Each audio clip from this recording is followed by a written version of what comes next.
You are now tuned into Then Radio. If you enjoy our videos, we ask that you consider joining our Patreon to support our channel. Don't forget to like and subscribe so that you never miss a new video. We hope you enjoyed today's episode, and as always, thank you for watching.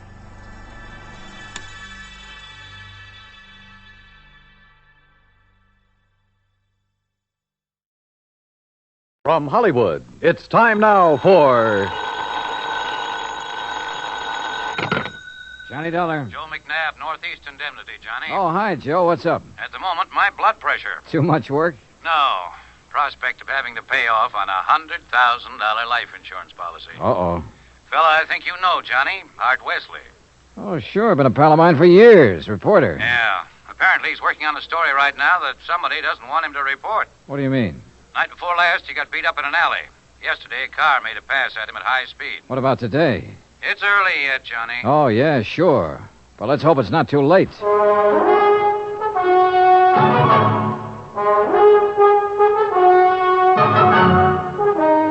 Bob Bailey in the exciting adventures of the man with the action-packed expense account. America's fabulous freelance insurance investigator. Yours truly, Johnny Dollar.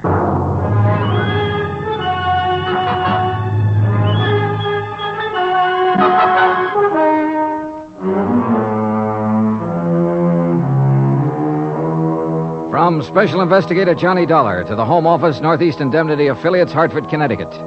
The following is an accounting of expenditures during my investigation of the Big Scoop matter. Expense account item 1, $18.40, transportation and incidentals to New York City. I called Art Wesley's paper. He wasn't in, and nobody seemed to know where he was. Then I remembered a small bar called Tony's over on 3rd Avenue. I took a cab, that's item 2, $1.25, and found him in a corner booth. Sorry, Johnny, no bodyguard. The informants I'm working with will take off fast if they spotted one. No informants, no story. That insurance policy your paper took out on you, who's the beneficiary? A dear departed wife, Joan. Departed? I We thought... split up a couple of months ago. Oh, I'm sorry to hear that, Art. We were living in two different worlds. I wanted a home and family. She wanted a trip to the moon every night. Where is she now? Who knows? On her way to the moon, I guess.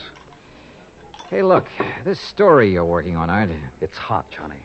And big, real big. A national gambling syndicate. And run by a guy right here in New York. Who? I'm getting close, but I'm not sure yet. When I am, then out come my articles. What's this guy gonna do when you push him into a corner? Look, I'm worried about you. You look, Johnny, I'm not as foolish as you think. I've got his name written down and put in a safe deposit box with what evidence I got. That's my real insurance. Oh, Art, look, we've been friends a long time. I'm not gonna let you do this alone. Sorry, Johnny. I've got to go it alone.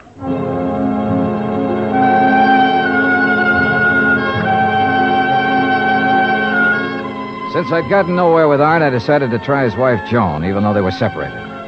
I found her in an apartment on East 68th, but she was hardly what you'd call cooperative. Look, Mr. Dollar, so you're a friend of Art's. At the moment, I'm not. Mrs. Wesley, your marriage with Art is none of my business. But that insurance policy his paper took out on him is. And incidentally, you're still the beneficiary. So? So he could be in danger, those articles he's writing. Why doesn't he drop it? Oh, look, you know Art better than that. Then what am I supposed to do about it? That story is his business. How I feel about things is my business. And come to think of it, I can't see that either of those things is your business. Item 3, $1.80 cab fare to police headquarters in the office of my old friend, Detective Lieutenant Rastelli. Sure. I know about those attempts on Art's life. So I talked to him and got nowhere. He told me the story's about a national gambling syndicate. It's more than he told me. Supposedly the big boss is here in New York. Now, what are you going to do about it? Look, the minute Art quits thinking he's got to hit the jackpot all by himself and lets us in on it, we'll give him all the protection he... Lieutenant Rastelli. Yeah, just a minute. It's for you, Johnny. Oh, thanks. Hello? Art Wesley, Johnny. They told me at your hotel where to reach you. Anything new, Art? I'm leaving town for a few hours. This could be it, Johnny. Tonight could be the jackpot. Well, listen, let me go with you. Sorry, I gotta go alone. It's part of the deal. Art, it could be a trap. I can take care of myself. Call you when I get back. Wish me luck. Well, look, wait. Art! Art!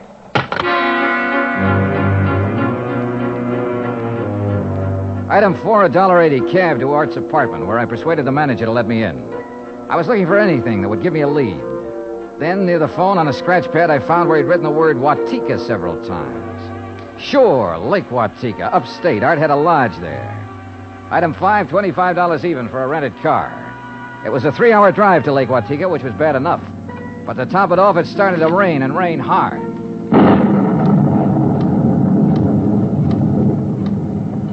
When I finally got to the highway turnoff, the side road to the lake was a mass of mud. Then I got 2 quick breaks. It stopped raining, and I spotted the 6-mile road into Art's place. Half an hour further on, I saw a light.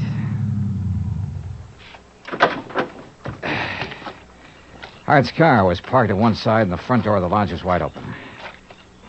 When I got to it, I saw why. Art was lying in the doorway. Yeah. He was the one who wanted to hit the jackpot. But you can't hit the jackpot with a slug, particularly when that slug is right between your eyes.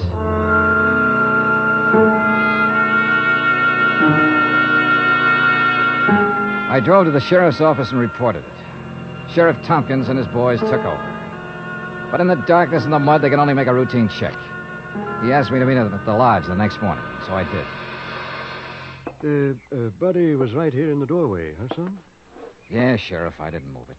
And Wesley probably got shot when he answered the door by somebody standing out there on the ground. Because of that bullet hole in the roof? Yeah. Right over that shelf that's stocked with canned goods, sugar, salt, and the like. Apparently, he used this place regular. Yeah, he used to do some of his writing here. Were you able to determine time of death? Coroner says between 10:30 and 11 last night. What time did you arrive? About half an hour after the rain stopped. I'd say 11:45. Means it was still raining a good half hour after the killing. No wonder we found no tracks. Hey, look, Sheriff. Art was working on a hot story about a national gambling syndicate. Could be that he found out who the boss was last night, the hard way. Oh? Then you think the killer was from out of town? Maybe New York? Yeah. Now, where would he stay? Is there a hotel around here? Lake Watika Inn, just outside the village, about 6 miles from here.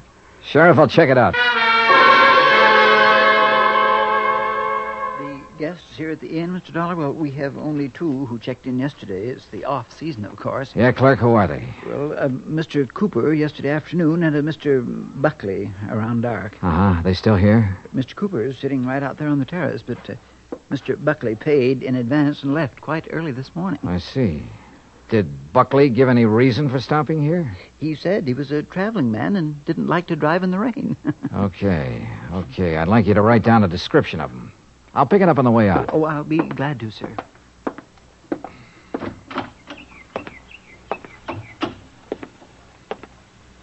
Hi. Oh, good morning. Enjoying the scenery? Yes, immensely. Oh, sit down, won't you? Sure, thanks. My name's Dollar. Mine's Cooper. You just check in? I'll just drop by. I came yesterday. Uh-huh. Pretty up here this time of year. Yes, certainly is. I really enjoy places like this in the off-season. It's a nice change. Too bad the weather hasn't been better, huh? Well, the rainstorm last night? Oh, I enjoyed that, too. You were out in it? Oh, no. No, I enjoyed it the way a storm should be enjoyed. In front of the fireplace in my cottage with a drink and a good book. No, Mr. Dollar, I stayed in last night.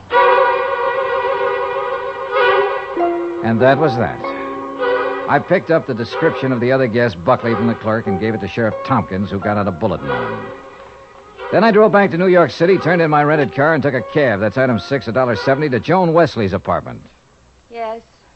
They notified me this morning about Art's death. I don't know what to say. What is there to say? Good question, Mrs. Wesley. If only he hadn't been so stubborn. If only he'd given up that story about the gambling syndicate or whatever it was. Yeah. You figure somebody in the syndicate killed him? Why, of course. Mrs. Wesley, did you know Art had gone on up to the lodge at Lake Watika? No. Mr. Dollar, I'm rather tired. One more thing. Did you go out last night? No. It was raining. I stayed here in the apartment. All evening? All evening. I see. Well, thanks, Mrs. Wesley. Maybe I was imagining, but it seemed to me Joan Wesley hesitated just a little before telling me she hadn't been out of her apartment last night. And if she had gone to Lake Watika, I checked the basement garage. Her car was clean. Too clean. Item 7, $5 to the garage attendant for some very interesting information. Joan Wesley had ordered her car washed first thing this morning. Why? Because the wheels were covered with mud from last night.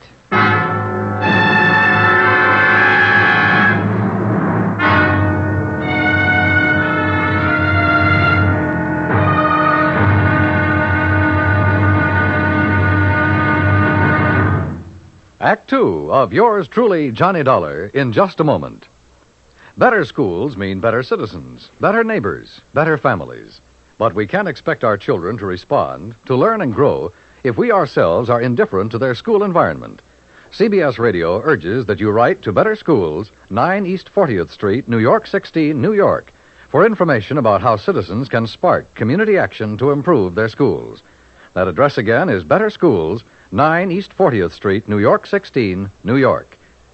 Now, Act Two of yours truly, Johnny Dollar, and the Big Scoop Matter.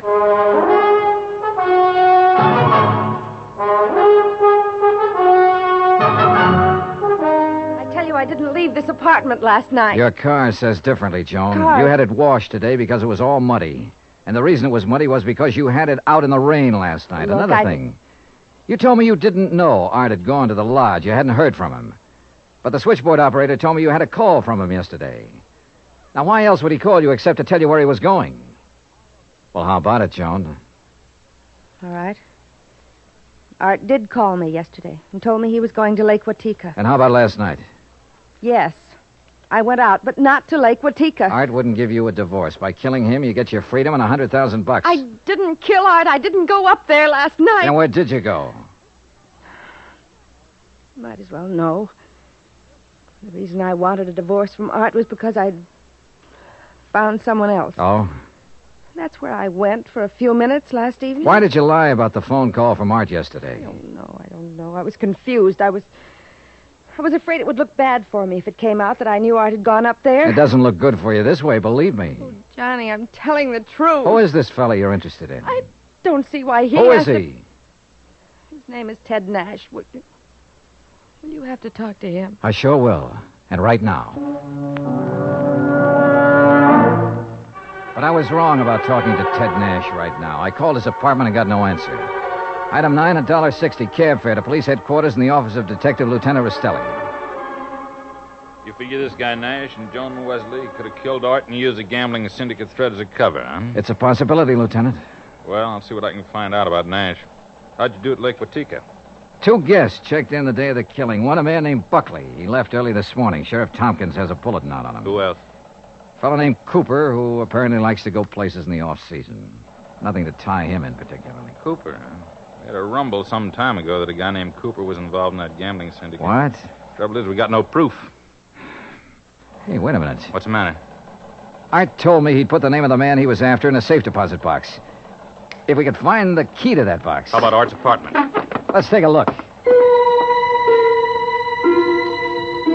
So we looked, and we found the key tucked away in a desk, but only a number on it. Nothing to tell where it was located. I gave it to Lieutenant Rastelli, and he promised to check every bank in town if necessary. While I went on back to Lake Watika to see if the man named Cooper at the inn was the same one Rastelli told me about. When I got there, after a frantic 3-hour drive, I found him comfortably sitting by the fireplace. Well, Mr. Dollar, isn't it? Yeah, that's right. Cooper, I want to get right to the point. You told me you came up here to enjoy the scenery. Yes, that's fine. Why? The man who was killed last night, Art Wesley. He was trying to expose a national gambling syndicate. Oh, that's very interesting. So? So, I know a police detective in New York who thinks you're a member of that syndicate. Well, now, Mr. Dollar, that's a very serious charge. I presume you have proof. Well? No proof. Well, in that case, I don't think there's any... Dollar, long-distance call for you. You can take it on that phone right beside you. Thanks, clerk. Johnny Dollar. Rastelli in New York, Johnny. Hi, Lieutenant. You locate that? Yeah, the safe deposit box, and in it we found the name of the man Art Wesley was closing in on. It's Cooper. Thanks very all right, much. So you... Well, Cooper, you wanted proof? We've got it. Evidence that ties you in with the syndicate. Clerk, Well, now, this is ridiculous, Is it? Dollar. Let me tell you the facts about this thing. Is something the matter, Mr. Dollar? Get Sheriff Tompkins on the phone, clerk. Tell him I've got Art Wesley's killer here. You mean Mr. Cooper? Oh, now, wait a minute. Now, look, Dollar. If you'd get your facts straight, you'd drop this silly notion of yours. What kind of facts, Cooper? What time was Wesley killed? Between 10:30 and 11 last night. But, Mr. Dollar, Mr. Wesley's place is some 6 miles from here. That's right. Why? Well, then Mr. Cooper couldn't have killed him. What do you mean? Last night, I took a drink to Mr. Cooper's cottage here at the inn. What time? Around 20 to 11, and I chatted with him for at least 15 minutes. Are you sure about that? Oh, quite sure.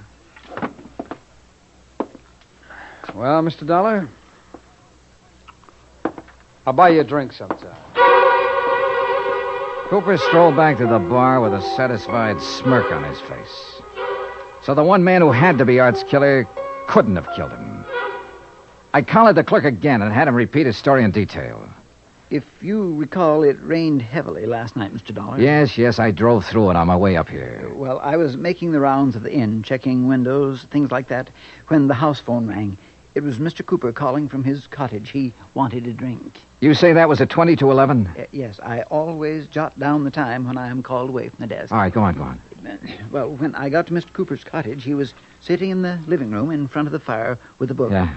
We chatted a while, and then when I returned here to the desk, I jotted down the time again. 10:55. Well, that does it. What do you mean? Oh, it's a good 20-minute drive from here to Art Wesley's lodge. If he was killed between 10:30 and 11 and Cooper was here at that time, he couldn't have done it. Well, I'm sorry, but facts are facts. And, oh, excuse me. Lake Watika Inn. Yes, just a moment. Sheriff Tompkins, Mr. Dollar. Oh, thanks. Hi, Sheriff. Thought you ought to know, son. Remember that man Buckley we were looking for? Yeah, sure, the other guest at the inn. Yeah, we picked him up. I've been questioning him for an hour. Any luck? No, sir. He's just a traveling salesman who stayed at the inn because he didn't want to drive in the rain. You sure? Buckley swears he doesn't even know Cooper. Just between you and me, Johnny, I think we got the wrong fella. No place again. I decided to start all over. Got into my car and drove to Art Wesley's place. Nothing was changed. I remember the trip I'd made the night he was killed, how it rained heavily until about half an hour before I arrived. How I'd found him lying in the open doorway, a bullet hole in his head. Yeah, and the hole in the ceiling over the shelf of provisions, marking the path of the bullet. It was there. So were the provisions. Canned food, mustard, sugar, a package of crackers. There was some... Wait a minute. Sugar. The sugar bowl. I stared at it for a moment. I remembered a couple of things the room clerk at the inn had told me. And suddenly the whole deal slid neatly and quietly into place. I drove back to the inn fast. Cooper's cottage was empty, so I went inside to the bedroom and took a look around. Then I spotted one of the pictures on the wall, a little out of place. I looked behind it. Yeah, just what I expected. Outside, I found Cooper sitting on the terrace in front of the main building. I slid into a chair across from him. Well, Mr. Dollar, what fantastic crime are you going to accuse me of today? Cooper, I got a one-track mind, and it's still stuck on murder. Oh, now look, Dollar. We've been over this before, and personally, I find it quite boring. So much so that it's interfering with my vacation here. That's too bad. Yes, it is. So I'm leaving this evening. I don't think so, Cooper. Oh, come now. Art Wesley was trying to expose a figure in a gambling syndicate. You. Well, that's a matter of conjecture. You had to stop him, for keeps. Oh, now look, Dollar.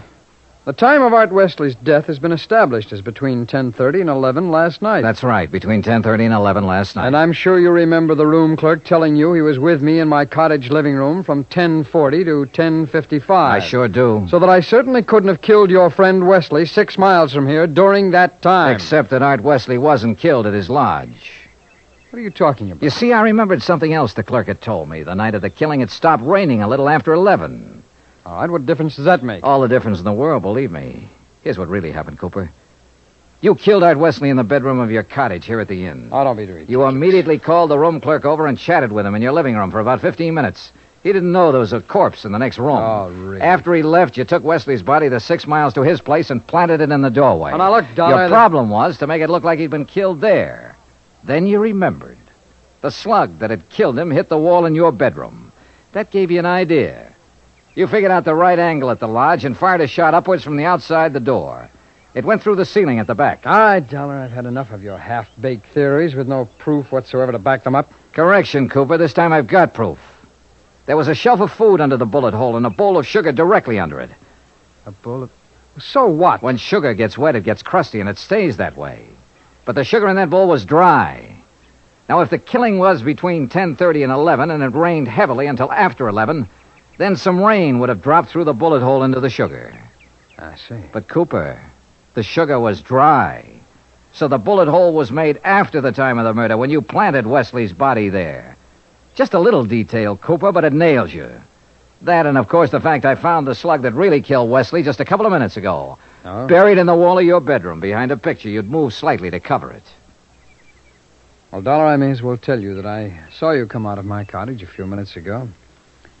I figured you knew. So ever since you sat down here, I've been holding a gun on you under the table. You know, Cooper, I may as well tell you.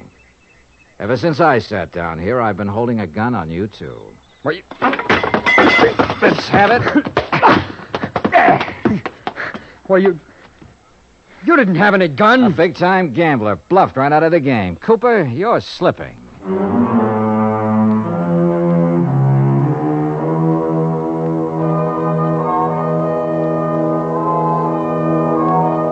Item 10, $37.50. Transportation and incidentals back to Hartford. Expense account total $187.40. Remarks? Cooper's awaiting trial. About Art Wesley? Well, I guess that sugar bowl was a dead man's revenge. And come to think of it, that revenge was pretty sweet. Yours truly, Johnny Dollar.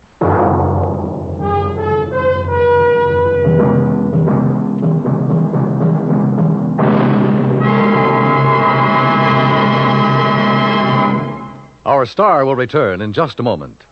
In days long since gone by, one had to go out in search of daring do. But in a fast-moving world, exciting things are happening right around the clock. Things you can be in on no matter what else you're doing, as long as your radio is nearby. With CBS newsmen on the job, you can make CBS Radio your listening post for world events. Stay tuned now for 5 minutes of CBS News, to be followed over most of these same stations by the FBI in peace and war. Now, here is our star to tell you about next week's story. Next week, colorful New Orleans, from nightlife in the Latin Quarter to the dismal, deadly swamps. Join us, won't you? Yours truly, Johnny Dollar. Yours truly, Johnny Dollar, starring Bob Bailey, originates in Hollywood. Written by Robert Reif, it is produced and directed by Jack Johnstone. Heard in tonight's cast were Virginia Gregg, Russell Thorson, Barney Phillips, Stacey Harris, Larry Thor, Parley Bear, and Les Tremaine. Musical supervision is by Amerigo Marino. Be sure to join us next week, same time and station, for another exciting story of yours truly, Johnny Dollar. Dan Cubberly speaking.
From Hollywood, it's time now for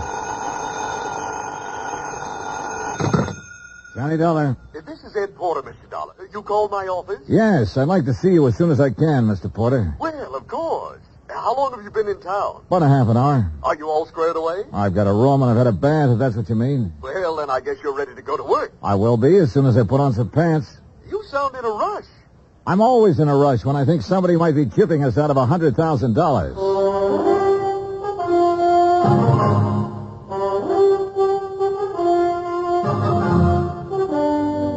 Bob Bailey in the transcribed adventures of the man with the action-packed expense account, America's fabulous freelance insurance investigator. Yours truly, Johnny Dollar.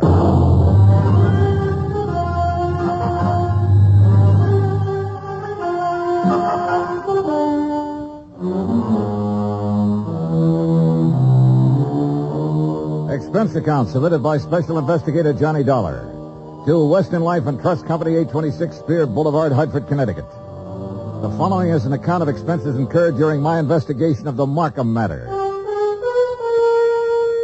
Expense account item 1, $143.69, air transportation from Hartford to San Francisco. Item 2, $17 for incidentals along the way, including transportation from the airport to the St. Francis Hotel.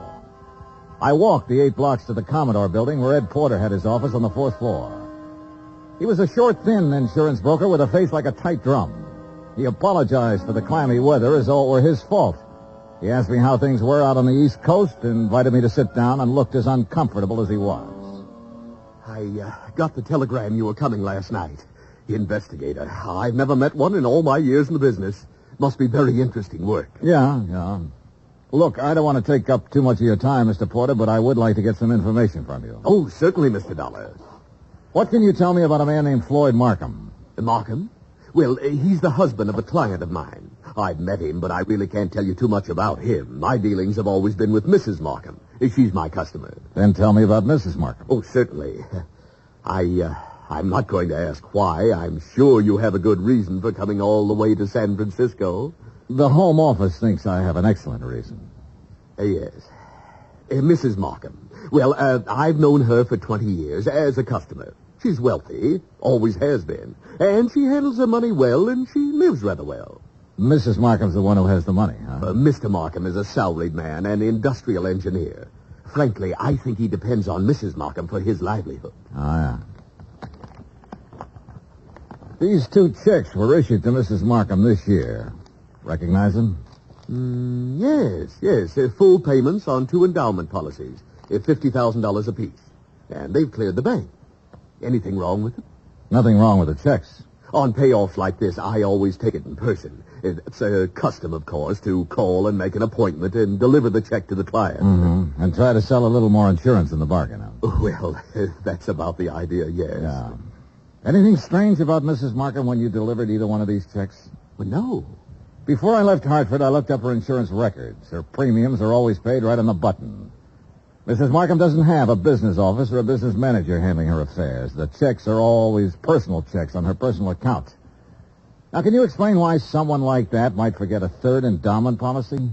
Why, no. Well, there is a 3rd endowment policy. It matured this month.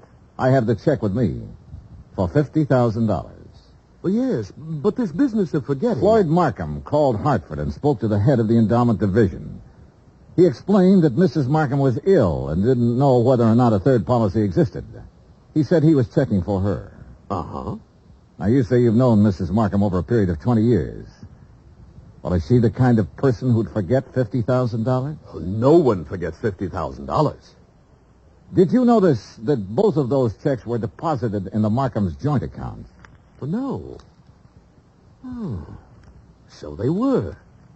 Maybe Mrs. Markham's feeling generous these days. Oh, why do you say that? Well, they have a rather strange relationship as far as I've been able to perceive. I mean, what money he makes is his, and what she has is hers. Oh, yeah. I always like to get out of that house because they never seem to me to be a very close couple in any way. But this seems to make sense now. How's that, Mr. Porter? Well, now, I called up and made an appointment to deliver both of these checks. The first time I went over, Mrs. Markham was ill. And the second time, she had just stepped out for a few minutes. Well, who accepted the checks? Mr. Markham. Both times? Yes. As a matter of fact, now that I think of it, he made the appointment on the phone both times. When was the last time you saw Mrs. Markham? Last spring. A check with the bank revealed that Mrs. Markham had not personally made a deposit since June the 18th. The deposit slips were initialed by Floyd Markham. The checks were endorsed by Leslie Markham. There had been no unusual withdrawal. Expense account item 3, $30, stenographic and notary services for the attached statements. Mrs. Markham's been having her hair done here for nearly 10 years now. Once a week, every Thursday morning. Then she just stopped. I called her home, and Mr. Markham informed me that she was away on an extended trip. Mr. Markham called us, it was last June, and informed us that Mrs. Markham was resigning her membership in the bridge club. I telephoned the house twice to see what was the matter. Mr. Markham answered both times and said Mrs. Markham was out.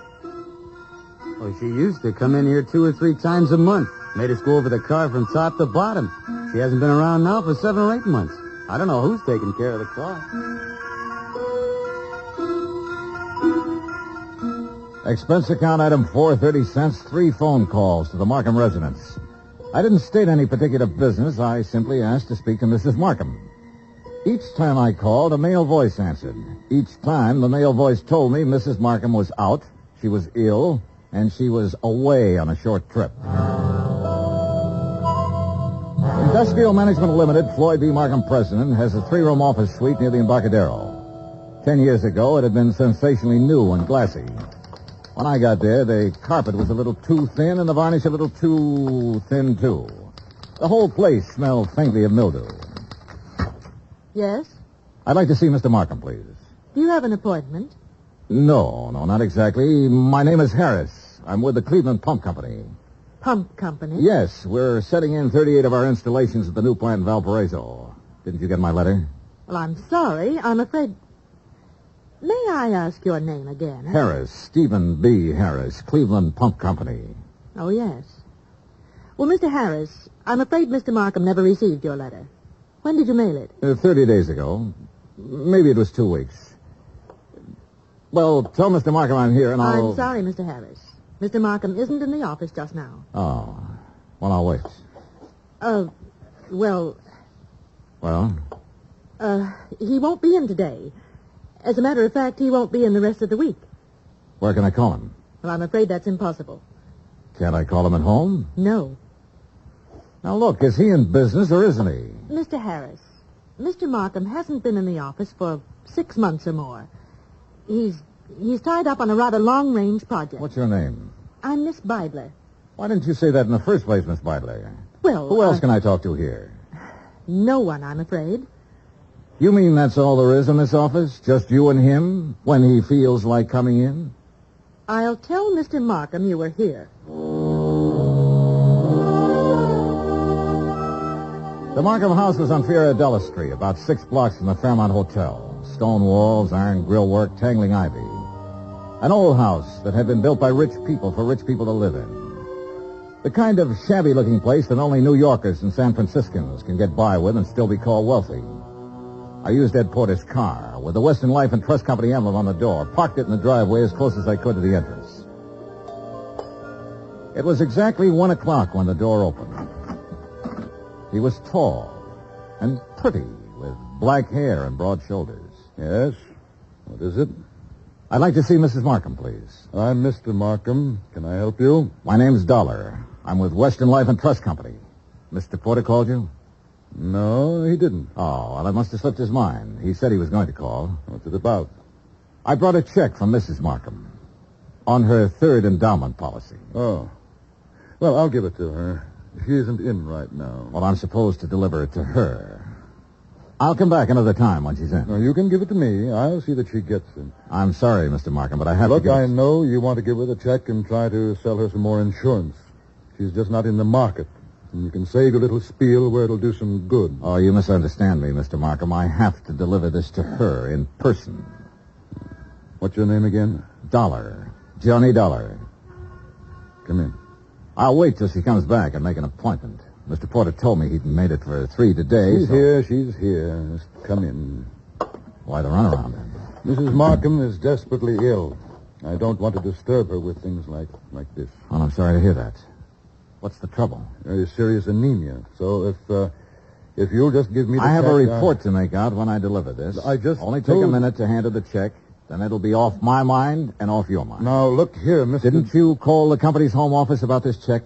I called because Mrs. Markham requested me to call. Oh, yes. Just wait here. In the little swirl of his exit, I smelled shaving lotion and guessed at the brand name.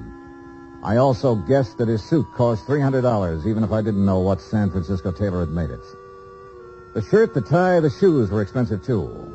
Yeah, Mr. Floyd Markham liked expensive things. I wondered if he dyed his hair to keep it all black. I wondered if he was 45 or 50. I also wondered why, in a house of that size, on that kind of street, a servant hadn't answered the door. This way, Mr. Dollar. He led me up a flight of stairs and finally into a high-ceiling room with a fireplace at one end. A gray-haired woman with a sharp, angular face was seated near the window, looking out over the city and the bay. She didn't turn her head when we came into the room, but I could see that her eyes were watery and slightly glazed. Please don't take too long and don't upset her. Leslie. Leslie, dear. Yes, Floyd. This is Mr. Dollar from the insurance company. He has something for you. Now be a good girl, Leslie, and speak to Mr. Dollar. How do you do? And ask him... Yes. How is Mr. Porter? Oh, he's fine, Mrs. Markham, fine. He'll be sorry to hear that you've been ill. I really would rather that you didn't tell Mr. Porter. Oh. I'm satisfied to make my own slow recovery and not worry any of my friends. You'd like some sherry, Floyd? Now, you know what the doctor said, Leslie. Mr. Dollar, you'd like some sherry, wouldn't you? Why, yes, I'd like that very much. Floyd? No, I'm sorry, Mr. Dollar. It's absolutely forbidden, and you know that, dear. Do you have the check, Mr. Dollar? Yes, right here. Here you are, Mrs. Markham. Thank you. Is there anything else, Mr. Dollar? Well, Mr. Dollar? Now, Leslie. Yes? What is it, Mrs. Markham? I'm very tired. Excuse me if I seem impolite. Good day. Good day, Mrs. Markham. Expense account item 5, 10 cents. Phone call to Ed Porter at his office. Yes, Mr. Dollar? Look, Mrs. Markham's 5'5", about 120, black hair, gray streak to the right of the part, blue eyes, looks about 40 years old, a good 40. Why, yes, that sounds like her. You mean you've seen her? I've seen what's left of her, Mr. Porter. Oh, good Lord, she's not dead. Almost. What? He's killing her, Mr. Porter. My guess is he's been at it for about 6 months.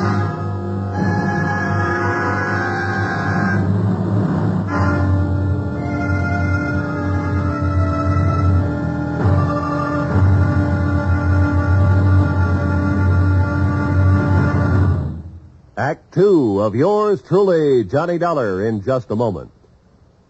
Nobody will take a frown at face value anymore now that the word has gotten around about Jack Benny's return to the air. With Mary Livingston, Dennis Day, Rochester, Don Wilson, Mel Blanc, Frank Nelson, and Mr. Kitzel, nothing less than your very best smile will do for the occasion. Tonight, and every Sunday night, hear CBS Radio's Jack Benny Show and give your sense of humor a real workout. Now, Act 2 of yours truly, Johnny Dollar, and the Markham Matter.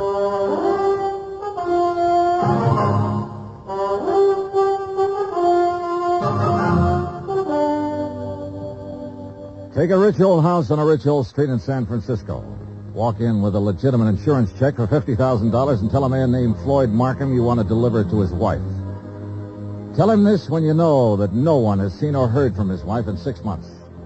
Just tell him you want to see her. Insist that you see her.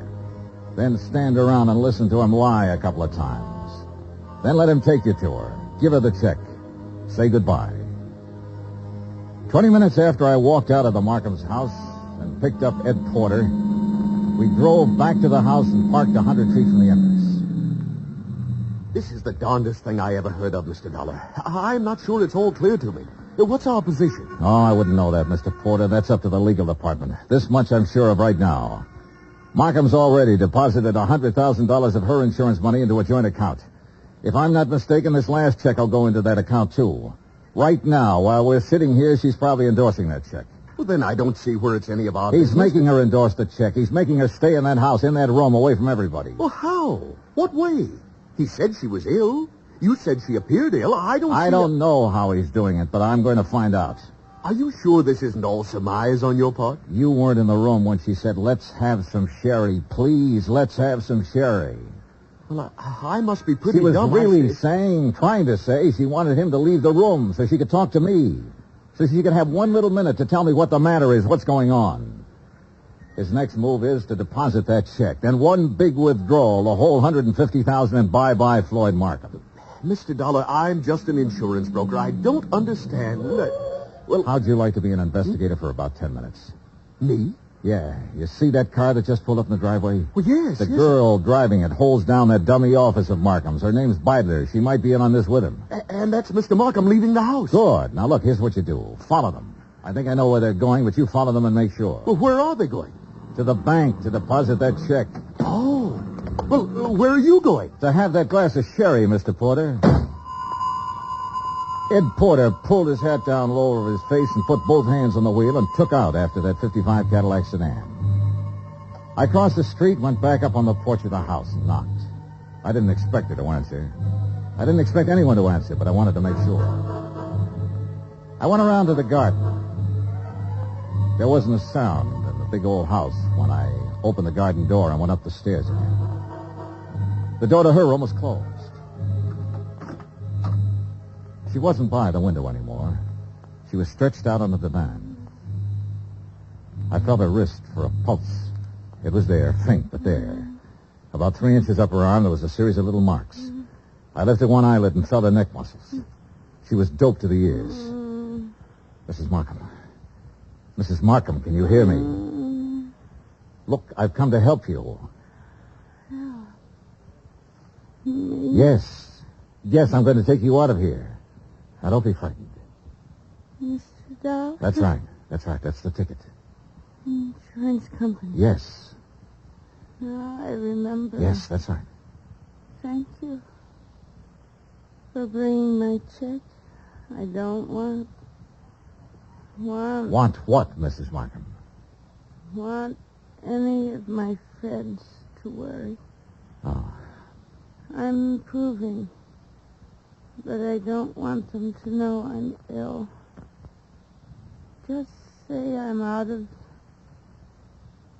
town for a while. He told you to say that, didn't he? Yes. He told me to say exactly that.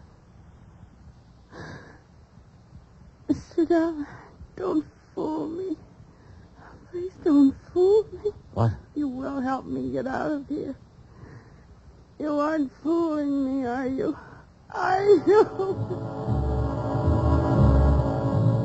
I carried her downstairs and put her in my car and drove her to the St. Regis Emergency Hospital. Expense account item $100, deposit with the hospital office. I explained as much as necessary to the intern who promised to advise me when Mrs. Markham became rational. After that, I drove back to the house. Ed Porter's blue coupe was parked across the street. I didn't know what to do but come back here. And when I got back, I didn't know what to do either. Slow down. You're doing fine. Oh, you were right. You were absolutely right. They went straight to the Bank of America to deposit that money. I kind of thought they might be back here by now. No, they're over at Angelo's having a drink and some dinner. I followed them there. You're getting to be quite a sleuth, Mr. Porter. Well, I try to do my best and use my head. Mr. Dollar, did you talk to Mrs. Markham? As much as I could. She was doped. I took her out and put her in the hospital. Oh. Well, should you have done that, Mr. Dollar? I could have left her up in that room to die, Mr. Porter. Oh, yes. Well, what's our next move? Ours? Well, certainly. I can't quit now, Mr. Johnny. Well, let's go to Angelo's, Eddie. Ed Porter settled the hat lower on his ears and gripped the wheel harder, and we took off for Angelo's on Stoker Street. When we got there, we didn't have to go inside to see if our people were still around. The Cadillac sedan was in the parking lot. So we took up a plant across the street. Well, why wait? Why not go in and take them out of there and take them down to the police? Well, that might blow the whole thing. Now, we have to wait and see what Mrs. Markham has to say when she's well enough to talk. Yeah, but... I'm sure she'll have some charges to prefer. In the meantime, we wait and see what's what. Yeah, what do you think he'll do when he goes home and finds her gone? Well, that'll be pretty interesting. What do you think he'll do? Well, I imagine he'll think she got up and walked out. No, he knows better than that. He's had her doped up for 6 months. He knows he can go out of the house and she'll stay right where he left her while he's gone. No, that isn't it. Oh. Well, then he'll know that she had help. That's more like it, Mr. Porter. I liked Eddie. It gives me kind of a feeling. Okay, Eddie. Now answer the question. Oh, what'll he do? Well, he'll try to get out of town. That's it. He'll try to leave town. He'll know that he's had it. Come on. Huh? They're pulling out. We followed them to a cocktail lounge near the Presidio. We waited around outside the place for 2 hours. Expense account item 7.25 cents. I called the St. Regis Receiving Hospital. Mrs. Markham's condition was unchanged. Item 8, $2, 2 hamburgers, 2 Cokes, and cigarettes for Mr. Porter and myself. We had just finished eating when Floyd Markham's Cadillac turned out onto the street. We followed it for 10 minutes. When Markham parked on a dark hill, we cut our lights and came to a stop. Mr. Dollar. Yeah, Eddie. Can you see what they're doing? Yeah? What? Necking. Huh? Necking. You know. I should have telephoned my wife. At 12:10, Floyd Markham turned the car around and drove back into town. We followed once more. We saw him double park outside a 4-story apartment house on a steep hill, let the woman out, then drive on. Eddie?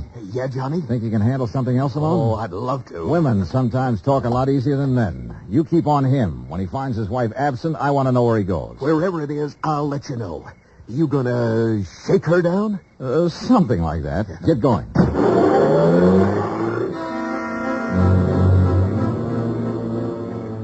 I watched my new assistant investigator follow out after Markham's Cadillac. Then I went inside the apartment house. I. Bidler was on the mailbox of apartment 104. I walked down the hall, listened a minute, then gave it a try.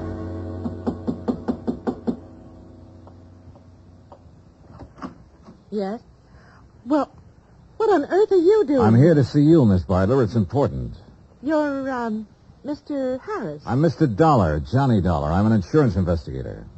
Oh. There was something about you today. I wasn't sure. Now you're sure. Oh, what are you doing? Right now, I'm working for Western Life and Trust Company. You'd better sit down. Well, I don't know that I'd better do anything, Mr. Dollar. You're rather rude. Then you can stand. We've been checking into Floyd Markham. I don't think I have to tell you what we found out so far. I think you also know that by this time tomorrow he'll be in jail and you might be right along with him. Well, I'm sorry, Mr. Dollar. I simply don't be sorry. Just use your head. I said you might be right along with him. On the other hand, if you have some useful information, the insurance company might be useful to you. What do you mean? Well, I figure he sold you on an island trip or an estate in the country bill of goods. It'll be harder getting it out of him, but we'll get it one way or another. We'll get it all right. Now, what do you want to do? I want a drink. You? Oh, thanks.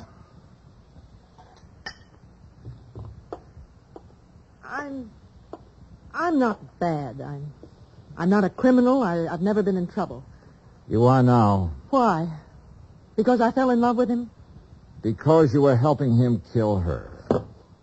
What are you talking about? Mrs. Markham. She's in the hospital right now. What? I took her there myself today. He's had her doped with I don't know what for months. Having her sign checks, endorse deposit slips. Funny. Is it? He told me that Mrs. Markham was out of town, divorcing him. I wondered how. You were right. It was a country estate. In England. A genteel life, he said.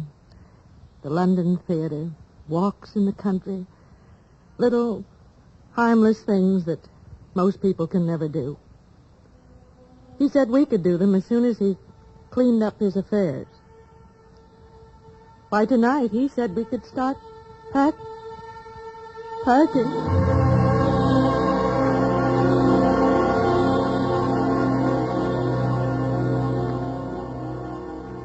I took Iris Bidler with me back to the Markham house. The Cadillac was in the garage, and Ed Porter's blue coupe was pulled up across the street. When he saw us in the cab, he walked up. Hi. Hi. How's he doing? You can talk in front of her. Well, he hasn't done anything. I saw the light go on upstairs in Mrs. Markham's room, then it went out again. He's downstairs now, sitting in the living room. Okay. Wait here.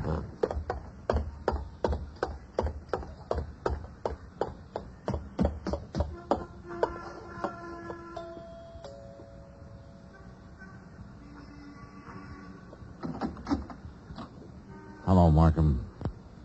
Hello. If you're worried about your wife, which I doubt, she's in the hospital. Are you a policeman? Insurance investigator. That's Miss Bidler in the taxi over there. Oh. I want you to come with me now. Of course. Yes. You said your name was Dollar? That's right. Why couldn't you have come around, say, next week? She'd have been dead by then. That's the way she should have been for 16 years. Dead. Yeah. Come on, Markham.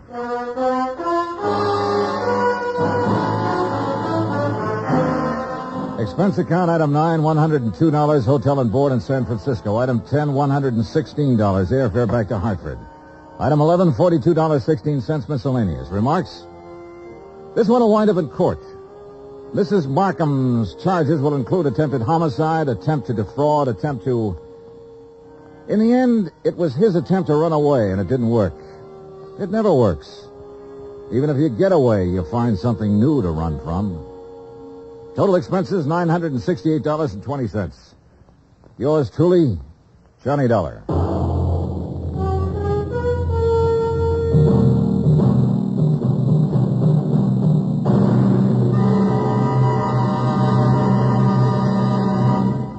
Now, here's our star to tell you about next week's story. Before I do, I want to say something to you about Thanksgiving. Now, there's a day that deserves celebration. And heartfelt thanks to the God who made us for being able to live in the most free and peaceful and bountiful country in the world. And yet, why wait for next Thursday or any Thanksgiving day? For Americans, it seems to me, Thanksgiving should be every day. Think about it, won't you? Next week in our story, New Orleans, the French Quarter, a beautiful girl, and high adventure. Join us, won't you? Yours truly, Johnny Dollar.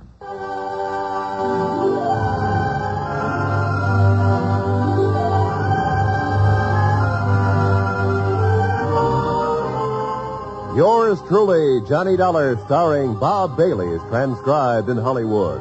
Written by John Dawson, it is produced and directed by Jack Johnstone. Heard in tonight's cast were Lois Corbett, Frank Nelson, Virginia Gregg, Bert Holland, Paula Winslow, and John Daner. Musical supervision by Amerigo Marino. Be sure to join us next week, same time and station, for another exciting story of yours truly, Johnny Dollar. Roy Rowan speaking.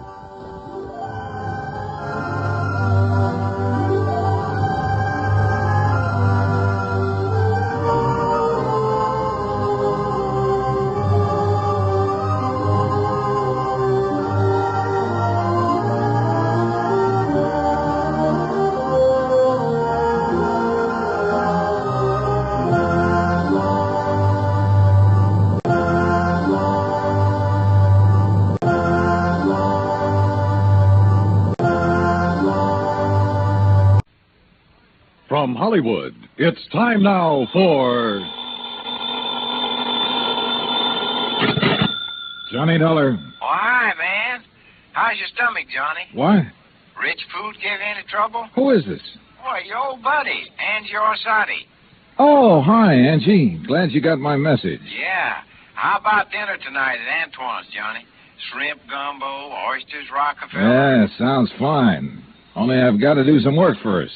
Man, I thought you was here in New Orleans on vacation. No, little matter of fire insurance and the company's check for $16,000. Somebody trying to cheat him out of it, huh?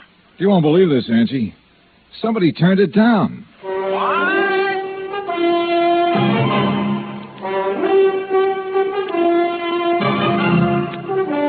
Bob Bailey in the exciting adventures of the man with the action-packed expense account.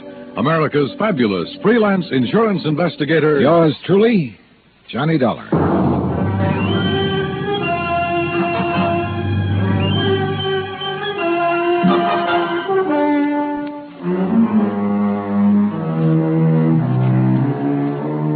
Expense account submitted by Special Investigator Johnny Dollar to Providential Fire and Marine, 787 Greenleaf Avenue, Hartford, Connecticut. The following is an account of expenses incurred during my investigation of the Royal Street matter.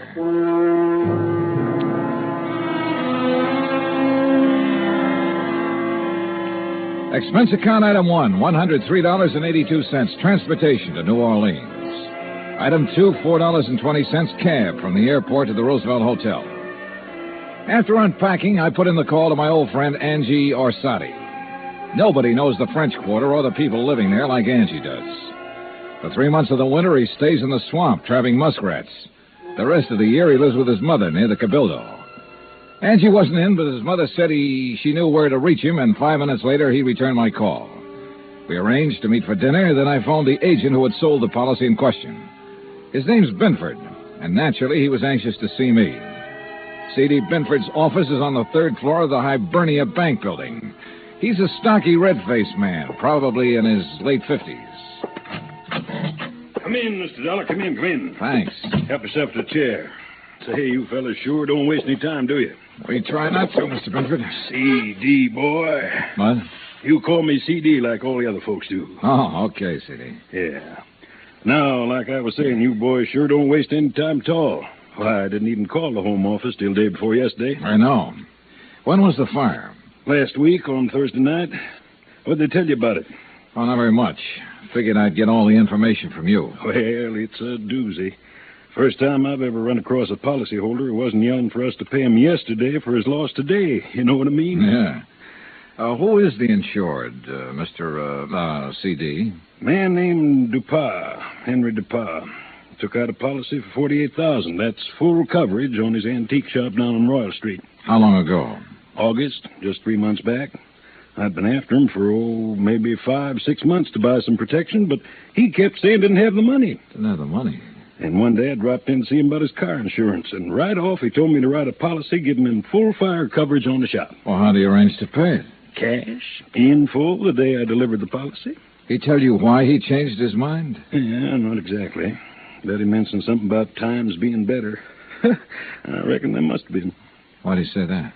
Well, a few days later, he had the back part of his shop all painted and fixed up.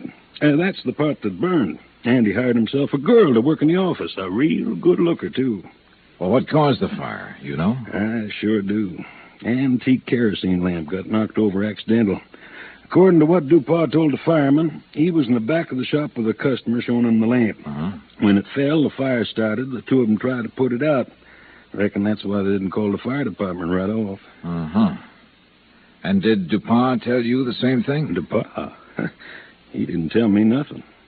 Well, he reported the fire to you, didn't he? He did not. And that's what's got me so riled up.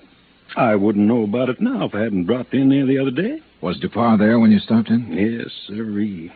And when I saw the place look, the whole back of the store gutted out and the slew of his antiques destroyed, I let him have both barrels, I tell you. Oh, what'd he say to that? Well, nothing too much. Just acted like he wasn't interested in whether we paid for it or not. Didn't even ask for a claim form. That's funny. Sure is.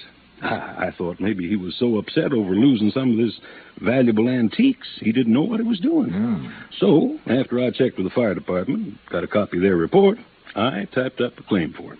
You figured the damage at $16,000, right? Mm-hmm. I knew how much he spent fixing up the back. When I'd issued the policy, I'd gotten an estimate on most of the antiques. So what happened when you gave him the claim? He signed it? He did not. Said to forget about the fire. And when I kept after him, he called me a busybody and told me to get out of his shop and stay out. What do you think, C.D.? You have any idea why he didn't report it or sign that claim? If I had, boy, I wouldn't have sent for you. I left Binford's office and walked over to Canal Street. The sun had gone down and a cool breeze was coming in off the river, bringing with it the smell of coffee beans and fruit from the banana boats. I crossed Canal and turned onto Royal, heading into the French Quarter. When I reached Henry Dupas' antique shop, I stopped. There are a lot of antique shops on Royal. All of them look pretty much the same. The building's as old as the fine rosewood and mahogany pieces they shelter. There was nothing different about this one, at least from the outside. The fire had started and finished in the rear of the building. I tried the front door, but it was locked. I didn't think anyone would be there that late, but I knocked anyway.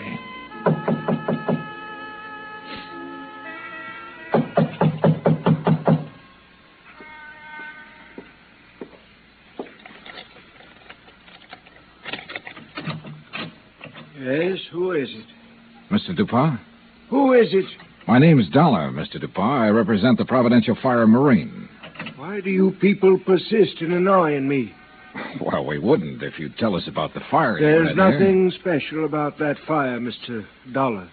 It was an accident. Well, then why didn't you file a claim? You're entitled to enough money to cover your loss. Mr. Binford explained that to me quite carefully.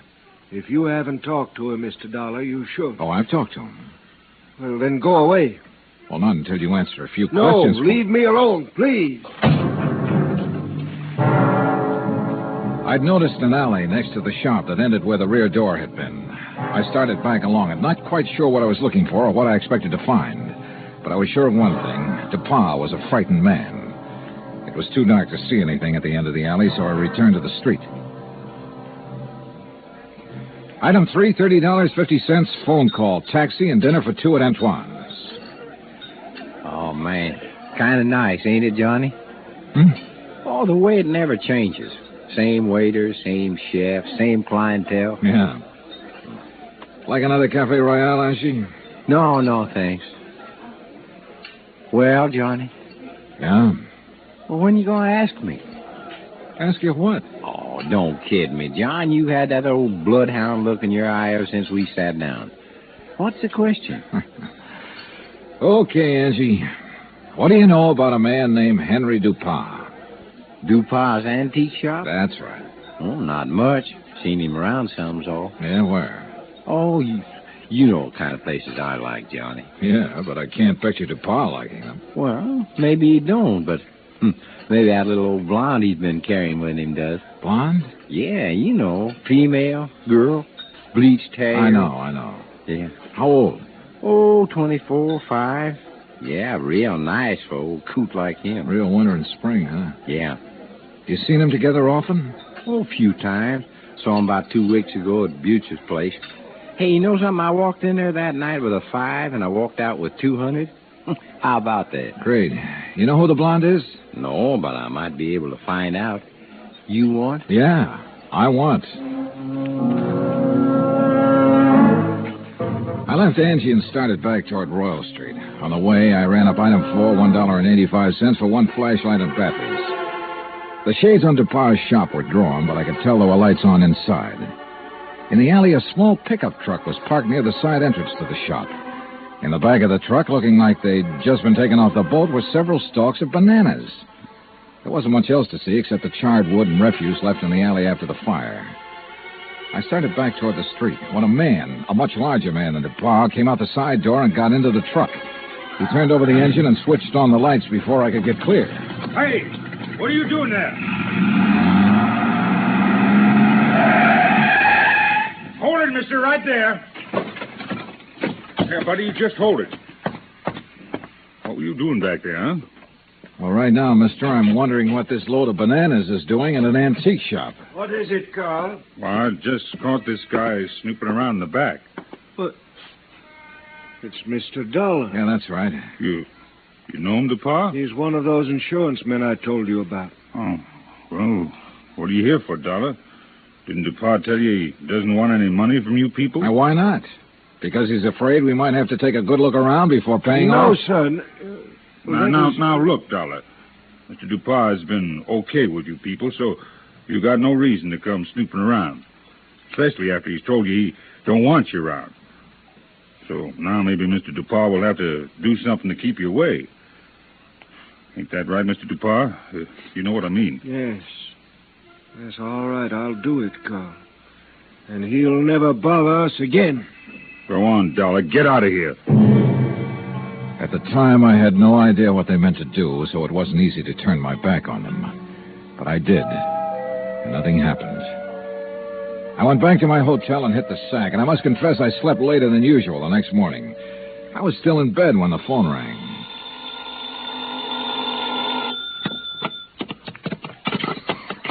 Johnny Dollar. Boy, hey now, where's my dynamic northern friend? Oh, he's off today. I'm taking his place. Well, in the news I got, well, I reckon it'll keep till tomorrow. Yeah. Well, so long. No, wait, Angie. Yeah. Did you find out anything about that blonde DuPont's been seeing? Oh, sure. Everybody around the French Market coffee shop used to know her. Used to, meaning up till she went to work for Mr. Dupont. She worked for DuPont? Yeah, in the office at his store. Started in there about 3 months ago. Well, go on. Well, since then, nobody sees her anymore. At least none of her old gang. You know where she lives? Yep. The Pont Alba Apartments. That is, unless she has moved. Well, what's her name? Rose Ellen. What? Yeah, she used to be a dancer. That enough for you to go on? Yeah, Angie, thanks. That's plenty. Expense account item 5, $1.40 cab fare from my hotel to the Pontalba Apartments.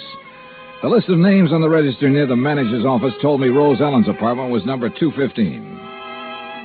But when I got up there, the girl who opened the door wasn't a blonde. Yes? Oh, I'm looking for Miss Rose Ellen. She isn't in. Oh, she at work? Who are you? I mean, are you a friend of hers? My name's Dollar, Johnny Dollar. I'm an insurance investigator. Well, she hasn't done anything, has she? Well, not that I know of. Look, Miss... Garbo. Garbo? May Garbo. You're a dancer, aren't you? How'd you guess? Oh, I'm good at recognizing talent. Oh? Would you like to come in? I've got some coffee on. Well, that'll be just fine. Say, you've certainly got a nice view of the square from here. I suppose. Don't you think so? Oh, sure, if you like that sort of thing. Me, I just think the square's kind of square. Oh, that's good. That's very I brought good. it up the day we moved here. You and Rose move in here together? Uh-huh. Oh, sit down, Johnny. Make yourself at home. Well, thanks. Gee, you're so polite. You wait to be asked. Yeah. Look, tell me, what time do you think Rose will be home? Oh, I couldn't say. May, this is important. What time does she usually get home? Well, I don't know. I mean, after all, she's got her own life to live, you know, and I'm not her keeper. Okay. Sometimes she doesn't get home for days. Oh, I better get the coffee. She ever say anything to you about the fire? Yeah? What fire? The fire down at the antique shop. No, you want cream and sugar? No, thanks, just black. Good. When was that? The fire? Last Thursday night. That's funny. What's funny? That was the last time I saw her. What? Yeah. Rose went to work last Thursday, but she never came home.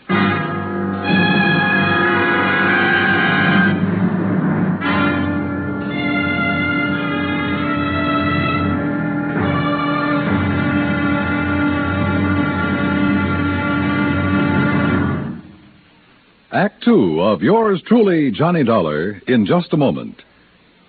You don't have to be a special investigator to know that Americans don't take their civic responsibilities lightly. The Election Day turnout proved that, beyond any shadow of doubt. So now it's time for you to face up to another responsibility to the nation in just as straightforward a way. Our Ground Observer Corps needs volunteers. We at CBS Radio urge you to write or telephone your nearest Civil Defense Center to learn how you can help in this vast program that patrols our skies. Now, Act Two of yours truly, Johnny Dollar, and the Royal Street Matter.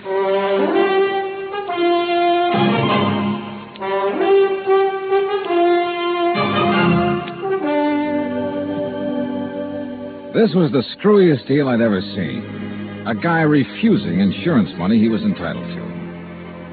Rose Ellen was my one lead, so I continued questioning May, her roommate. May told me this was the first time Rose had been away so long without at least sending for a change of clothes. I asked about Rose's boyfriends. She told me Rose had been going with one other man beside Dupont, but she didn't know who he was. After May promised to call me if she heard from Rose Ellen, I left. Expense account item 6, $1.90, taxi from the Pontalba Apartments to the Hibernia Bank Building. My insurance contact, Binford, wasn't in. So while I waited for him, I wondered again why DuPont had refused to sign the claim for the fire damage to his shop. Could he afford a loss of $16,000? I wondered if something had happened in that shop, something DuPont tried to cover up with a fire. I was wondering what it could have been when Binford walked in. Well, I'm glad you're here, Johnny. We got trouble. Oh? I hear you paid DuPont a call last night. Is that where you've been? Yeah. He phoned me about 10, wanted me there fast. Oh, boy. I wish I had sense enough to stay away. Well, what happened, C.D.? Now, before I tell you that, you tell me what he said to you last night. Nothing important. Just something about fixing it so I couldn't bother him again. Oh? Well, he did. How? He canceled his fire insurance policy and every other policy he ever bought from me. Cancel? Yeah. So you might as well go on back to your hotel and pack, Johnny. It's none of your affair now, no matter what he's up to. Yeah, it's too bad it had to turn out this way. You want a drink before you go? Yeah, I guess I need one. Yeah. What'll it be, Scotch or rye? Scotch, neat, please. Good, saves making the mess. When you reckon you leave? Oh, I don't know. I'll check with the airline when I get back to the hotel. Mm-hmm. Well, there you go. Thanks. Better luck next time. Mm-hmm. Well, that's that. C.D. Hmm? What about the policy? Policy? Did he return the policy to you? No, I said do it tomorrow. But he's covered until he does return it. Does he know that? Why, no. I don't reckon they does. Good. He might get careless. And as long as that policy is in force, I can bother him as much as I want. Oh, I don't see what's the use, Johnny. He'll have it here by tomorrow evening. That still gives me 24 hours to get lucky. C.D., you said something about a customer being with him when that kerosene lamp was knocked over. Mm-hmm. According to what he told the fire department, there was. You had that person's name? Well, I should have. I took it from the fire department report, and I've got that right here. Here it is. Now, let's see. The name was Andrew W. DeLong. Address 1515 West Claiborne.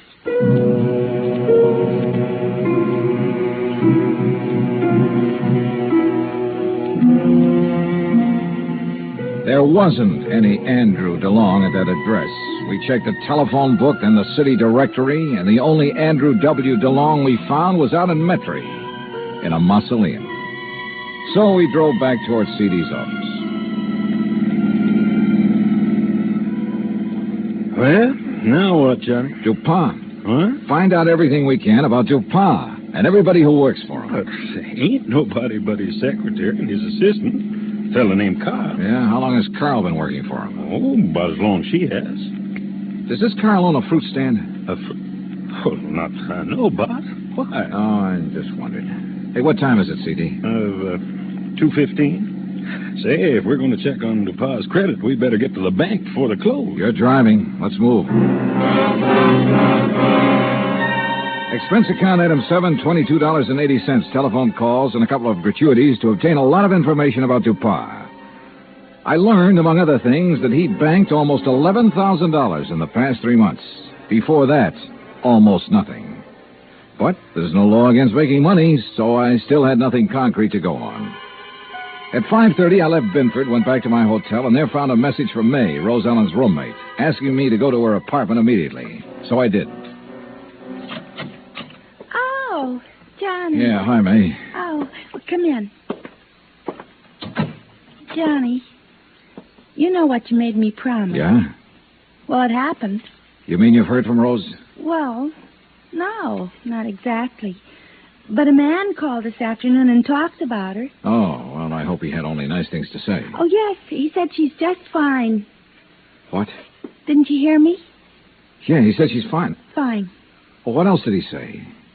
Well, he said he was going to come by at 4 o'clock and pick up her clothes. I should have them ready. No, but of course he didn't. Well, he did so. He did? Oh, what man? You know him? You get his name? Mr. Dollar, you don't think I'd let Rose's things go out of here with a complete stranger, do you? Of course he told me his name. Well? You aren't nearly as polite as you were this morning. All right, I'm sorry. What's the man's name, darling? Oh, well, that's much better. It's Grant. Grant? That's right. That doesn't register. From the way he talked, he must be the one Rose was going with while she was dating that old antique. You ever see this guy, Grant, before? No, but I'm sure he's the one she talked about. Really, it used to get so tiresome. Carl this and Carl does that. Oh. What? I said, oh. May, tell me, where did he say he was taking her clothes? Well, he didn't say. Just put them in that old truck. Thanks, sweetheart. See you later. I needed a fast car and a driver who could handle it, so I called Angelo Arsati. 20 minutes later, we parked in front of DuPa's antique shop. There was a dim light on inside. Now, look, brother, there's really no reason for you to get mixed up in this thing. Oh, you kidding, son? Looks like DuPas ain't gonna answer. All right, let's see what this hunk of stone will do to the glass. Here. That got it. I can reach through to lock.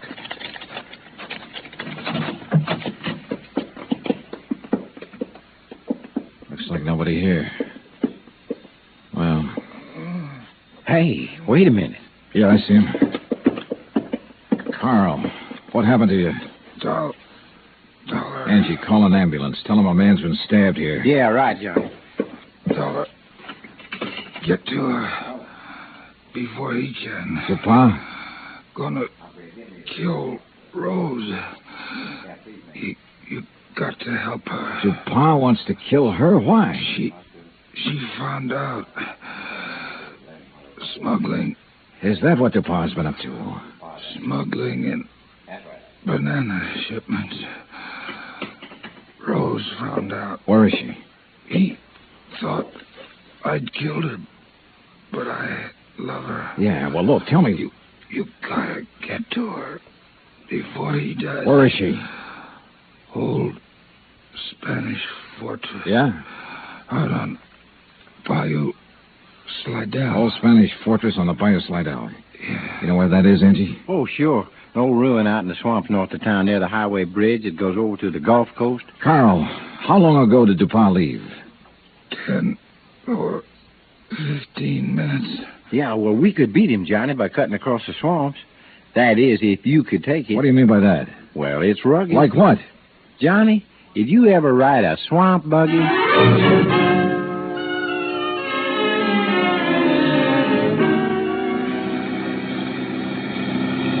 Oh, brother. How much farther, Angie? Well, should be right up ahead. How can you tell? All I can see is swamp and marsh grass. Yeah, well, I done a lot of trapping out here. I know the channel. Think we'll make the old ruins before DuPas? Well, we got to, don't we? Hey, there it is. That old wreck is called a fortress? Man, that's it. Well, get us up as close to it as you can.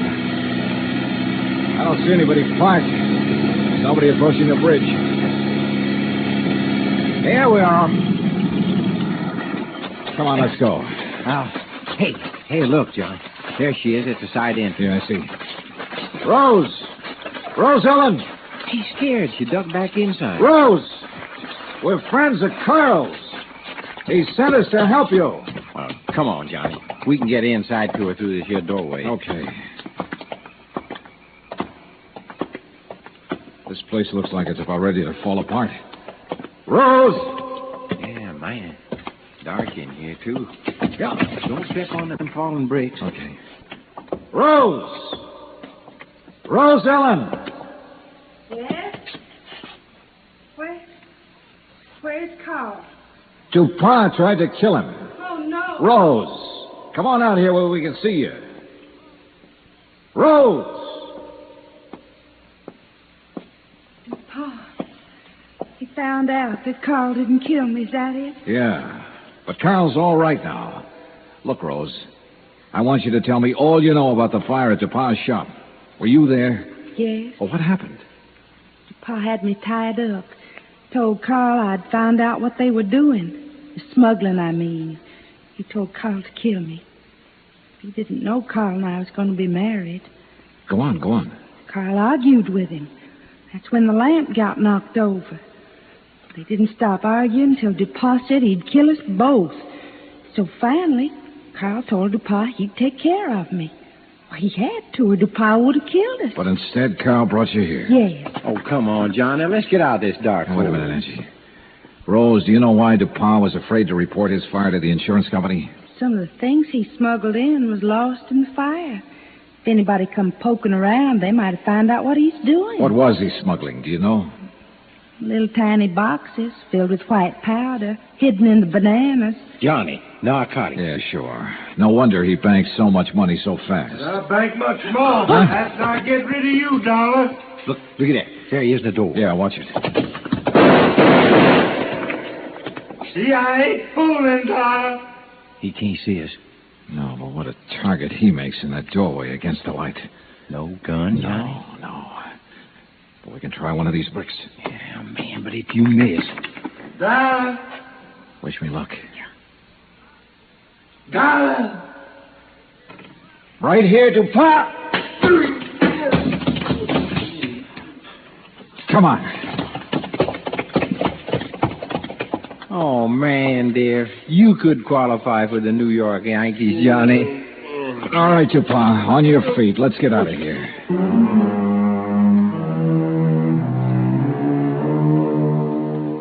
Expense account total, including rental on the swamp buggy, incidentals and transportation back to Hartford, $517.20. Remarks? Well, where he's going, DuPont wouldn't have any use for the insurance money anyway. Carl Grant turned state's evidence and clinched the smuggling charges against him. Because of that, Carl may get off easy. I hope so. He and Rose could make a very happy couple. End of remarks, end of report. Yours truly, Johnny Dollar.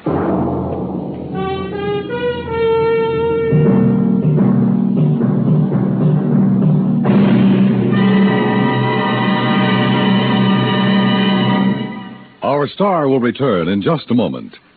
If we are to remain alert to possible acts of aggression, we need the continuous operation of the Ground Observer Corps. And if the Ground Observer Corps is to remain on the job around the clock, 7 days a week, your help is needed. Tomorrow, telephone your nearest Civil Defense Center and volunteer a few hours of your time each week to the Ground Observer Corps. Join our Ground Observer Corps at the Civil Defense Center nearest your home. Now, here is our star to tell you about next week's story. Next week, 3 sets of twins. 2 men, 2 girls, and 2 fires that hit the coast of Florida with the impact of a hurricane. Join us, won't you? Yours truly, Johnny Dollar. Yours truly, Johnny Dollar, starring Bob Bailey, originates in Hollywood. Written by Charles B. Smith, it is produced and directed by Jack Johnstone. Heard in tonight's cast were Virginia Gregg, Forrest Lewis, Lou Merrill, Lawrence Dobkin, and Frank Gersel. Musical supervision is by Amerigo Marino and Carl Fortina. Be sure to join us next week, same time and station, for another exciting story of yours truly, Johnny Dollar. Dan Cubberly speaking.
From Hollywood, it's time now for...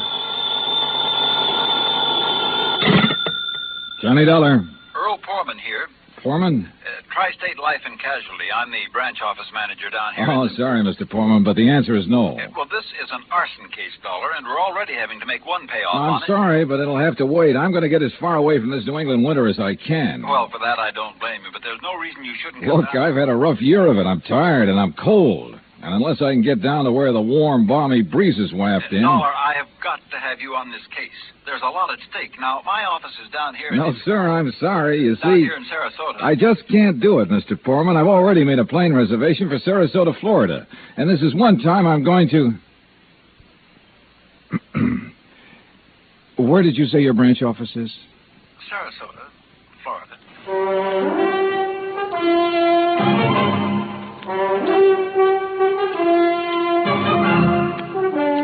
Bob Bailey in the exciting adventures of the man with the action-packed expense account. America's fabulous freelance insurance investigator. Yours truly, Johnny Dollar.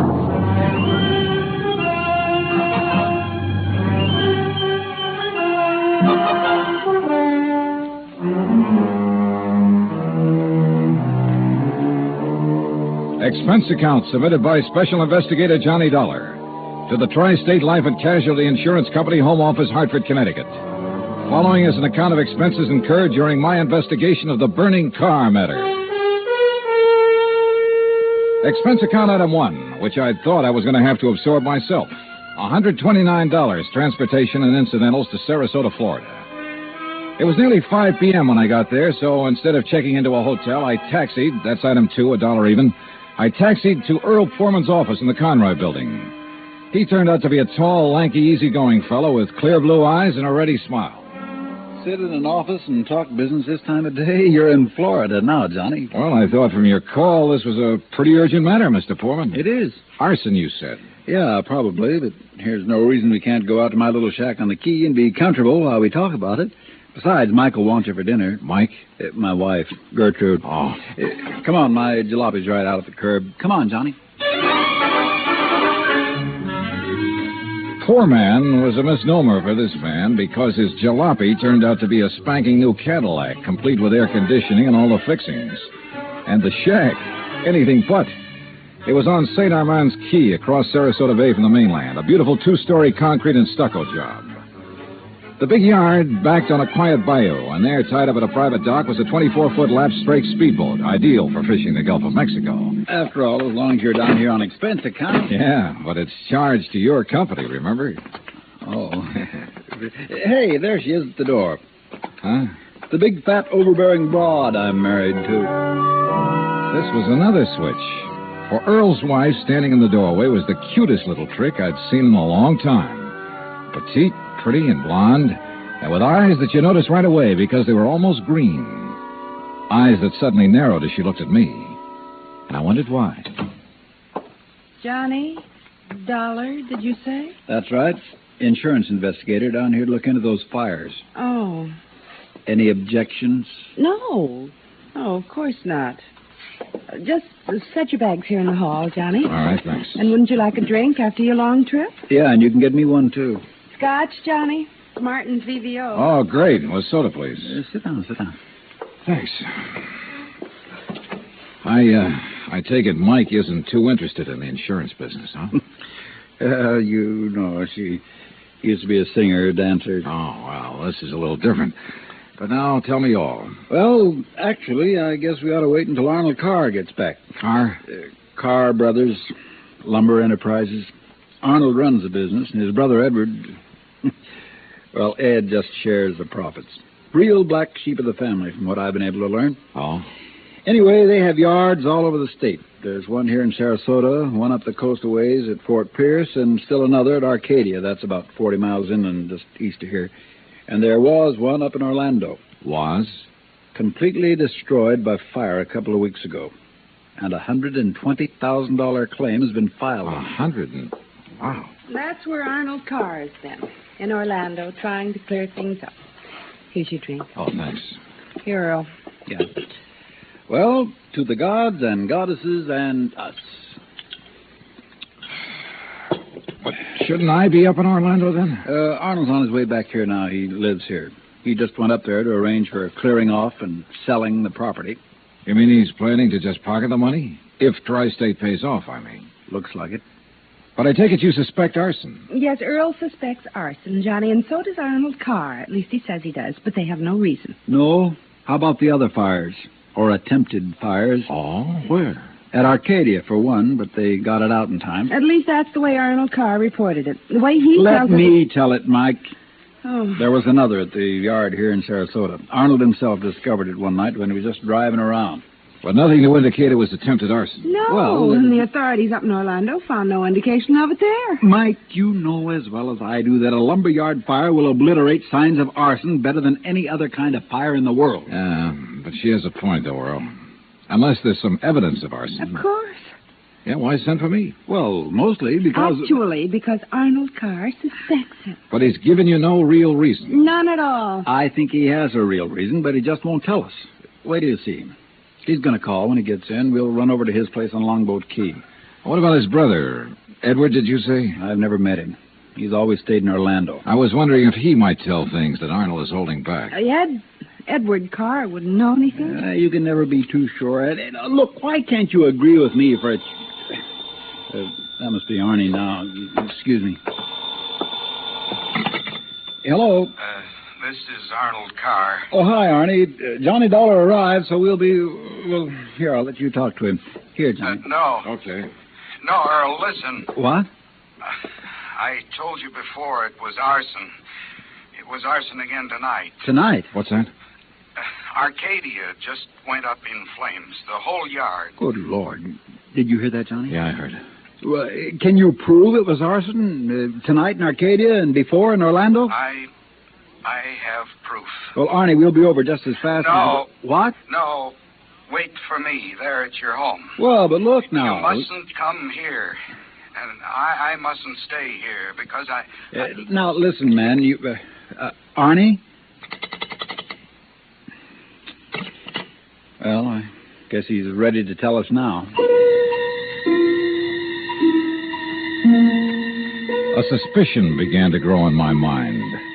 A suspicion that Mike apparently shared with me, that Arnold Carr himself might be responsible for the fires. After all, he was the only one who had seemed to know about the two unsuccessful attempts. He himself had planted the idea of arson. He'd lost no time in filing claim for the Orlando burnout.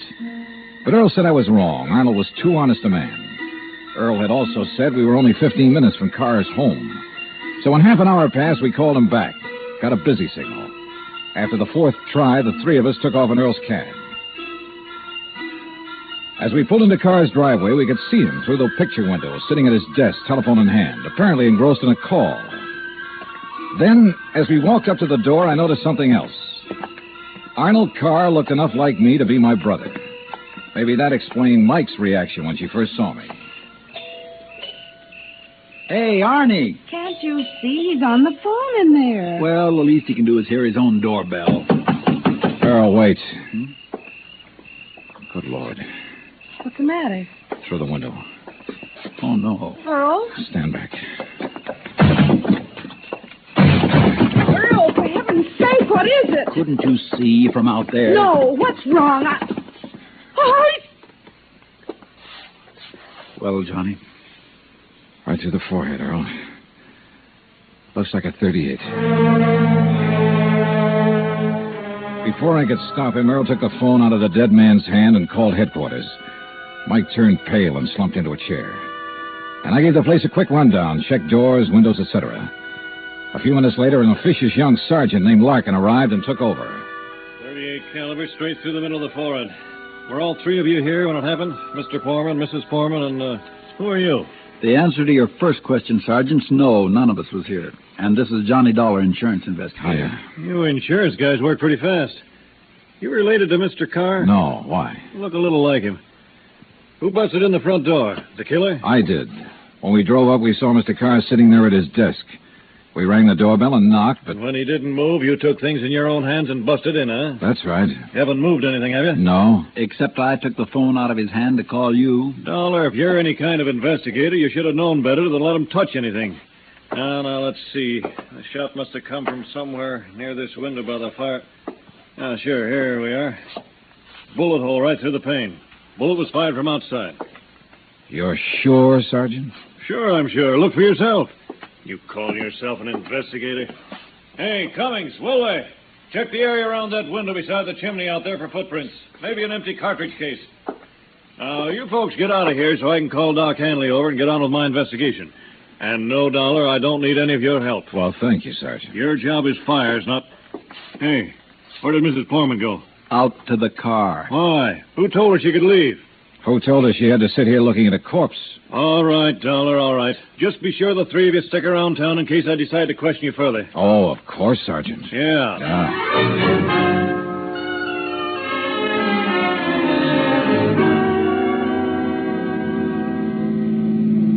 Not shot by somebody standing outside? What do you mean, Johnny? Oh, I spotted that bullet hole in the window, too. So? I also noticed there were no particles of glass on the inside sill. But there were some on the outside. Yeah. The shot that made that hole was fired from inside that room to make it look as though it had come from outside. Then somebody was in there with Arnold Carr. Yeah.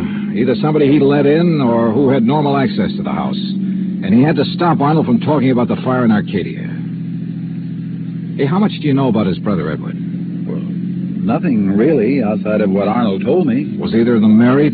Family of any sort? Arnie wasn't, but Arnold's death means Edward will own the business, then. Well, yes. And he lives up in Orlando, scene of the first big fire. Yes, good heavens, Johnny, you don't think his own brother... Where can I rent a car?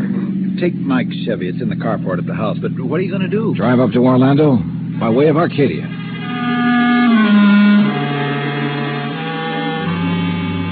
When I got to Arcadia, only a few people were standing around the remains of the fire.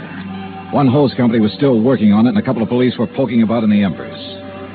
Walking toward it, I almost stumbled over a little old man sitting alone in the darkness beside a palm tree, hunched over, his head in his hands, sobbing. He didn't even look up when I stopped beside him. It's like losing part of my own life, it is.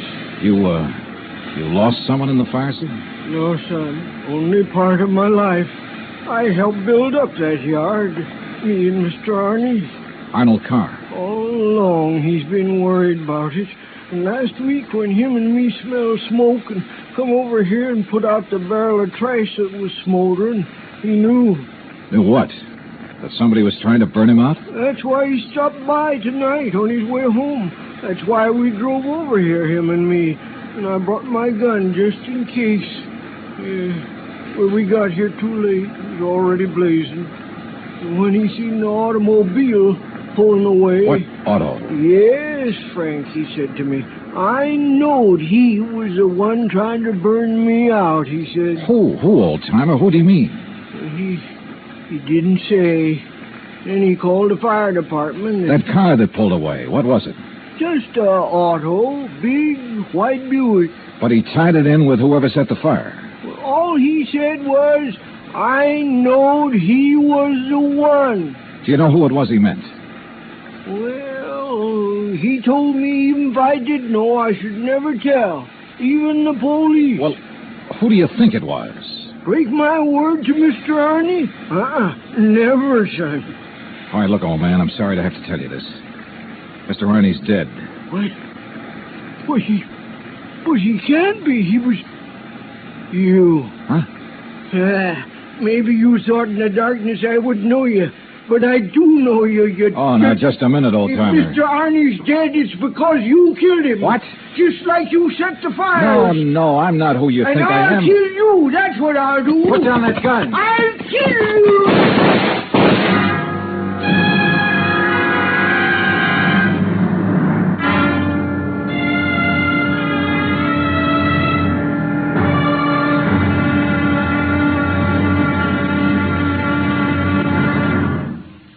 Act two of yours truly, Johnny Dollar, in just a moment. Back in the old days, the very old days, that is, a girl named Cassandra had a corner on the oracle market. But nowadays, you can do some foretelling yourself. On Jukebox Jury, for example, you can help decide which of Tin Pan Alley's new recordings are destined for the hit brackets and which ones are likely to spiral all the way down to oblivion. Remember, Jukebox Jury is yours to hear on most of these same stations every Sunday. Now, Act Two of yours truly, Johnny Dollar, and the burning car matter.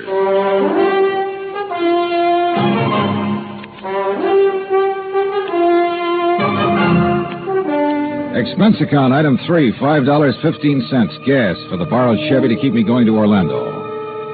Either the old man's eyesight was bad or he was just a lousy shot. Either way, it was okay by me. I hated to slap him down, but there was no point hanging around Arcadia trying to explain things to the local authorities. So after making sure I hadn't really hurt him, I appropriated his gun and took off fast. He'd thought I was someone else. Even I had noticed a family-type resemblance to myself in Arnold Carr. Sergeant Larkin had asked me if I was related to him. And now the old man at the fire had apparently thought I was the one who... Oh, well, I'm afraid I made the rest of the trip to Orlando in somewhat less than legal time. And at police headquarters, I barged into the office of Lieutenant Cal Hudson without bothering to be announced. So early in the morning? Sit down while I finish up a report, Mr. Carr. Thanks. I'm trying to reach you, but we got no answer to the phone at your house. Well, that's very interesting, Lieutenant. I'm afraid I have the painful duty of notifying you that your brother Arnold down in Sarasota last night... Why did you say very interesting, Mr. Carr? Or had you already learned... Well, I'll be doggone. Yeah. You're not the first one. Who are you? Johnny Dollar, insurance investigator. I can't believe it. Dollar, you look enough like Edward Carr to be his twin. You even sound a lot like him. I take it you haven't located Edward yet? Well, no. Lieutenant, I think Edward Carr is the firebug we're after. And the killer. Wait a minute. Briefly as possible, I told him of Arnold Carr's phone call to Earl Poorman, his emotional upset just before he was killed. I told him Arnold had been murdered by someone inside the house, someone close to him, and that everything indicated that someone could very well be Edward Carr. That's still all just theory, Dollar, without any proof. Well, I will admit that Edward is a pretty worthless playboy living off the profits of the lumberyard. In any event, the lieutenant promised to put out an APB on Edward Carr. That was at breakfast for the two of us, item 4, $3.25. Before I left him, he gave me Ed Carr's address, 1726 Allen Place. As I expected, there was no answer to the doorbell at 1726, so I tried visiting up the street.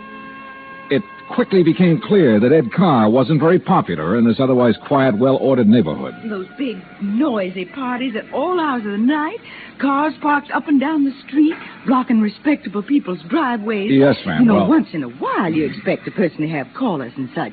Me, I have the ladies' bridge club every third Wednesday, for instance. Well, that's nice. But these are all ladies, not like some of the trash that man and his friends have, dancing and drinking and carrying on at all hours. Yes, you mentioned cars, Mr. You know, people like Mrs. Hereford Robbins.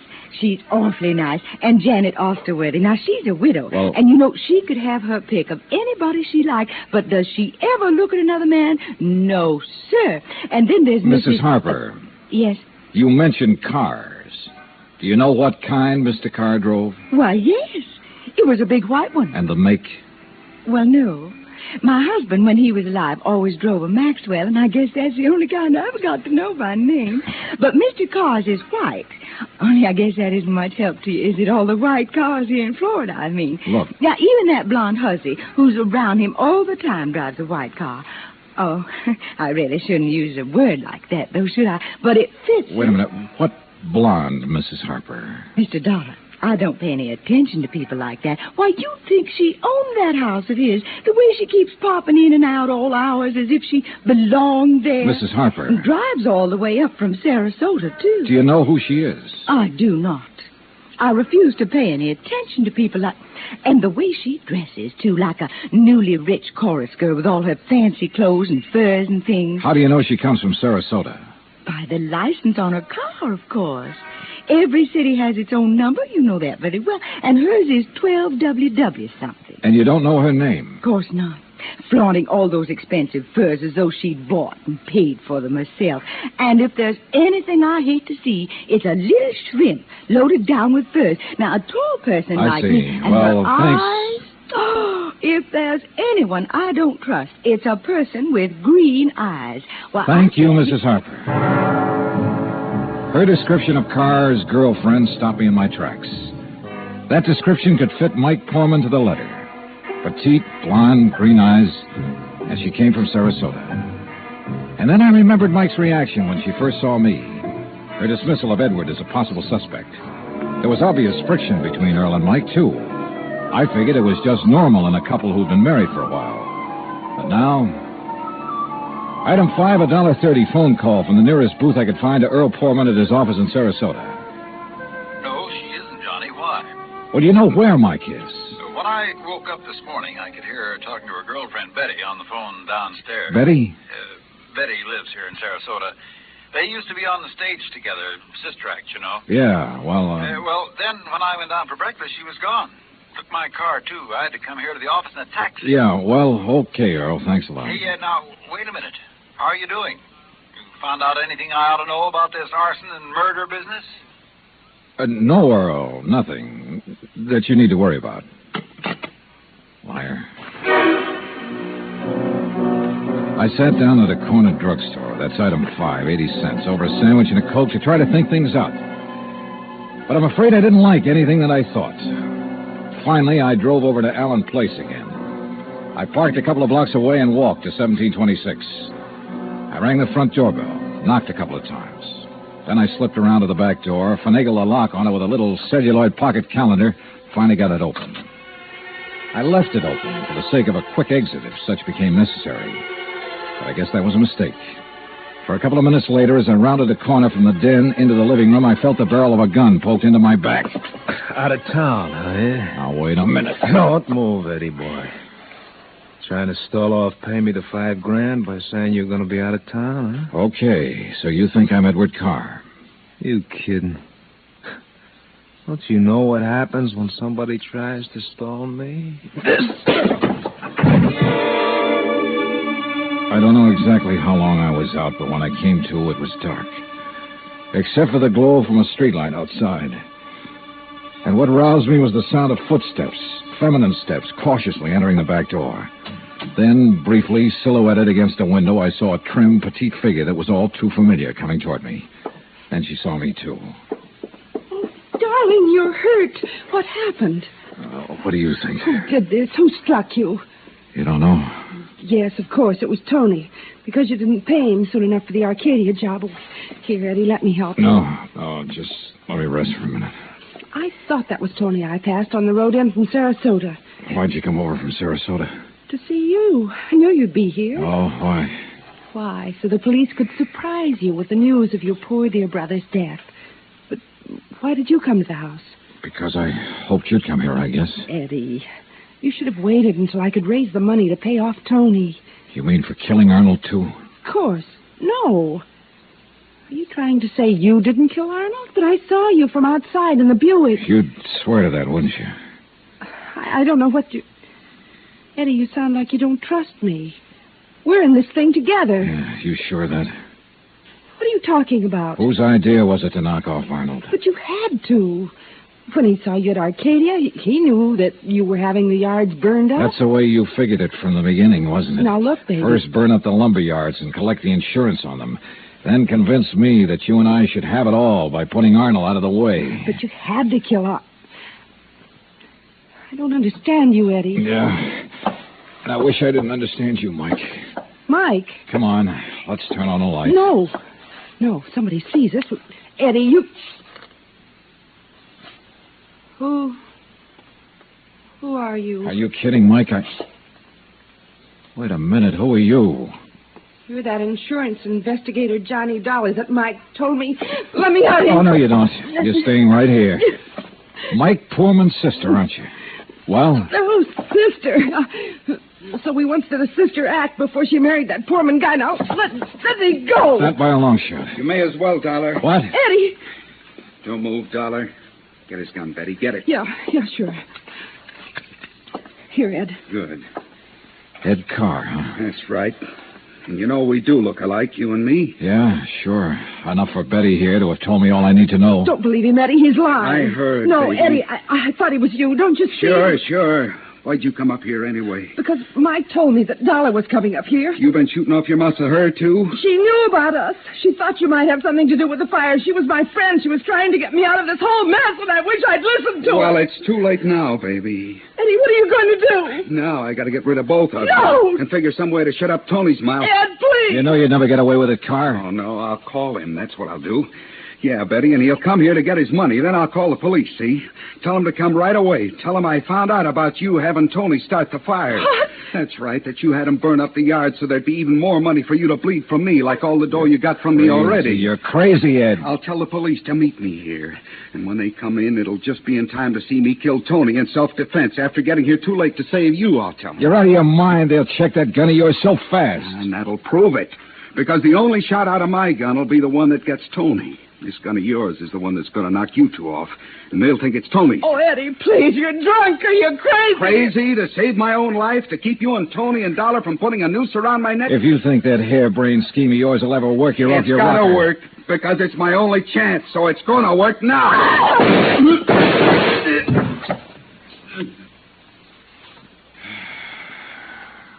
Thanks, Lieutenant.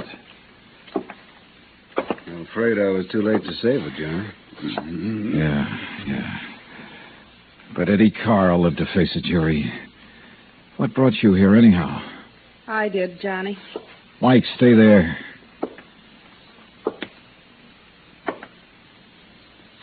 Stay right here, Mike. I know. I don't want to see it. She was my friend. Where's Earl? I came alone. When I talked to Betty this morning, I knew your suspicions about Ed were right because, you see, I knew Betty and Ed were going together. Earl didn't know. Yeah. Maybe you better call him.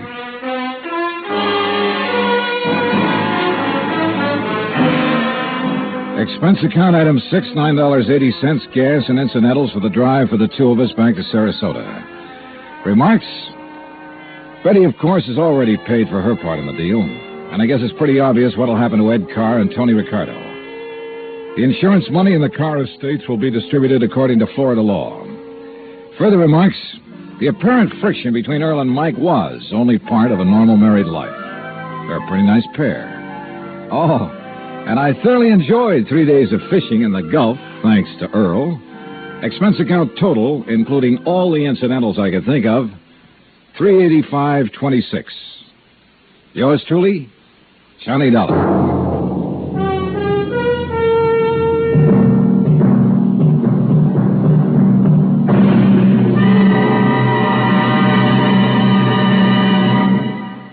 Our star will return in just a moment.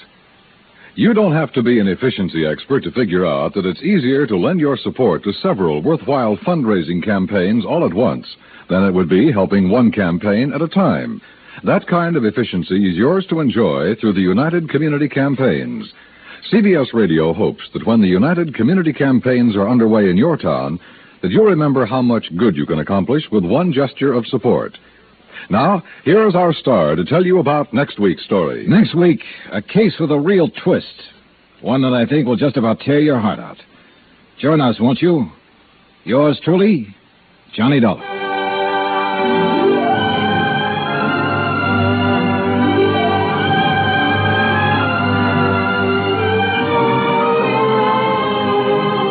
Yours truly, Johnny Dollar, starring Bob Bailey, originates in Hollywood. It is produced and directed by Jack Johnstone, who also wrote tonight's story.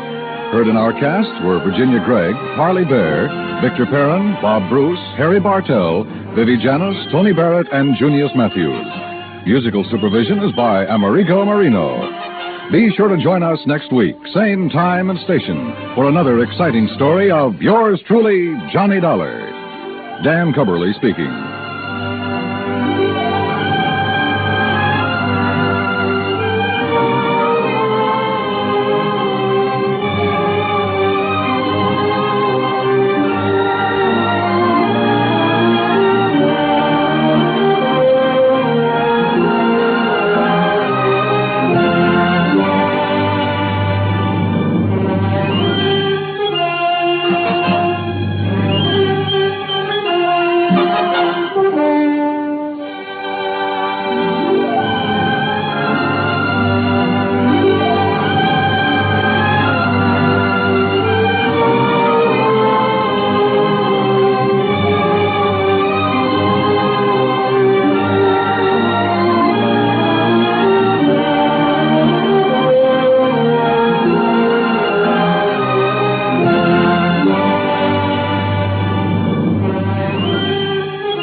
From Hollywood, it's time now for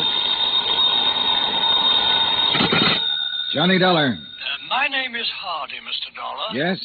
I'm returning the call you made to Mr. Ellis Rasmussen.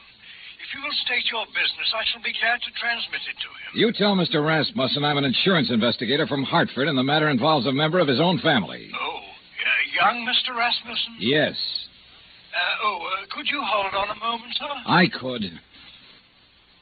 Mr. Rasmussen will send a car for you at 6 o'clock. Look, I can take a cab. Oh, well.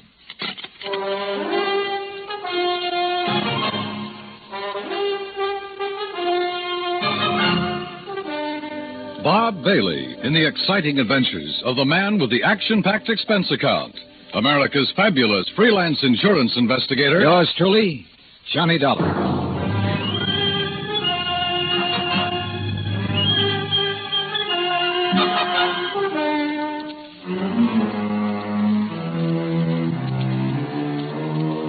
Expense account submitted by Special Investigator Johnny Dollar to the Universal Adjustment Bureau, Hartford, Connecticut. The following is an account of expenses incurred during my investigation of the Rasmusson Matter. Expense account item 1, $204.35, airfare from Hartford to San Francisco to Los Angeles. Trying to compile the details of the Rasmusson case. I'd been on it 3 days when I was stonewalled in Los Angeles with a Holmby Hills address and the phone number of Ellis Rasmussen. At 6 o'clock, a liveried chauffeur in immaculate uniform stepped up to me at the desk. Mr. Dollar? Yes? My name is Stauffer, sir. I have Mr. Rasmussen's car outside. Well, gee whiz, Stauffer. Ain't it the truth, sir?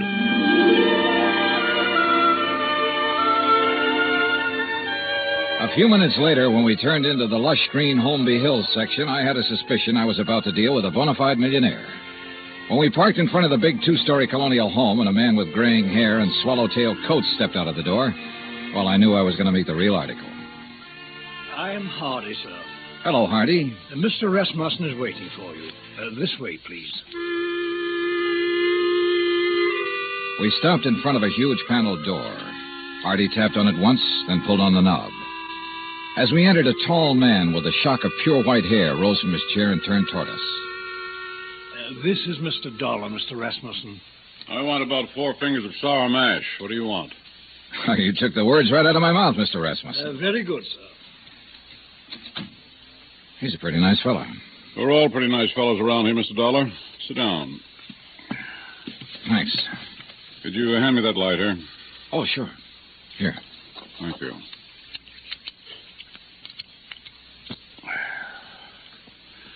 What are you doing in Los Angeles? Boy, federal underwriters of Hartford wrote a blanket policy for all Imperial Rubber Company employees. Your son was an executive with Imperial when he was killed in Malaya last spring.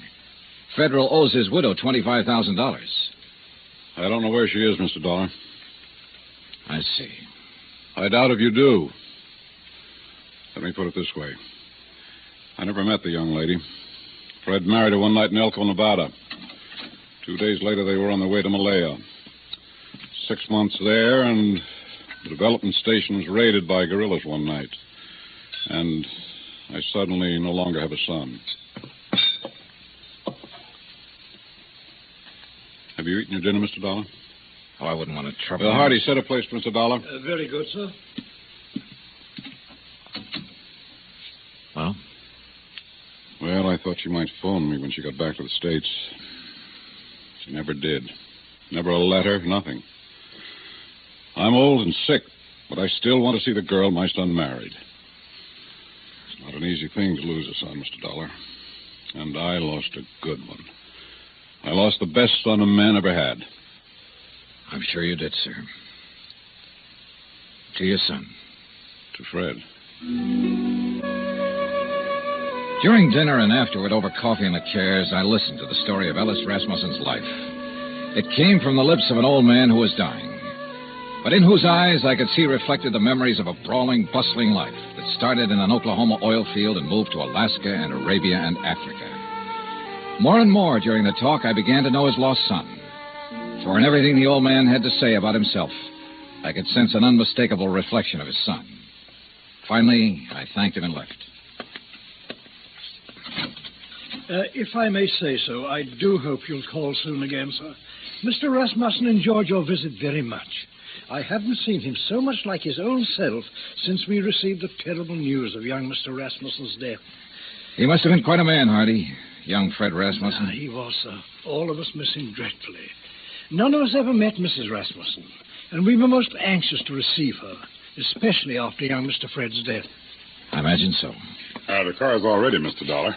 Good night, sir. Good night, Hardy.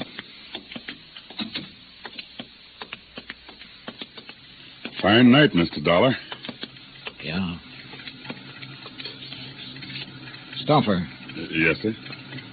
I didn't want to press the point with Mr. Rasmusson, but maybe you can straighten me out. Did he approve of his son's marriage? Let's put it this way, Mr. Dollar. Mr. Rasmusson approved of Mr. Fred. And if Mr. Fred got himself married, then Mr. Rasmusson approved of the girl. Between them two, they had that kind of understanding. Real people. Expense account item 2, $1.98, telegram. To Personnel Division, Imperial Rubber Company, requesting a copy of all information they might have on Laura Olson Rasmussen. Item 3, $6, one long-distance phone call to the Universal agent working the case in San Francisco. Mrs. Rasmussen left the Malaya Peninsula by boat from a town called Cochette 3 days after the news of her husband's death. A week later, she booked plane passage in Hong Kong with Trans-Pacific Airlines. She changed planes in Honolulu. She cleared the Port Authority in San Francisco. From there on, we lost her. Get a list of all the passengers who were on that plane. Okay. Get someone checking the hotels in the Bay Area. She might have checked into one when she hit Frisco. Okay. Now listen, we're looking for a woman whose husband was brutally murdered about 2 weeks before she got back to the States. If she's anything like I think, she was probably about at the end of her rope. Now start asking questions at places where people like that go. Right. On Wednesday morning, I rented a car. That's item 4, $25, and made the rounds. First stop, Los Angeles Board of Education. By 4 o'clock in the afternoon, I had found 35 Laura Olsons who had attended public school in Los Angeles and were more or less in the proper age bracket. The next day, the folder arrived from Imperial Rubber Company. Among other things, it contained a passport picture and a complete description of Laura Olson Rasmussen. She was a blonde girl with a pouting, sultry kind of mouth and wide, dark eyes.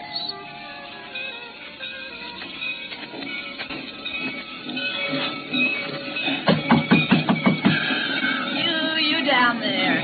Yes? What do you want? I'm looking for Mrs. Frances Olson. Are you Mrs. Olson? I don't want to buy nothing. Do you have a daughter named Laura Olson? Are you a policeman? No, I'm an insurance investigator. I'm trying to locate Laura Olson Rasmussen. Well, how'd you get this address? What's that? A picture of her. Let's see. That's my Laura. What about her? I've been trying to locate her for some time. Is she here? No, she ain't here. She ain't been here for 5 years. Do you have any idea where I can find her? Friends, maybe? Other relatives? You say her name's Rasmussen now? Yes, she married a man named Fred Rasmussen. Married? Well, ain't that just something? You didn't know your daughter had been married, Mrs. Olson? How would I know? How would I know anything about her?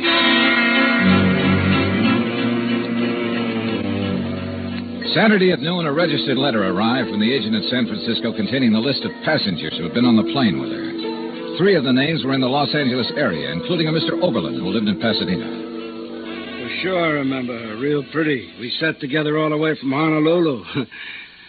What's up? We're trying to locate her, Mr. Oberlin. Did she happen to mention her plans when she returned to the States? Plans? You know, what hotel she might be staying at in San Francisco? Or if she was going on to another city? No, not her. You say that very emphatically. Yeah, I guess I do. You didn't have to show me a picture. You know, a guy always prays he'll meet someone like her on a plane, you know what I mean? Yeah, live it up. Yesterday's gone, she said tomorrow ain't here, and the only thing we got is today. Yeah, we had a swell time. You're sure about this? We were pretty chummy, pal, if you want the truth of it. Mr. Oberlin, did she mention anything about being in Malaya before she boarded that plane? Then she didn't tell you that her husband had been killed a week before. Killed? How? He was murdered by guerrillas in Malaya. No, she didn't mention that. She didn't mention that at all, Mr. Dollar.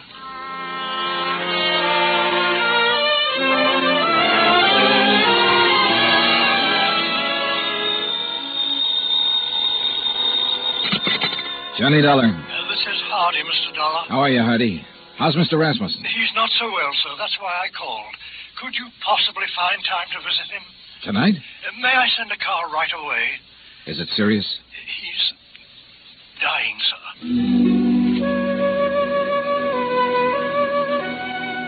I knew why he wanted to see me. Have you located my daughter-in-law yet? No, I haven't located her, Mr. Rasmussen. But I know something about her. I know she drank whiskey and flirted with a fat salesman on an airplane all the way from Honolulu to San Francisco. I know her mother's a drunk. I know she didn't think enough of you or your son to contact you or anybody else when she got back. Mr. Rasmussen, it looks to me like your daughter-in-law's a first-class bum.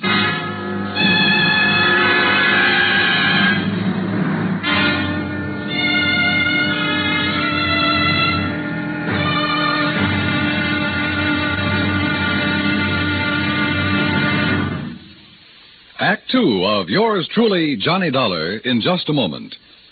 Our daily lives are sharply affected by world news. And for a complete roundup of the news every single weekday evening, just keep your dial on CBS Radio for the news broadcasts of our famous CBS newsmen, Edward R. Murrow and Lowell Thomas. Hear up-to-the-minute news with Edward R. Murrow and Lowell Thomas on CBS Radio. Now, Act Two of yours truly, Johnny Dollar, and the Rasmusson Matter.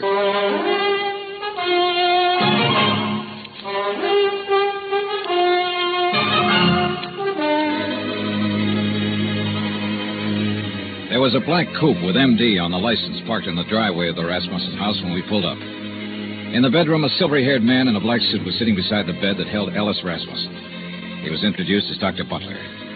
Then I shook the hand of Mr. Rasmussen. Someone suggested that Dr. Butler might like to use the library for his calls. And I was alone with the old man. If you want some whiskey, I keep it in the sideboard over there. Not now, thanks. I wish I had some news for you, Mr. Rasmussen. We're finding out things, but we haven't found her yet. What things? Oh, things. Nothing important. Dollar, if I judge you right, you know your business. And if you haven't found my daughter-in-law by now, you've certainly found out what kind of person she is. So tell me. I haven't met her. I don't know. You're being evasive. I don't work for you, Mr. Rasmussen. I'm an insurance investigator trying to locate a woman and pay off a claim. If I don't find her, the case will just have to sit, unless you or someone else concerned makes a report to missing persons. Then the cops can take over, and maybe they should right now. My son was a fine man. I can look back on all the years I had with him and be proud of every year and every day. He married a girl named Laura Olson. I don't know where she came from or who she was, but I know my son wouldn't have married her unless he loved her, unless she loved him in return and was worthy of his love. You know a lot, Mr. Rasmussen. Perhaps I should go to the police. No, don't do that. We'll find her, Mr. Rasmussen. We're getting it narrowed down. Well, I'd better leave now. As you say. Mr. Dollar. Yes, sir. I want to see her.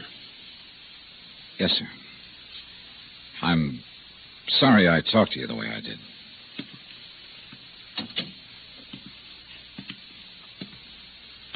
Phone call for you, Mr. Dollar. Would you like to take it in there? Oh, yeah, sure. Keep an eye on him, Hardy. Trust me, sir.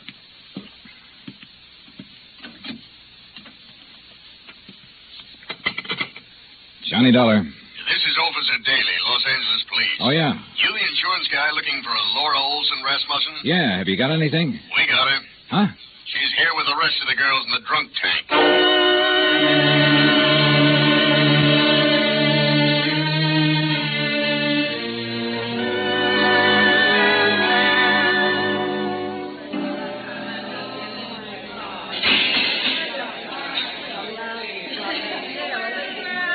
A drunk tank will always smell of disinfectant. This one was no different. There are no bunks, no chairs, no blankets, no nothing. So you stand or sit on a concrete floor and wait for something to happen. The legal period is 24 hours. You get rebooked or you get released. It all depends. What's the story on her, Dollar? I've got a check for $25,000 for her. Gee, insurance money? Yeah. Quiet! Quiet in there! quiet down! You girls better learn to get along. Which one? Back there, sitting on the floor. What's the situation? If somebody comes up with bail, they can have her. Expense account item 7, $100 bail. While I was waiting around, Officer Daly broke open a file on her. A dozen aliases, a dozen charges, and one conviction for shoplifting. A career of petty thievery that began at the age of 16 and ran up into a 22nd year. Expense account item 8, $35 telegrams. I sent wires to all parties concerned, all parties except Ellis Rasmussen, ordering a stop on their activities since Laura Olson Rasmussen had been found.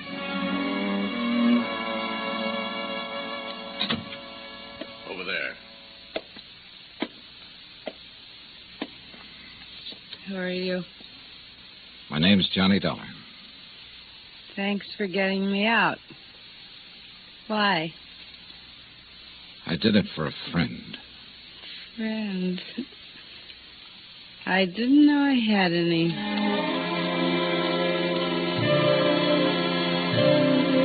Expense account item 9, 20 cents, 2 cups of coffee. We had it in a diner across from the women's section of the main jail. I looked at Laura Olson Rasmussen while she drank the coffee. Looked at the blonde hair and the wide eyes and the pouting mouth. Looked at the woman who had once been the wife of Fred Rasmussen.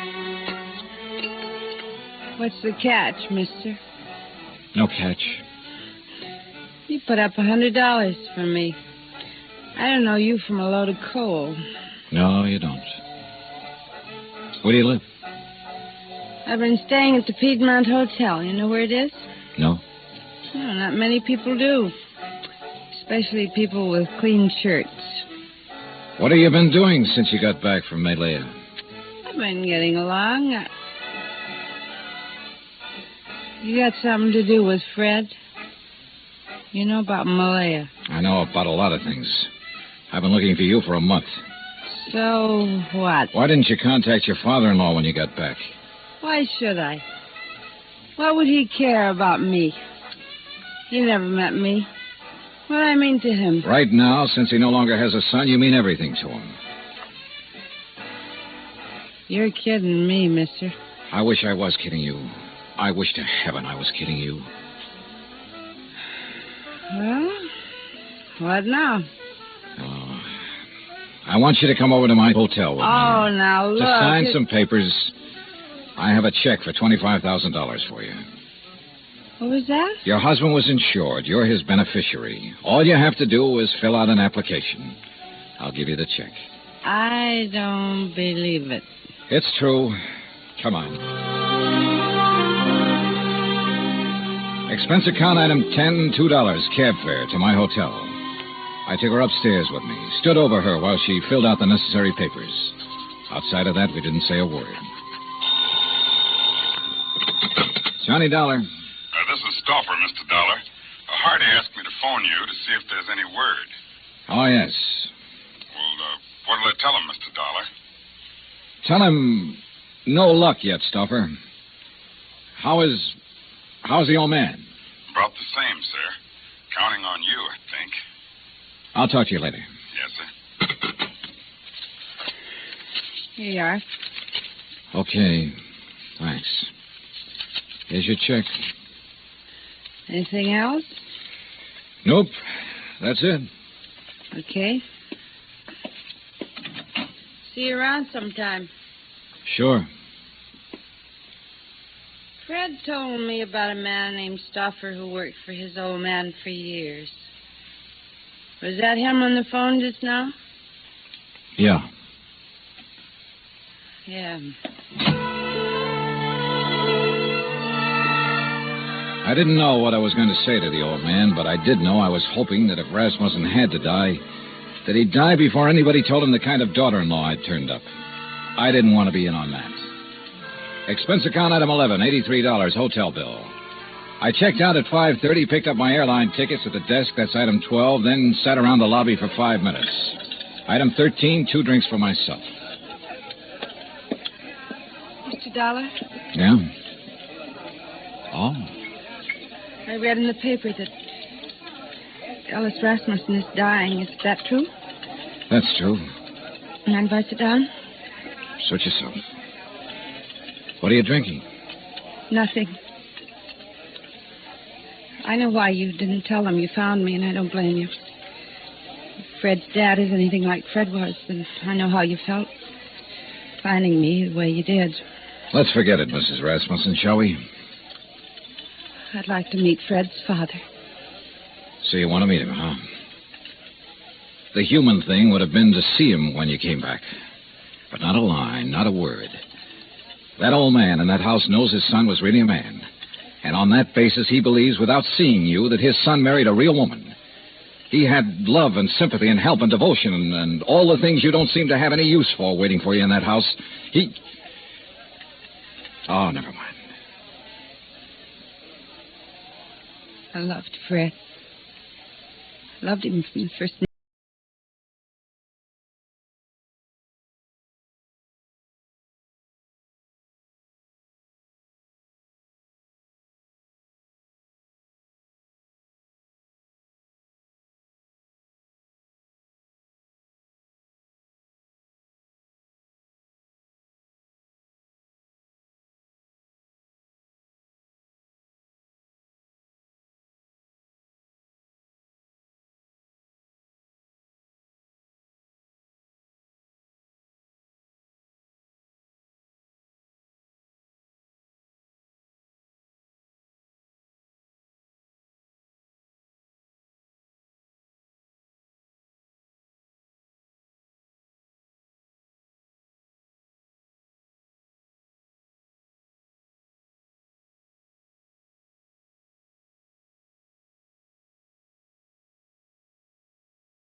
Family were. I didn't go in. Couldn't you see me, cheap, rotten, dirty little me? Couldn't you see me walking in there and saying, I'm me? Couldn't you see that mother of mine moving in? What would that have done to the old man? It would have crushed out his whole memory of Fred. But don't think, Mr. Dollar, I haven't got my memory, too. I didn't drink that away. I was loved by a man. And I loved him back. I've still got that. I'm going out there pretty soon. Would you like to meet him? Do you think I can? I think so. I think so very much. Oh, Mr. Dollar, I've been waiting in the lobby. I thought you might be here. How'd you, miss? Stuffer, I'd like you to meet Mrs. Rasmusson. Well, my. I'm mighty pleased to meet you. The boss will be mighty happy. She dried her eyes in the car. I didn't say much. She didn't say much. But in the half hour it took to get out to Holmby Hills, something happened to her again. There's something that must have happened when the big arm went around her shoulders the first time. Good evening. Mrs. Rasmusson, Hardy. How do you do, Mrs. Rasmusson? We're very happy to see you. Thank you, Hardy. Fred spoke of you often. That was kind of Fred. This way, please.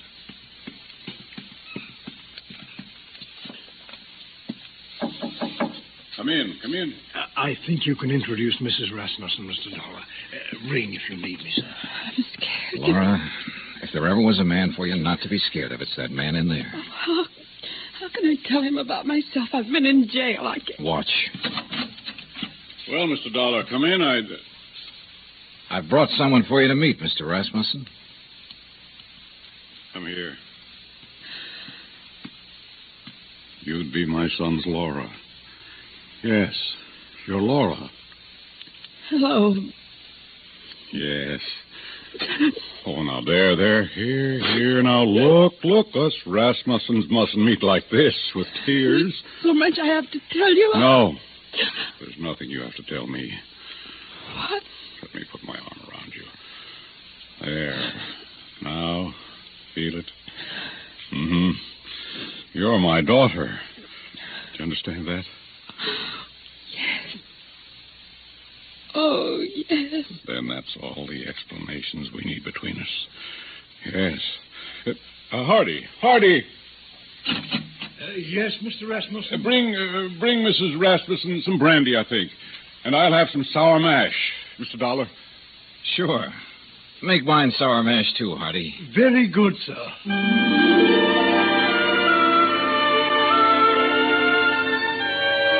Expense account item 14, $40. Miscellaneous. Item 15, $35, stenographic. Expense account total $1,965. Remarks? The old man's got a few weeks more. Laura's moving into the house with him to take care of him. She won't be telling him a lot of things about herself. She doesn't have to. You should have stood there like I did and seen that big arm go around her shoulder when he said, "You're my daughter." Yeah. Yours truly, Johnny Dollar.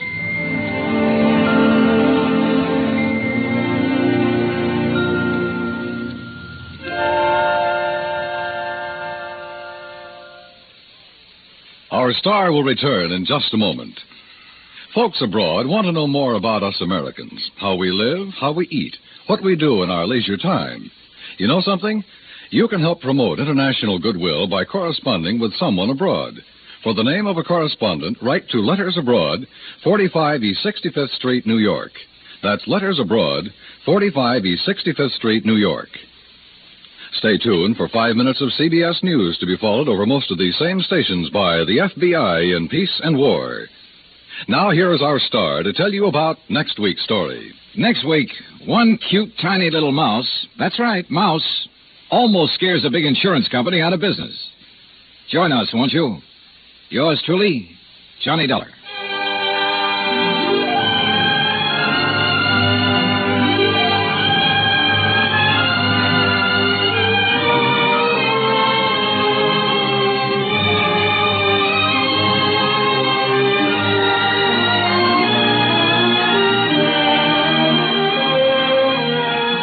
Yours truly, Johnny Dollar, starring Bob Bailey, originates in Hollywood. Written by John Dawson, it is produced and directed by Jack Johnstone. Heard in tonight's cast were Virginia Gregg, Gene Tatum, Eric Snowden, Roy Glenn, Will Wright, Frank Nelson, and Jack Crucian. Musical supervision is by Amerigo Marino. Be sure to join us next week, same time and station, for another exciting story of yours truly, Johnny Dollar.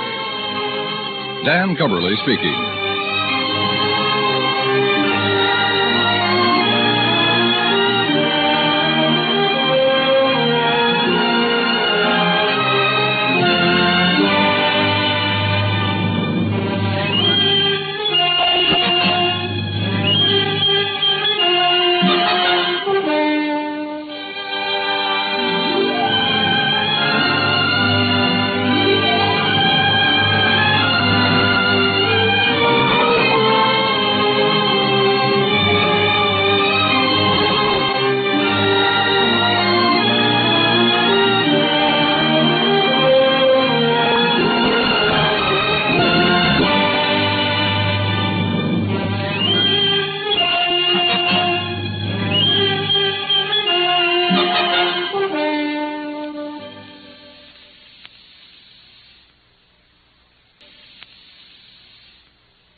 From Hollywood, it's time now for Johnny Dollar. Hi, Johnny. Who dat? George Reed. Well, Merry Christmas, George. Is it? Oh, what's the matter? You ever hear of Jediah Gillis? Eccentric? Owns about half of Rhode Island? That's the boy. A couple of weeks ago, he wrote a special policy on an item he wanted insured. And it's up and disappeared, huh? How'd you know? Oh, just a wild guess. What did he lose? I hope you're sitting down, Johnny. Yeah? Why? Because the insured item is a mouse. House? Mouse. What?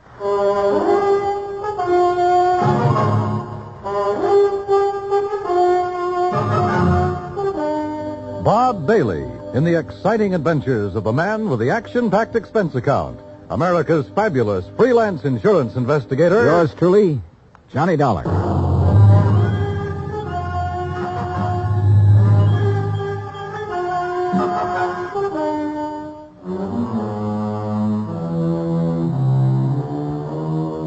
Expense account submitted by Special Investigator Johnny Dollar to Floyd's of England, American Branch Office, 443 North 15th Street, Hartford, Connecticut.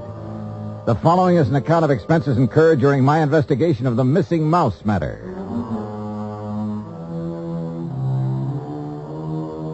Expense account item 1, 85 cents. Taxi from my apartment to George Reed's office. He was on his feet waiting for me. His Ivy League suit looked as though it had been slept in, and he needed to shave. Close the door, Johnny. Yeah, sure. Johnny, I'm rather level with you. This thing has me going. Well, it serves you right. Anybody who'd insure a mouse deserves what he gets. Yeah, but it isn't an ordinary mouse, Johnny. No? Not according to Mr. Gillis's original application. Yeah, take a look. Item to be insured. One unusually talented grayish-brown mouse. Unusually talented? Like how? I don't know. What? I tried to find out, but Gillis wouldn't tell me. And still you issued the policy? Well, you know our company, Johnny. We have a reputation for insuring almost anything, but we have to draw the line occasionally, and we would have here, except for one thing. What's that? And believe me, it better be good. It is. Gillis carries all of his insurance with us. Yeah, but even so. Just one of his several policies is a straight life for $350,000. Wow, king-size premiums, huh? Exactly. So when he called asking us to insure this fellow's mouse for a few weeks... Wait a minute. Gillis doesn't own it? No. Well, who does? It belongs to a friend of his, a man named Glazer. He's spending the holidays with Gillis. Gillis didn't want to be responsible if something happened to Glazer's mouse while he's there, so he asked us to write the policy. How much did you insure it for? All the company would allow, $5,000. Oh, now, George, you think I want to get all worked up over a lousy $5,000 loss? What kind of a commission can I possibly make on that? Look, give me a chance to finish, will you? All right, but only because it's Christmas. All right. Late last night, I received a call from Gillis. He wanted to know whom we considered the best investigator in this part of the country. When I told him, he told me about the mouse and insisted I send you up to help look for it. No, George, I'm sorry, but I'm going to pass. I've handled some screwy cases in my time, but this is... Please, wait till I finish, will you? I told Gillis you wouldn't be interested. That's when he started putting on the squeeze. Squeeze? How do you mean? He said if I didn't get you, he'd cancel his policy. Oh, come on. You don't believe that, do you? I don't know what to believe. Gillis is a screwball of the first water. We've known that for a long time, and frankly, I'd rather not take a chance. Well, you've got to. Maybe not. I've received an okay from upstairs. On this one, you can write your own ticket. Well, why didn't you say so in the first place? You didn't give me a chance. Look, there's a train for Providence at 3:30. Here's Gillis's address. He wants you to stay with him. That'll cost more, Georgie. It figures. Merry Christmas, Johnny. Same to you, Santa Claus.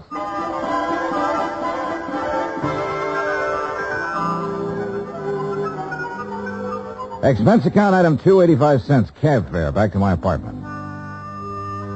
I was intrigued by what George had told me and by what his company was going to add to my bank account, so I didn't really mind changing my plans for the holidays. Expense account item 3, $18.90. Transportation, including a round-trip ticket, Hartford to Providence, and cab fare out to the Gillis residence. Palace would be a better word for it. It stood in the middle of a large wooded park. Must have been half a dozen acres, all of it surrounded by an old-fashioned iron fence. I dismissed the cab and had started toward the front door when it opened. And standing against the light, watching me, was a tall, beautiful girl. Careful of the steps. What? The steps, they're icy. Oh, thanks. We've been expecting you, Mr. Dollar. Hi. Well, hi. Mr. Glazer and Father are in the library. Would you like to meet them now or wait till after you're settled? Oh, I'm afraid I'd better see them right away, Miss Gillis. Marion, Johnny. Well, come along. You know, for the first time, I'm glad I came home for the holidays. Home from where? New York. Here we are. You'll have to come visit me, Johnny. Maybe I'll do something drastic, like losing a mouse to guarantee it. Marion, I told you to keep that door closed. Oh, Mr. Dollar's here, Father. Oh, well, have him come in. Yes, by all means, have him come in. See you later, Johnny. Well, Dollar, glad you finally got here, yes, indeed. Thank you, sir. This is my friend and associate, Bert Glazer. Hi, Mr. Glazer. Bertie and his pals, Mr. Dollar.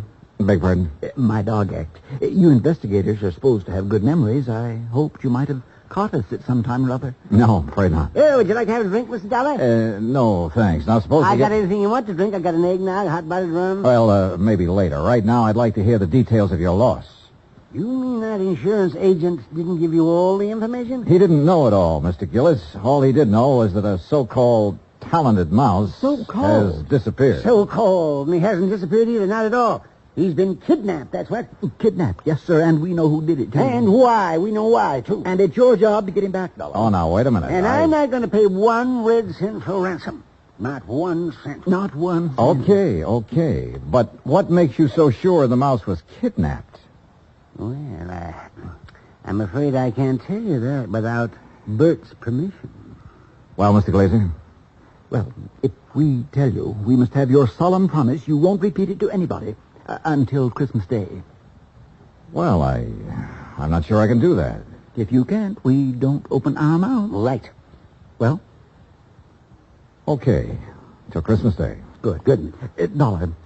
Suppose I told you Gulliver was worth at least $50,000. Gulliver? The missing mouse. Oh, you'd be surprised if I said he was worth that much? Depends. You claim he's talented.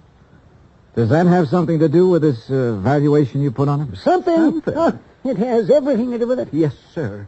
Well, what does Gulliver do that other mice can't? Nothing. But it's how he does it that counts. How he does what? Sings. What? Can't you hear the man, Miss Della? Can't you hear him? Gulliver sings. He carries a tune. You know. With the clarity of a clarion, the fervor of a female opera star, and the tone of a tenor. That's how we plan to bill him. I see. But he doesn't believe us. Oh, now, wait. I didn't say that. There's no need to. We can tell by your face. Can't we, Bert?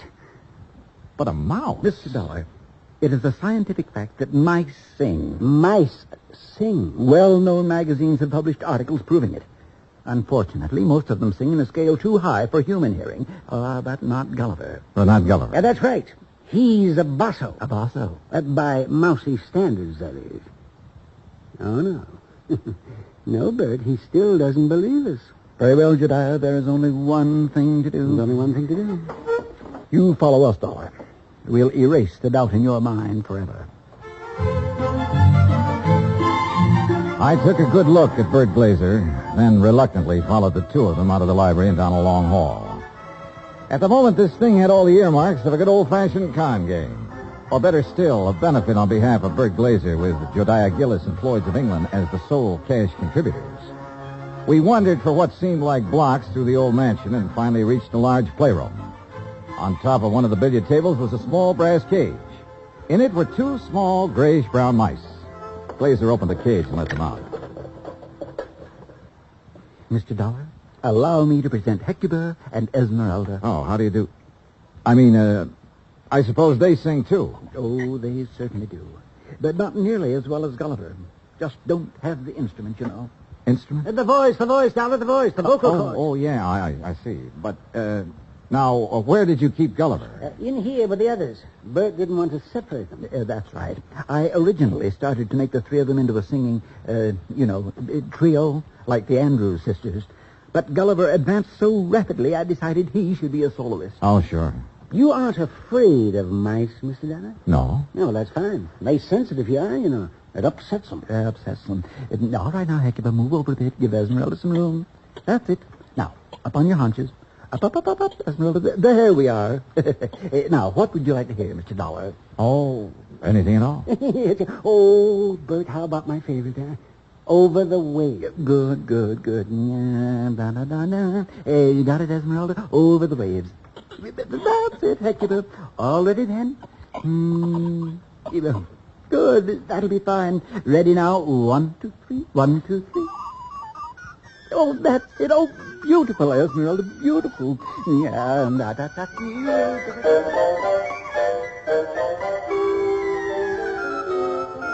Well, I won't say I was convinced, but I won't say I wasn't. But I will say those mice were singing something, or giving a mighty good imitation of it. We returned to the library, and this time I sampled the eggnog liberally. Is that all right, Dollar? Oh, fine, thanks. Well, Dollar, you know now why we believe Gulliver was kidnapped? Well, I'm not sure. To exploit him. What else? Exactly. You have any idea who did it? Harry McQueen, that's who. McQueen. Who is McQueen? Used to be my agent. Theatrical agent? Uh-huh. He's been snooping around here lately, Johnny.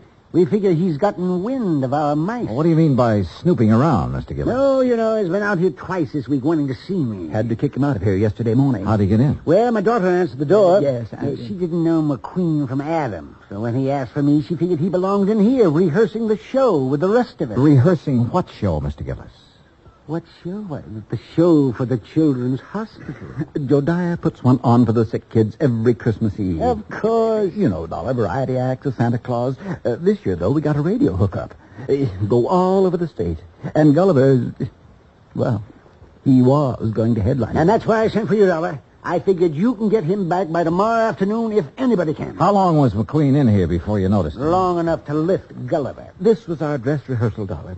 We'd asked some of the kids from around the neighborhood in to watch, so it was pretty crowded. Where were the mice during the rehearsal? Well, that's where I made my mistake. What do you mean? We were keeping them a secret till the Rio show. Well, where were they? In their cage, over there on the mantel. Now, we were using this part of the room for the stage, so McQueen could have just reached in and taken Gulliver without us seeing him. Now, what makes you so sure McQueen did it? We told you. Besides, who else would want him? Who else? And it was right after I kicked him out of here that I discovered Gulliver was missing. What'd you do then? Why, I called off the rehearsal and started searching for him. McQueen? Big Gulliver. And I put in a telephone call to the Providence house where McQueen was staying. Did you talk to him? Nope. They said he'd checked out. After questioning them for a while, I finally had a nightcap with Jediah, then went to the phone in the hall and made some calls, including one to George Reed. Well, how's it going, Johnny? It's not. That's why I'm calling. Look, they think a theatrical agent named Harry McQueen stole the mouse. He has offices in Boston and New York. Now, I placed a person-to-person call to both offices, but with tomorrow Christmas Eve, he might not get the message. So, what do you want me to do? Find out his home number. Ask him to call me here. Okay. Anything else? Hello? Johnny? Johnny, you there? Yeah. And so is a cat. What? A big yellow cat. What's so unusual about that? Oh, nothing. Except he's got a grayish-brown mouse between his two front paws.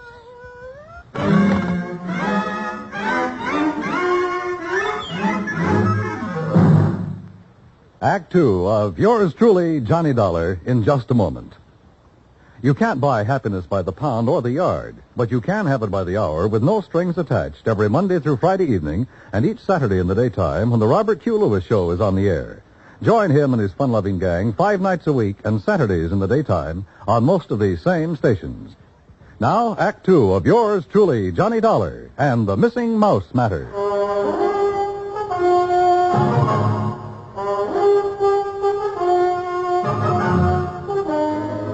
I was standing in the hall of Jediah Gillis's home looking at a big yellow cat that had a mouse between its two front paws.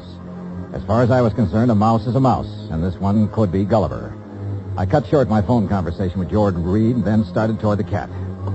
Here, kitty. Here, kitty, kitty. Nice, kitty. Kitty, kitty. Here, kitty. Here, kitty, kitty. That's a good kitty. Now, kitty, let me have the little mouse. Mama, you naughty cat. Where? Oh. This cannibal belong to you, Marion? Yes, I promised Father I'd... What do you mean, cannibal? Take a look. Oh, no. Oh, yes. And he's very, very dead. Oh.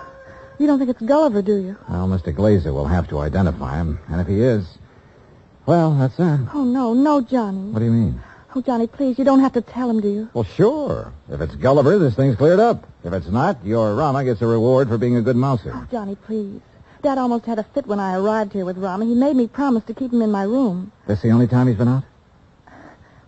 Well, no. Oh. He was out for a little while yesterday while they were rehearsing. I didn't notice he was gone till after lunch. Then the corpse could be Gulliver's. Oh, Johnny, if it is, there's nothing we can do about it now. And if you tell my father, besides making him angry, it'll break his heart. All right. I won't say anything until tomorrow night. Oh, thanks, Johnny. Night. Good night.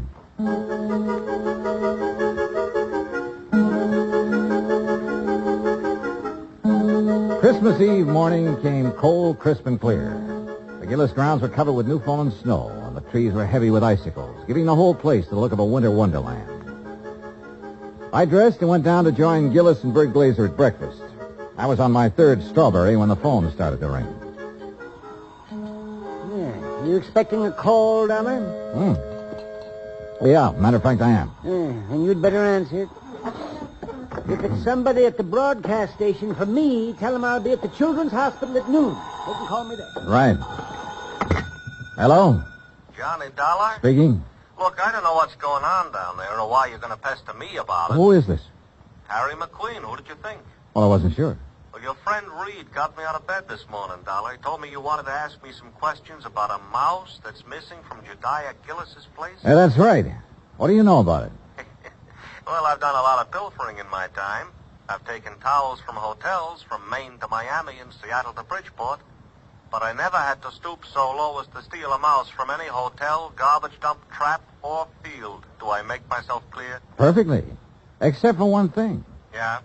This particular mouse was a performer. Was a what? He was trained, did tricks. Still doesn't interest me.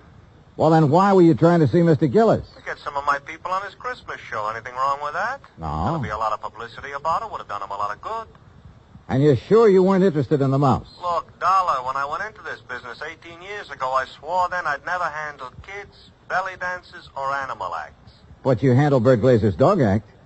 His what? Dog act. Bertie and his pals. Oh, somebody's feeding you a line, Dollar. That act was Bill Bertie and his pal. And the pal is a dummy. Glazer's a top-notch ventriloquist. He's a master. You hear me, Dollar? Yeah, Harry. I hear you fine. I had to do some thinking, so I put on my coat and went outside for a walk around that wooded park. What I had just learned about Glazer confirmed what my instinct, my common sense, had been telling me all along. Except for one thing. The performance given by Hecuba and Esmeralda the night before. If Glazer had been doing the singing for those two mice, he was a master ventriloquist. Which was exactly what Harry McQueen said he was. I'd started back toward the house, wondering if I should get Jediah aside now and tell him or wait until after the show when something soft and cold hit me on the back of the head. Hey! Sorry, Johnny, I couldn't resist such a serious target. Anything new? Well, if you mean have I found Gulliver, the singing mouse, no. Dad told me to tell you if Gulliver does turn up before 1:15, rush him over to the hospital. Yeah, sure. But I think that's extremely unlikely. You think Rama got him, don't you?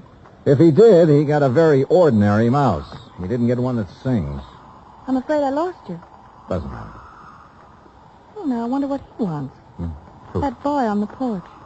Oh, well, if this was Hartford, I'd say he was the paper boy coming around to collect. Well, it's not Hartford, and he's not a paper boy because Dad doesn't subscribe to anything but Fortune. Oh, well, then he's selling something. Well, if he is, he's not going to give us a chance to buy any. Johnny, looks like we scared him off. That's funny. Hey! Hey, come back! He sure tore out of here when he saw us. Wonder what he wanted. Do you suppose he was one of the kids they invited in to see the dress rehearsal? Well, if he was, what would he be doing back here today? I don't know. Let's take a look around. We found it in the playroom, near where Gulliver's cage had been. It was a roundish metal clamp, the kind of boy wraps around his trouser leg when he's riding a bike. I was about to call the hospital and ask Jediah for a list of all the kids they'd invited to the rehearsal when the front doorbell rang. Johnny, it's that boy again. Better let me get in. Hi. Hi. I was over here to see the show the other day. Oh? Yeah. You see it? No, I wasn't here then. Oh. Gee, sure is cold. Yeah, sure is. Oh, why don't you come in and get warm? Oh, no, that's okay. No, come on. Nobody's here. No? Well, Okay. Yeah, sure, come on. I don't want to bother nobody, you know. I was just riding by and I thought I'd stop and tell old man Gillis what a swell show they put on. You really liked it, huh? Yeah. All except for that Santa Claus. Oh? What was wrong with him? Nothing. Just that, well, who believes in all that smushy kid stuff? Kids, I guess. How old are you, Bobby me. How old are you, Bobby? Almost 11. Well, being that old, I can understand why you weren't impressed with the Santa Claus. All that other stuff, too. You know, like giving presents and singing those hymns and junk like that.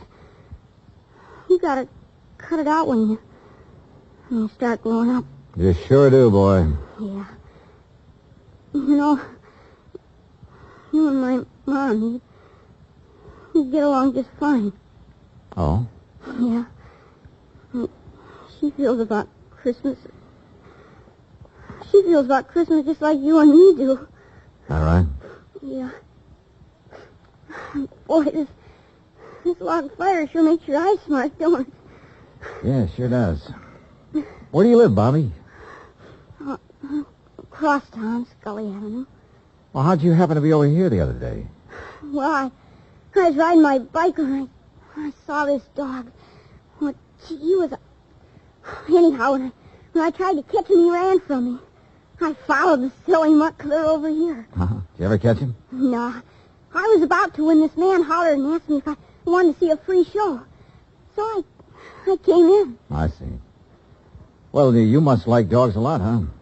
Sure. You got one? Used to have one. When my pop was with us, but we can't have no pets where we're living now. Oh, that's rough. Yeah. You know that poem?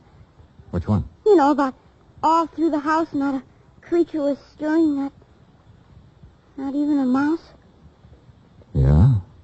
Well, that fits our place. Especially now. How do you mean? Well, I didn't think he'd miss it, you know.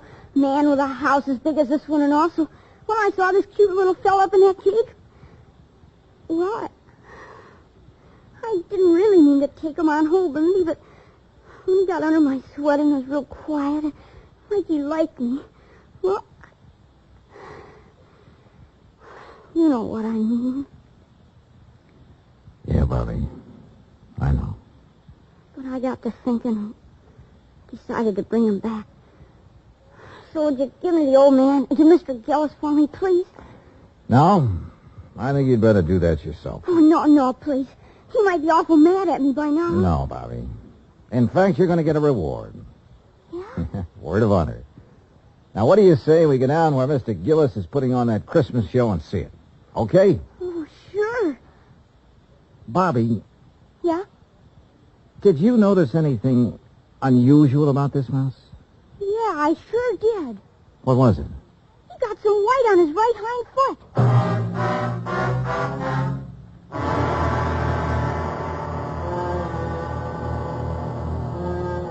Expense account item 4, $1.60. Cab fare from the Gillis residence to the Children's Hospital for Marion, Bobby, and myself.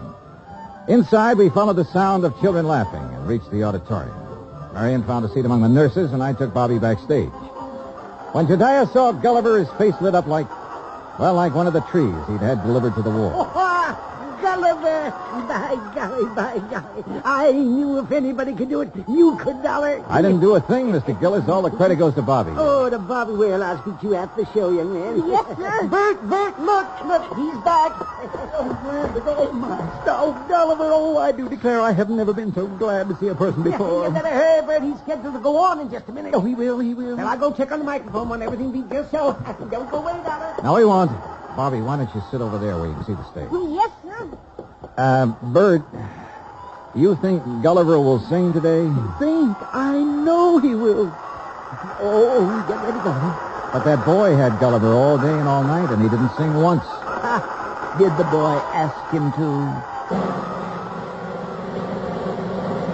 Ladies and gentlemen, boys and girls, for the first time in a while, one of the wonders of the world, Gulliver, the Singing Mouse. Mr. Dollar, Can that mouse do this thing? That is what we're going to find out, Bobby. Exciting, isn't it, Dollar? Sure is, Mr. Gillett. All right, thank you, folks. Thank you. Thank you. Now, for Gulliver's first number, he'd like to sing with... what's that, Gulliver? I see. He's going to sing Jingle Bells. But he wants me to get off stage so everybody will know it's really him doing it and not me. Thank you. Is he all right, Bert? Oh, fine, just feeling his out. Well, why doesn't he start? He's going to. Listen.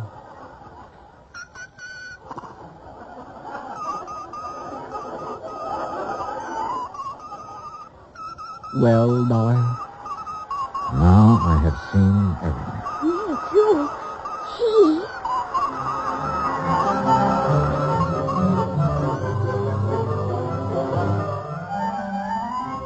Bert Glazer had a logical answer for having lied about his old vaudeville act. He knew I wouldn't believe the mice could really sing if I'd known he was a ventriloquist. And you know, well, after all, yet sometimes... Expense account total, including cab fare, Hartford Station to my apartment, $38.20. As for my separate and additional fee, as agreed upon before I took this matter, well, there's a boy named Bobby Neves who lives on Scully Avenue over in Providence. See that he gets it, huh? Yours truly, Johnny Dollar.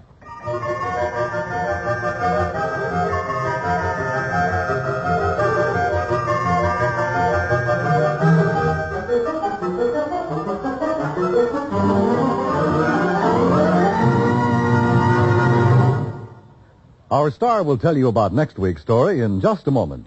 Meantime... Yeah, I'll make a deal with you. Oh? Let me have the mic for a second, then you can tell them about next week's story. By all means, be my guest. All right.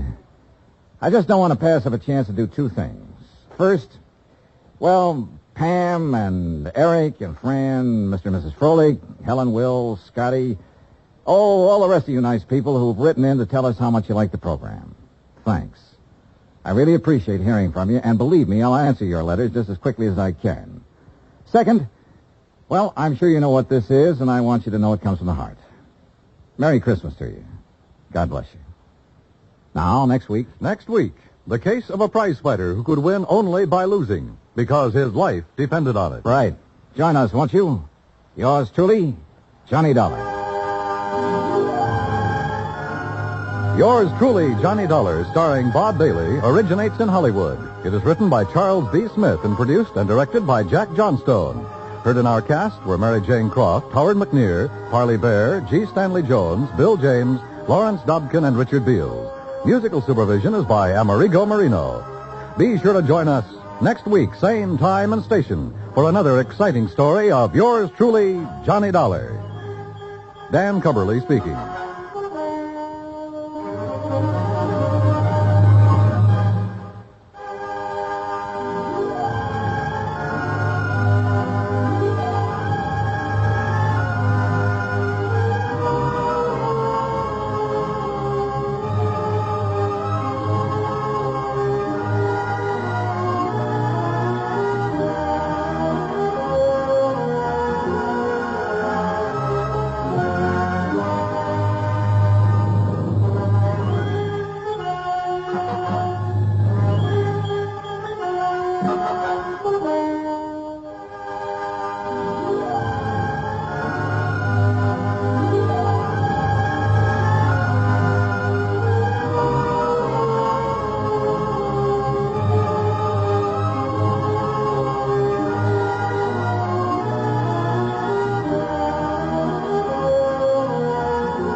From Hollywood, it's time now for... Johnny Dollar. Paul Kendrick, Johnny, over at Eastern Allied Casualty, remember? Oh, sure, Paul. How are you? Seen any good fights lately? Prize fights, that is? Yeah, the championship bout at the stadium over in Mulville last week. Were you there? No, I had to miss it. But it didn't miss me. Huh? The minute Georgie hit the canvas in that fourth round, it cost me $50. Johnny, you remember Al Coronado? Are you kidding? I've watched that boy come up from the Golden Gloves. Well, he fought in one of the preliminary bouts. I know. I lost on him, too. $20. Come on over, will you? And I'll tell you why the company may lose $50,000 on it.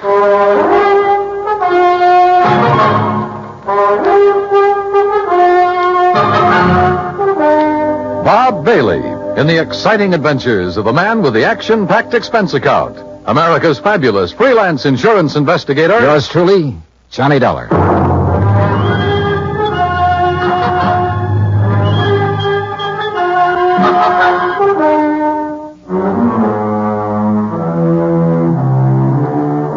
Expense account submitted by Special Investigator Johnny Dollar to Eastern Allied Casualty Insurance Company, 422 Spital Building, Hartford, Connecticut. Following is an account of expenses incurred during my investigation of the Squared Circle matter. Expense account item 1, $1.10, cab from my apartment to the offices of Eastern Allied. When I got upstairs into his personal cubicle, I found Paul Kendrick pacing the floor. Sit down, Johnny. Have a drink if you want one. No, thanks.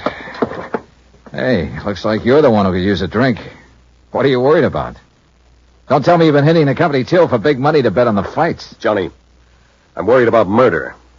Listen. I'm all ears. How long since you've seen Al Coronado fight? Oh, 6 months, a year, maybe. But before that, when he was working all the local arenas, you and I were present every time he put on the gloves. So? We knew him when he had reflexes quick enough to... Well, you remember how he'd show off by picking a fly or mosquito out of the air, grabbing it between his fingers without even hurting it? Yeah, sure. He was no mental giant, not by a long shot, but he had the fastest eyes and hands I ever saw in a man. Right. But something has happened to him, something very wrong, and I think I know what it is. Listen. I'm listening. A few years ago, his manager, Ricky Malone, took out a $50,000 policy on him. Annuity. So what? A lot of managers take out policies on their boys. And then get him killed? Look, Al is fighting again tomorrow night in a small town outside of Joplin. Joplin? Missouri? A little place just across the state line. Johnny, I want you to be there. You mean as a sort of bodyguard? I want you to see the fight, that's all. See Al Coronado fight. Yeah, but this murder crap. I'm having a copy of the policy made, and you can pick it up at the Joplin post office. General delivery. Now, Paul... I know. I may be all wrong. This may only be a hunch, without a single legitimate reason for suspicion. That's why I took a whole week to think it over before calling you. That's why I want somebody who knows Al as well as you and I do to... Look, will you go down there and see him? Well, We'll pay the freight. Pad your expense account, anything you like. Oh, now that's an attractive But do it, Johnny. Will you?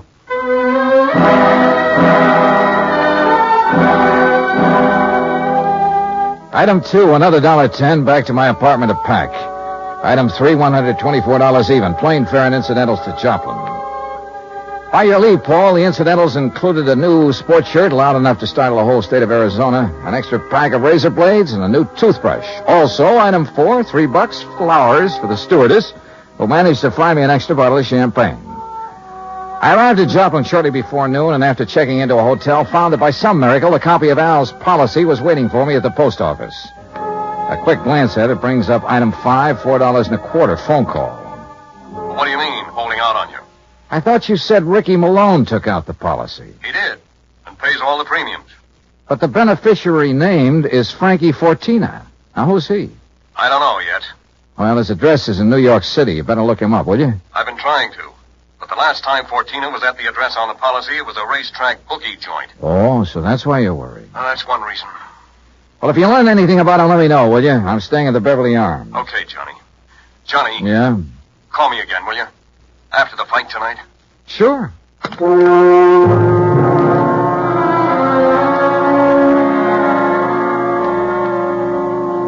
I was tired, so I had a big lunch. That's item 6. Went up to my room and slept. I overslept. It was nearly 9 o'clock when I woke up, so I grabbed a cab. That's item 7, and went out to the arena in the nearby town of Mount Alba.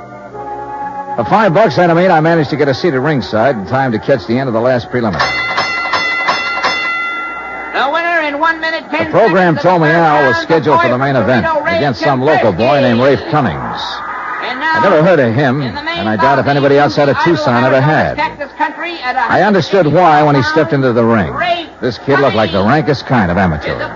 Strong, sure, and in good condition, but clumsy. He almost tripped over his own size 15 feet. And it was no act to fool an opponent either. Al, when he came in, looked as good as ever.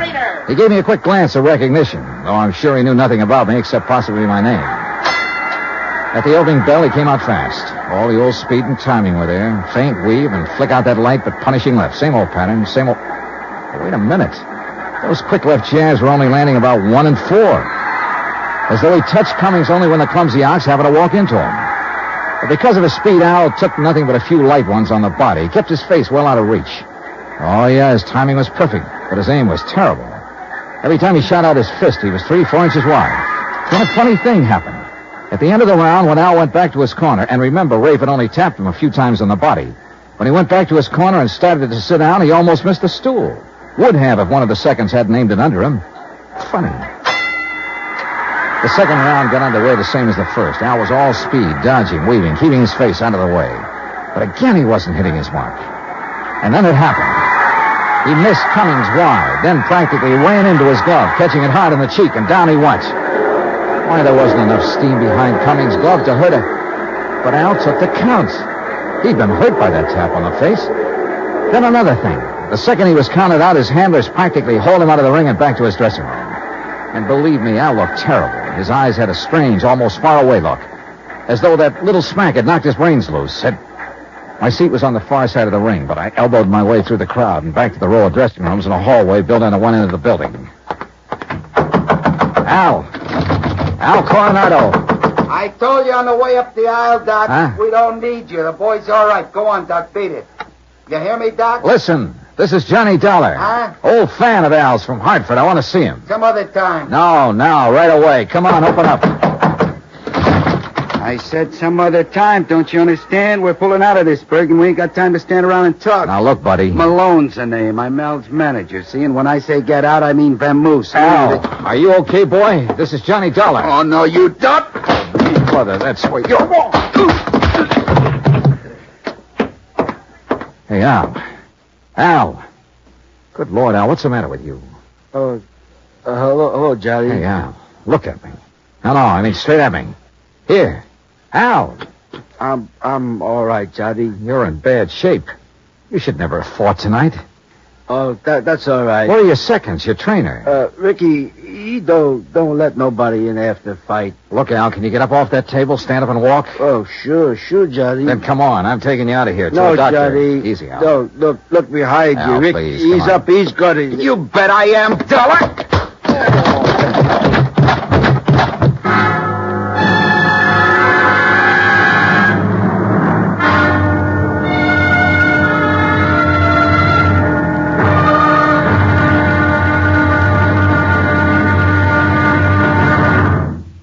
Act Two of yours truly, Johnny Dollar, in just a moment. Each Monday through Friday evening, most of these same stations bring you the Amos and Andy Music Hall. Variety entertainment at its best. For top songs, informal visits with top stars, and for a never-ending supply of fun. Turn your home into the Amos and Andy Music Hall 5 nights a week. Now, Act Two of yours truly, Johnny Dollar, and the Squared Circle Matter.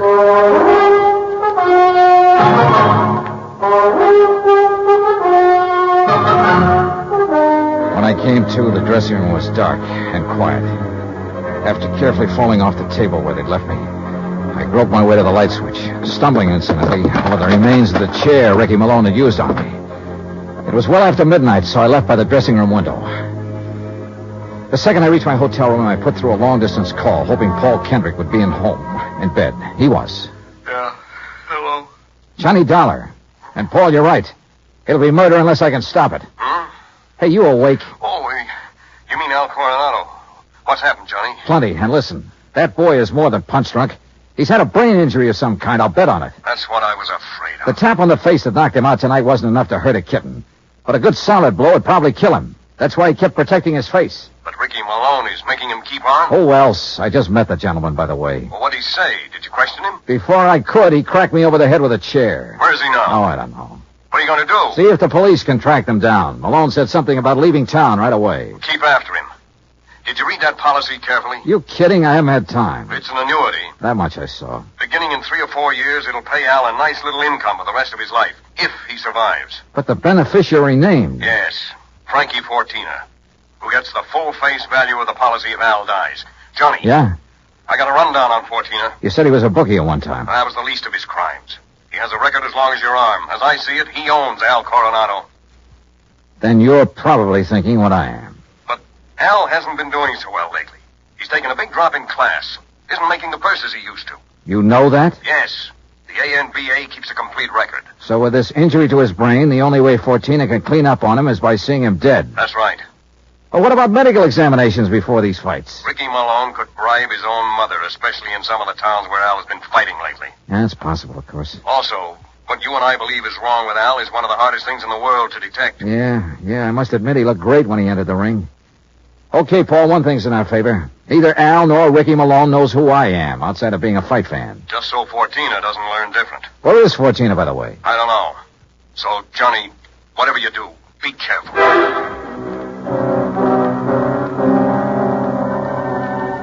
Expense account item 9370 for a couple of phone calls, some breakfast, and a taxi to police headquarters. I'll say this for the Joplin police. When they go into action, they really get things done. Within less than 2 hours, Sergeant Danny Ruskin dug up all the information I wanted. Well, that ties in with what Conroy found out at the airport. No, that does it, Herm. Thanks very much. Something? And I think it gives us the whole story, Johnny. Al and his manager, Ricky Malone, checked out of their hotel, the Rayberry, at 1 o'clock this morning. Just the two of them? Right. There was no third party by the name of Fortina or anything else, just the two of them. They caught the 140 plane for Oklahoma City. Oh? And there they bought tickets routing them to Monterey, Mexico. Mexico? How soon can I get a plane? Going down there, huh? I told you, I gotta save that guy's life. All right, look, in Monterey, look up Sergeant Romelia Garcia, Main Homicide Division. You mention my name, he'll give you anything you want. Good. Now, what about that plane?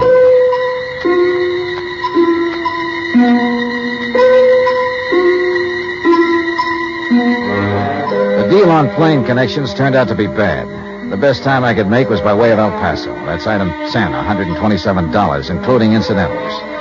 I finally pulled into Monterey shortly after 8 p.m. I parked my bag at the airport, taxied into town. Item 11, and went straight to main headquarters of the Policia. Sergeant Romelio Garcia was off duty. He'd gone to the fights. Item 12, $4 American for a fast taxi ride to the Plaza del Fisticuffs, or whatever they call it. There, for item 13, $5, I had the sergeant paged over the PA system. After 2 or 3 minutes, a short, stocky, important-looking figure in police uniform strode up to the door. Senor Johnny Dollar? Yeah, that's right, Sergeant. How are you? You Americanos. Now, what is so important I must leave the excellent price to talk with you, huh? The possible murder of an American fighter right here in your own ring. So what is that to be excited about? Something that happens all the time. It's because the Mexican fighter is more better than the Americano fighter. So if that is all that is bothering Incidentally, you... Sergeant Danny Ruskin of the Joplin Police. Sergeant Danny? Why do you not say so at the beginning? Well, you didn't give me much of a chance. How is it, my good friend, Sergeant Danny? Pues it's too long IFC here. Yeah, well, look. Excellent man, Sergeant Danny. When I have trouble with one of our Mexican nationals who escape across the border and go all the way to Missouri, Joplin, the Sergeant Danny who... But you have a problem, huh? Yeah. A fighter named Al Coronado. Coronado. Oh, but of course, tomorrow night he is fighting here, and he will lose. Why do you say that? Come, look. Here on the, what you call, a billboard, a picture of the man he is to fight. So, El Toro Negro. It sounds more like the name of a bull than a... Holy... See, big man, is he not? Is this picture real? 240 pounds, senor. But Al Coronado only weighs in at 181. See? El Toro, big man. And Senor Dollar, he is a killer. Our best. 3 men he's knocked out of the ring. But nobody hurts him, so no wonder you worried. Sergeant, unless you and I can stop it, that won't be a fight tomorrow night. It'll be a premeditated, cold-blooded killing. Oh? How so?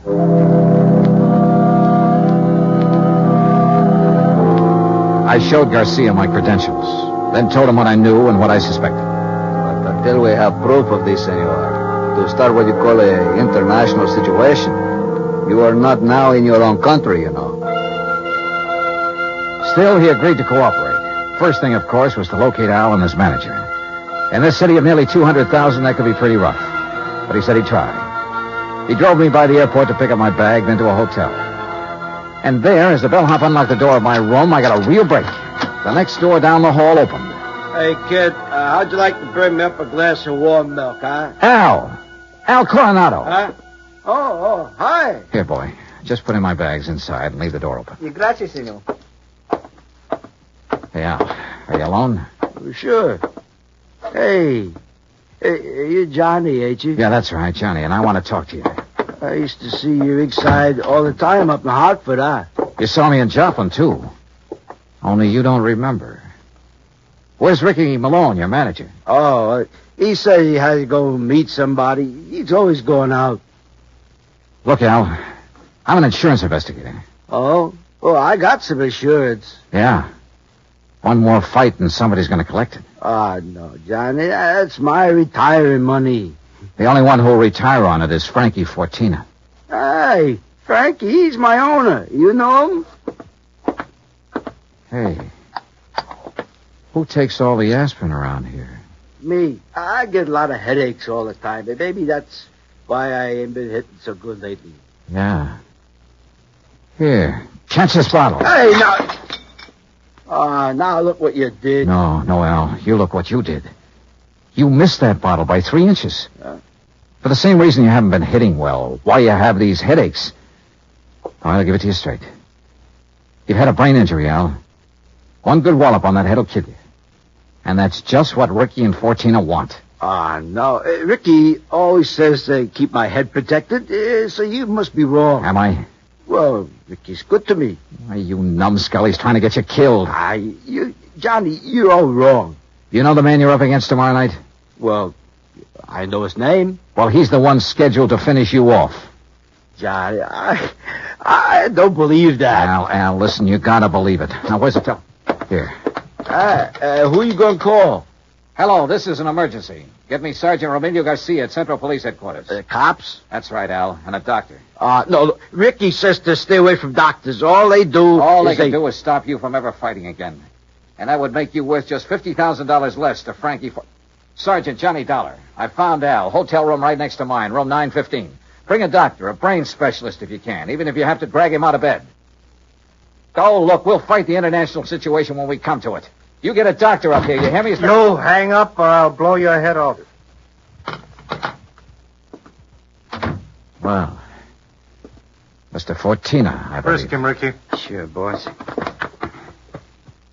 He's clean. Huh? I hate to shoot an unarmed man, Dollar, but if you make one phony move... So you know who I am, huh? Ricky here may be stupid in some ways, but he had sense enough to call me from Joplin after you broke in on him there. Finding out what you're up to wasn't difficult. Finding out what you're up to wasn't very tough either, Fortina.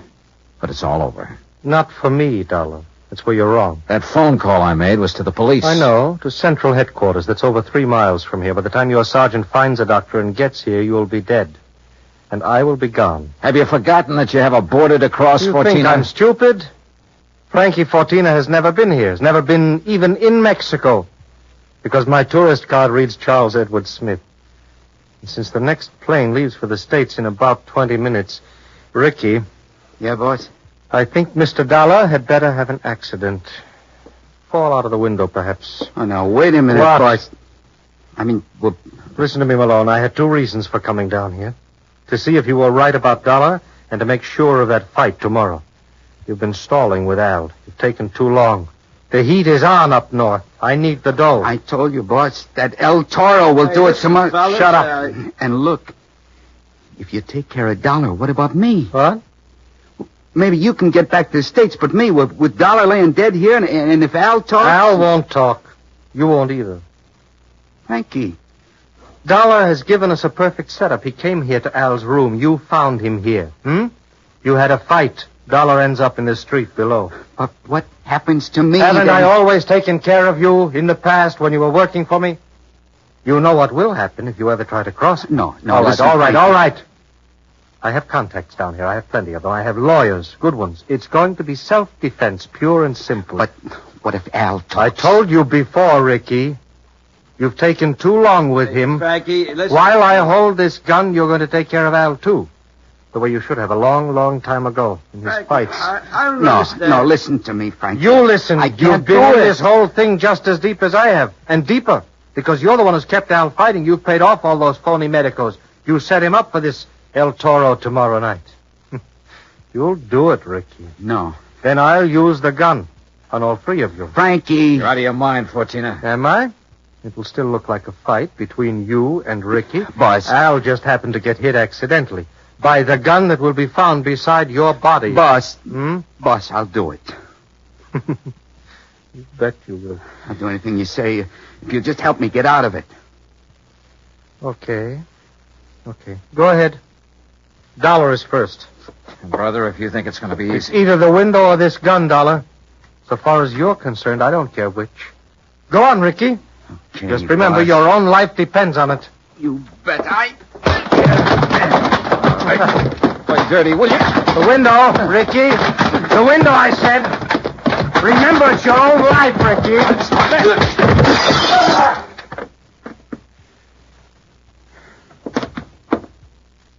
All right, Fortina. So you have got a gun? How? Yeah, Johnny, I hit him, Well, don't be. Si, Senor Dollar, with one very fine, clean left hook. While Fortino was watching you and the unfortunate Ricky. Yeah. You got here a little late, Garcia. You see, but tell me, Senor, what makes you think this El Coronado has lost his punch? Expense account item 13, $100. Legal expense, mainly a deposition for a lawyer to take to court. Just how Garcia got me out of having to stay in Monterey for a hearing, I will never know, but he did. As for El Coronado, I suggest the company make some adjustment in his policy that'll permit paying his annuities immediately. And why not? The company should have investigated more thoroughly before issuing this policy anyway. And if it doesn't show a little heart, well, I'm sure it will. Item 14, $224.50, hotel and incidentals and transportation back to Hartford. Expense account total, $491.20. Yours truly, Johnny Dollar.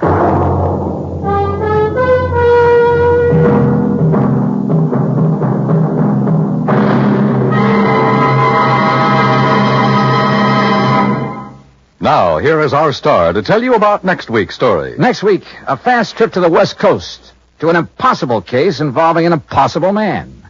Join us, won't you? Yours truly, Johnny Dollar. Yours truly, Johnny Dollar, starring Bob Bailey, originates in Hollywood. It is produced and directed by Jack Johnstone, who also wrote tonight's story. Heard in our cast were Harry Bartell, Herb Ellis, Victor Perrin, Jack Crucian, Les Tremaine, and Lawrence Dobkin. Musical supervision is by Amerigo Marino. Be sure to join us next week, same time and station, for another exciting story of yours truly, Johnny Dollar. Stay tuned for 5 minutes of CBS News, to be followed over most of these same stations by the FBI in Peace and War. Dan Cumberly speaking.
From Hollywood, it's time now for Johnny Dollar. Pat McCracken, Johnny, Universal Adjustment. Oh, hi, Pat. What's on your mind? The sweet, lovely, beautiful Ellen. On the strength of that description, I'll take her. She's loaded. $325,000 worth of jewelry. Hey, that girl needs a bodyguard. Sweet. Yeah, Johnny. She's a guard of some kind, only she isn't a girl. She's a boat. I've just lost my enthusiasm. What's the matter with the old pup? That's what I want you to find out, Johnny. That last strike suddenly got me interested again. Okay, Pat, I'll be right over.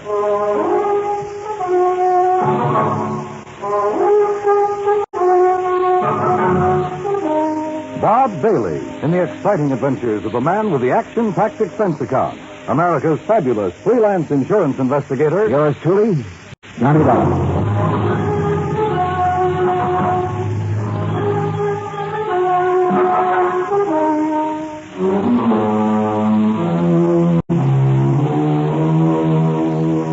Expense account submitted by Special Investigator Johnny Dollar to the Western Maritime and Property Insurance Company, Los Angeles, California.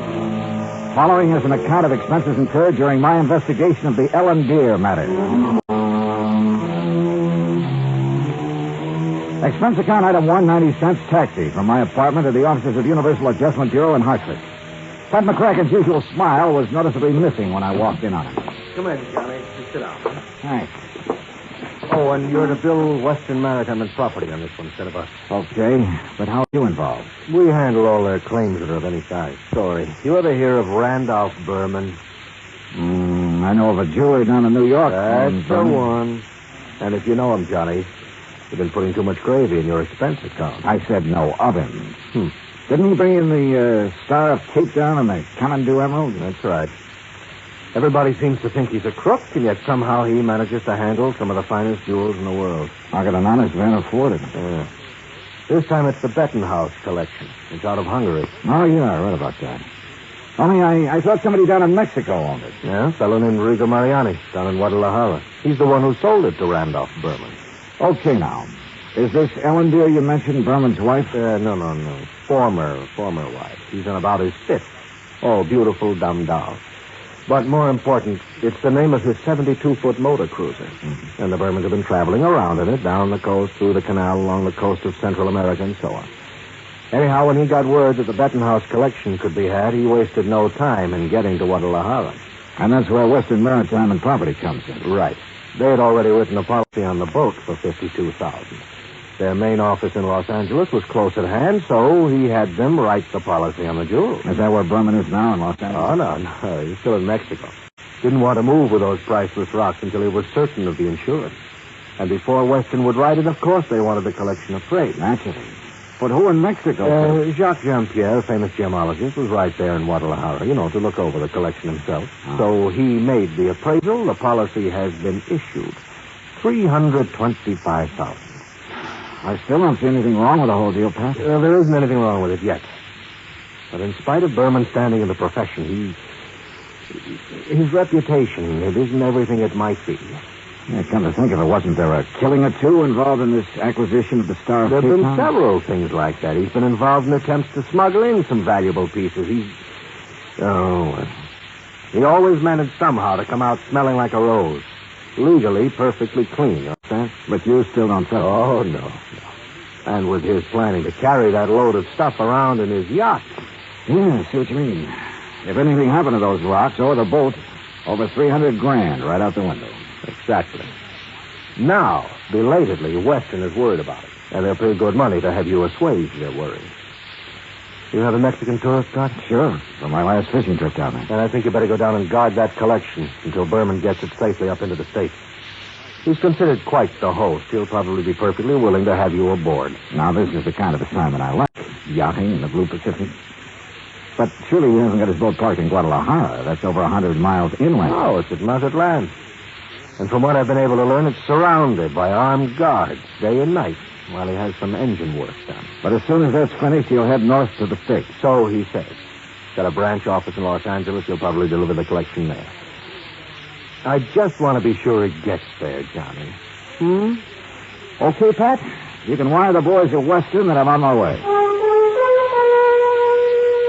Item 2, $191.40, plane fare and incidentals, Hartford to Mazatlan via Los Angeles. The first leg of the flight to L.A. was uneventful. Except for a good-looking young blonde from Santa Barbara, whom I promised to look up as soon as his case is... Well, that's not the expense account. When we arrived at the Los Angeles International Airport, I learned that I'd have a 3/4 hour wait for my plane to Mazatlan. So I grabbed a magazine, that's item 3, 35 cents, when I heard my name being called on the PA system. $1 report to Pan American Airways desk. With the thought in mind that perhaps my little friend from the plane might have decided to stay over in L.A. Her name was Rita, by the way.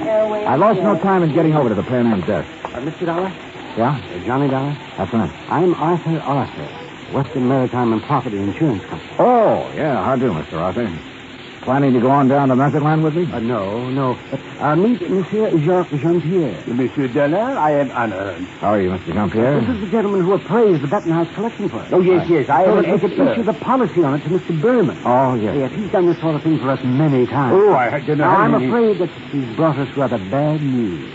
Something's already happened to the collection? Well, not exactly. Not for the whole collection. No, not the whole. Please. That is, I'm not quite sure. What I mean is... Yeah, just what do you mean, Mr. Arthur? Perhaps I should explain to Monsieur Dollar, eh? Well, I think somebody better. Yes, you go ahead, John. Yes, very well. And while you're doing it, I'll cancel the rest of Mr. Dollar's reservation to Mustard Line. Yes, I'll do it. Oh, Claire... Oh, no, wait a minute. First, let me find out what this is all about. Oui. Oh, very well. Jacques here was in Guadalajara when the Baton House collection became available for purchase. Yes, Monsieur Dollar. I had gone there in the hope that some of the pieces might be purchased separately. So? Alas, such was not the case. The Mariani firm decided to dispose of the collection only as a whole. I see. Well, what's this bad news you have? I am getting to that. Yes, please. Then go ahead, John. Yes, thank you. Monsieur Dollar, interested as I was, I looked over the collection very carefully, each individual piece. You must believe me, to an expert like myself, every facet of every gem has a character all its own. A precious stone is like a face to me, always to be remembered. Yeah. Well, go on, please. I simply wish to make it clear to you, monsieur, that every item in the Baton House collection is completely familiar to me. Oh, it is? As are many other important gems throughout the world. You know, each is like a friend. And each stone in them is like a face. Precisely. Always to be remembered. Yes. Look, well, the collection is purchased by Monsieur Randolph Berman. Yes, please. He wishes to insure it in Monsieur Arthur's company. Yeah, I know all that. Well, Monsieur Arthur requests by telephone that I appraise it. $325,000. Then you know. I know. So I stay at Guadalajara a few days to wait Monsieur Arthur's check for my service. Please. I visit some of my old friends among the jewel stackers. And then, on the third day, what do you think happened? You tell me. Johnny, this is it. In the shop... No, please, I'm sorry. In the shop of my friend Garcia, Hernandez, I watched him work on the mount for a beautiful diamond. And suddenly, I see that the stone is an old friend.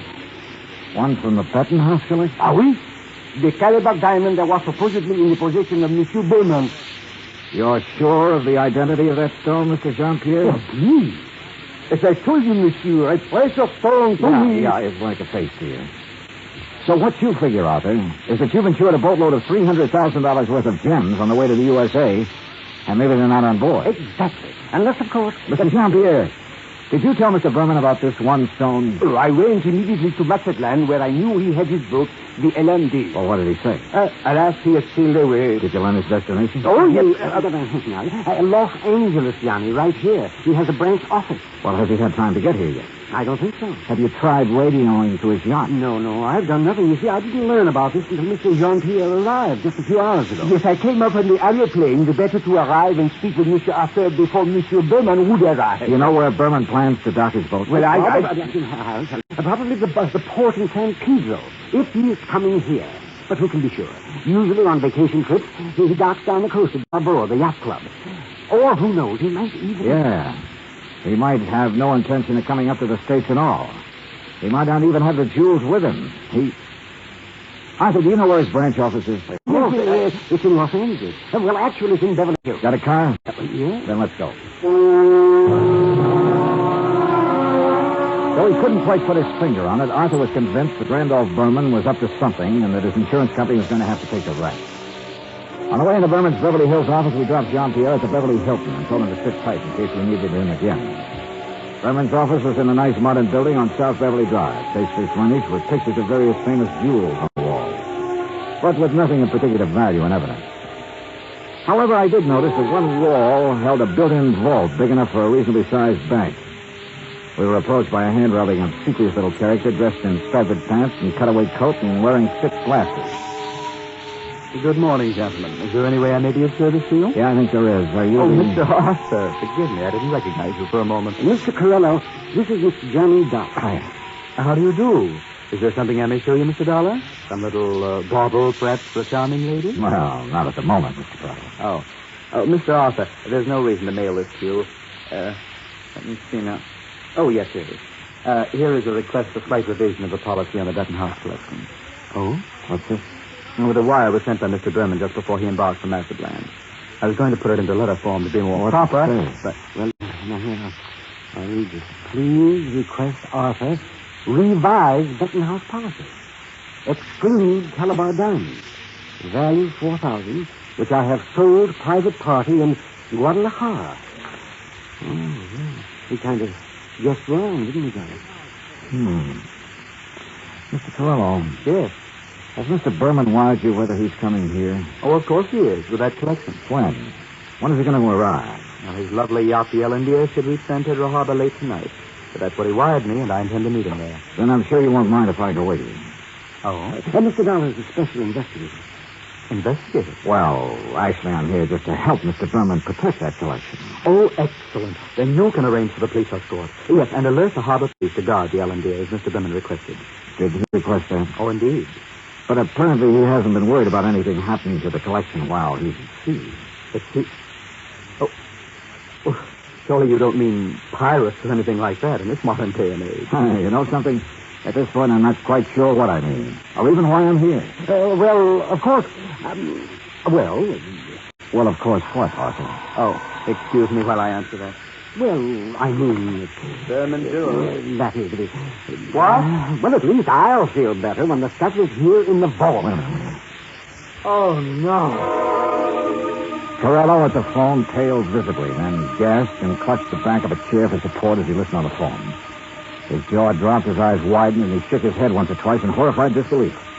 Finally, slowly, he hung up and came unsteadily toward us. Mr. Corello. Now, what is it, Mr. Corello? The Coast Guard. Yes? They said the Ellendeer, the yacht. Yes? Sunk. What? In 600 feet of water. In the outer channel.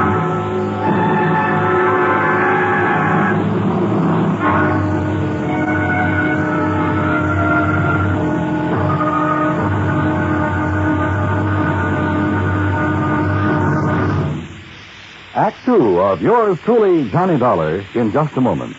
Democracy. What has it to do with money, the medium of exchange of mankind? A couple of thousand years ago, it was said that money alone sets the world in motion. That's one way of saying that money and economy are virtually one and the same thing. The economy of a nation depends on its commerce. Commerce depends on manufacturing and services.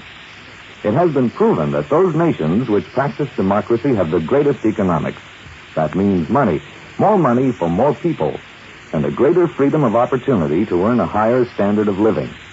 That's why democracy provides mankind with its richest legacy of freedom. Now, Act 2 of yours truly, Johnny Dollar, and the Ellendeer Matter.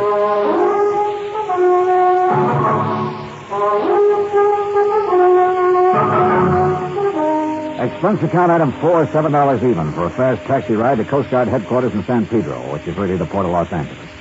By dint of elbowing my way in, I got directly to Captain Barney Thorson. Afraid you got only half the story, Mr. Dollar. All I know, Captain, is that the Ellendeer went down in some 600 feet of water in the outer channel. Total loss. That's correct. However, what you don't know is that the passengers, Mr. and Mrs. Berman, and the crew were picked up and brought in here. Oh? Outside of a little soaking and a little scare, they were perfectly all right. You see, the Ellendeer had apparently had some engine trouble before she left Master Plan. Yes, so I understand. Mexican authorities, with whom we fully cooperate, notified us we'd better keep an eye out for her. So when she reached the channel, we weren't surprised to get a radio call from her asking us to stand by that Universal joint was kicking up. Is that what happened? By the time one of our cutters got within hailing distance, she was on the way down. That propeller shaft had whipped loose, torn through the hull, and the Ellendeer was sinking fast. Ask me, that boat was overpowered, Dollar. How do you mean? Well, it must have been because ship torque tore the whole engine loose from its mountings. And it plowed through the bottom along with everything else on board that was heavy. There was a big safe, for instance, anchored amid. There was a what? A safe. You know, a small, heavy steel vault. No. That went down, too? With the engine. It was all our boys could do to keep the owner from diving over after it. He was crying like a baby. You'd think he'd had the crown jewels in it. Maybe you're not too wrong at that. What? Not the crown jewels, perhaps, but a collection worth something over $300,000. So what about salvage? Salvage operations in 600 feet of water in that channel? No, Dollar. Salvage, even if it were possible, would cost a couple of times the worth of that stuff at least. The only passengers were the Burmans, huh? That's right. Crew 3. And they weren't able to save anything? Nothing. Not of any consequence, that is. One of the crew didn't even have his shoes and his shirt on. What about Burman and his wife? Funny what people will do in an emergency sometimes. What do you mean? Well, you've heard about the man whose house catches fire. He gets panicky, throws all the china and the glassware out the window, and carries out the mattress. What are you getting at, Captain? The only thing Berman saved in his excitement was 2 beat-up old hats and a fishing rod. Oh, yeah. And all his wife brought along was a handful of nylon stockings. She was hanging on to them for dear life. Oh, yeah, a big hat box with an evening dress half hanging out of it. And that's all? That's all. Hey, you know, that Mrs. Berman's quite a dish. Not too bright, but a real looker. Where are they now, Captain? They're headed for Beverly Hills. Beverly, Wilshire was the hotel, I think. In any event, Dollar, I'm afraid your company is going to have a big, fat claim to pay. On the yacht, yes. What's that mean? What do you think? Item 5, 320, long-distance call to the police in Markham Matter. I wanted to be sure that the Benton House collection had been on board the Ellendeer when she left port down there. Inspector Romulo assured me it had, that he'd checked the safe on the boat himself before allowing it to sail. Furthermore, he had insisted his own maritime service keep tabs on it up to the point where it made contact with the U.S. Coast Guard. In other words, the loot couldn't very well have been passed to someone else at sea. Item 6, 580 cab fare to Beverly Hills, where I dropped him at Berman's office. No, Mr. Dollar. He and Mrs. Berman are at the Beverly Wilshire. I'm sure you understand it's been necessary for them to buy a lot of clothes and things. Yeah, but he will come here. Oh, yes, indeed. From his last phone call, I'd say he'll be here within the hour. All right, then I'll come back. Please ask him to stick around and wait for me if he doesn't mind. Of course, Mr. Dollar, I should be glad to. Oh, incidentally, he has had me phone Mr. Arthur and ask that claim forms for both the Benton House collection and the loss of the cruiser be brought here to the office just as quickly as possible. Yeah, I'd figured as much.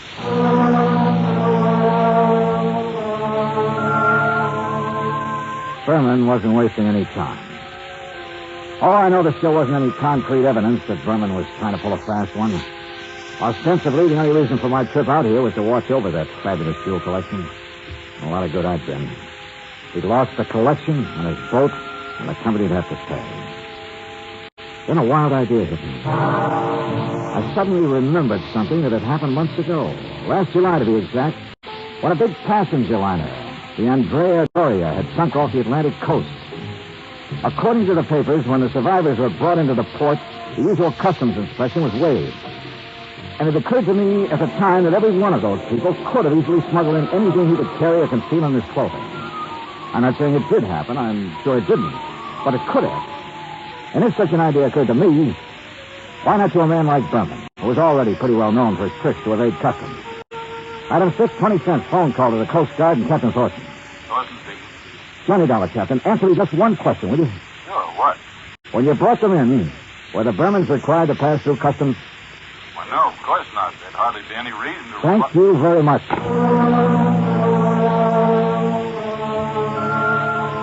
Item 7, 10 cents, another call. This time to Arthur at Western Maritime and Property Insurance. You caught me in the nick of time, Johnny. I was just walking out the door. On your way to Berman's office? Why, yes. With a handful of claims forms? Now listen, get there as fast as you can. Get there ahead of him. What? So that you can see if he brings anything into the office, like the Benton House collection. What? Though I doubt if he'd be that foolish. Foolish or not, how could he, Johnny? That collection, unfortunately, is at the bottom of the ocean. Listen to me. Keep him there. Maybe on the pretext of having to wait for me. Any reason you can think of. I'm afraid I don't understand. Just hold him until I get there, understand? Very well, Johnny.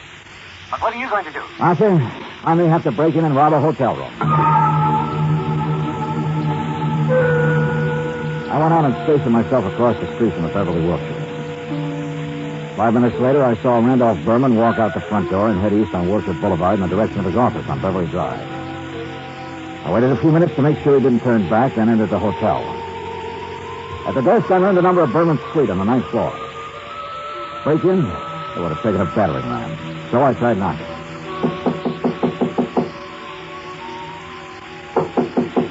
All right. You don't have to bust down the door. Next time you forget your key and... No. Get out of here, buddy. Randy said not to let anybody in. He's out buying us clothes. Oh, he'd tell you to let me in, baby. Hey, who are you? Fernandez sent me up here from Guadalajara. Oh, then come in. Oh, you are in? Yeah. Well, have a drink then. No, thanks. A girl's entitled to a couple of drinks after that dousing in the ocean, and you might as well... What about Hernandez? Your husband sold him the wrong stones in that collection. Sold? Oh, he gave it to him. Oh, then you know about it. It's new. So he could make a legit-looking change in the insurance and convince everybody he was on the up and... You sure you're from Hernandez? You're kidding. How else would I know about the whole deal? I don't know. Hey, Randy said not to let anybody in here or he'd kill me. Dumb blind, he told me. You? A smart, beautiful girl like you? Oh, hey, you're okay. My name's Vi. Come on, let's have a drink. No, thanks. Listen, Vi. I've got to get the right stone from that collection, the caliber diamond. Then I'll leave this one I've got in my pocket here. Which one you got? Let me see it. Oh, no, only Mr. Berman. And only when he gives me the caliber. Well, which one you got there, huh? Oh, never mind. I'll show it to Mr. Berman. I just want to see it. Not until I get the caliber from the collection. So, if he isn't here, if he's taken it to the office, I'll just... You think he's crazy? Let everybody know he... Well, let me see the one you have, huh? Oh, look, I just told you. Anyway, how do I know I can trust you? I didn't even see you in Guadalajara. Oh, now you sound like Randy. Dumb blonde, he says. Keep the door locked. But I let the bellboy in with the drinks, and I let you in, didn't I? Now, let me see the one you got. Well, yes, I get you the other one. From the hat box that didn't have to go through customs? How did you know? Hey, you cutie. I bet you read about the Andre Doyce, just like Randy did. Well, now let's talk Where's about... the hat box, Vi?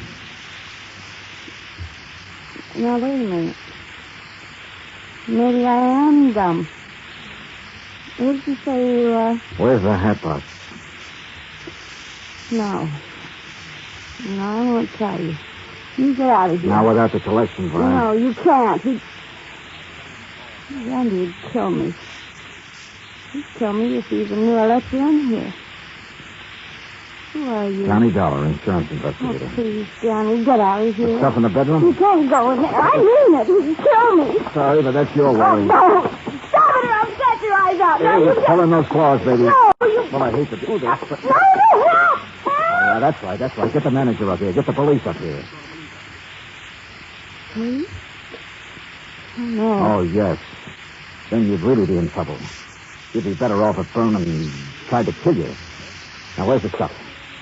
It's in the closet, on the floor, in the hat box.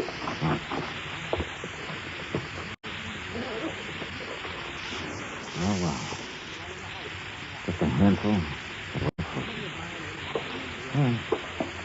Oh, now, wait a minute, girl. Put down that bottle. I gotta stop you. He'd kill me, don't you understand? Just for letting you in here. You don't know it. Look, baby, you're in this thing deep enough as it is. Don't try to make it any worse for yourself. But when he finds out that Come back. Come on, open up. Get my hands full. Where I do? Where I go? Right here, behind this closet door. Quick. On. Johnny, what? Stay there. Hang on to that bottle and think over what I told you about getting in deep. Hi, where'd you get these drinks? Let somebody in here. Bellboy? You half-witted bird brain. I told you. Who are you? The name is Dollar, Mr. Berman. Insurance Dick? I just dropped by to pick up the Bettenhouse collection. Put it down, Dollar. I'm a good shot with this thing. Yeah. And it wouldn't be the first time you killed over a handful of jewelry, would it? That's right. Won't be the last. But you'll never know about it. Now, where's Vi? How should I know? She let you in here? I'll murder that dizzy blonde. That dizzy blonde is a lot smarter than you think. Where is she? What do you mean? By helping me, she has a chance of getting out of this mess you've involved her in, of getting out clean. That dirty two-timing... Dollar, I'm going to kill you. You'd even like to involve her in that, too, wouldn't you? Thanks for the idea. I'll make it look like sheep cake. Oh, no,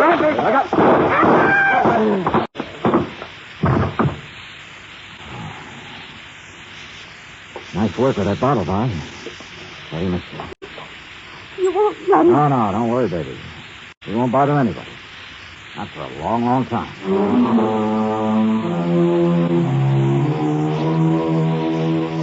Item 8, $245 even. Incidentals during a couple of days of relaxation under the California sun and transportation back to Hartford. Expense account total, $453.95. Remarks? By way of getting off as easily as possible, Vi sang like a canary, and incidentally cleared up a couple of other of his shady deals. Results? By the time his prison term runs out, he'll be too long dead to collect the insurance on his yacht. And the remarks, send a report. Yours truly, Johnny Dollar.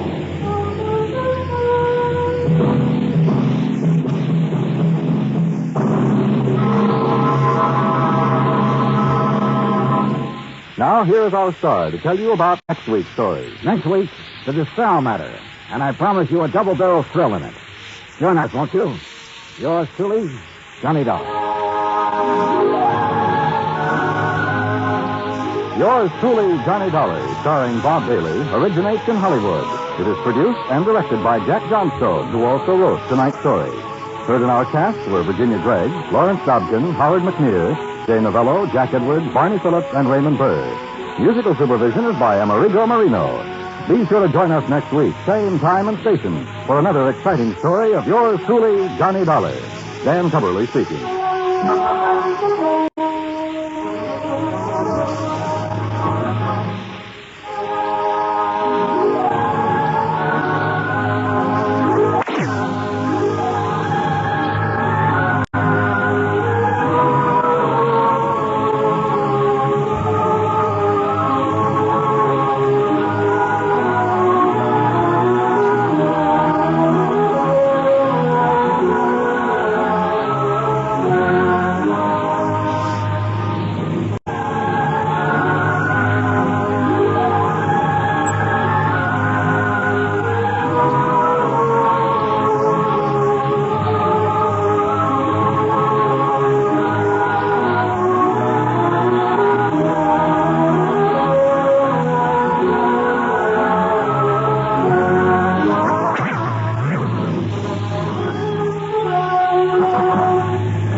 From Hollywood, it's time now for...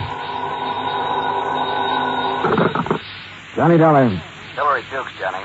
How's your time these days? Time to live, time to die, you know. What's up? A claim on a $100,000 policy. I want it investigated. 100,000? What kind of policy? Straight life. You sound worried. I am. I think we're going to be taken this time, Johnny.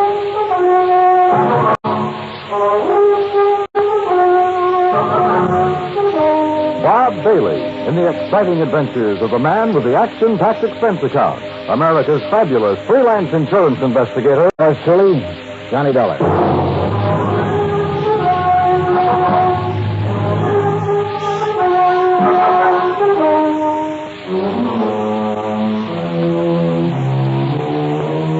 Expense account submitted by Special Investigator Johnny Dollar to Continental Insurance and Trust Company, 657 North Spear Boulevard, Hartford, Connecticut. The following is an account of expenses incurred during my investigation of the Desalles Matter. I'd heard of Dave Desalles. I guess everybody in this country's heard of him at one time or another. Desalles Television, Desalles Radio, Desalles Electronics. Desalles appliances, racetracks, theaters, Desalles this and that. But up until the time I talked to Hillary Fuchs about the case, I had never put a man behind the name. Expense account item 1, $2, 2 drinks. For Hillary Fuchs and myself. We had them in his office out of my bottle over his desk. Just plain worn out with it. Ooh, and some water. Oh. But I tell you this, I'm not going to make a present of $100,000 of stockholders' money to anybody. I wouldn't do that either. Drink your drink. Here's the war. Salute. Now, while that's settling, maybe you'll settle down and tell me what it's all about. There's Desalles. Know him? I've heard the name, yeah. Well, he's dead. Drowned 4 days ago out on the coast. Oh? Did you ever see our K policy series? I've heard of it. Well, the premium's about triple a normal life policy. It's designed only for people with big money. Yeah. But it's got a feature that makes those people with money look at it a long time. Uh-huh. The clause isn't anything more or less than the old accident clause paying double indemnity. Broken down, we aren't taking much of a chance. The incident statistics are with us. All right, I'll look it up if I need it. Okay. 3 months ago, we insured Dave Desalles on one of those K policies. 4 days ago, he fell off the back of a yacht and drowned, and we're hooked for $100,000. Huh? Accidents happen. You betcha, all the time. But I'm not sure it was an accident. At least there's not enough proof in this coroner's report to convince us. You say it happened 4 days ago? Yes. Has the claim been filed yet? Yes, and the beneficiary is the deceased widow. Inquest, burial, everything. Was there an autopsy? No, there was not. Investigation? Yes, it was handled by the local police in San Ludio. Wow. San Ludio, a little place about 30 miles south of Los Angeles. 4 days ago. Why didn't you put someone on it then? I did. Bert Kenyon. Here's his last report. No evidence available to dispute coroner's verdict of accidental drowning. Recommend claim be honored. Kenyon. Sounds like cold turkey to me. It may sound that way to you, but I still don't like it. I want it warmed up. Now, look, Bert Kenyon knows his way around. And he can miss like anyone else. I want you to go out there and work with him. Cover it all again. Get at Desalles' widow. She stands to gain most by his death. Maybe the two of you can come up with something. Well, what do you do about the claim? Deny liability on the grounds that the accident is not proven. Hillary, you will be sued. I'll take that chance.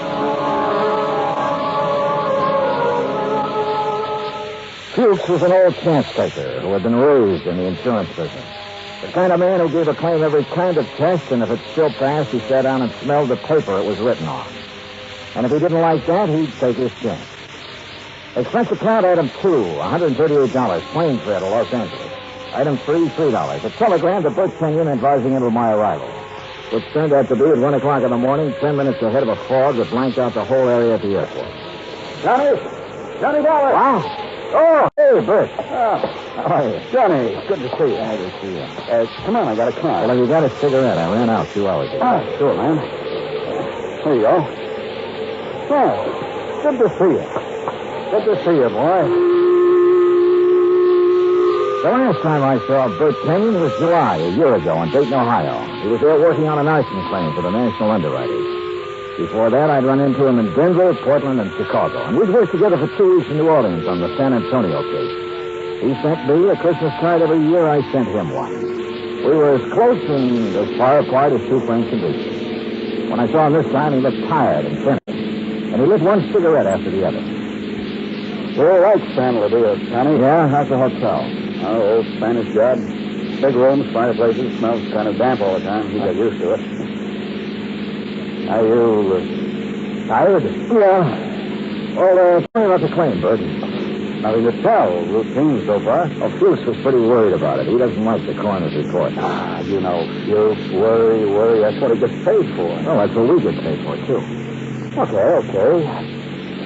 I'm afraid of it. I'd question the claim right away. Just on a 3-month period alone, I'd question it. You still think it was an accident? I think we should pay up and settle.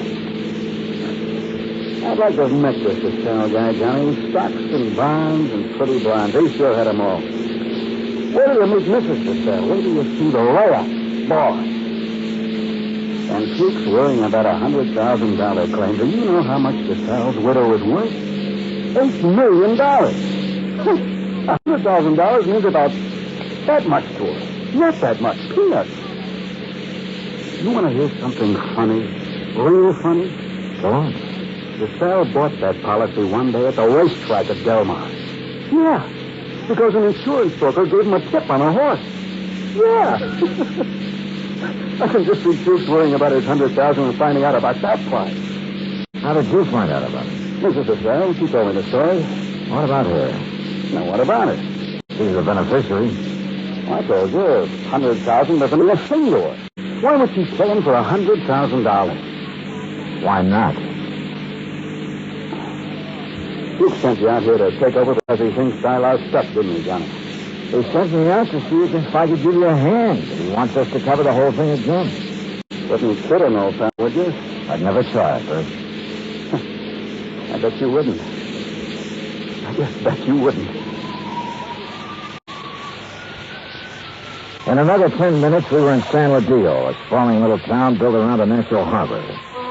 The houses looked expensive, the boats even more expensive. Kenyon pointed out one house on a hill, a 3-story affair with an acre or so of lawns around it. He explained it was the Desalles home. Checked into the San Ladillo Hotel and got a good night's sleep. Next morning, Bert Kenyon and I went over to the statements of everyone who had been on the yacht the night Desalles went overboard. Then we went out and interviewed everybody again, including Mrs. Desalles. It's getting awfully dull. You understand we have to do this. All right. Dave and I were having drinks with a few friends. He said he felt like getting a little air. He went up on deck. A few minutes later, someone was looking for him. Mr. Burke. It might have been. Well, that's what's in your statement. All right. Mr. Burke. We couldn't find Dave, and then I remembered he was on deck. We went up there and saw his hat floating on the water. We looked around. We didn't see him. I sent one of the crew to call for help. They fished him out an hour or so later. You were never on deck until then? No, I wasn't. Who are they? You said they fished him out. The police. Someone. I don't know. A lot of men. They tried to give him artificial respiration. Well, what did you do? I watched. What else was there to do? Hard thing to watch, Mrs. Desalles. Your husband just drowned. Yes. Yes, it was. Is that all? Yeah. That's all.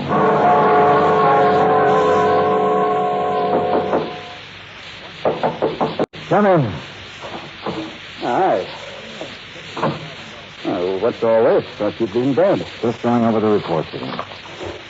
Well, what do you think? Oh, I don't know. I'm trying to make up my mind, Bert. About Mrs. Desalles, the way she looks, the way she acts. I told you she was something. Yeah, sure. 50 men would sell their souls to be tied up with her one way or another. She had help, Bert. What? She had to have help to kill him. A dozen people swear she was below drinking martinis with him, so someone was up on deck waiting for Desalles. What have you got to go on? Desalles swam the English Channel 20 years ago. He should have been able to swim 20 feet to a gangplank. Drunk or sober, he should have been able to do that. I knew about that swimming business. Expert swimmers drown all the time. We both know that. What else? Well, why didn't somebody hear him yell? Maybe he didn't. Everybody lets out a yell in a situation like that, falling or in the water. There were a dozen people aboard. One of them should have heard him yell. Yeah, I guess you're right. All right, suppose he didn't yell. But suppose this coroner made a mistake about the bruises on the side of his head. Suppose they happened before he went over the side. It'll be hard to prove now, Johnny. Oh, look, she's got a boyfriend somewhere, Bert. She had to have one. The servants can be gone over. Somebody at the house has seen him. He's called her, sent her messages. He's our boy. We can bring him out in the open. We'll get help from Los Angeles. We'll call the legal department and get them busy. Get permission to exhume the body and have an autopsy. We'll Johnny. What?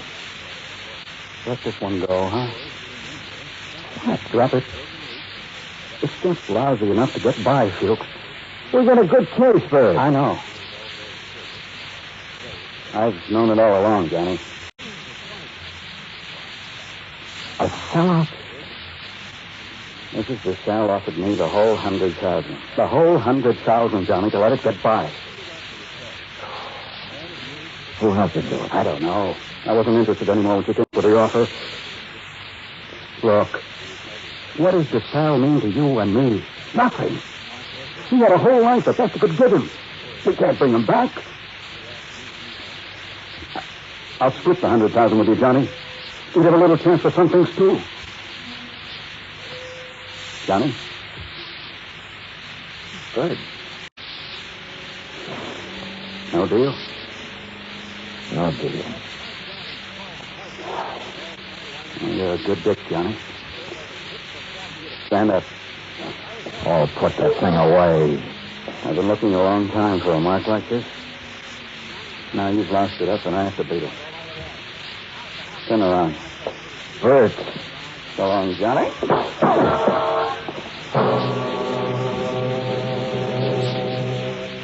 I went down to my knees trying to hold onto the desk. I saw him stand there a minute, like he might want to help me. And then he was gone. I did everything I could to make my feet, but my legs wouldn't work. And then it was all over.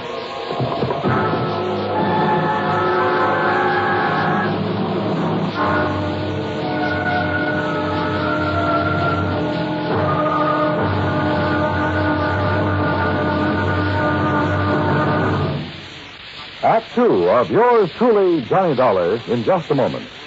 Democracy. What does it mean? The word itself is of Greek origin. Demos meaning the people, and kratos meaning authority. Thus, in a democracy, the people have the authority to rule themselves. But where does the authority come from? The authority comes from the people themselves. They put it in their constitution, and the constitution can't be changed by anyone except the people. That puts the supreme power of the government of a democratic country right in the hands of the people. And the people elect their representatives to run the government. In that manner, democracy gives everyone equal representation in the government. Democracy provides mankind with its greatest legacy of freedom. Now, Act two of yours truly, Johnny Dollar, and the Desalles Matter.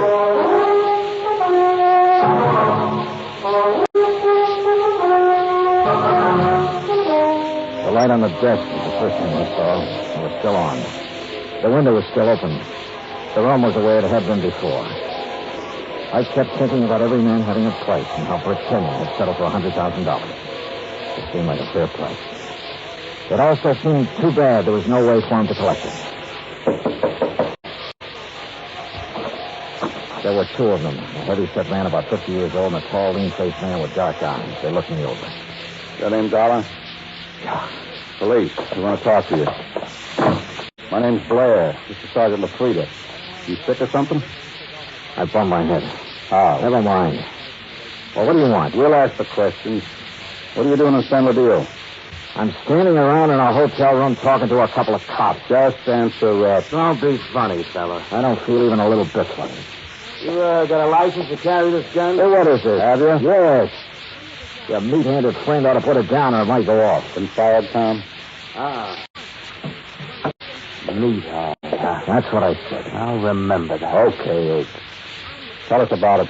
Tell us what you're doing here. And don't waste a lot of time doing it. I'm an insurance investigator. Tell this fool to back away and undouble his fist or I'll break a chair over his head. Are you going to try to be tough, baby? I'm going to try to find out what this is all about. You want me to pop him open to see if he's as tough as he sounds? Behave yourself, Tom. Let's see something that says you're an insurance dick. Top of the jacket. Bring it over, Tom. Sure.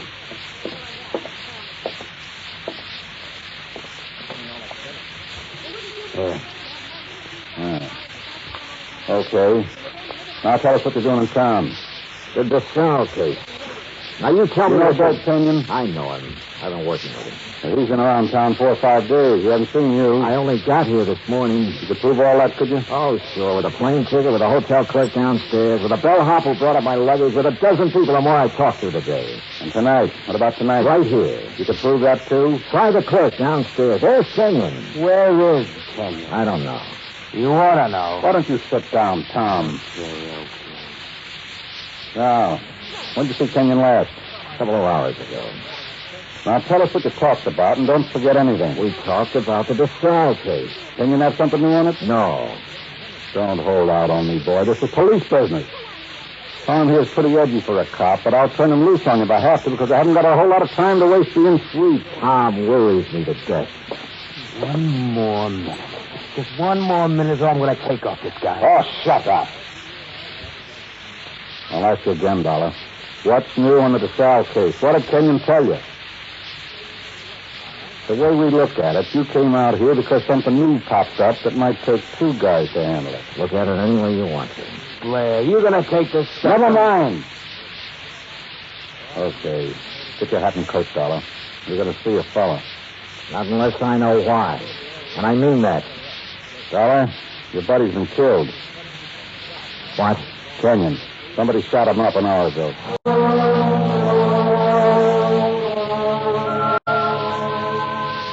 I put on my clothes and we went downstairs and climbed into a padded-looking police car. Tom LaFrida drove. I sat with Blair in the back seat. No one said anything. A half a mile out of San Luis, we turned onto the main highway and drove to a spot about 2 miles away, all-night filling station. There were a couple of highway patrol cars there, an ambulance, and men in dark suits who looked the way policemen all look. Wait here. Keep an eye on him, Tom. Sure. Be just a minute. He's a soft old gate. I suppose you're hard. I know how to handle pinballs like you. Before we're through, you and me will have it out. Okay, Dollar, get out. Thanks, sir. Tom, put the spotlight on him. Okay. Good. Now, Posey. Posey, take a good look at this man. You ever seen him before? No. Looks good. Take your time, boy. No, man I saw was shorter by this much. He wasn't as hefty. Okay. You go on back to your place and get some sleep, boys. That all? Ready more morning. Go along, huh? Sure. Night. Oh, it's all right. Tom, get out. You sit around here with Dick and Wally. Okay. You're the boss. You get in the front, Dollar.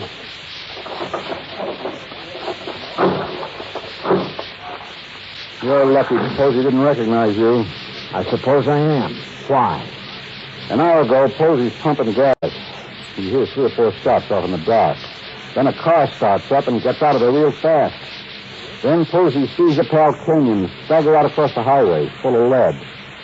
Kenyon drops dead right in front of the station. That's him they're mopping up now. He had half an idea you might have been the man beaten in the car. That's a dumb idea. Yeah, he was shot close up, like it was somebody he was just standing talking to. An old friend. You're an old friend of his. Blair, you got it all wrong. Huh? We haven't been friends for 3 hours. His full name was George Blair. He'd been on the Los Angeles force 12 years. Then retired him at half pay when a holdup man shot off part of his right foot. He'd taken the San Luis job because it was the only police force he could find that would take a man who limped more than a little. Expense account item 4, 20 cents coffee for Lieutenant Blair and myself. I don't know. Maybe we went at you the wrong way in that hotel room. That's my fault. But a man's been murdered, and I get excited about things like that. I don't blame you. No hard feelings. No. As long as I don't have to do business with your boy, Tom. I got Tom LaFrida and 3 other boys. None of them worth the press in their pants. I need help, fella. What? This town's popping open tonight. Your buddy got it. It's tied into this Desalles thing somewhere. You sure you didn't have anything new for you? No. You wouldn't want to tell me about that bump in your head, would you? Not right now, no. My boys are so green. They tromped all over the boat and the Desalles ground. They loused up anything that might have helped me to find out how he went over the side. They banged his head against the dock a few times, bringing him in. I couldn't tell if the bruises were there before or after he was in the water. You don't think Desalles was accidental? He was murdered. He had somebody do it. But why didn't any of that come out in the coroner's report? My coroner runs a drugstore when he isn't being a coroner. If you feed him enough scotch, he'll tell you whether somebody's dead or not. He don't know from nothing. You know, the thing that kind of got me was this Kenyon. He went along with that coroner's report. I know that. You both know that. All right, I'll lay it on the line. I need help, fella. If I'm going to get anything done, find out who killed Kenyon, and get at this Desalles thing, I need help. All right, I'll help you. I was hoping you'd say that. More coffee? No. Dollar. What? You can start by telling me about that bruise in your head. Kenyon. He sold out, did he? Yeah. To Mrs. Desalles.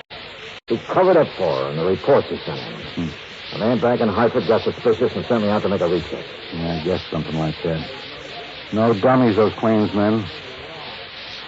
Look, who did he say was in on it? He didn't say. I don't think he really knew. At least not any more than you and me. No wonder you didn't want to talk up that kind of news.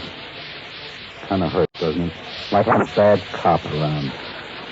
You should know. I know. Well, how do you feel? Mister, I feel lousy. A friend of mine's been shot. What's more, he died a bum.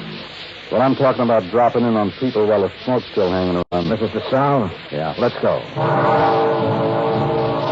It was about 6:45 in the morning when we left the diner. By 7:30, we were winding up the driveway to the Desalles mansion overlooking the ocean. Blair mumbled things about the fog lifting and what a nice day it would be. I smoked cigarettes and looked and watched the contented smile he kept on it. Well, let's find out. Tom was off duty at 6 o'clock, as far as I know. I told you it was going to be a nice day. Yeah, you did it then.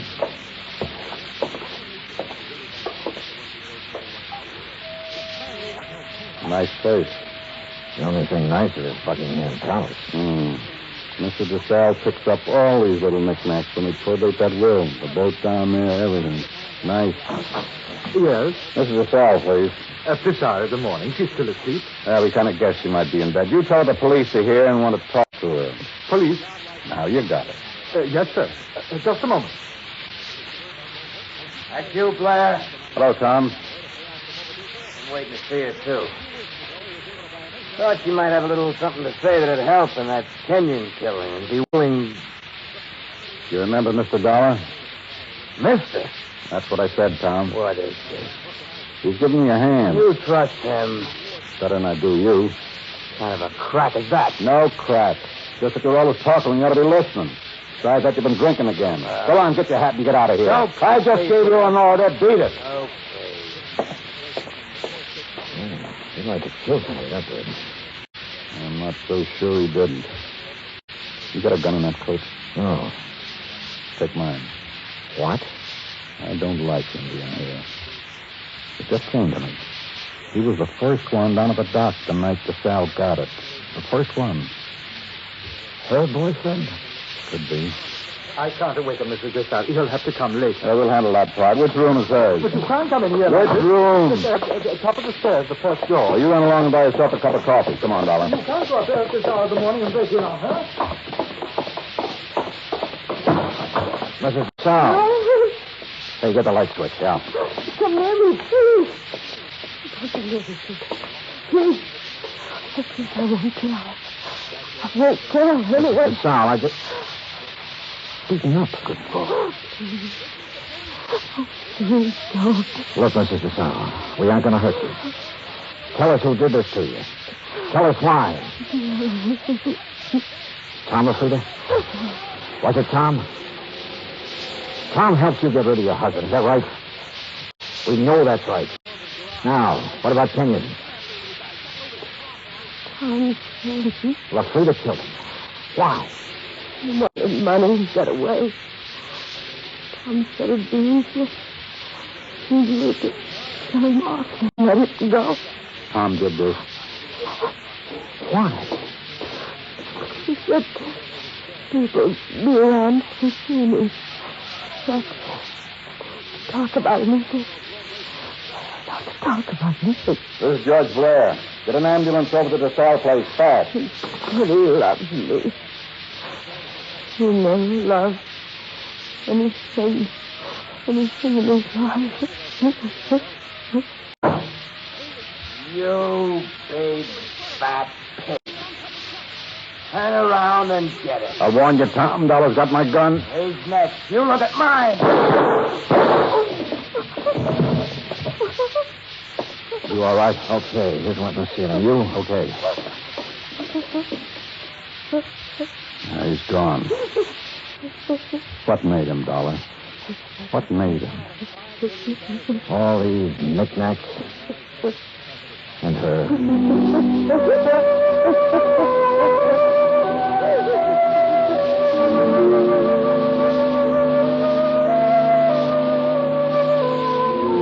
Expense account item 5, $25. One phone call to Hartford.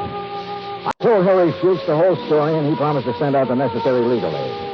Item 6, $10. Flowers of Bert Kenny. Item 7, $2, one drink. For one good cop with a bad foot. The drink cost $1. The glass cost $1.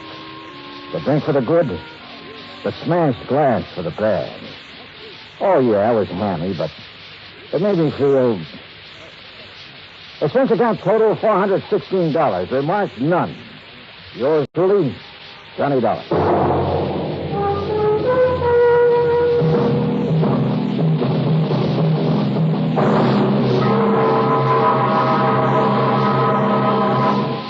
Now, here is our star to tell you about next week's story. Next week, one of the sweetest old characters I ever met. And with him, one of the cleverest killers. Join us, won't you? Yours truly, Johnny Dollar.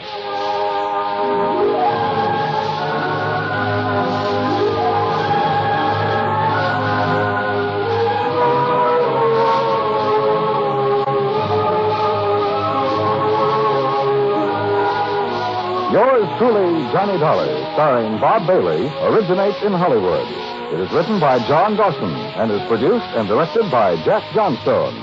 Heard in our cast were Virginia Gregg, Harry Bartell, John Stevenson, Will Wright, James McCallion, and Ben Wright. Musical supervision is by Amerigo Marino. Be sure to join us next week, same time and station, for another exciting story of yours truly, Johnny Dollar. Dan Tubberly speaking. Johnny Dollar has come to you through the worldwide facilities of the United States Armed Forces Radio and Television Service.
Time now for... Johnny Dollar. Paul Brennan, Inter-Allied Insurance Company, Johnny. Oh, hi, Paul. How's the world doing by you? Oh, I got troubles. Oh, like what? Like Albert W. Winkler. Winkler? Who's he? Maybe you mean who was he? Well, which is it? Well, that's the trouble, Johnny. We don't know. Huh? Well, he's disappeared, and with him a hunk of emerald worth exactly 100,000 clams. Wow. Well? Sure.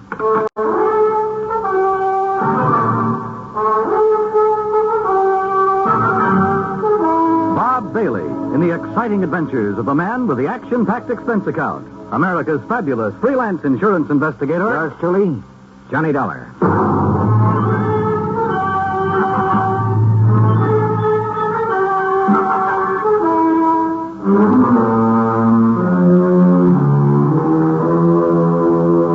Expense account submitted by Special Investigator Johnny Dollar to the Inter-Allied Insurance Company, Dawson Building, Hartford, Connecticut. Following an account of expenses incurred during my investigation of the Blooming Blossom Matter. Expense account item 1, $1 even. Taxi from my apartment to the offices of Inter-Allied, where Paul Brennan wasted no time in getting to the point. Albert Winkler was a partner in a small jewelry firm down in New York. Real exclusive type place. Floyd and Winkler? Yeah, that's the outfit. Well, a few days ago, they got hold of an emerald. It's called the Green Eye of Calcutta. And, Johnny, the darn thing's big enough to choke a horse. Okay, Paul, okay. I don't think you need to go any further. No, wait. They planned to put it on an exhibition at the big international jewelry show in Chicago next month, and Winkler took it home to work on it. Oof.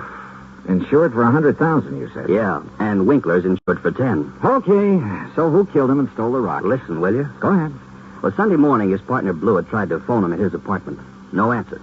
So Blewett sauntered down to the office thinking he might be there. But no sign of him? Right. Nor of the green eye of Calcutta. Only a note Winkler had left the night before saying he was taking a stone home to work on it. Wow. That makes it look as though maybe Winkler... Listen. About that time, the phone rang there in the office. It was the police department, also looking for Winkler. Oh? Yeah, they'd been called by Winkler's landlord after a chambermaid had found his apartment completely ransacked and the old boy missing. Uh-oh. Who's working on it? For the NYPD, I mean. Sergeant Randy Singer, 18th Precinct, homicide. Old friend of yours, I believe. Yeah, man. Has he come up with anything? Nothing. Well, Johnny? Sure, Paul. Now? Now. Item 2, another $1 for a taxi back to my apartment where I slicked the stubble off my face, showered, dressed, and was about to head for New York when the phone rang. Johnny Dollar. Johnny Dollar? That's right. Oh, good. Well, who's that? Oh, yes, of course, Mr. Dollar. Huh? I must talk with you, sir. It's important, very important. Well, who are you? Me? Well, this is Wilbert Kenworthy Blossom. Yes, and I must see you right away. What's this all about, Mr. Blossom, did you say? Oh, why, that's right. How did you know that? Oh, is this some kind of a gag? Certainly is not. And to think that now I'll be working with you on a... Oh, it's wonderful, just wonderful. What are you talking about? Why, you, don't you see? I follow every single one of your cases, sir. Either in the newspapers or on the radio. Oh, I'm your biggest fan. Is that all you call to say, Mr. Blossom? It is not. I'm calling about the mysterious disappearance of Mr. Albert Winkler. Winkler? You know something about him, his whereabouts? I certainly do. Where are you, Mr. Blossom? Here at my house in New York, and I'll be waiting for you, sir. Goodbye. No, wait. Give me your address. Oh, this is good. How could you know where to come if I hadn't given you that? Yeah. That was silly of me. Well, goodbye. The address, man, the address. Oh, of course. Yeah. It's 825 East 73rd Street.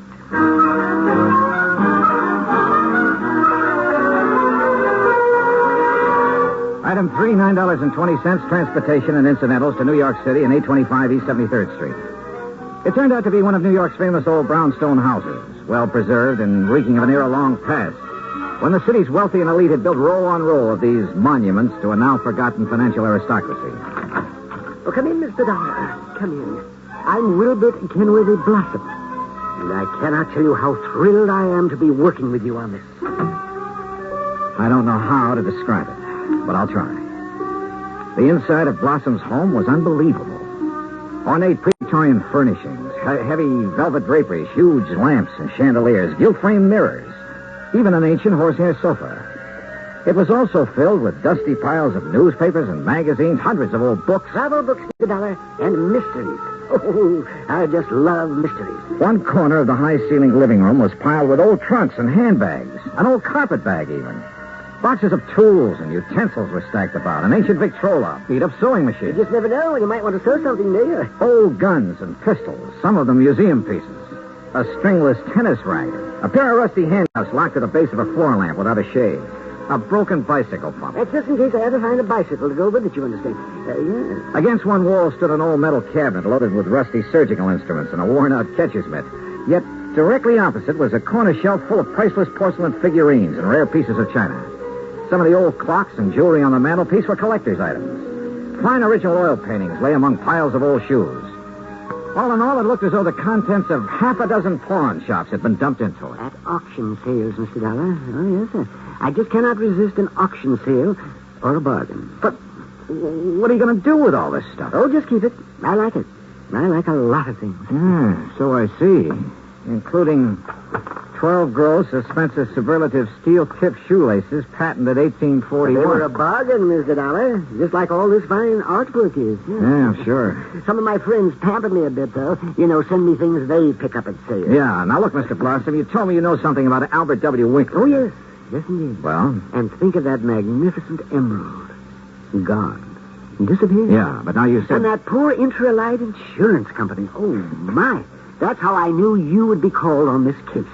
But $100,000 and $10,000 on Mr. Winkler. Well, at least they're off the hook on him until he's proved dead. Aha. And that's where I come in. With proof. Proof? Proof. Have you seen Wink?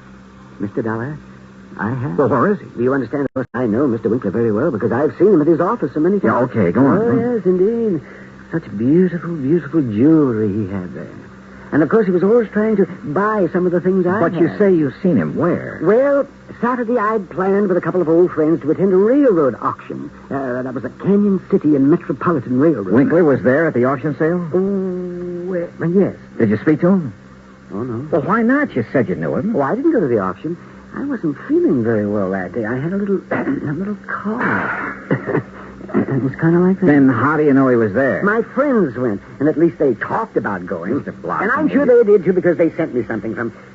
And what do you suppose it was? I don't know. I don't care. Now, look here. You got me It was the very thing that has solved this whole case for you. What? And think of it. This dull, drab, dreary life of mine has suddenly become... Why, it's almost like a mystery story, isn't it? Adventure and... Look, Mr. Blossom... Think of it. I'm being a detective. I'm working with my idol, the famous Johnny Dollar. Oh, George. Mr. Blossom, what did they send you? What's that? Oh, yes, of course. Here it is, sir.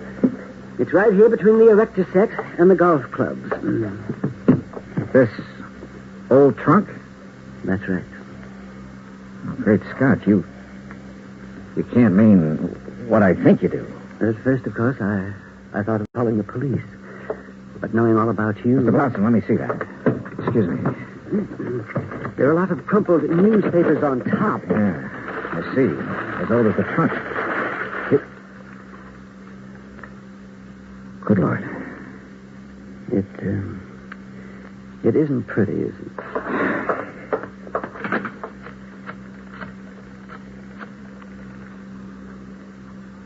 Sergeant Randy Singer, homicide. Randy, Johnny Dollar, get somebody over to 825 East 73rd Street right away, will you? To pick up the body of Albert Winkler. Randy got there in a matter of minutes. Got the same story from Blossom that I had, then called for the lab crew to come and take over. Now, who delivered this trunk, Mr. Blossom? Why, it was just a delivery man. Can you describe him? Would you know him if you saw him? Yeah, well, he was big and strong. He was very strong. Distinguishing features. Scars or a limp or a beard or Well, something? I told you, Johnny, he was big and strong. How old? Well, I would say he was somewhere between 25 and, Yeah? 50.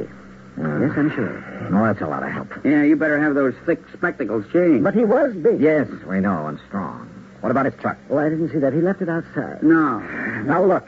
These friends of yours who did attend the auction, who are they? Oh, yes. Now the investigation proceeds.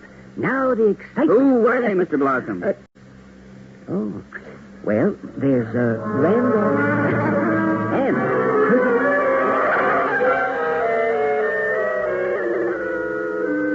Randy Singer took down the names of Blossom's 3 auction-minded friends. The lab crew arrived. Randy took off to dig up Blossom's friends, and I took a cab. That's item 480 cents. To the apartment of Elwood Blewett, Winkler's partner in the jewelry business. Blewett lived alone in a modest but tastefully furnished 5 or 6 rooms on East 52nd Street. Of course, Mr. Dollar. I'll be glad to help you all I can. Albert's death has been a terrible blow. Yes. Well, tell me this, please. Yes? Did Mr. Winkler make a habit of taking valuable pieces of jewelry to his residence? Yes, Albert often took pieces home with him to work on them, clean, polish, and so on. Wasn't that a rather dangerous practice? Frankly, I always thought so, but he felt there was far more chance of being robbed if he were alone at the office than at his flat, where he wouldn't be expected to have anything of great value. Well, who has seen the Green Eye of Calcutta besides you and Mr. Winkler? I'm not sure. Of course, almost anyone would have been able to recognize it. Because of the publicity and pictures when you brought it over here? Yes. Come to think of it, Blossom indicated he'd been much impressed with it. Wilbur Blossom? Yeah. You know him? He's been in the office many times. He and Albert were always bickering over pieces that either Bickering? of us... Well, it was really something of a joke. Albert always wanted some of Blossom's heirloom pieces, and Blossom wanted some of the finer things we had. Did he ever buy? Never. He always wanted us to put them up at auction or at a bargain price. Hardly our way of doing things, needless to say. When did you last see Blossom? Last Friday. I was busy with an important client, and from the back room where Albert worked, I remember hearing Blossom insist that Albert show him the emerald. What did he? I don't know. The silly argument got so noisy that I closed the door on them. Oh, now, wait. Certainly you aren't thinking that perhaps Wilbur Blossom... I'm not quite certain what I'm thinking, Mr. Blewett. Item 5, 10 cents, phone call to Randy Singer. No, not a thing, Johnny. One of the three names on Blossom's list is in Europe. The other two did go to the railroad auction, but purchased nothing. Randy, do a couple of things for me, will you? Like what? Phone whoever is stationed at Winkler's place that I want to look it over. Sure, everything is just as it was, including the poker that was used to kill him. Also, I want a copy of the picture of the trunk your lab boys took and the list of Blossom's friends. I'll have them waiting for you. And post a man at Blossom's place. Keep an eye on him. Huh? Yes, right away. Johnny, have you learned something? No, just for his protection, say. I'll talk to you later. Yeah, but...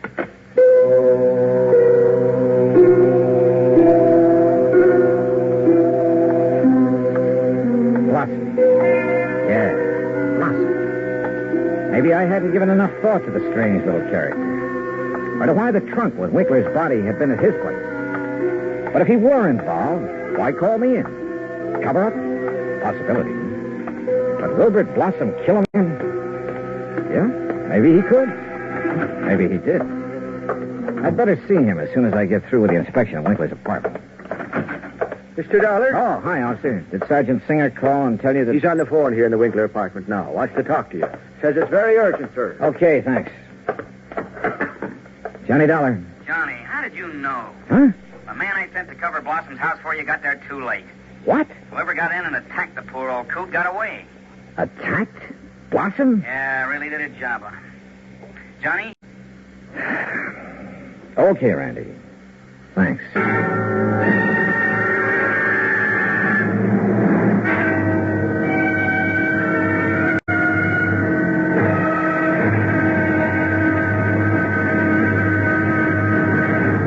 Of yours truly, Johnny Dollar, in just a moment. The Blooming Blossom Matter.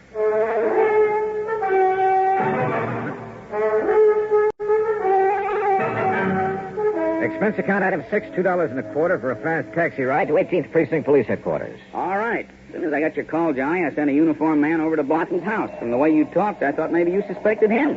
Yeah, Randy, I'm afraid I did. Boy, how wrong can you be? Anyhow, when he got there, he found the front door open and Blossom lying in the dark hallway. Where's Blossom now? The hospital, but he's okay, just bruised up a bit. They're letting him out. Fingerprints? Anything to go on? The lab's checking on the prints right now. Uh-huh. Let me know. Yeah. Anything else? Nope. So, now let's find out who tried to put Blossom out of the way, and we'll have the guy who killed Winkler. And stole the $100,000 worth of emerald, then shipped Winkler's body to Blossom.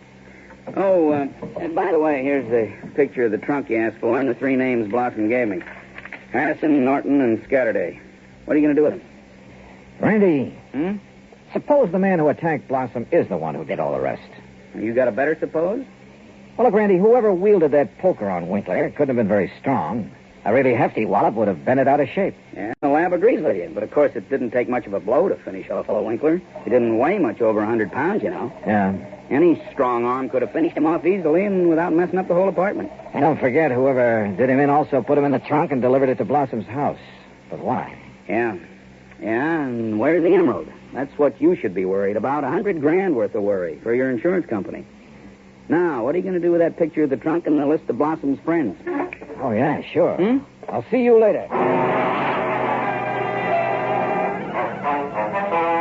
Item 7, $5.50 for a taxi to the warehouse of the Canyon City and Metropolitan Railroad over in Jersey. There I finally managed to track down a man who knew something about their occasional auction sales of unclaimed baggage and stuff. Insurance investigator, huh? That's right, Mr. McKinney. One of those boys with a fancy expense account, eh? Well, that's a matter of opinion. Look, you had an auction sale here last Saturday, didn't you? That's right, handled it myself. Want to know something about something we sold off? Exactly. Then I'm your man. Always remember all about every single item I sell and who bought it and all about it. That's fine, because I want to know if any of the names on this list bought from you on Saturday. Yeah. Randolph Harrison. Remember the name of Harrison by anything? No. How about Percival Wentworth Scatterday? No. Ellsworth Norton? No. You sure, Mr. McKinney? I'm sure. How about Blossom? That a man's name? Yes, Wilbert Blossom. Well? No, sir. Nope, never heard of him. And like I told you, I never forget the stuff I sell or the fellows I sell it to. Wait. This picture of a trunk. Huh? Have you ever seen this trunk? Well, yeah. Did you sell this trunk on Saturday? Yes, I did. To whom? Come on, man, it's important. Well, I was real early in the sale. Yeah, before most of the people got here. Bought this trunk and had it sent to his apartment in New York. And his name? Well, it was a funny kind of name. Blinky or Winky or... Oh, no. Winkler. That was it. Albert Winkler. Item 8, $2, 2 drinks for myself at the nearest bar. But they didn't help to kill my feeling of utter frustration. Item 9, $5.50 taxi back to 18th Precinct headquarters in New York for want of a better place to go. It's about time you got here, Johnny. Oh? We matched up the prints we found after Blossom's attack.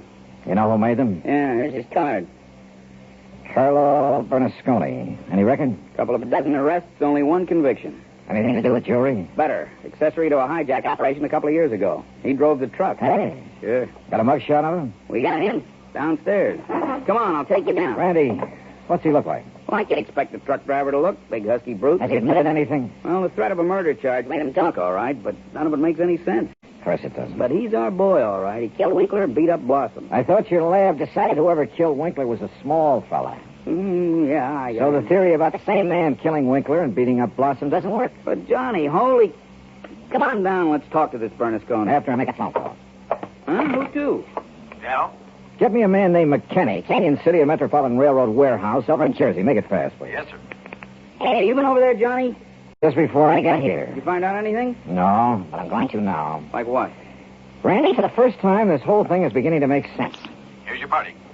Mr. McKinney? That's me. This is Johnny Dollar, remember? Sure do. Good. And say, Now- I've been reading in the paper since you left here about that body found a trunk over there in New York. Yeah, well, look. Is that same trunk you was over here asking about? Yes. Now, you told me that trunk was bought by a man who gave his name as Winkler. That's right. Do you remember what he looked like? Sure do. Why, I can give it to you as accurate as if it was in the police file. Well? Height, 5'9", maybe 9.5. Go on. Weight, between 155 and 58. You see, when I was young, I worked with a car show guessing weight and height, and if I didn't guess it right... Yeah, okay. Now, how about the color of the attic? Well, I noticed him because of the way he squinted through them thick, old-fashioned steel glasses. Thanks, Mac. I'm sending you a 10 spot on the next mail. Well, now. Well, Johnny? Come on, Randy. Let's get in and see this Bernasconi. You find something out new? Yeah. And I don't like it. I don't like it.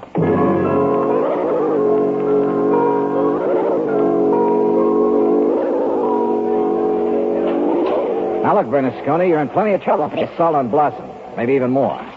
But I'm the man who can save you from a murder rap if you'll answer a couple of questions. Oh, shit, I told the cop. All right.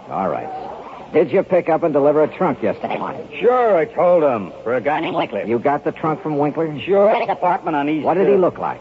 How tall? Maybe 5'8" or 10. Johnny... Slight build or heavy or what? I'd say about... Medium. Maybe 150 pounds. Johnny? Now, look, mister. Now, wait a minute, you look. Did you deliver that trunk to a man named Blossom? Sure, at 825 East 73rd Street. What did he look like? Him I never seen. I knew it. He hollered from a window that the door was open and I should put the trunk in the living room.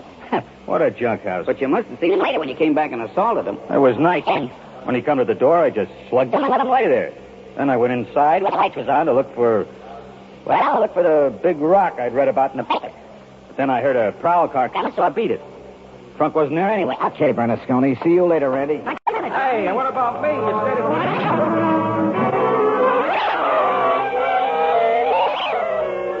Item 10, 96 taxi to Wilbert Blossom's old brownstone house on East 73rd. Come in, Johnny. Thanks, Blossom. All recovered from your beating? Of course I am. Here, sit down. You said you wanted to help me on this case. Oh, yes, indeed. Why, this chance to work with a man I consider the finest and surest investigator in the world. Yeah. That's why I called you when I got the trunk with Mr. Winkler's body. Mr. Blossom, why don't you all tell the my truth? drab, dark life, I wanted to be a detective, an investigator. And this was my chance. My chance. Tell the truth, did you say? Mr. Blossom, listen to some facts for a minute and see what conclusions you draw from them. Oh, deduction. Like a detective. What is it, this house of yours so full of, well, junk? I told you, Johnny, I like things. I like things. It also has a lot of fine paintings, sculptures. Oh, I like all sorts of things, especially if it's fine and rare. And elegant. Like the green eye of Calcutta? Well, the most beautiful emerald in the world. And I would conclude that you'd do just about anything to have that stone. Yes, sir, Johnny. I'd reach the same conclusion. Okay. Now, when Albert Winkler and the emerald disappeared, in the papers, the Inter Allied had written policies on it. Conclusion? Yes, sir. I would deduce that you would be called in. Wouldn't it be smart then if the killer was afraid I'd eventually get around to him? Anyway, Wouldn't it be smart for him to call me out to help me? As a cover-up for what he'd done? Oh, yes. Yes, indeed. At least he'd think it would. Oh, yes, I guess it would. Another thing, Cousin. Oh? The body was packed in the newspapers. Like things you keep piled around. Oh, yes? And I would deduce. So obvious. Randy Singer and I overlooked them completely. Well, there's so many things piled around here. You couldn't be expected to... Yeah. What really made you decide to do? Well, I'd like to know. All right. Albert Winkler was a fair man, about 4'11", 100 pounds. Yes, he was. A man who bought the trunk and had it sent to the department who gave his name as Winkler. He was about 5'9", 155 pounds. He had thick, old-fashioned steel-rimmed glasses. But, Johnny, I can't help him. Then there's the checker. The man who ordered the trunk delivered to the house gave his name as Winkler, too. But Winkler was dead by then. Dead from a blow inflicted not by some big loser, but by somebody. Say your bill. Well, that awful truck driver who thought the end in the trunk and came here to steal it and to give me up. I suppose you want the... Yeah. Johnny, I kept it in the coffee pot that I picked up at an auction fair. Real bargain, too. Oh, isn't it a beautiful stone? Oh, if only Mr. Winkler would have sold it to me at a bargain, then none of this would have happened. Well, I guess I better go now. It's such a silly thing. I act like a detective. I didn't even make a very good killer, did I? Why? It's overpowering passion to have things? Maybe. Or maybe it was just a reaction. A last desperate attempt to some way break from a lifetime. Any dull, drab idleness. I don't know. Crazy reason I feel sorry for all character who turned killer. Expense account, incidentals and fare back to Hartford, 65 cents. Yours too, $20.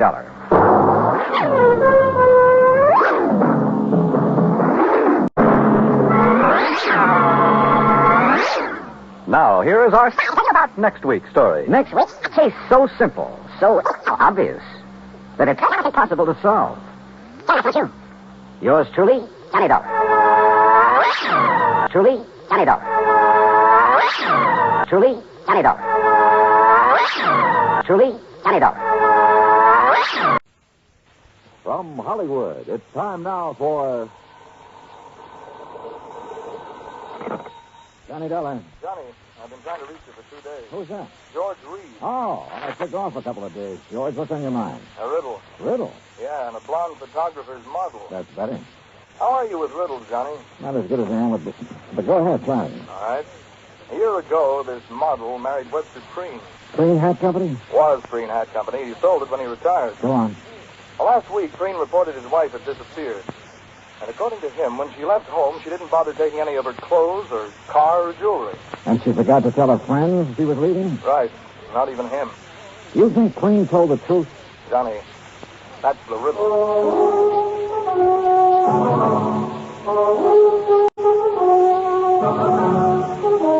Bob Bailey, in the exciting adventures of the man with the action-packed expense account, America's fabulous freelance insurance investigator. Yours truly, $20.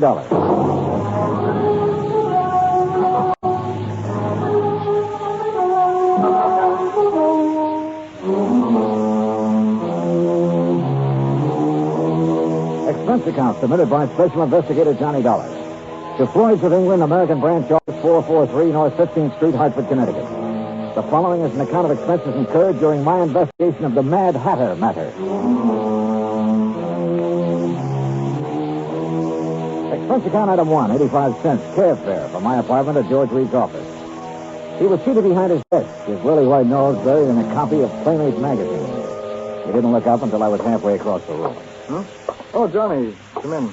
Hiya, George. What you reading? I was just taking a look at Bridget Randall. Oh, Mrs. Preen, I suppose I should come in. Yeah, let's see. Yeah. Very nice. She looks familiar to you? Oh, George, you're flattering me. No, really. She should. Oh, why? Well, up until she married Preen, she was a very popular model. Figures. Is that a pun? Anyhow, her picture was in everything from the Police Gazette to the Ladies' Home Journal. And after she married him? She retired.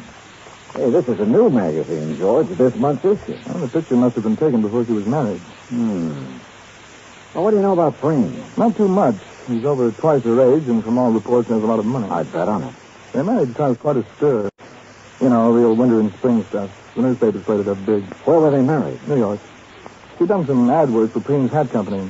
He liked her look. And she liked his bankroll. Cynical, aren't you? Yeah. Anyway, since then, they've been living at his place near Los Angeles. Well, here's the address. All right, thanks. I called Mr. Preen long distance day before yesterday. He knows you're coming up. What about the police, George? You know who's handling their end of it? According to Preen, it's a man named Steiner, detective lieutenant. I got the feeling Preen doesn't much care for Steiner. George, how much life insurance does he carry on his wife? None. None? Nope. And if he does, it's not with us. Then would you mind explaining why you sent for me? Not at all. We're not interested in her life. Obviously. That's a pretty callous attitude. So let me finish. We're not interested in her life, but we are in her face. And her what? The fine print reads, from a point 2 inches below her chin to the hairline. Come on, break it down, George. Of course. Last year, a couple of months before she married Preen, she took out a special coverage policy in case something happened to her face that would finish her modeling career. You know, like a permanent scar, bad burn, anything like that. Uh-huh. She received quite a bit of publicity at the time, and it didn't exactly hurt us either. When does this policy lapse? Well, that's why we're so concerned, Johnny.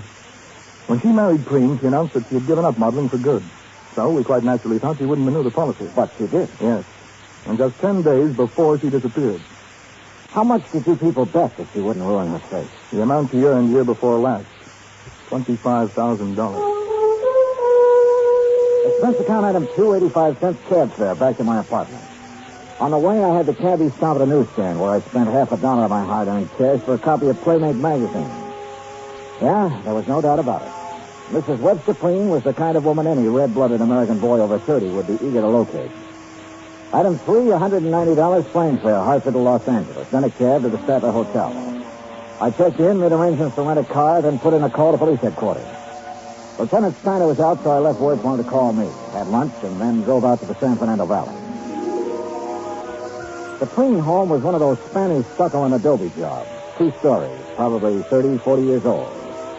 It sat in the middle of some 2 acres of orange trees with a plaster wall around all the property, separating it from the subdivision on one side and a main thoroughfare on the other. I walked up to the front door and rang the bell. In a moment, it was opened by a beautiful blonde. If she hadn't been wearing a nurse's uniform, I might have mistaken her for Bridget Preen. Yes? Afternoon. Is Mr. Preen in? Do you have an appointment, Mr. Dollar. Johnny Dollar. No, I don't have an appointment, but I'm sure he'll see me. Really? Yes, really. I'm investigating his wife's disappearance.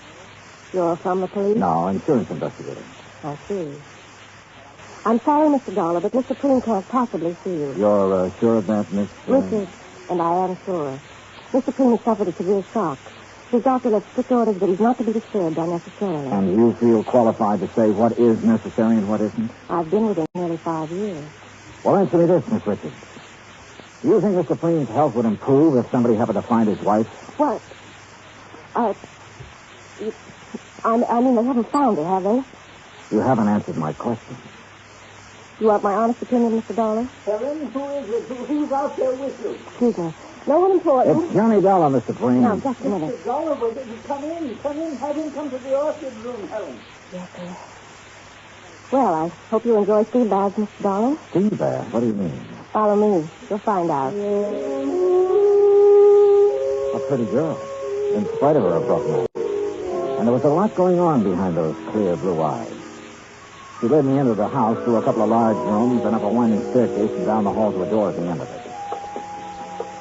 Miss Preen's waiting for you in there, Johnny. Thanks. Hey, that doorknob's hot as... Oh, very funny. I warned you. Here, like this. Come here, Mr. Dollar, hurry. I'll see you later, Johnny. Close the door, close it. I don't want it to cool off in here. Well, you look surprised. Well, I didn't expect to meet you in a hothouse, Mr. Preen. I'm sorry if you're uncomfortable, but orchids must have plenty of heat and moisture. Now, me, I love it. I didn't used to, but since Since I am at the age where a man is nothing but sick and bribes parchment, if you can take off your jacket if you like, Mr. Dollar. Thanks. Do you know anything about orchids? Well, only that they're expensive. Aren't all beautiful things? Sit down, sir. Any place is clean. You can talk while I do this. You know what I'm doing. I haven't the least idea. What the bees would normally do, that is, if these plants were in their native environment. Pollination? Yes, sir. Would you mind handing me those tweezers? Yes. Thank you. Hey, how many plants do you have here? More than 200, Mr. Dollar. 36 different varieties. Beautiful. Oh, yes. Lovely, delicate creatures. Mr. Dollar, do you think you'd be able to find this? Well, I'm going to try. I'd appreciate it. I have so very few things left these days. Did you notice the orange trees when you drove in? Oh, yes. When I bought this house, the land on both sides was nothing but orange grove. Beautiful orange trees. Green, growing things as far as the eye could see. And now it's a housing project. Yes, well, Mr. Preen, I understand you aren't entirely satisfied with the efforts the police are making to find your wife. And you understand correctly. They have done nothing but ask me the same asinine questions over and over again. Have you talked to them? No, sir. I felt that I should see you first. Get all the information you have. I will cooperate with you all the way, Mr. Dollar. All right. When exactly did she disappear? Just 10 days ago. She'd come down from our place up at Lake Arrowhead, where she'd spent Saturday and Sunday. We had planned on going up together that weekend, but I developed a cold. Oh? The evening she returned, I retired earlier than usual, and then when I awoke about 11:30 that night, she wasn't in her room. I called to her, searched the grounds, then waited up. But she never came home. I see. Was anyone else in the building that evening? No. We were alone. Rather, I was. Any sign of a injury to her face, blood, anything like that? Nothing. Mm-hmm. Do you remember if she made any remark earlier? Anything that had given you some indication as to whether she planned to go out? She had no plans. She was tired from the drive home, had already put cream on her face and her hair up in curls. But... Yes? Well, she did say something about wanting to go back to Arrowhead the next day. And you're positive she didn't that night? Miss Dollar, my wife is a very beautiful woman and an extremely vain woman. She would never leave this house with her hair in such a state. Oh? And even if it were brushed, she wouldn't leave on an overnight trip without taking along a complete wardrobe. All right. What do you think has happened to her? I don't know what to think. If I did, I wouldn't have gone to the police. A few minutes later, I left the lonely old man with his orchids and started toward the stairs. I was about halfway down when I suddenly felt as though I'd forgotten something. Only I was sure I hadn't. Still, something was wrong about this setup. I was trying to figure out what it was when Miss Richards called me. Johnny? Yeah. I'm in here. Better put your jacket on. The cat's cold. Yeah, well, you better let me worry about that, honey, nurse. Tell him, Johnny. I'm sorry I was so rude. But I thought you were just another detective who was going to upset Mr. Preen. Now, what makes you think I didn't? Because he didn't shout at you. Does he usually shout at detectives? He ripped into Lieutenant Steiner yesterday morning. Oh? You know why? Well, the police have a crazy idea that Mrs. Preen's body could be buried somewhere on the grounds or upstairs in the hothouse bed. Well, how do you know that? We've been after him trying to get his permission to dig. If they were really serious about it, they wouldn't need his permission. They'd get a warrant. Johnny, you don't believe Mr. Preen killed his wife, do you? At this moment, I have no reason to. Well, everyone knows what a kind and gentle person he is. What about Mrs. Preen, Helen? Well? I hate her. Why? You, care for him? I don't like that. All right, sorry. He's a fine man, a gentleman. There aren't many left. No, I guess not. He called Mrs. Preen extremely vain. Would you go along with that description? I was made for her. Suppose something had happened to her that night. Suppose, well, something that scarred or burned her face. What do you think she'd do? If she lost her beauty, she'd kill herself. Even if she threw away $25,000 by doing it? I know about that policy, but even if it was doubled, she'd still do it. Why? Because she wouldn't have the nerve to face her friends? Friends. Bridget Queen never had any friends. But that isn't what happened to her. What did? I don't know, but I'm sure she's dead. Why? Why, Helen? Johnny, please. Tell me. Now, come on. I know you have a good reason for saying that. Now, let's have it. All right. Come over here. I put them away in this drawer. See? Well, what are they? Caps. What? Plastic dental caps. Actresses, models wear them over their teeth to give a perfect appearance. Bridget wouldn't leave a bedroom without them. Where did you get them? I found them on the floor of the garage 2 days after she disappeared.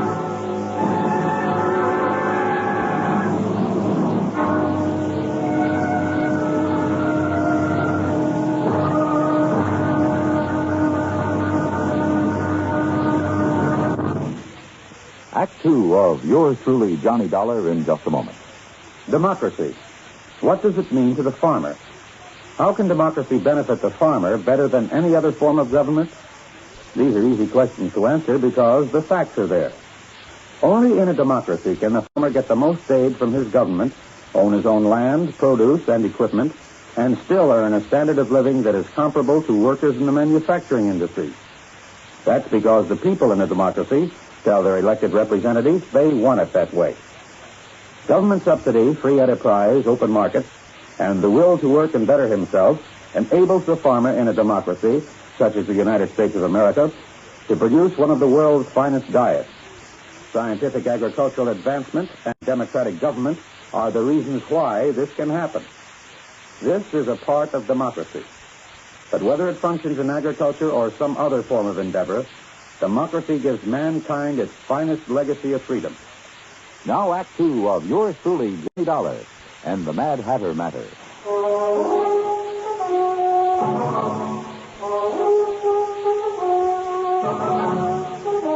Helen, Mr. Plain's nurse, gave me the set of dental caps that Bridget Plain had used to beautify her teeth. And after telling her not to mention them to anyone, I drove back to my hotel in Los Angeles. Along the way, I racked my brain about whatever it was, something that had bothered me at Plain's home. Then as I passed the newsstand in the hotel lobby, it hit me hard. I had been in almost every downstairs room of Plain's house, and not once had I seen a single picture of the beautiful and vain Bridget. In my room, I was about to call Plain and ask him why when somebody began pounding on my door.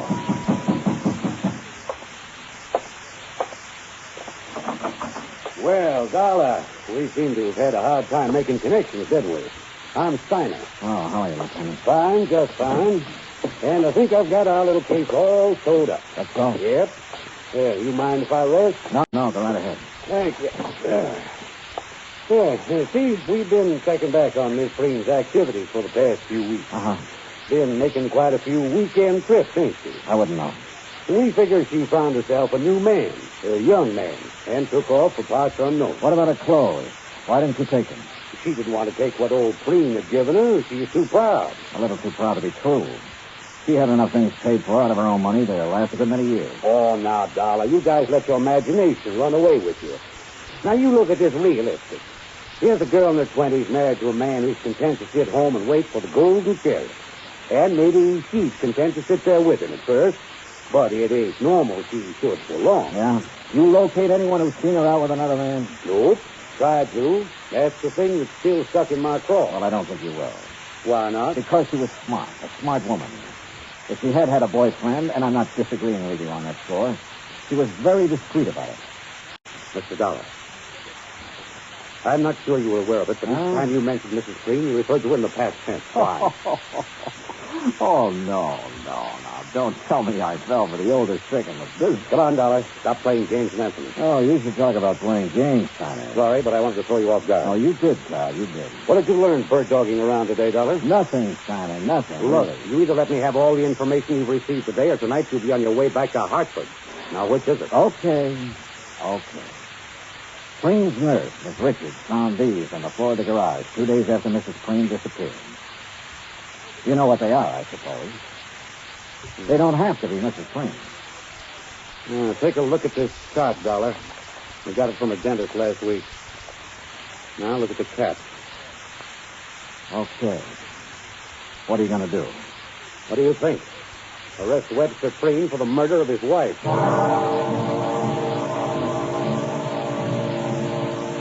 I told Snyder he could never get an indictment.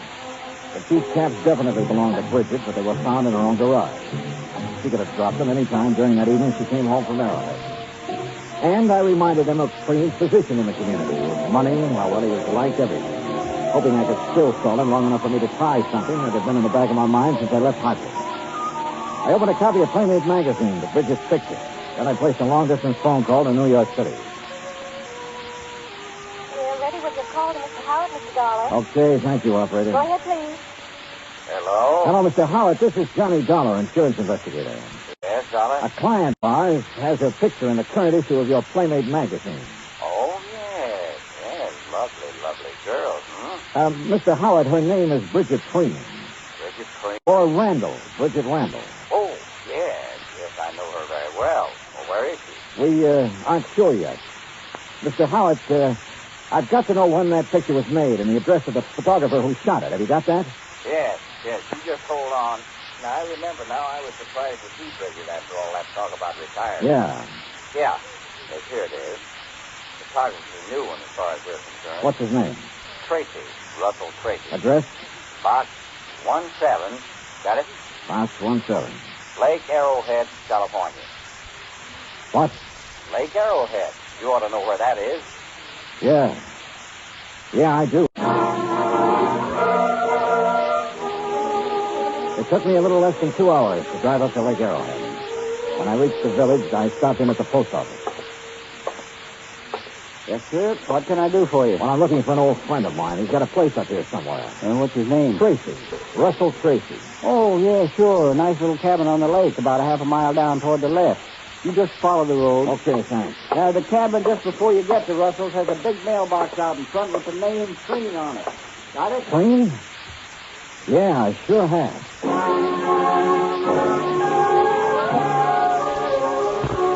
I was there in 5 minutes.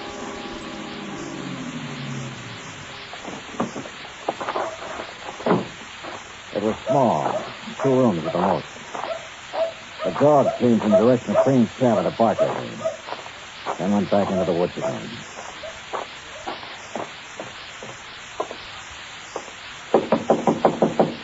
Oh. Russell Tracy? Yeah.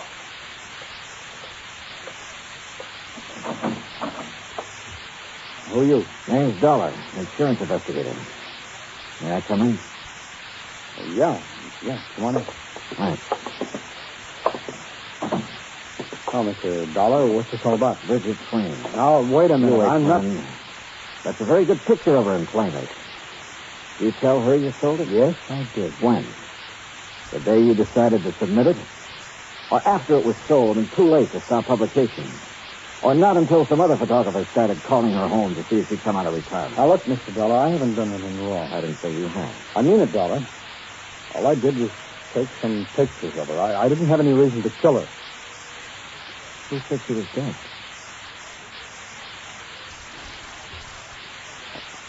All right, Dollar, sit down. I'll give you the whole story, at least all I know of it. Go ahead. Bridget liked modeling. She liked it better than anything else, I guess. And when she found out I was a photographer, well, she was over here most of the time. What about the day she disappeared? I'm getting to it. I'd needed some money a few weeks before that. I needed it bad. I had a run-in with the law in Texas a couple of years back. I haven't been able to hold on to a good job since. Go on. Well, I had this one shot of her, and I knew it was right, so I sent it in without her knowing about it. When did she find out? Well, like you said, photographers called her house. Her husband answered one of them. Did you ever meet her husband? Yeah. A couple of times when he was up here. He knew you were a photographer? He's been trying hard to get back at me for taking that shot of his wife. What do you mean? There's a dry well out in the back, about 20 yards from the fence line. After he killed Bridget. Yeah. Yeah, because the next morning I was out with my dog and we found her face down in a well. I guess he figured the sheriff would find her before I didn't figure I did it. How do I know you didn't? If I had, I wouldn't have dropped in my own well, would I? Besides, why? All right, she's still there. No, I took her out the same morning. And it's a good thing I did, too. The sheriff and some detectives from L.A. was out there nosing around the next day. Why would Crane want to kill her, Tracy? Now, don't ask why, but Bridget was in love with him. Tonight she went back to L.A. She was going to tell him. I guess that, on top of the picture, was just too much for him to take. Dolly, you believe me. Why didn't you report this to the sheriff? I've got a record dollar, and Preen's got more money than he knows what to do with. Besides, there's no proof of what I've just said. It'd be his word against mine, and well, you know who would come out on top. Take a body now. I'll take it if you want. Yeah, bring your camera. A camera? And plenty of film. Don't ask me why I trusted him. I couldn't answer him. Except, like he said, he didn't have any reason for telling Bridget. He led me deep into the woods, into a clearing. And there, well, he'd done his best to make her comfortable. So he removed the rocks, and Bridget was very good. Expense account item 4, $5.20. Assorted phone calls, Arrowhead Springs to Los Angeles. After completing the calls, I returned to Tracy's cabin and picked him up. An hour and a half later, we were on the outskirts of L.A. Expense account item 5, another phone call to Miss Helen Richards at the... I've been hoping you'd call. Is Mr. Payne there? Yes, right now he's up at his office. Have you seen Steiner? Oh, yes, he was here this afternoon. He took Mr. Payne away with him. But in about an hour, Mr. Payne came Now, look, home. Helen, you stay there, but keep out of his way. You understand? Johnny, really, you're talking like he's a criminal. Helen, do just as I say. I'll be there as soon as I can.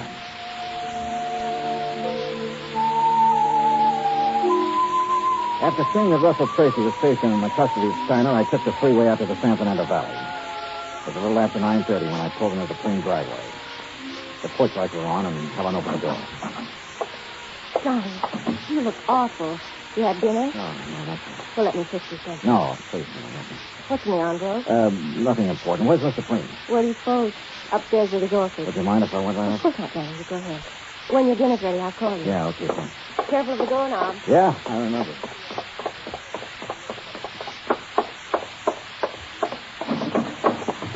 Well, Mr. John, I didn't expect to see you back so soon. Hello, Mr. Payne. Didn't guess when I see. You'd better take off your jacket, Mr. Dollar. Afraid I'm not going to stay long enough to bother. Well, now, that's too bad.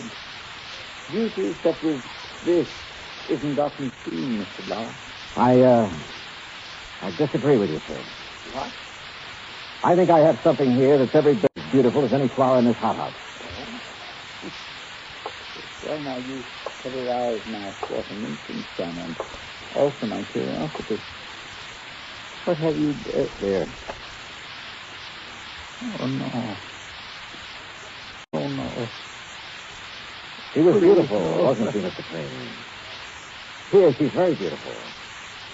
But here... Oh, no. Look at this picture. Taken just a couple of hours ago. Yeah, what about this one? What about it, Mr. Payne? What do you think of your handiwork?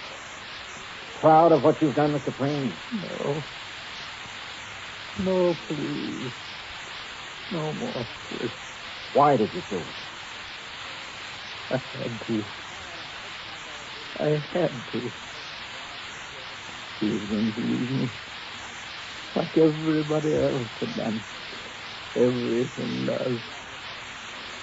She was going, and I couldn't let her. I couldn't let her go.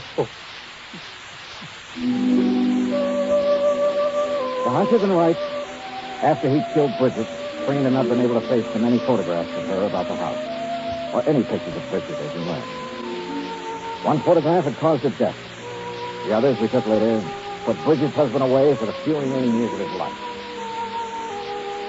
Expense account total, including car rental, hotel incidentals, and transportation back to Hartford, $870.40. Yours truly, Johnny Dollar.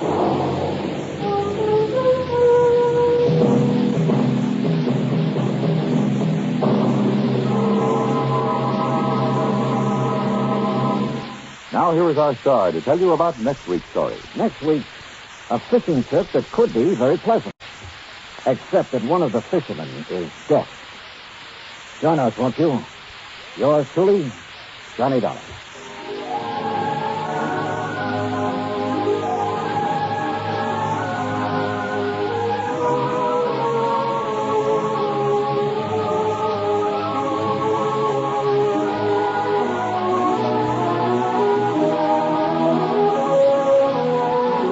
Johnny Dollar has come to you through the worldwide facilities of the United States Armed Forces Radio and Television Service.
From Hollywood, it's time now for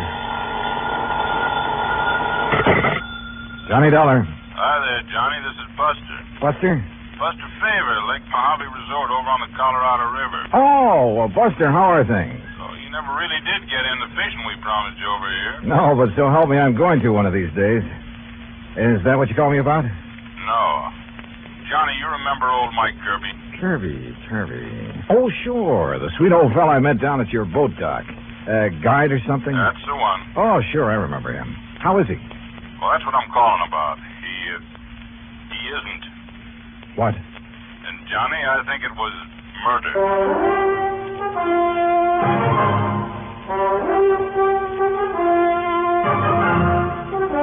Bob Bailey in the exciting adventures of the man with the action-packed expense account. America's fabulous freelance insurance investigator. Yours truly, Johnny Dollar.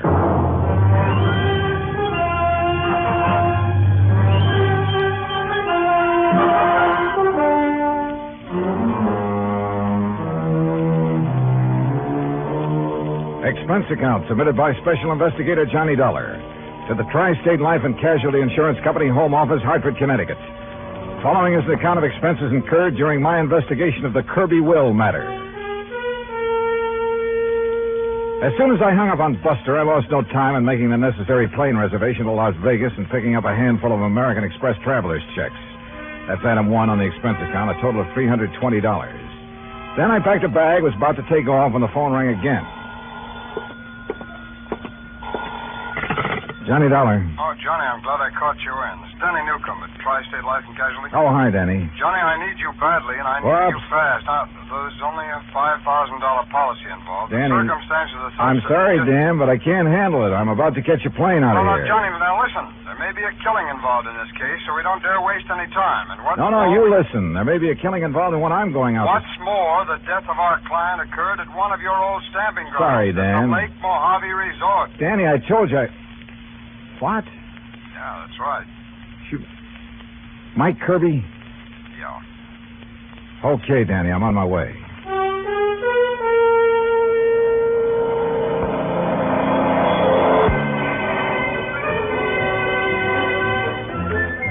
It was 7:30 a.m. when the plane dropped me off in Las Vegas, Nevada, smack in the middle of the Mojave Desert. Even at that hour of the morning, the otherwise clear, clean air was filled with the cacophony of the city of chance. The stuttering clicks of the ball on the roulette wheels, the rattle and gallop of the ivories on the dice table, the endless drone of the croupiers, the flat clank of the chuck-a-luck cages, The snap of cards by the blackjack dealers, the never-ending click of poker chips and silver dollars. And over it all, the interminable chunk and whir of the slot machine. Day and night from one end of the town to the other. Fabulous. I grabbed breakfast, that's item 2, then rented a car and headed south and east on Route 93 toward Kingman, Arizona.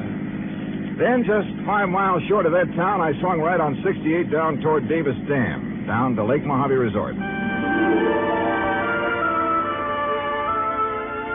Mile after mile of nothing but sun-baked rock and sand, sagebrush and Joshua trees, tumbleweed and cactus. And right in the middle of it, the clear blue waters of Lake Mojave. Buster Faber, who's general factotum of the resort, was waiting for me. After a hearty greeting, he led me into the office, and we sat down and got to work. Yeah, it was murder, all right, Johnny. Are you sure? Yeah. And by the way, I don't know how much you knew about Mike Kirby. Well, only that he seemed to be one of the fixtures around here. Was obviously well-liked. So he'd been a businessman back east. Owned a string of restaurants, made a fortune. Uh-huh. And about 10 years ago, he retired. Did a lot of traveling. All over the world, I guess. Oh, lucky man. Did he have any relatives, Buster? Oh, only some nephews and nieces. I see. Anyhow, a little over 3 years ago, he settled down here to spend the rest of his life just fishing, taking it easy. Can't think of a better place or way to retire. How old was he, Buster? 61. Didn't look it, though. No. Well, if I remember right, he was pretty fit. He was. Well, I had the impression when I was here before that he was just a hired fishing guide, something like that. Oh, he used that as an excuse to meet folks. Half the time, he clean forgot to charge for his guide services. Accidentally on purpose, no doubt. Well, now you said... Now, don't rush me, Johnny. I got to give you the background. Okay, shoot. He kept saying over and over and over again how glad he was to be out from under a lot of responsibilities. Then one day, about 6 or 7 months ago, he suddenly transferred title to his boat, his motor, his fishing tackle, and his old beat-up Ford to us. Oh? I know. I asked him at the time if he wanted to get him off his personal inventory, why not give him to his relatives? Well, what'd he say to that? Said he didn't like him. Felt they were just waiting around for him to die so they could get their hands on his money. Oh. Said he just wanted to make sure that if anything happened to him, the stuff would end up with us on account of we'd use it and appreciate it. Also, Johnny, he plunked down $10,000 in cash and insisted that we take that, too. $10,000? What for? His rent on his cabin for as long as he lived. Wow. Buster, did he leave a will of any kind? Well, now I'm getting to that. Anyhow, last Friday afternoon, he went out fishing alone like he often did. And just before dark, one of the rental boats came in with 2 young kids. Yeah? They'd seen old Mike's boat up on the beach in that big cove just below the power line crossing. They found Mike laying on the sand beside it, as still as death. Well, they came tearing in to report it, scared half out of their wits. Well, I sure hope you... Oh, sure. I grabbed Ham Pratt and a big flashlight. You remember Ham. Oh, yeah, the manager of the resort. Yeah. Well? Well, we found him there. And he was gone, the poor old fella. Go on, Buster. Well, Ham took one look at him, and rattlesnake, he said. Rattlesnake did it. Mm-hmm. You could tell by the way Mike looked, laying there. Fang marks? Yeah, on his right leg, just above the ankle. And a big bruise on his head, like he'd hit a rock when he fell. But on the phone, you said you thought it was murder. And a minute ago, you said you're sure of it. Well, we put him in our boat, hitched his on behind, and brought him back here. We phoned Tad Harding of the Kingman Police Department. Oh, I remember him. Good man. Yeah, well, Chief Harding took one look, and he agreed with Ham. Poison from a rattler. Well, they took him into Kingman, and I telegraphed the relatives. But, Buster, now look, you... Then I got to thinking. There was something wrong. What do you mean? Well, there are very few rattlers in this part of the country because of the heat. They can't take it. If anybody'd know better than to fool with one, it'd be old Mike. And they always sound a warning before they strike anyhow, don't they? Sure. So early next morning, I went back to the cove. And? Number one, there was no sign of any rock that Mike might have hit his head on when he fell. Go on, Buster, go on. There was no trail from any kind of a snake anywhere around. Well, the sand could have drifted over them. No, sir. The footprints Ham and I and the kids had made were clear as crystal, but no tracks of a snake. All right, go on. Well, then I noticed it, where another boat had been beached. Strange one, not from our landing. It was right next to where Mike's had been, right alongside. Any footprints from it? Well, if there were, we and the kids had mashed them all out. And I remember the way Mike had been laying there, as though he could have been rolled out of his boat or thrown out right on the sand. Then it looks as though somebody met him out on the lake, banged him over the head, made the fang marks, which isn't hard, then lashed the two boats together, dumped him off at the cove, and left. It sure does, Johnny. I want to see that place. Yeah, and all the excitement, I might have overlooked a lot of things. Oh, that I doubt. Now, Buster, if there's no sign of rattlesnake poison in old Mike's body... Well, right after I called you, I phoned Chief Harding. Coroner's making his autopsy today. He'll call me. Well, now, look. These nephews and nieces of Mike's, how much do you know about them? Well, I never met them. But according to their answering telegrams, they're going to descend on us like a swarm of locusts. There are a lot of them? Well, no, I was thinking of the way that they...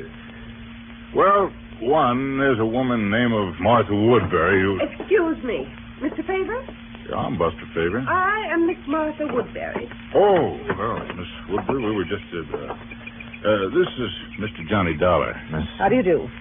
Mr. Favor, I'm a niece of Michael Jonathan Kirby, and probably the major beneficiary of his estate. I wired you that I would be here, and I am.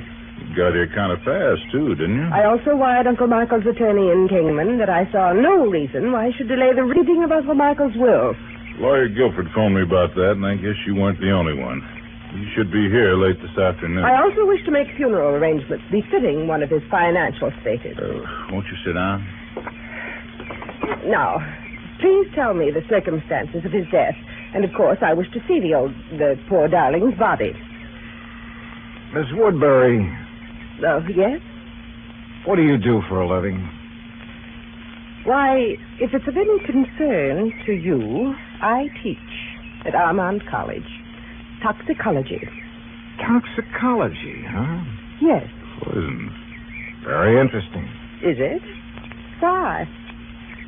Who are you, Mr. Dollar? Well, I'm a special investigator for your uncle's insurance company. What? Yes, you see, we have good reason to believe your uncle was murdered. Murdered? Murdered? Who said that? Hello, Martha. You said murdered. Are you talking about Uncle Michael? That's right. Who are you? I am Chester Kirby, and as far as I know, the heir to my uncle's fortune. Who are you, sir? Chester, Mr. Dollar is an insurance investigator. Oh? Investigator, huh? Dollar, I'm Hank Kirby, family black sheep, also Uncle Mike's nephew. What's his talk about murder? Are you three his only relatives? That's right, Dollar, except for Lita.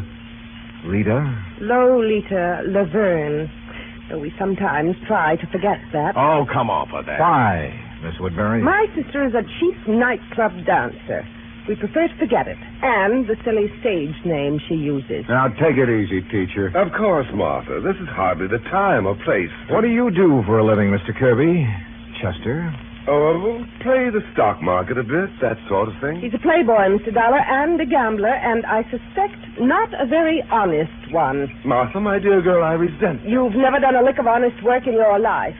And if you think Uncle Michael didn't know it, would let his money ever get into those soft pickpocket fingers of yours... You don't think you're the one let doing me it. tell you Oh, something, shut up, both of you. Pair of money-grabbing. If you had to work for a living... Like what, Hank? What do you do? Yes. Tell him, Henry. Oh, I told you I was a black sheep of the family, but I work. You know, odd job. I'll tell you, Mr. Dollar. He's a roustabout. Circuses, carnivals, that disgusting sort of thing. Where are you working now, Hank? Well, there's a sort of a scientific exhibit. Sideshow is more like it. All right. Along the highway over near Victorville. A lot of rare animals, reptiles, and things on display. And Henry, dear boy, when he's off the bottle, is appropriately enough in charge of the snake pit. Oh. Well, we do scientific work, too. You know, like what, Henry? Like milking the venom from the snakes to sell to laboratories? Yeah. Well, that is what... Excuse me. Hello? What? You sure? Well, what? Mr. Dollar, I think it's about time you tell us what you meant when... Yeah, Buster. I want you to hear this. It's Chief Harding. Go ahead, Chief.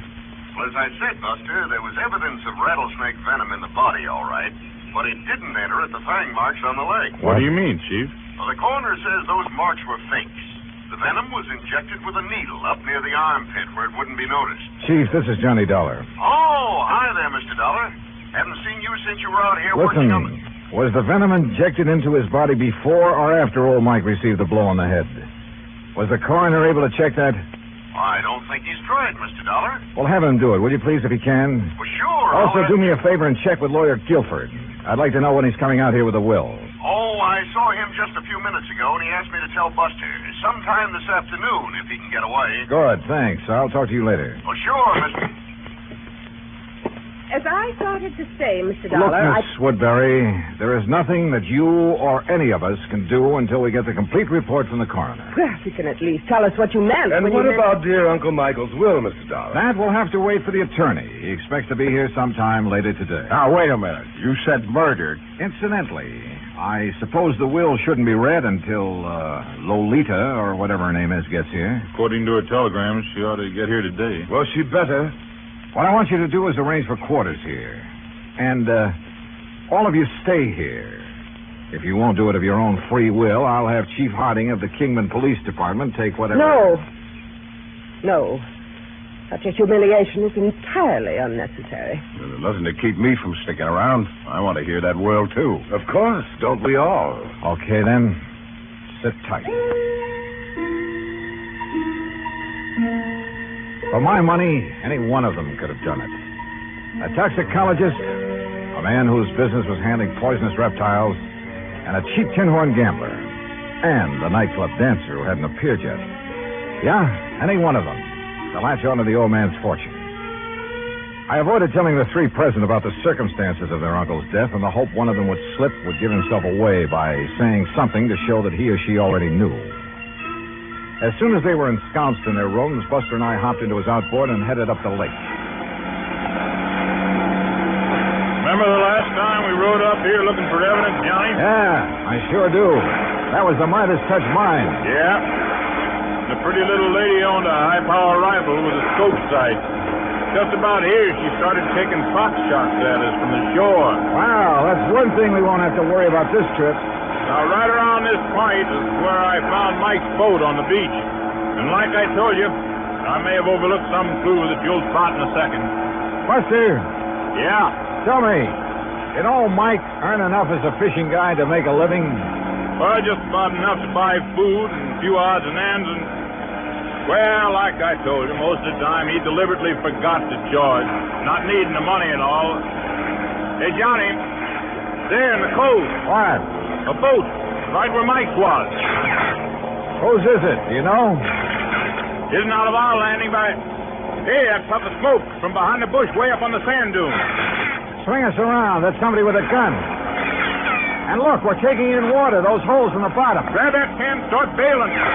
Hey, that guy can shoot. Pull us around, Buster. We're like a pair of sitting ducks out here. Right.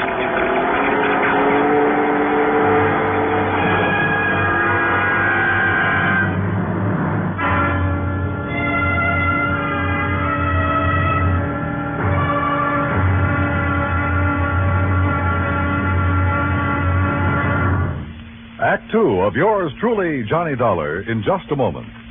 Democracy. It takes an awareness of life and a respect for mankind to make democracy work.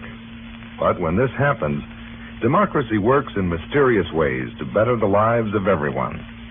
Why? Because democracy is concerned with everyone.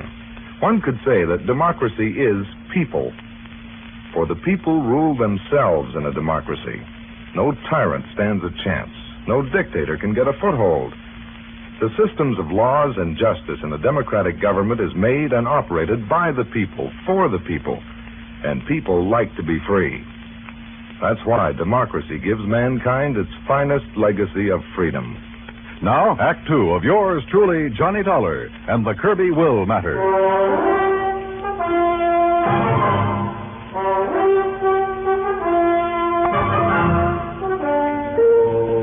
Whoever had been shooting at us from the shore there in Lake Mojave had a good eye.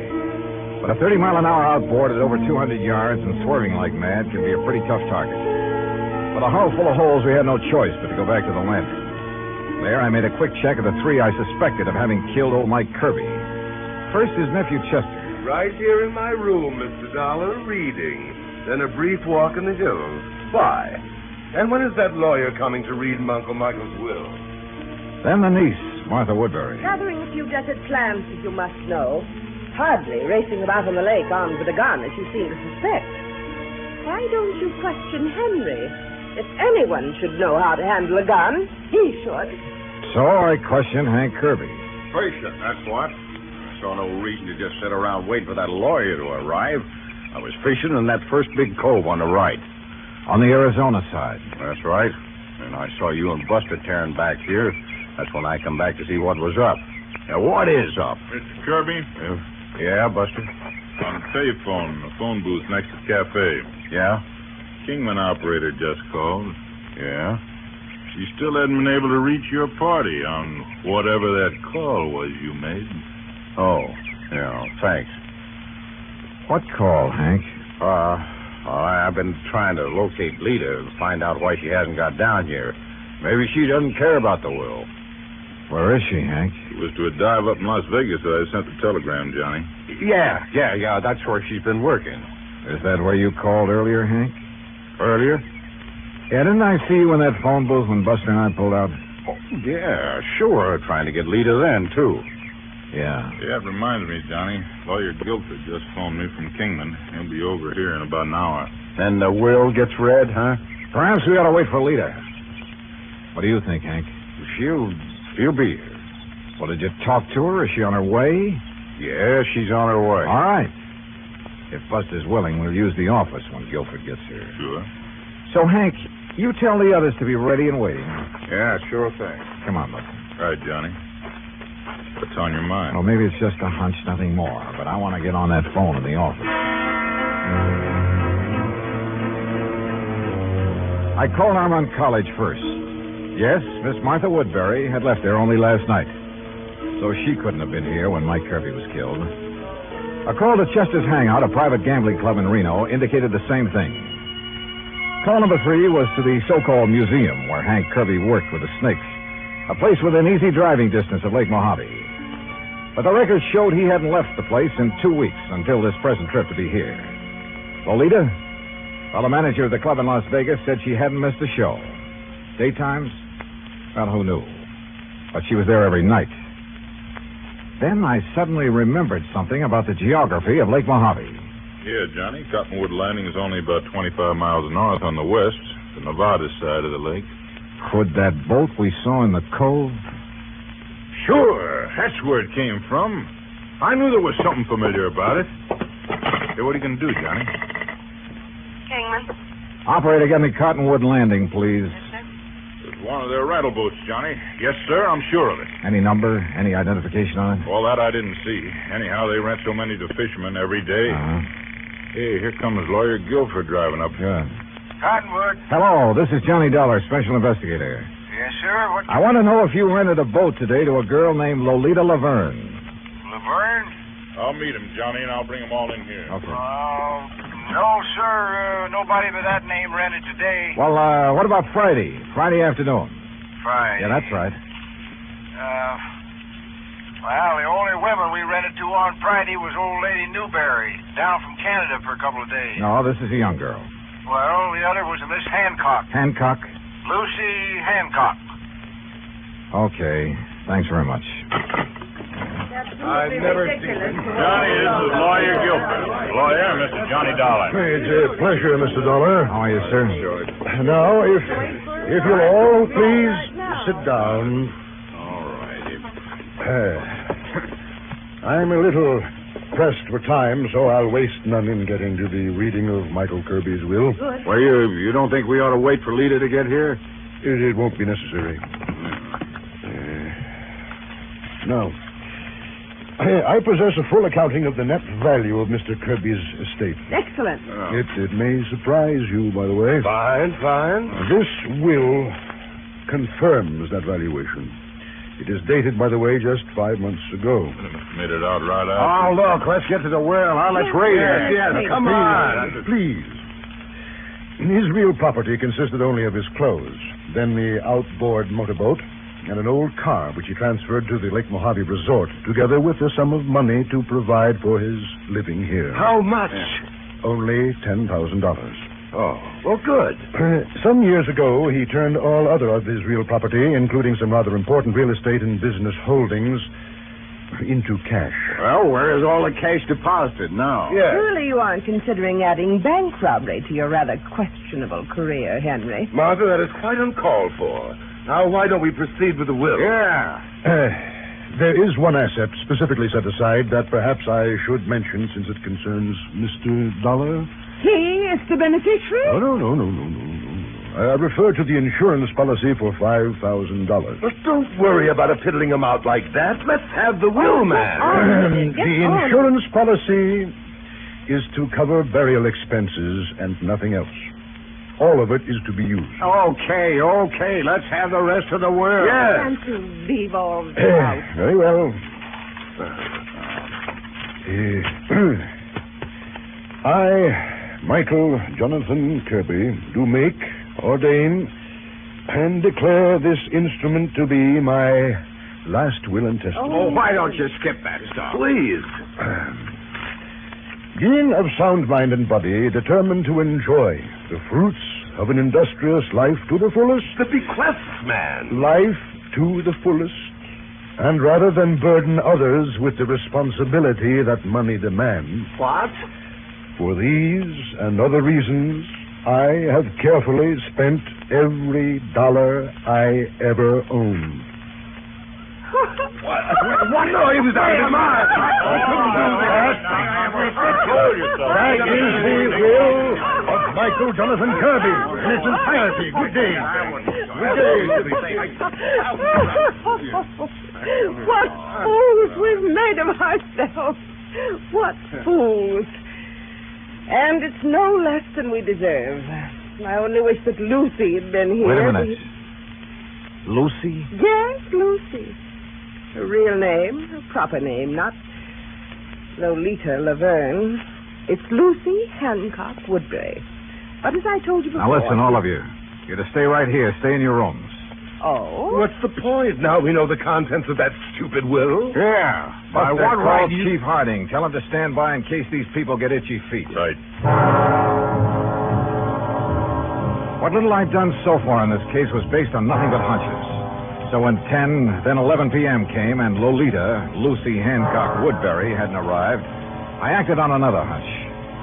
Sure, Johnny. My room is right next door to the office, so if this leader arrives and signs in, I'll let you know right away. No, Buster, no. Huh? Just sign her into a room after you've done a little tampering with the register. What do you mean? Chester is in number 6, isn't he? That's right. All right.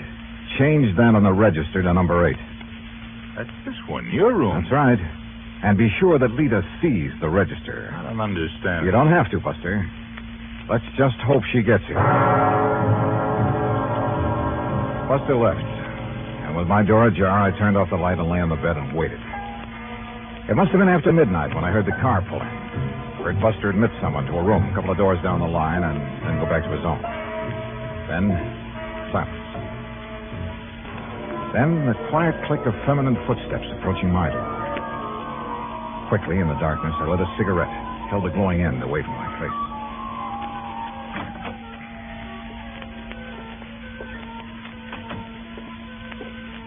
Well, darling. Yeah, about time. And about time you got some sense, Chet. No, don't turn on the light. The others asleep. Their rooms are dark. Uh-huh. Listen, dear cousin, have you lost your mind? Huh? Shooting at that boat from over the ridge between the two coves. What were they? Police? Detectives? You should have known you couldn't have hit them that far away, Chet. Should have waited till they got on shore looking for me. Well. Did they fall for the rattlesnake bite we made on the old man? Uh-huh. Well, they'll never find the needle I used. It's at the bottom of the lake. And look, if the cops question you, I hope you had sense enough to remind them what Martha and Hank do for a living. No chance. And what about the will? Would you be surprised? What? Say that again, Chef. Say anything. You sound like somebody else. Yeah, like Johnny Dollar. Let's have some light. That's right, special investigator. Oh, no. Let me out of here. Oh, where do you think you're going? No, let me go with me. Come on now.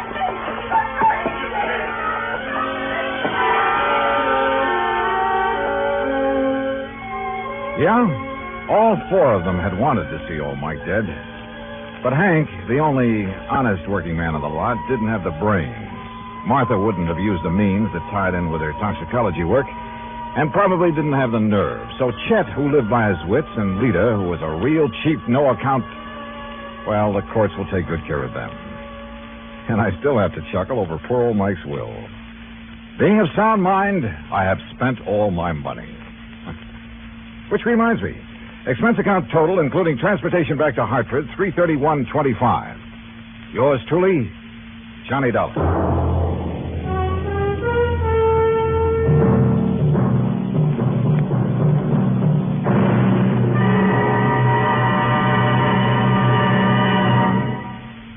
Now, here is our star to tell you about next week's story. Next week, the most complicated case in years comes up, but the simplest, most obvious solution.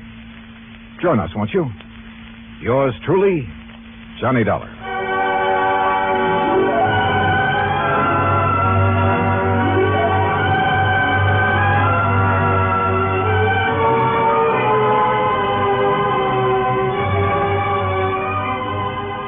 Yours truly, Johnny Dollar, starring Bob Bailey, originates in Hollywood. It is produced and directed by Jack Johnstone, who also wrote tonight's story. Heard in our cast were Virginia Gregg, Barney Phillips, Shirley Mitchell, Stacey Harris, Carlton Young, Forrest Lewis, Frank Nelson, and John Zahner. Musical supervision is by Amerigo Marino. Be sure to join us next week, same time and station, for another exciting story of yours truly, Johnny Dollar. Johnny Dollar has come to you through the worldwide facilities of the United States Armed Forces Radio and Television Service.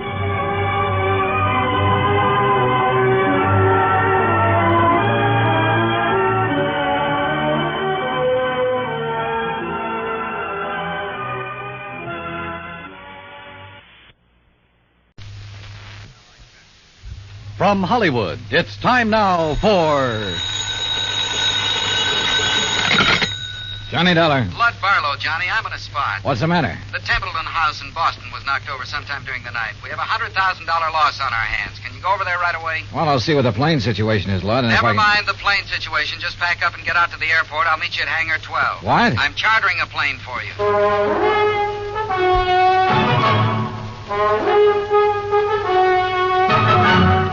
Bob Bailey in the exciting adventures of the man with the action-packed expense account. America's fabulous freelance insurance investigator. Yours truly, Johnny Dollar.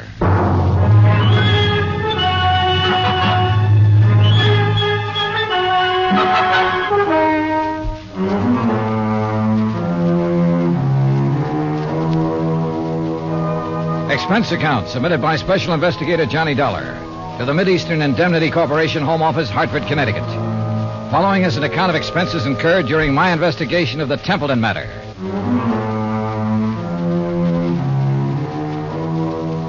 Expense account item 1, $5 even, cab fare from my apartment to Hangar 12 at the airport. A twin-engine Bonanza had been rolled out and a fueling truck was pulled up alongside.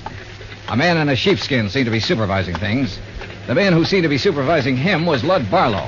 When he saw me, he waved his briefcase. Hey, Johnny. Hi. Are you all set? Well, I'm here. That's what you mean, Lud. That all your luggage? Yeah, this is it. This is Tommy Clark, Johnny, your pilot. How are you? Hi, Tom. I'll stow this gear for you. Oh, thanks. The faster we move on this, the better off we are. You know that. I know. This is the blanket policy. This is the itemized list. This is the itemized list broken down. You'll have to check the itemized against the sales. Your authorization procedure. And a description of stock records, including shipments received by Templeton House up to and including the first day of last week. Okay? Swell. Now maybe you'll tell me what this is all about. And when you get there... What? What it's all about. Let's start with Templeton House, huh? It's the biggest jewelry firm in Boston. You said they were robbed last night. Burglarized, broken into somewhere between 5 and 7 o'clock in the morning. All set, Mr. Dollar. What'd they get away with? Well, that's for you to find out, Johnny. We carry a blanket policy on all their stock. Anything in the store in the way of merchandise is covered. On the phone, you said something about $100,000. It may be $200,000, Johnny. I take it you talked to somebody in Boston. Yeah. Did you talk to the police? Yes, for a minute. I told them I was sending a man. They're expecting you. Give you a hand, Mr. Dollar. Oh, thanks, Tom. Okay? Yeah. Thanks. Who's in charge, lad? Lieutenant Roebuck. Roebuck? Yeah. Get your seatbelt, Mr. Dollar. Oh, sure. He'll want to see those contents records. You be sure and tell him they're up to date. Who's the man with the company? What? The man at the company. Templeton. Stand clear, Mr. Barlow. Remember, Johnny, a client can face a thing like this a lot better if a man from the insurance company standing by. I'll try to remember that. Good luck and keep me informed.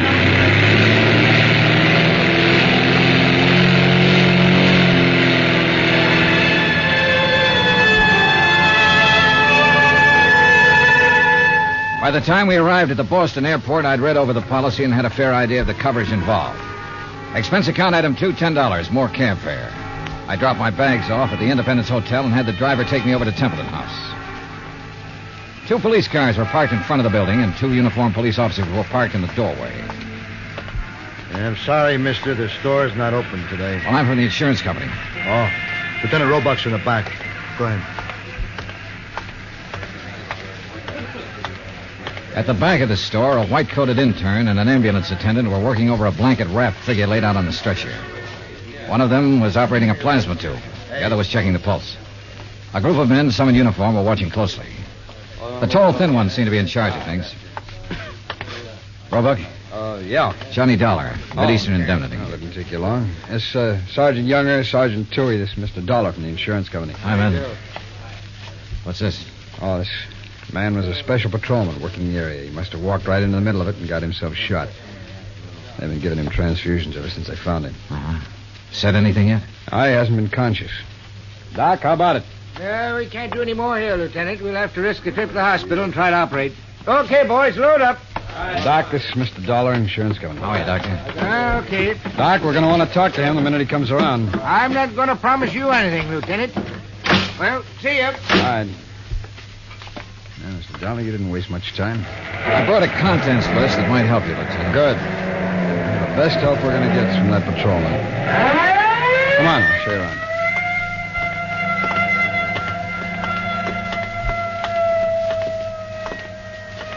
This is where they got in. Jimmy, huh? Yeah, most likely. There's marks there on the door jamb. But near as we can tell right now, they only took important stuff. Easy to move. Easy to break down and unload, you mean? Yeah. Here you can see where they snipped the alarms, grounded the wires. Mm-hmm. Showcases aren't touched. No, they went straight for the safe, Dollar. Well, we really got something on our hands, huh? You don't just break into a store and open one of these things very easy. Someone did.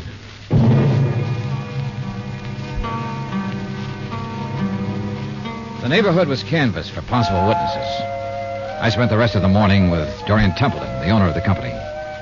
By noon, we had taken an inventory of the missing stock and drawn up a tentative list.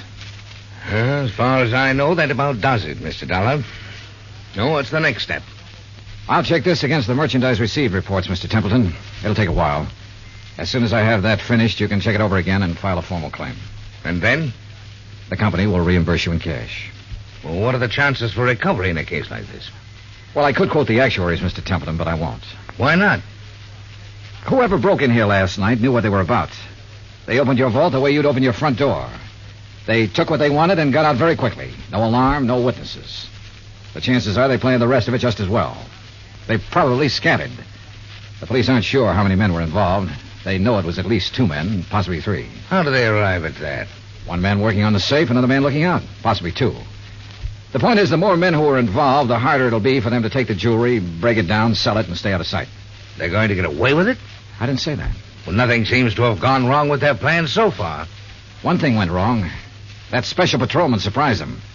True, he didn't have time to draw his gun or sound the alarm, but they had to shoot him. And if something hadn't gone wrong, they'd have been satisfied to knock him on the head. Yes. Well, what happens now? Well, that's up to the police. I can tell you their investigation will take some time. Burglary is the toughest kind of thing to work on. Why? No witnesses. I never thought of that. Dollar, you all cleaned up? Oh, we got a tentative list. As soon as I check it, I'll give it to you. Okay. Mr. Templeton, I'd like to have you come with me now. Now? Yes, we'll want your statement, sir, and there's quite a bit of work to do with the employees. All right. Dollar, as soon as you get the list up, give me a ring, will you? Yeah, okay. Any news about the policeman? Yeah. It's a murder case now. Expense account item 3, $25. Stenographic fees. The public stenographer at the hotel helped me make a comprehensive list of the stolen items, which was verified by Templeton. The amount of loss was set at $100,000. By late afternoon, clerks, stenographers, accountants, designers, salespeople, stonecutters, all in Templeton's employ had made statements to Lieutenant Roebuck. The statements were in the process of being checked. A general roundup of known safecrackers and burglary suspects had begun. Expense account item 4, $3.75 dinner. Lieutenant Roebuck and myself. Well, it's going to be a long night. Yeah.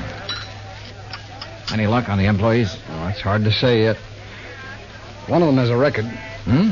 Yeah, a fellow named Tabor, one of the janitors there. He's a two-time loser. I had him tucked away in a cell until we clear some of this other stuff away. Has he said anything? Oh, he denies all knowledge.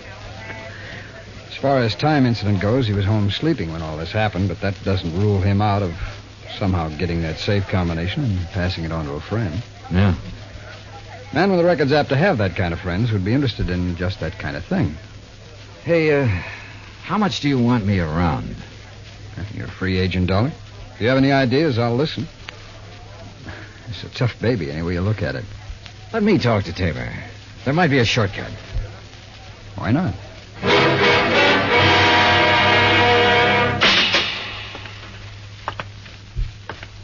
Well? John Tabor? That's right. Who are you? Johnny Dollar. I'd like to talk to you a minute. Okay, talk. You might be in a lot of trouble, Tabor. That'd be too bad. They tell me you're a two-time loser. If you don't believe what they tell you, you just go look it up for yourself. It's right down there in the books. How did you get that job at Templeton's? I asked for it. They know about your record? No. You keep it from them? I didn't broadcast it, would you? No. Okay, what other dumb questions have you got? Do you have any ideas about this job? I've got a lot of ideas. Do you know anything about it? No. Need anything? What? Cigarettes, anything? I'm all set. Okay. My company faces a big loss in this case. We'd like to avoid that loss. There's a standard offer I'm authorized to make in some instances. I'm going to make it to you.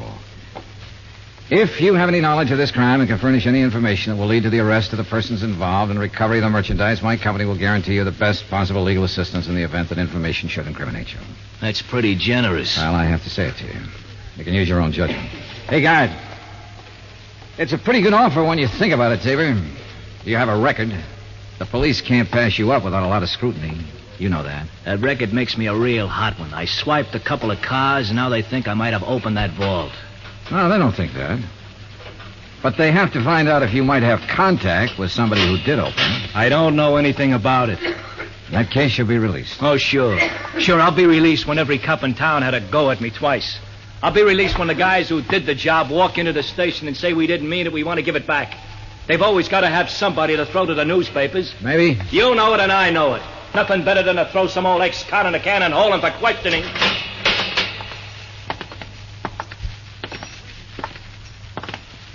Well, darling, you go for it? No. Any more ideas? Turn him loose, Lieutenant. See whom he talks to and whom he meets. John Tabor was released without bail and a 24-hour watch was put on his residence. By 10 o'clock the next morning, the police had located 3 witnesses to the shots that had killed the special patrolman.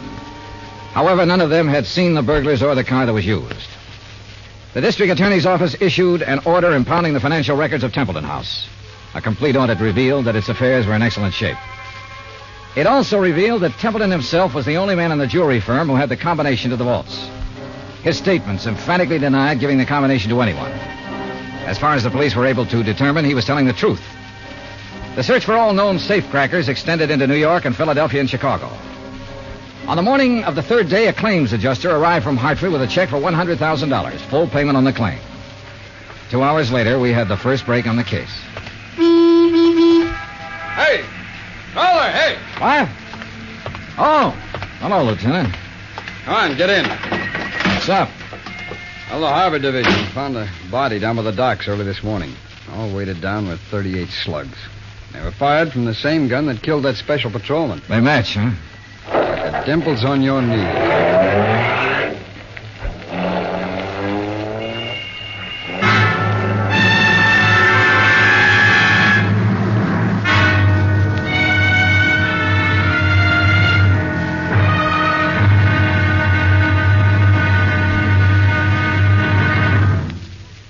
Act Two of yours truly, Johnny Dollar, in just a moment.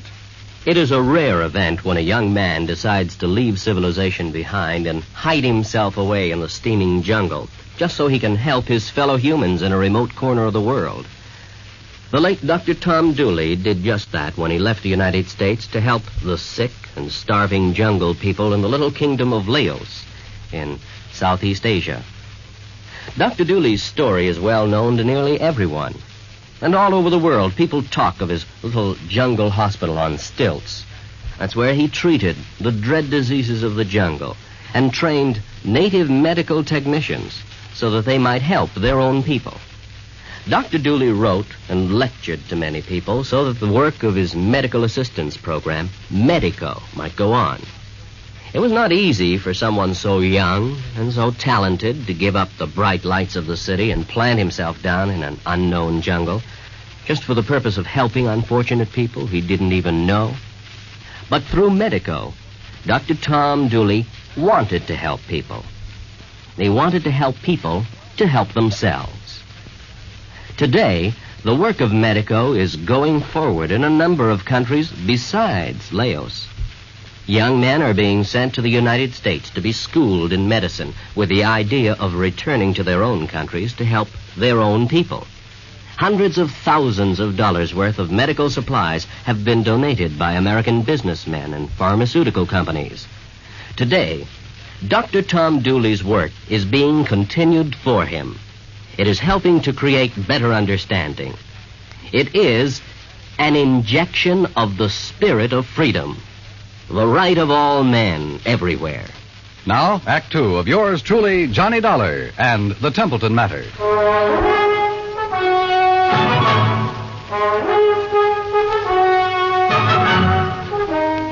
I spent the rest of the day with Lieutenant Roebuck at the morgue. The body that had been found in the harbor was a man about 35 to 40 years old, slim build, dark hair. The labels had been cut out of his clothes and the laundry marks torn off. His fingerprints didn't check with anything in the local files. Roebuck put them on the wire to Washington and requested an urgent identification.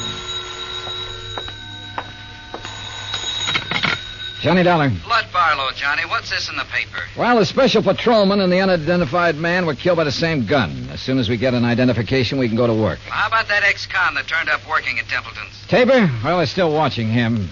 He might have been the case man. So far, it's just an idea. I'd like a recovery on this one, Johnny. So would I. What do you think is possible? Well, 2 days ago, I would have said no. Today, things look better. For one thing, none of the merchandise has shown up on the market. For another thing, there has to be some kind of connection with this unidentified man. I just read your report on Templeton himself. He's out of the question as a suspect? So far, yeah. He's the only one who had the combination to the safe. There's no apparent motive for him to rob himself. But he's the only one Don't start yelling at me, lad. I know what you're thinking. Find a motive. Well, give us time, boy. Give us time on everything. Lad? Oh, I guess I hate to pay off big claims. You may get it back. Keep your pants on. Expense account item 5, $50 deposit for rented car. That afternoon, I drove from Boston to Creeksdale, the home of the Grantland Safe Company, where I met a man who looked as formidable as the product he manufactured. I am Grantland, sir. I found him standing inside a shiny new vault, ready for shipment. Beautiful thing, eh? On its way to South America tonight.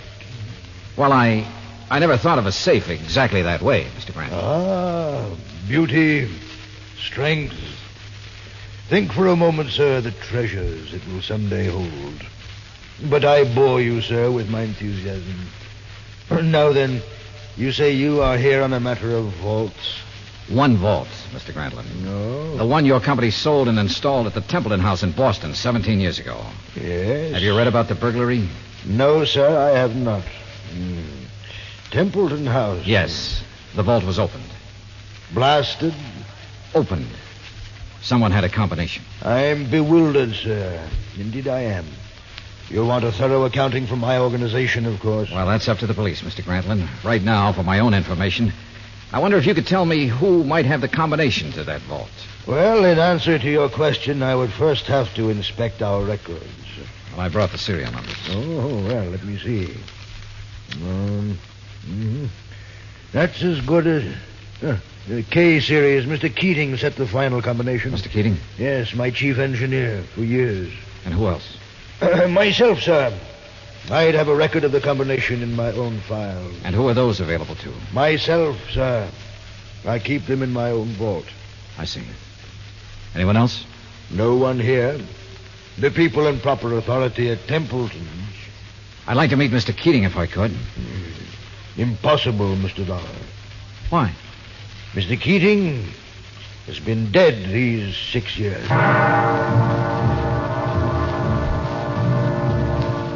I drove back to Boston, phoned Roebuck, and told him about my interview with Grantland. He said he'd already started looking into Grantland's background and expected to have a report within 36 hours. I was a little surprised when Dorian Templeton called half an hour later and asked me to have lunch with him. Would you like a drink? No, not now, thanks, no.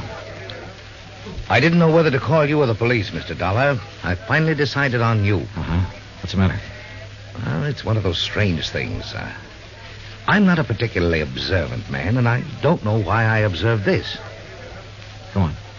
However, last night, Mrs. Templeton and I went to a dinner dance at the country club. We thought with all this business, a little relaxation should do me some good. Yeah, sure. There was a young girl at the table next to ours, a very pretty girl whom I've never seen before. I happened to notice her handbag, jeweled affair, quite expensive. One of our items. Yeah? It didn't occur to me until we were leaving that it had been sample stock, not for sale. What do you mean? It was stolen, Mr. Dollar.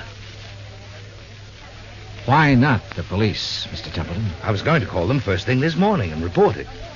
And then I got a package in the mail. It was the handbag, intact. Crazy? You said it. Did you happen to get the name of the girl? I asked the maitre d'. He said her name was Helen Tabor. That's not so crazy.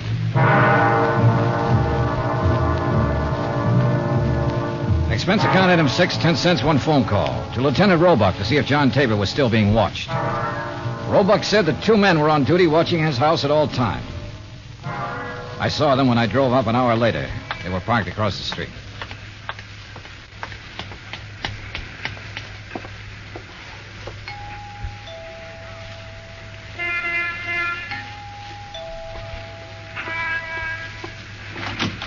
Yes? Miss Tabor? Yes, who are you? Johnny Dollar, is your father in? He's sleeping right now. May I help you? I don't know. Didn't I see you at the country club last night? Why, yes, were you there? Couldn't keep my eyes off of you. Or your handbag. Oh. I'll talk to him, honey. Dad, is anything wrong? Nothing I can't handle. Go ahead, fix up a pot of coffee. All right, Dad. Nice girl, Tabor. Yeah. Templeton was at the country club last night. He saw her. You can talk to me or you can talk to the police. I don't have to talk to anybody. The way it looks is that you cased the job. You might even have killed the special patrolman. He was shot close range. Could have been somebody new and trusted. You've got your share of things. That handbag was part of it. A little part of it. The way it looks, huh? That's about it. Of course, I don't understand why you sent the handbag back, but then you've probably got a good story for that. Oh, I've got a good story. Nobody will believe it, but I've got a good one. It starts off by me saying I didn't help in that heist. I had nothing to do with it. I didn't case the place for anybody. I didn't even know it was coming off. Let's get to the handbag, huh? I took that 2 days ago. I borrowed it. I've been borrowing stuff right along whenever my kid needed anything. I always come back in good shape. I told her they let me do it.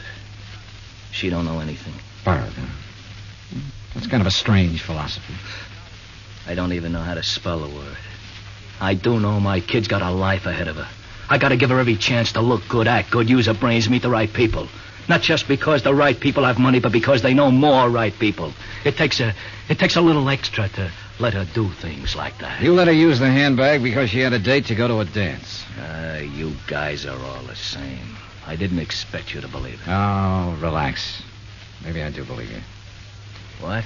It sounds nutty enough to be the truth. It is the truth. All right. You taking me in? I'm going to tell Roebuck about this. He'll probably want to talk to you. He can check it better than I can. No, I haven't any authority to take you in. I wouldn't take you in anyhow. I'm interested in guys who walk into vaults. See you around. Hey, wait a minute. What? I never thought I'd see the day when I try to help a cop or anybody like a cop. Maybe this is the day. I saw the paper last night. Oh? The picture of that guy they found floating in the harbor. They tagged him yet? He's a John Doe until we hear from Washington. His name's Kiley. Billy Kiley. How do you know? I used to know him a long time ago. Billy Kiley? Yeah, from Philadelphia. Thanks. A check with the Philadelphia police and a comparison of fingerprints identified the man as William H. Kiley. His Boston address was on Parker Street. I drove out there with Lieutenant Roebuck. It was an ordinary, undistinguished apartment house. No one answered at apartment 12A, so we let ourselves in. The room had nothing to offer in the way of evidence. Well, did you find anything? No. Well, I'll have some men come out here and give it a good going over. Well, maybe the manager or the tenants or something will help us. Come on, let's go. Yeah. Now, be careful, Dollar. Yeah. Yeah. Tim? Yeah. This is Tim. Any trouble there? A little. Say that again. A little. I don't know who you are, but I know you're not Tim. Well, it sounds like we're getting something. Here, let me have the phone. I'll see if I can trace him. Don't bother.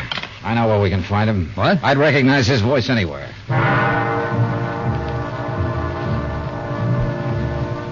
It was dark by the time we got to the Grantland Safe Company factory in Creeksdale. There was a single work light spreading a sickly yellow glow over the main floor loading platform. We were expected. It went off somewhere in the darkness of the building. You okay? Yeah, I'm okay. All right, let's try for that stair rating. Right.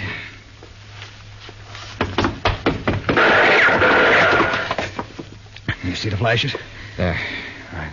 We'll have to try and make Mr. Dollar? He thinks you're alone. Answer him. Yeah?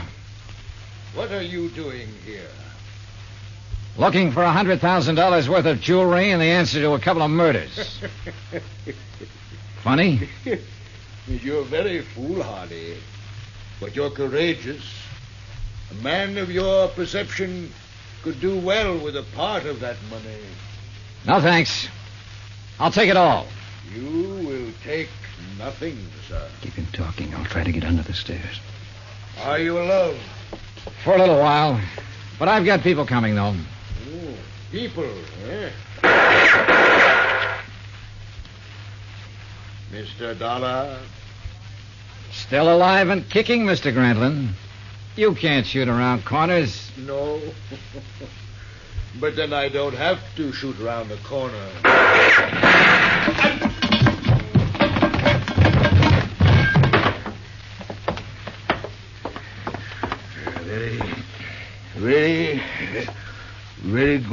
Very good shooting, sir. Grantland, I want a statement. No statement. No statement. He was dead before the ambulance arrived, and there was no statement. There was never a statement. As nearly as it could be pieced together, Grantland himself opened the vaults at Templeton House. William Kiley and possibly a man named Tim helped him.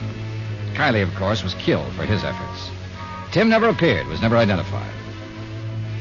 My hotel bill ran up to $168. That's item 7. Item 8, $35, car rental. I got $50 deposit back. Item 9, $32.50, airfare and incidentals back to Hartford. Expense account total, $413.28. Remarks? Put that against $100,000 the insurance company didn't have to pay off. Johnny Dollar. This is Barlow. I just talked to Roebuck in Boston. There's not one scrap of that jewelry anywhere in that whole safe factory. Not one piece. I know. What?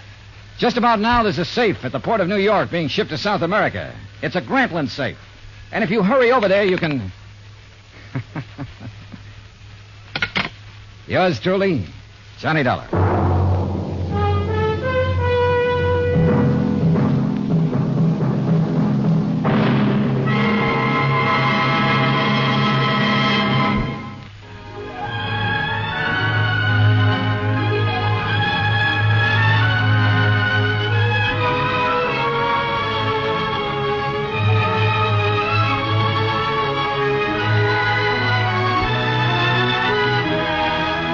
Johnny Dollar has come to you through the worldwide facilities of the United States Armed Forces Radio and Television Service.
From Hollywood, it's time now for... Johnny Dollar, Where have you been for the past 20 minutes? in the shower. For 20 minutes? Okay, so I'm a shiny dollar. So you... Oh, Who's that? Max Green at Assured Equity. Oh, hi, Max. What's on your mind? 4 and 7 years ago... Our fathers brought forth, but that doesn't answer my question. Johnny, you ever hear of the Meeks? New England family, stood away on the Mayflower, speak only to their money. That's the Meeks. What about them? No, not about them. It's about Mariah Meek and Lincoln's Gettysburg Address. She's lost her copy of it. Well, it shouldn't be hard to find her another one. That's where you're wrong, Johnny. Huh? It would be very hard. Might cost us $100,000. Bob Bailey in the exciting adventures of the man with the action-packed expense account. America's fabulous freelance insurance investigator. Yours truly, Johnny Dollar.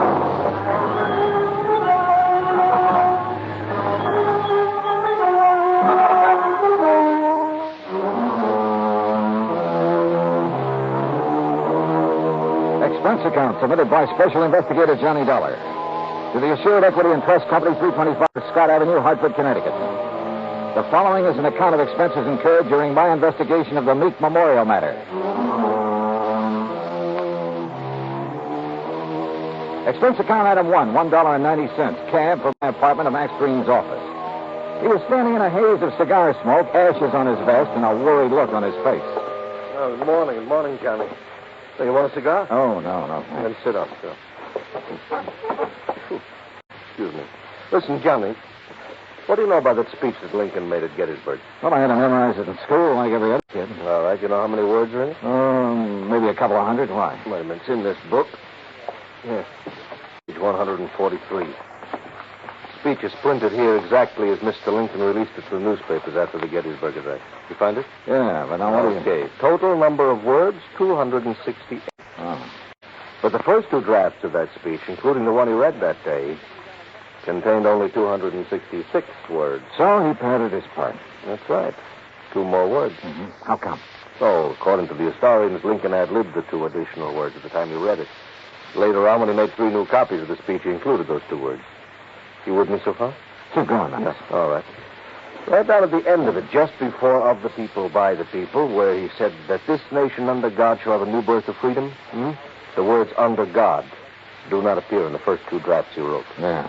Well, this is all very interesting, Max, but I still don't see what it is or what it has to do with me. Well, Mariah Meek's copy has disappeared. Oh? And, Johnny, That copy happens to contain just 266 words. You mean she owns one of the first two original drafts? Handwritten by Mr. Lincoln himself while he was on the train riding to Gettysburg. Wow. Yeah. Which is, of course, why we insured it for the full amount it cost us, which is $100,000 even. Of course, you made sure it was authentic before you issued the policy. Naturally. Well, who'd she buy it from? An antique dealer down in Richmond, Virginia, a fellow named Jason Penrod. Uh-huh. Well, where's she been keeping it? Under glass in the Meek Memorial. What's that? Well, she collects Americana, so she had a museum built to keep it in, and she calls it the Meek Memorial. Follows. Also follows the most expensive item in the collection, the Gettysburg Address, would be the one to disappear. Oh, you're just an old pessimist, Max. You think somebody lifted it? What do you think? It walked out by itself. Okay. So what are you going to do about it? Well, we're going to run newspaper ads. We're going to offer a $10,000 reward for information leading to its return. If anyone answers it, you let me know where you'll be, and I'll refer them to you. Good. When was it taken? The night before last. Is there any kind of market for something that rare? Hard to say, Johnny. A hot camera would be easier to peddle, sure. But a good many wealthy people, like Mrs. Meek, they make a hobby of collecting things, antiques, objects of art, etchings. But whoever took this or buys it from a thief couldn't just let everybody see it. It wouldn't matter to some people. They take it and put it in a vault and keep it there. Then what's the point in having it around? Pride of possession. You got something no other collector could own. And of course, it might not really disappear at all. You're thinking of fraud? $100,000 is a lot of cash.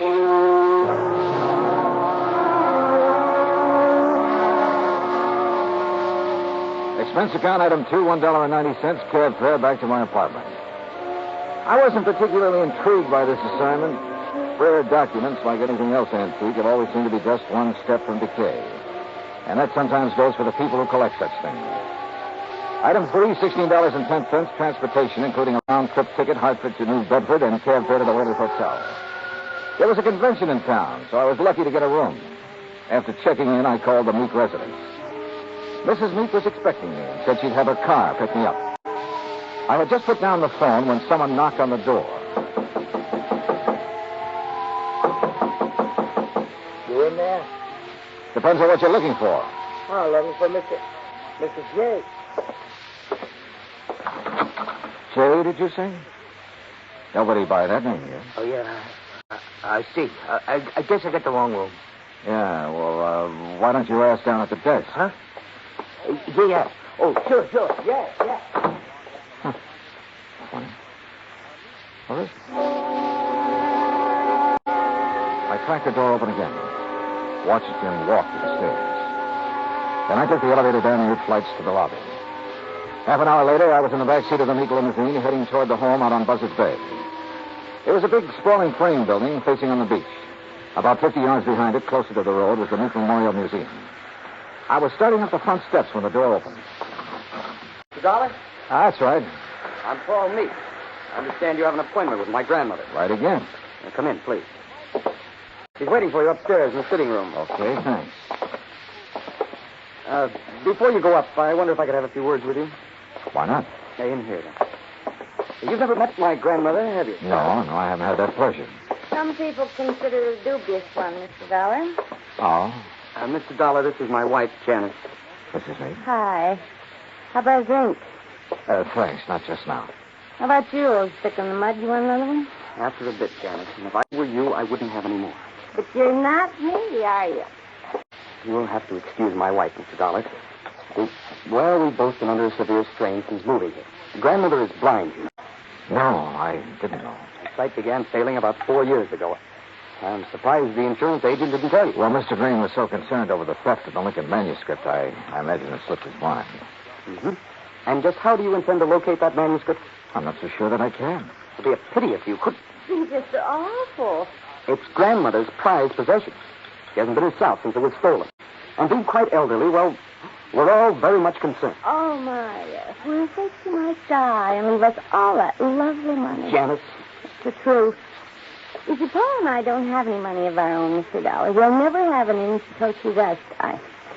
They're giving it to us now while we're young. You know what she does with it? spends it buying junk for that soy old museum. Now, look. That's gratitude, isn't it? I bathe her, feed her rubber feet, and do all her dirty work. Janice, you've said quite enough. Mr. Dollar isn't interested in our personal problems. Oh, stick in the mud. All right. I'll be in the den if you want me. And that's the funniest thing I've said all day. If you want me. I'm sorry. She doesn't mean half of what she says. Oh, that's another signal. Then hadn't we better go up? Yes.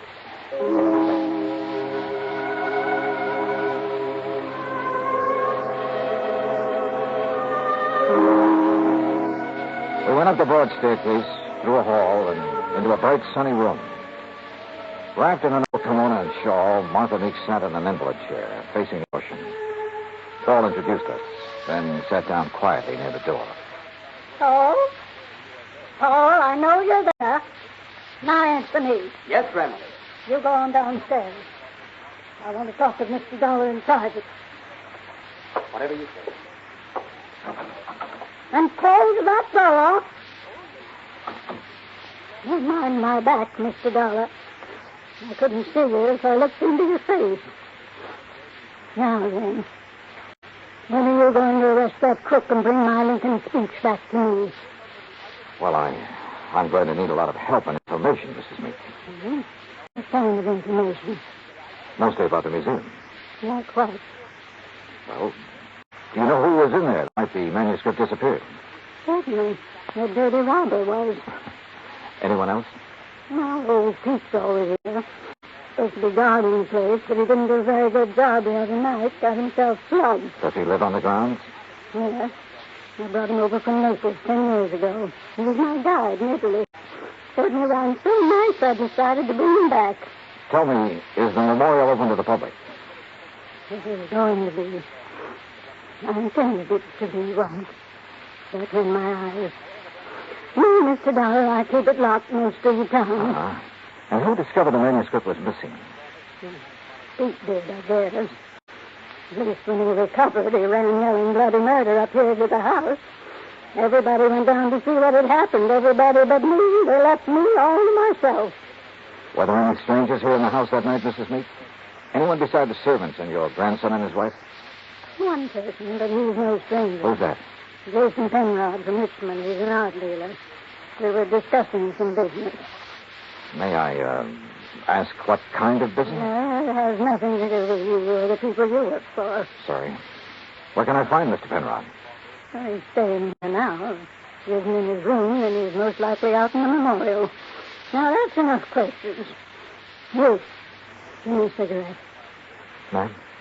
What's the matter, you deaf? Give me a cigarette before that snoopy wife of his comes prowling around. All right, sure. Light me.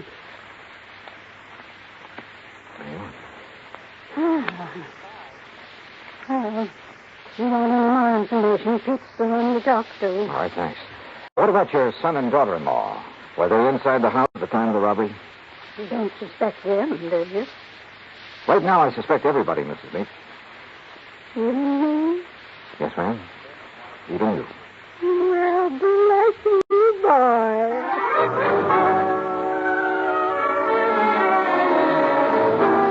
I found Pete Vesuvio training the shrubbery just outside the memorial building. He seemed quite willing to talk to me. How you say what happened to me, mister? I'm hit out? Knocked out, Pete. Si, senor. And because of this, I do not see anything. Nothing at all, huh? Please, mister, do not use the insult. I am American citizen, first papers. And because of the kindness of my patron, I will soon be second papers. I know by heart the Constitution, United States, Gettysburg Address, pledge allegiance to my flag. Yeah. Do you know how I know of these things which help me be citizen? Because of my lady, she's letting me work in a place where great papers are for me to read. Because of her, I would not hide anything, mister. Okay, Pete, okay. I'm convinced. But I'm sorry I cannot. Hey, you like to hear me say Gettysburg Address? Well, do it very good. Learn it right from President's own writing. Some other time, Pete. Right now, I have to find Mr. Penrod. He's inside, mister. Counting the treasures. All of the beautiful things that my lady can no longer see. You'll find him in Section L, senor. I found the small, neat-appearing art dealer just where Pete had said he'd be, peering into a glass case crowded with Derringer pistols. He had a notebook under his arm and seemed to be making some sort of inventory. Oh, dear. You gave me quite a fright, sir. Oh, I'm sorry. Well, I wish I could concentrate like that. Oh, well, there's nothing more interesting to me than these final pistol things. What histories they must have, Mr. Dollar. Johnny Dollar. Oh, yes, the insurance investigator. Paul told me you were wondering about the place.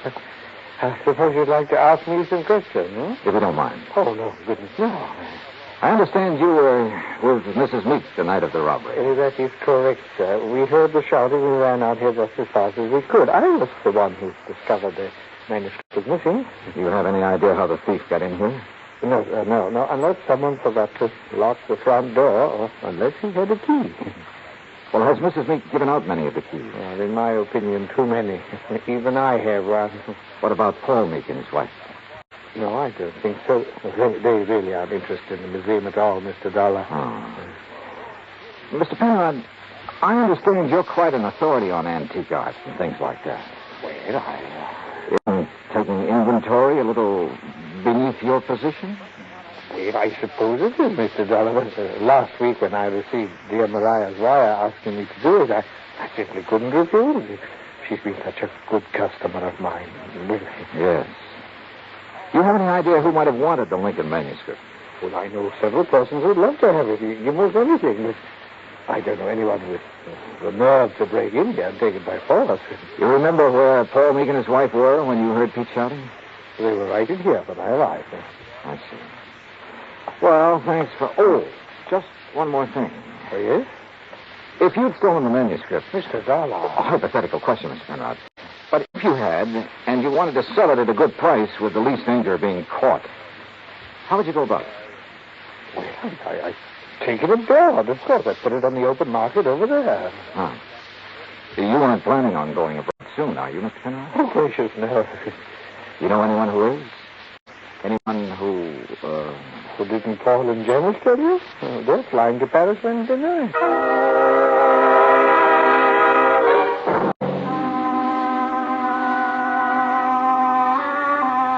I left the memorial and walked back to the house. The Meeks were in the study, engaged in their favorite pastime. When I told them what the art dealer had said, Paul set down his glass long enough to confirm the fact that they did have reservations and insisted that he had a logical explanation for not having told me of those plans earlier. Very logical explanation, Mr. Dollar. Let me handle this, Janice, please. Sure. Drink, then? Now, first I want to hear that explanation, if you don't mind, Paul. Of course I don't mind. Janice and me were fed up. Why didn't you tell me about the plane reservations? Well, why should I have? I'm not even sure I'm going to use them. Oh?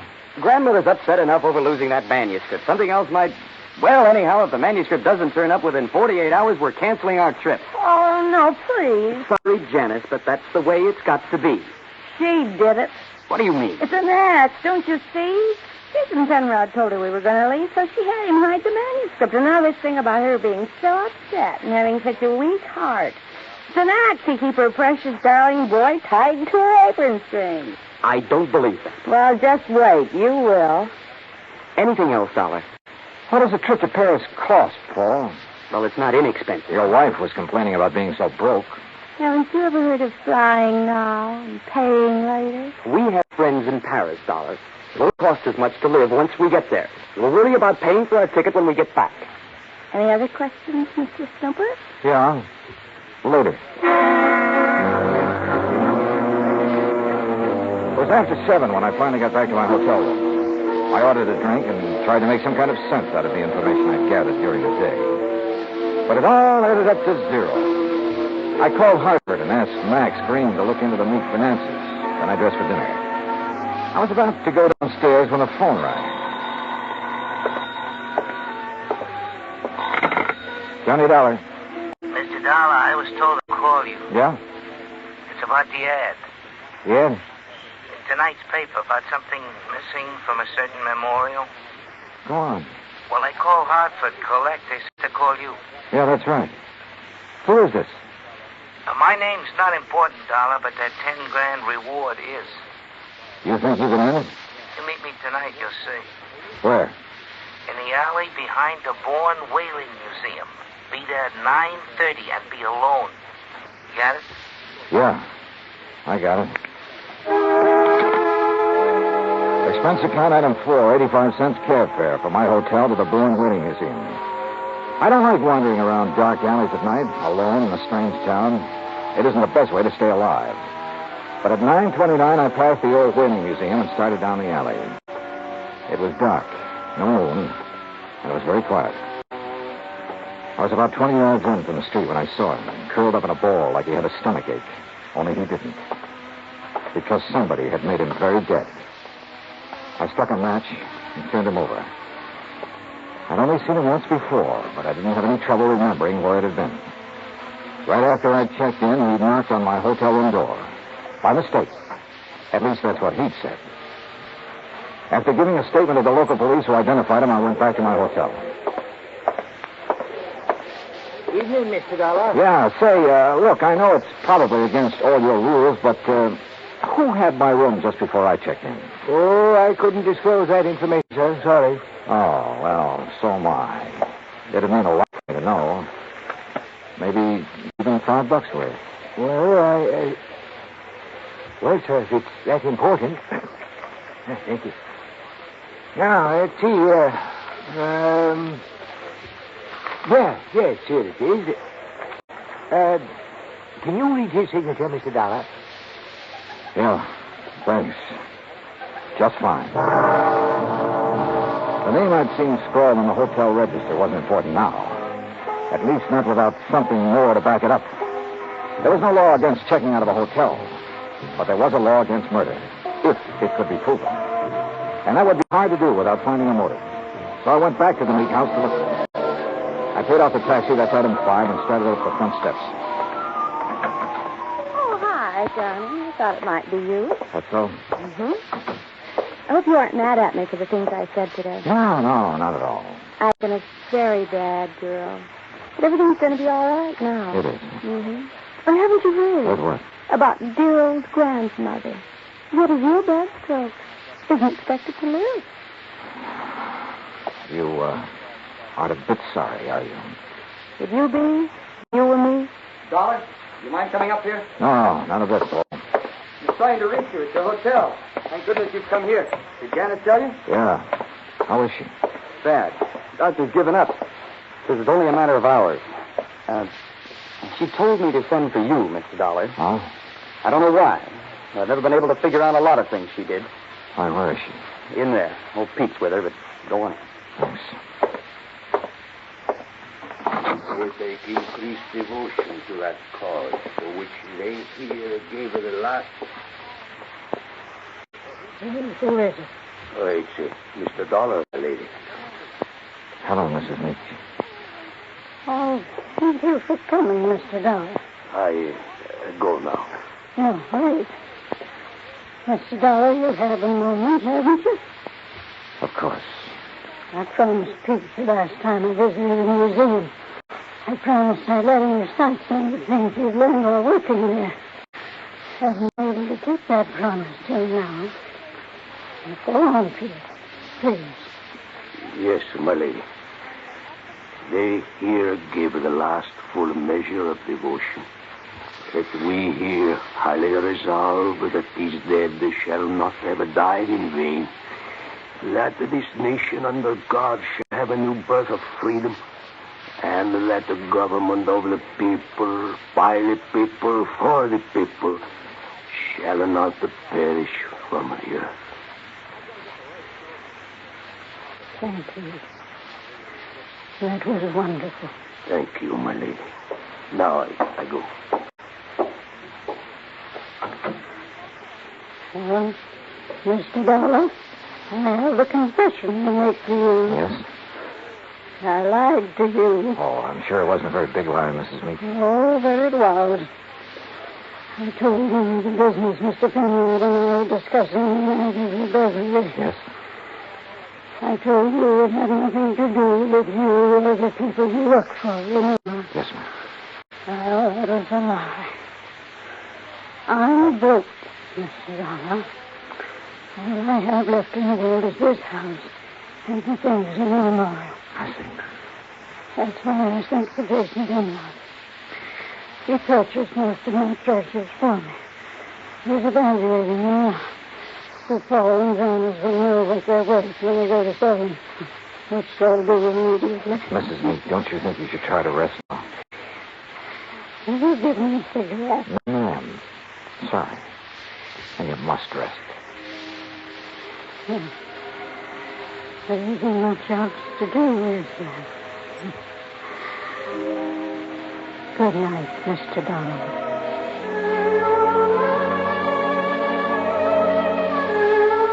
Outside in the hall, Paul and Janice Meek were talking quietly to Jason Penrod. Off in the corner, standing with his back to the others, was Pete Vesuvio. Mr. Dollar, She's resting quietly. Oh, Dio Grazie. Why did you lie to me, Pete? What?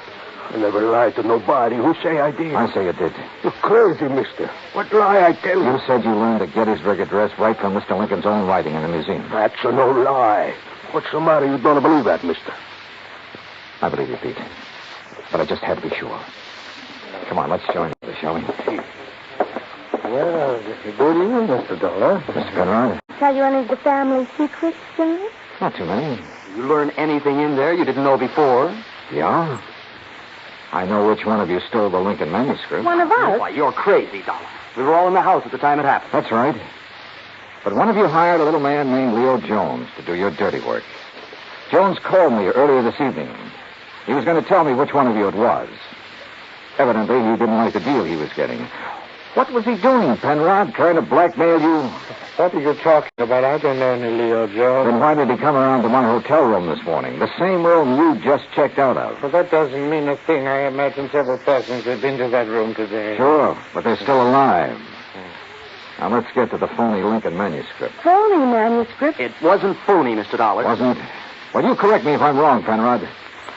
After Mrs. Meek purchased one of the first two drafts of Mr. Lincoln's Gettysburg Address, she started losing her sight. When she closed the museum to the public, you saw a chance to make yourself another $100,000 sale. So you switched copies of the manuscript, replacing that draft with one containing the words, "Under God," which isn't worth anything close to $100,000. What do you mean, Dollar? All right, let me quote. That this nation, under God, shall have a new birth of freedom, and so on. What? The phrase, "under God," was not in the manuscript he sold your grandmother, but it was in the copy old Pete has been studying in the museum.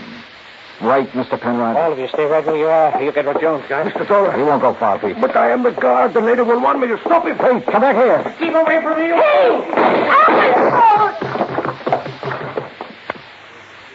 Come on.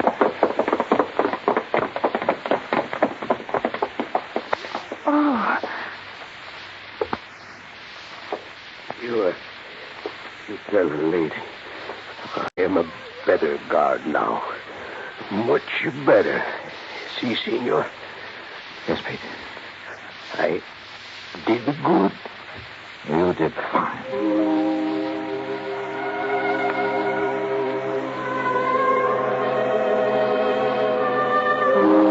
Pete Vesuvio will live to apply for his second papers. And in time, probably open a spaghetti joint in New Bedford. Penrod will be tried for murder. As yet, he hasn't disclosed the name of the person who purchased the stolen manuscript. But in time, I'm sure he will. As for the Meeks, well, Mariah passed on later that night. But as she said, there was nothing left for her but to rest. Expense account total, including hotel and numerous incidentals, $98.30. Yours truly, Johnny Dollar.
Johnny Dollar has come to you through the worldwide facilities of the United States Armed Forces Radio and Television Service.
From Hollywood, it's time now for Johnny Dollar. Dave Lawler, Johnny, over at Surety Mutual and Trust Company. Oh, hi, Dave. Long time. Yeah, I know. Listen, do you own a pair of dark sunglasses and some real loud sports shirts? Mine are so loud I have to keep them in a soundproof drawer. Great. But where you'll be at this time tomorrow, nobody will give them a second look. Oh? Like where? Well, according to the travel folders, it's, quote, the land where the summer spends the winter, unquote. In other words... Palm Springs, California. Dave, you're on. Good. But don't forget, this can be pretty expensive for your company. Oh, more than you know, Johnny. $75,000 hard cash. Ah, oui. Unless you're able to prove the bracelet Dan Galloway gave to his child bride wasn't really stolen. For a trip to Palm Springs at this time of year, I think I could prove anything.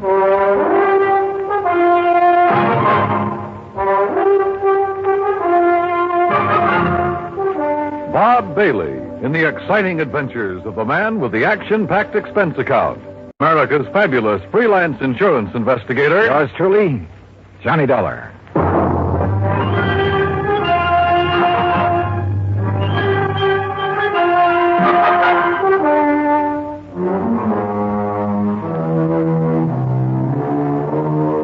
Expense account submitted by Special Investigator Johnny Dollar to the Home Office, Surety Mutual and Trust Company, Franklin Building, Hartford, Connecticut. Following is an account of expenses incurred during my investigation of the Suntan Oil Matter.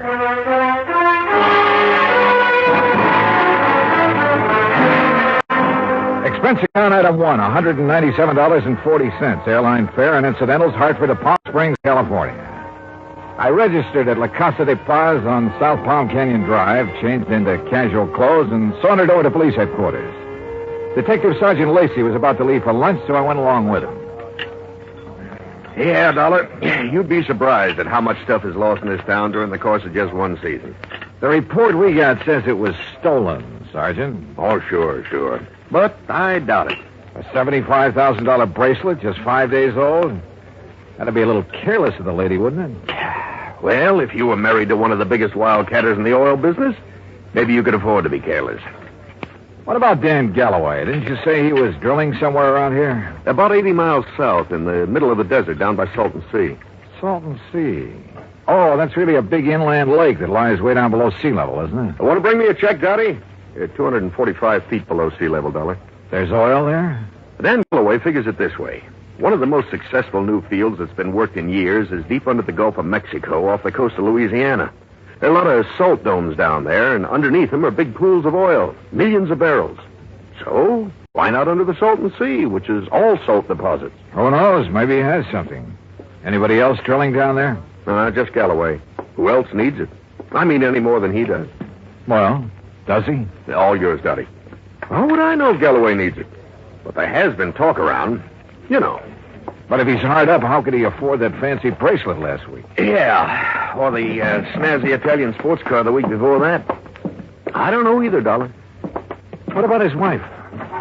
Oh, that Roberta. What a doll. And in 3D, if you know what I mean.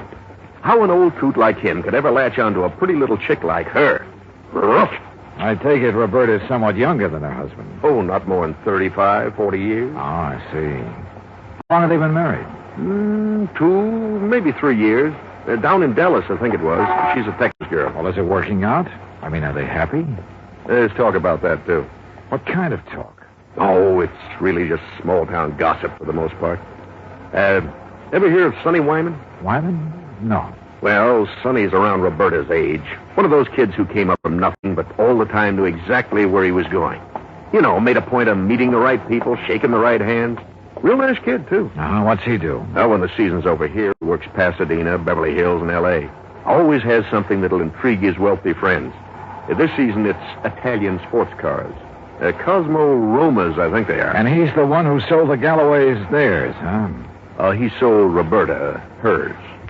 Any angle there in connection with the bracelet? Huh? There is. You let me know. Well, if there isn't, what have you been working up to? Well, actually, nothing. You see, I still believe it was lost.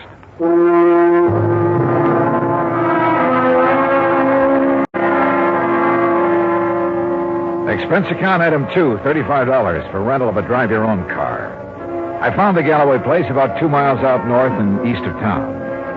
As I parked in the broad U-shaped driveway, I noticed a low, shiny suntan color sports car standing in the shade of a date palm back by the garage. I started over to take a look at it. But the front door of the house opened, a Filipino boy appeared, took my name, and showed me into the living room. Through the solid wall of picture windows, I could see that the whole place was built around a kidney-shaped swimming pool. Mighty inviting. And so was Roberta, Mrs. Galloway, when she stepped into the room a minute or two later. Hi there, Mr. Dollar. My, it's nice of you to come all the way out here. Yeah, Sergeant Lacey was right. Roberta was a living doll. 22 or 3, trim, petite, and with a figure that... Well, let's not go into that. She said it would be more comfortable out on the lanai beside the pool. I just wish there was something I could tell you about that bracelet that'd help you find it, Mr. Dollar, but... Well, just must have been stolen. Well, it makes no difference insofar as your claim is concerned, Mrs. Galloway. The company will still have to pay up, you know, unless, of course, it's found. Oh, I know that. How do you go about your investigation? I mean, do you offer a reward or something? Usually, yes. Of course, it depends on... How much have they offered for my bracelet? Well, frankly, I haven't checked on that yet. But now, Mrs. How Galloway... much would you guess, Johnny? Well, in this size, probably somewhere between 10 and 30%. What's the matter, Johnny? Your ear's out a mile. Nothing. I just thought I heard... Now, that's funny.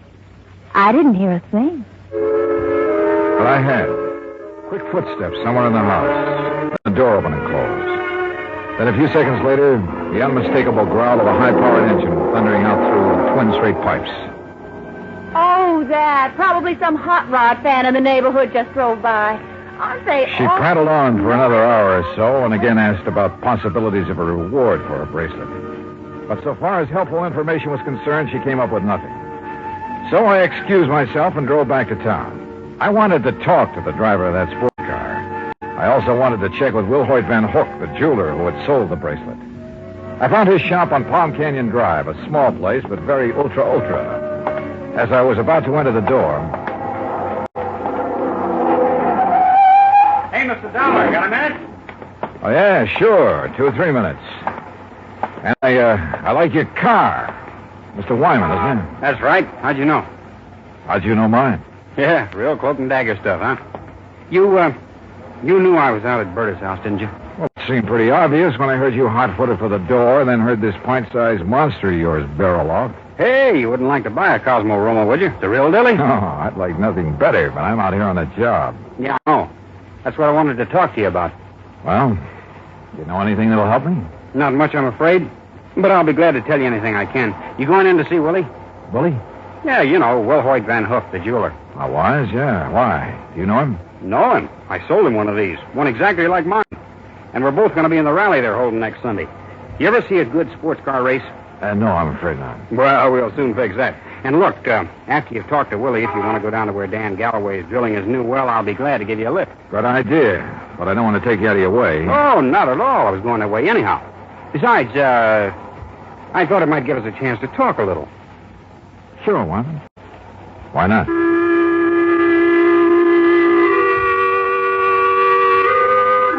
With a name like Wilhoit Van Hook, I expected... Well, I don't know what I expected. As it turned out, he was a smartly dressed chap of about 40, tall and slim, blonde hair and quick blue eyes, an alert mind. I told him why I was in Palm Springs, showed him my credentials, and he immediately offered full cooperation. Now, here we are, Mr. Dollar. Here's a copy of the appraisal. A duplicate of the statement I sent Dan Galloway. And here's a sketch of the bracelet. Ah, very good. Diamonds here, emeralds, and the mounting is yellow gold. Hand-worked, all of it. Mm-hmm. One thing I can't help wondering about, Mr. Van Hook. Yes? Isn't a $75,000 bracelet a bit unusual for a shop in a resort town? As a matter of fact, it is. As you can see, I specialize in rare and exclusive sort of things. But very little over, say, $10,000 or $12,000. Then the Galloway bracelet was an exception. Yes. After Dan told me what he had in mind to give to his wife, I had some sent over from Pasadena and Los Angeles by wholesalers with whom I do business. You know, had them shipped down on consignment. He liked one, and that was that. I see. Mr. Dollar, I wouldn't want this to go any farther, of course. But after all, jewelers and insurance companies our businesses are pretty well tied together, at least on occasion. Yes, unfortunately. But what are you getting at? I'll tell you. 2 days after the bracelet was delivered, one morning, just as I was opening up, Dan came in here. So? He was ill at ease, looked worried. He said he had to have some cash quickly. He asked if I could possibly refund his money. Oh? Did you? No, because I couldn't. Things have been rather slow for me this season. Quite frankly, I'd used all I'd made on the bracelet to pay up some old bills. I told him as much, and that I was sorry, but I just couldn't help him. Did Galloway say why he had to have that much cash right away? Yes. Well? I don't know much about oil drilling, but as I understand it, his test well is down some 400 feet further than he'd planned on going. And the day before he came in here, something on his rig had broken loose and left him with a highly expensive repair job before he could proceed any further. Apparently, it was all very serious and very expensive. Strange, his wife didn't seem to be bothered. I just talked to her. Berta? Believe me, Mr. Dollar, she wouldn't be. In fact, I doubt if she even knows. Oh? Figure it out for yourself. A man of nearly 60 who has to give bracelets and fancy cars to his wife to keep up her interest. Well, you'd hardly expect him to tell her that kind of news, now would you? No, I suppose not. Especially if he's worried about the competition. And if you ask me, he has competition. If only he could see it.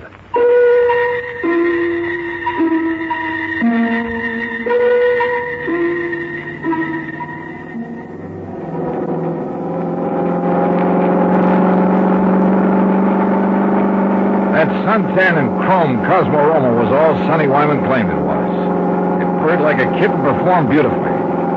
But I was more interested at the moment in what Sonny wanted to talk about. Johnny, I'm going to be perfectly blunt with you. I'll go along with that. Out at the house a while ago, I felt pretty foolish when you arrived, and Berta insisted I hide until she could get you out on the lanai. Did she have any particular reason? Well, you see, we know that...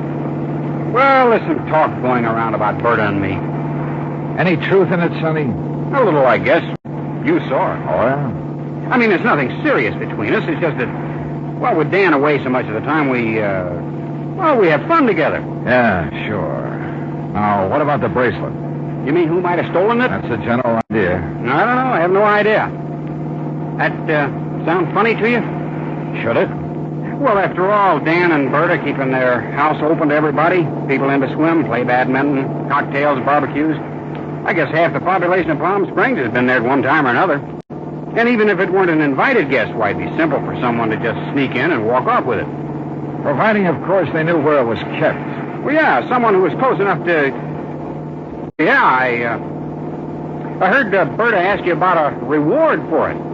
You think a big enough reward would turn it up? I would think so.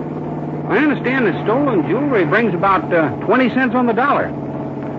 Sometimes it brings 20 cents. Sometimes 20 years. Yeah.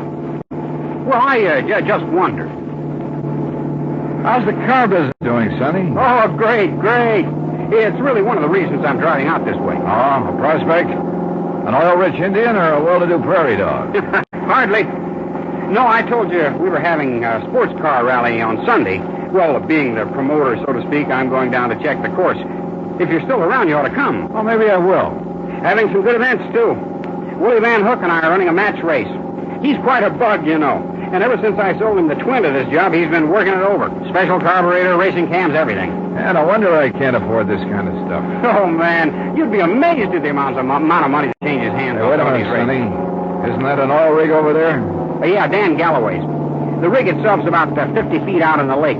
The shack or office or whatever you want to call it's over the other way. You see? About a quarter of a mile beyond those Joshua trees. I'll drive you over.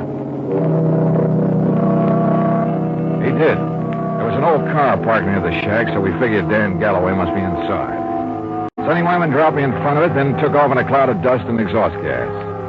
I picked my way between the cactus plants, opened the door without knocking, and barged right in.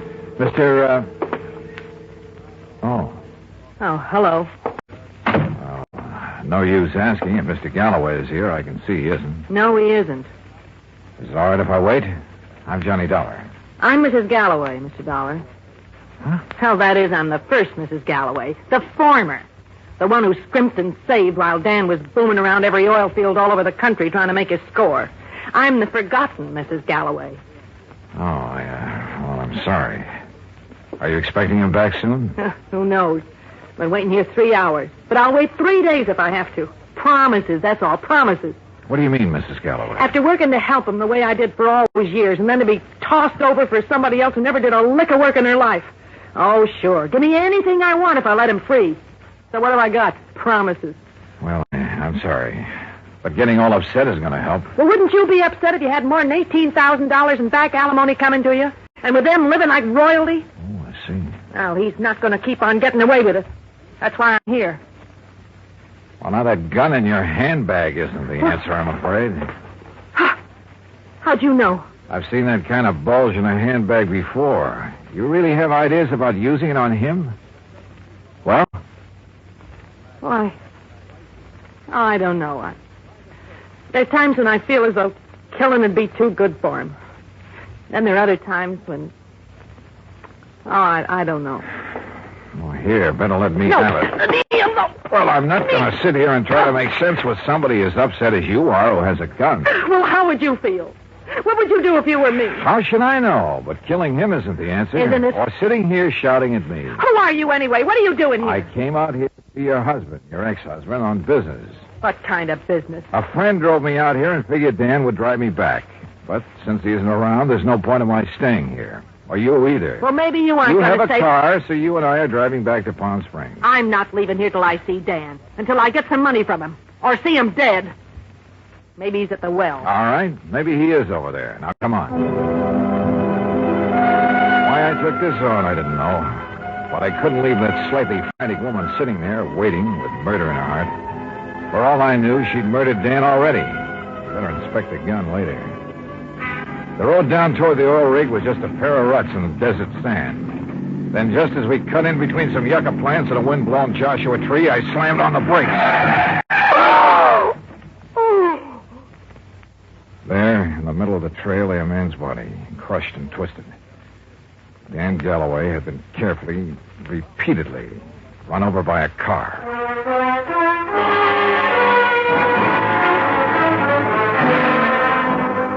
Expense account item 3, $1.19 for a quick phone call to Sergeant Lacey in Palm Springs and smelling salts and a bromide for Florida, the ex-Mrs. Galloway. Then I dropped her off at the Galloway house. She and Roberta ended up consoling each other while I huddled with Lacey in his office at headquarters. Some of the boys are still out there, Dollar, checking tire prints, taking pictures, and so on. No clue as to who ran Galloway down? Not yet. Looked to me as though Galloway stepped out of his own car to see whoever had pulled up in the other and was run down for his trouble. The car that did it ran around in a circle over and over him. Any suspects, Sergeant? You found his ex-wife, Flora, waiting for him in the field office, you said. That's right. And she was pretty nervous, on edge, you said. So? Also, she was carrying a gun. Oh, now, wait a minute. Any reason why she couldn't have run him down earlier, then gone back and just waited for somebody like you to come along? Somebody with whom she could then discover the body? Only one hitch. You told me yourself, Dollar, that she was pretty insistent about your going over there to look for Galloway. Yeah, I know. But, Sergeant, you're off on the wrong foot. Why? Because of the tracks left by the killer's car. They didn't match the tires on Flora's car. You checked? I checked. And if I were you, I'd have your boys find out whose car did make those tracks. I'm way ahead of you. Well, if you know, then what do you... Wait a second. Yeah? Levine, Sergeant. I got news for you. Hey, listen to this, Dollar. About those tire tracks at the scene of the killing. Well, right on cue. They're the same make and size as the tires on Sonny Wyman's Cosmo Roma. You sure? Well, I told you at the scene I thought it was a sports car by the small size of the circle the tracks made. Yeah? And knowing the feeling between Wyman and Galloway, I went right over to his place. Nice, clean tracks all over. And they match. You holding Wyman? Oh, well, I don't know where he is, Sergeant. He wasn't at his place, and there was no answer to the phone at his showroom. Well, then get after him. Put out a flash on him. With that car, he shouldn't be too hard to find. Let me know when he's picked up. Yes, sir. What do you think, Sergeant? You know something, Dollar? I have a notion that when we find Sonny Wyman, we'll also find out what happened to that bracelet. Yeah, could be. One thing was certain. Dan Galloway could no longer be suspect in the case. But Roberta? Why not? Maybe she did know that Dan had run out of money. Maybe that's why she was so interested in the amount of reward for the bracelet. Now, what about Sonny Wyman? Well, it looked bad. A smart young opportunist out with a fast buck. And, of course, close to Galloway's wife. Anything he could do to hurt Galloway would help him. And now these tire tracks, the one solid clue to Galloway's killer. Sergeant Lacey and I drove out to the Galloway house. No, Johnny, I haven't seen Sonny since he left here this afternoon. That's when you were here. He didn't call up? Why should he call up? Why shouldn't he call, Roberta, if he'd heard that Dan was killed? Now, you listen here, Mr. Dollar. If you're trying to trick me into saying something about Sonny having anything to do with Dan's death, you're wasting your time. And what's more... Pardon me. Hello? Oh, yes. Just a minute. For you, Sergeant Lacey. Oh, thanks. Hello? Yes? Yes, when? Yeah, I see. Okay, Levine, thanks.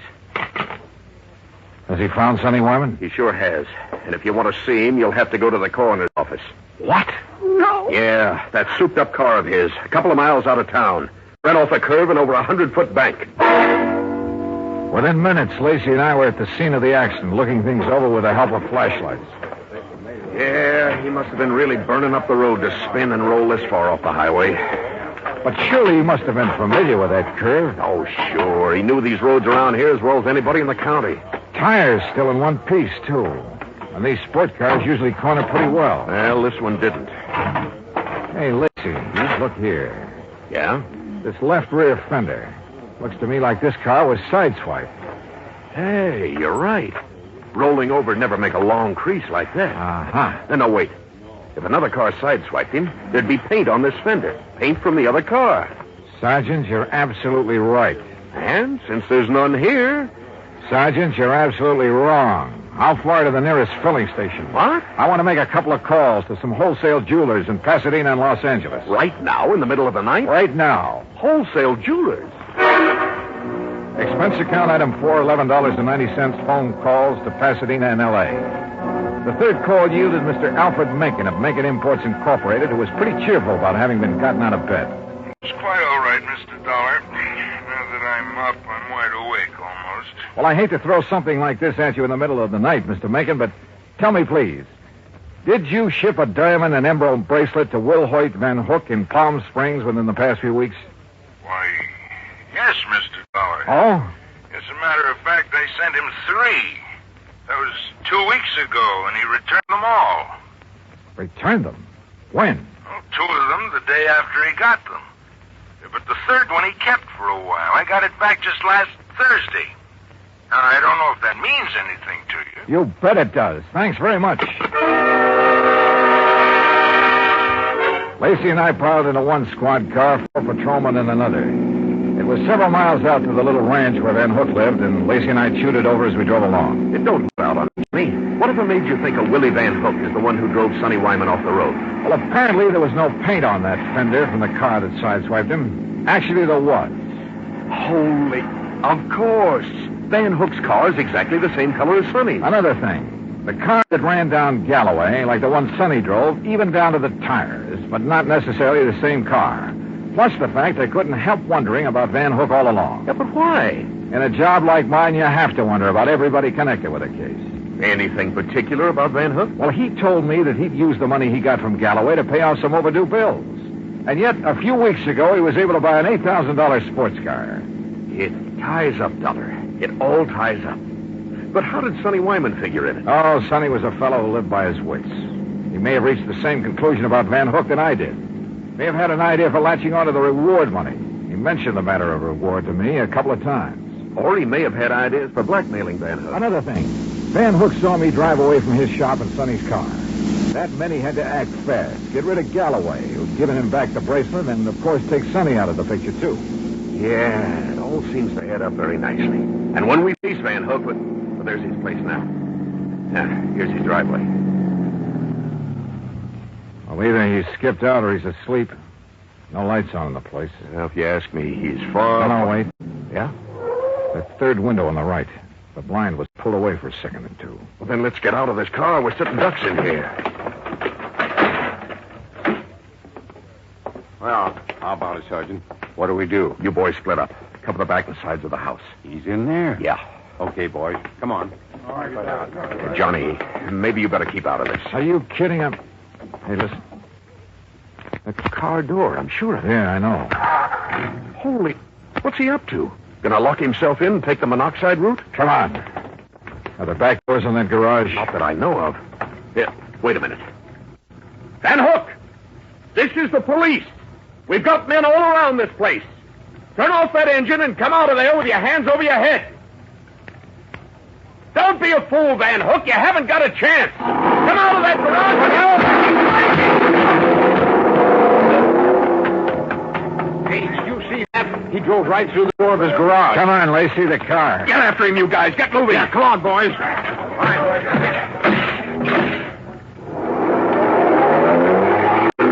Crazy. He's getting into the side-swiping habit. See what he did to that other patrol car? Yeah, they're okay. They're off tailing us. Come on, step on it, Lacey. This is one time we ought to have a Cosmo-Roma. Well, maybe he can outrun us, but with 2 cars on his tail, he may get careless, take chances. If so... Yeah, hang on. Oh! Lacey, you could qualify for some of those road races yourself. That guy's out of his head. Main highway like this, full of trucks and trailers. Oh, don't worry about those guys. Those interstate truckers will give you a clear road after them. They're the best drivers in the country. Come on, hit your siren. You're right. Hey, you see, I told you those guys would give you the road. Holy... Look! The trailer in front of him. And the oncoming truck. Van Hook's trying to squeeze through. Pull up. Pull up, or we'll...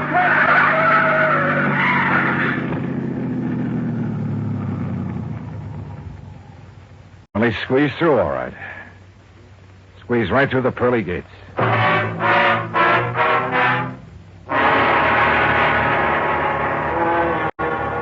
Expense account item 5, $38.75, room, 2 meals, and valet service at the Casa de Paz.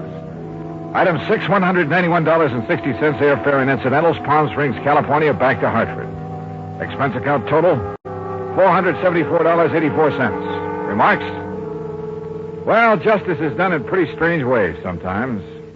Kind of makes you think. Maybe it pays to tread the straight and narrow, doesn't it? Yours truly, Johnny Dollar.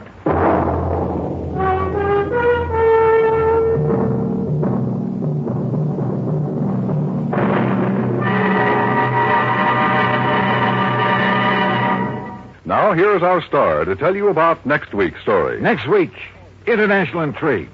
A beautiful girl and a very clever chemist. Join us, won't you? Yours truly, Johnny Dollar.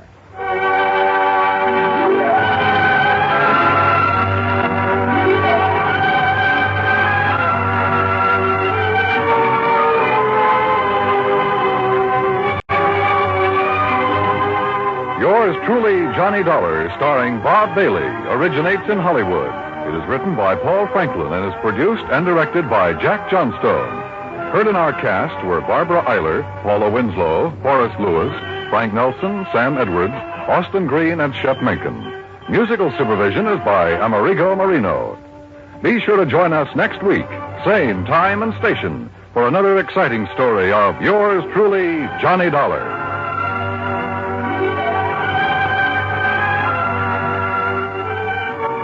This is Dan Cumberly speaking.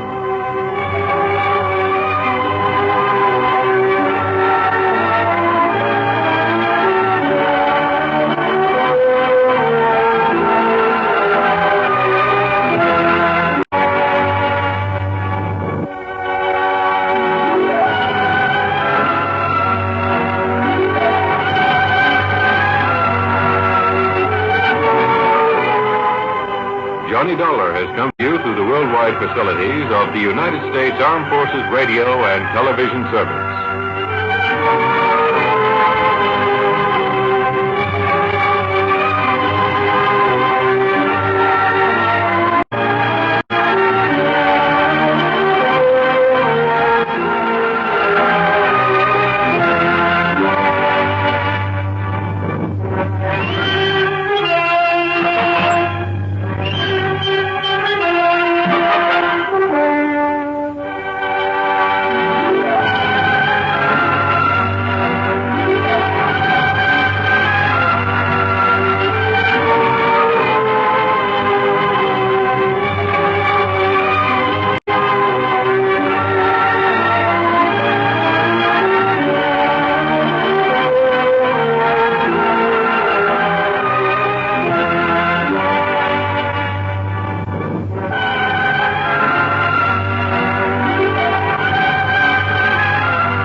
From Hollywood, it's time now for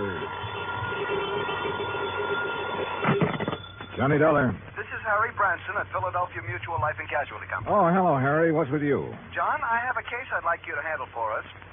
It's somewhat unusual. Have you ever handed me one that wasn't completely screwy? I said unusual. And I said screwy. So now that we understand each other, what's it all about? Well, absolutely nothing yet. But I'm very apprehensive about one of our clients. Oh, Harry, you're the biggest worrywart I ever knew. What was that? I said, who is this client? Oh, Dr. Walter Marrow. Marrow? The scientist? That's right. Nobel Prize winner? The man who worked out the molecular orbital contraction something or other? Yes, that's the one. As I say, John, I'm worried. Well, who wouldn't be about him? I'll be right down to see you.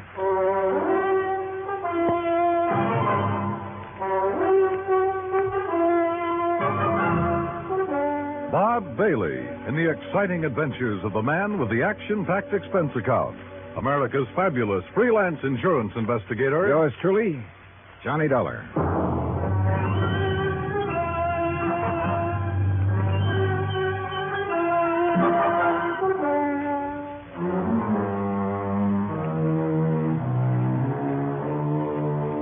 Expense account submitted by Special Investigator Johnny Dollar to the Philadelphia Mutual Life and Casualty Insurance Company in Philadelphia. Where else?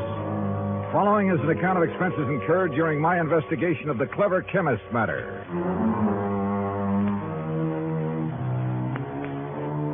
Expense of transportation and incidentals, Hartford to New York to Philadelphia.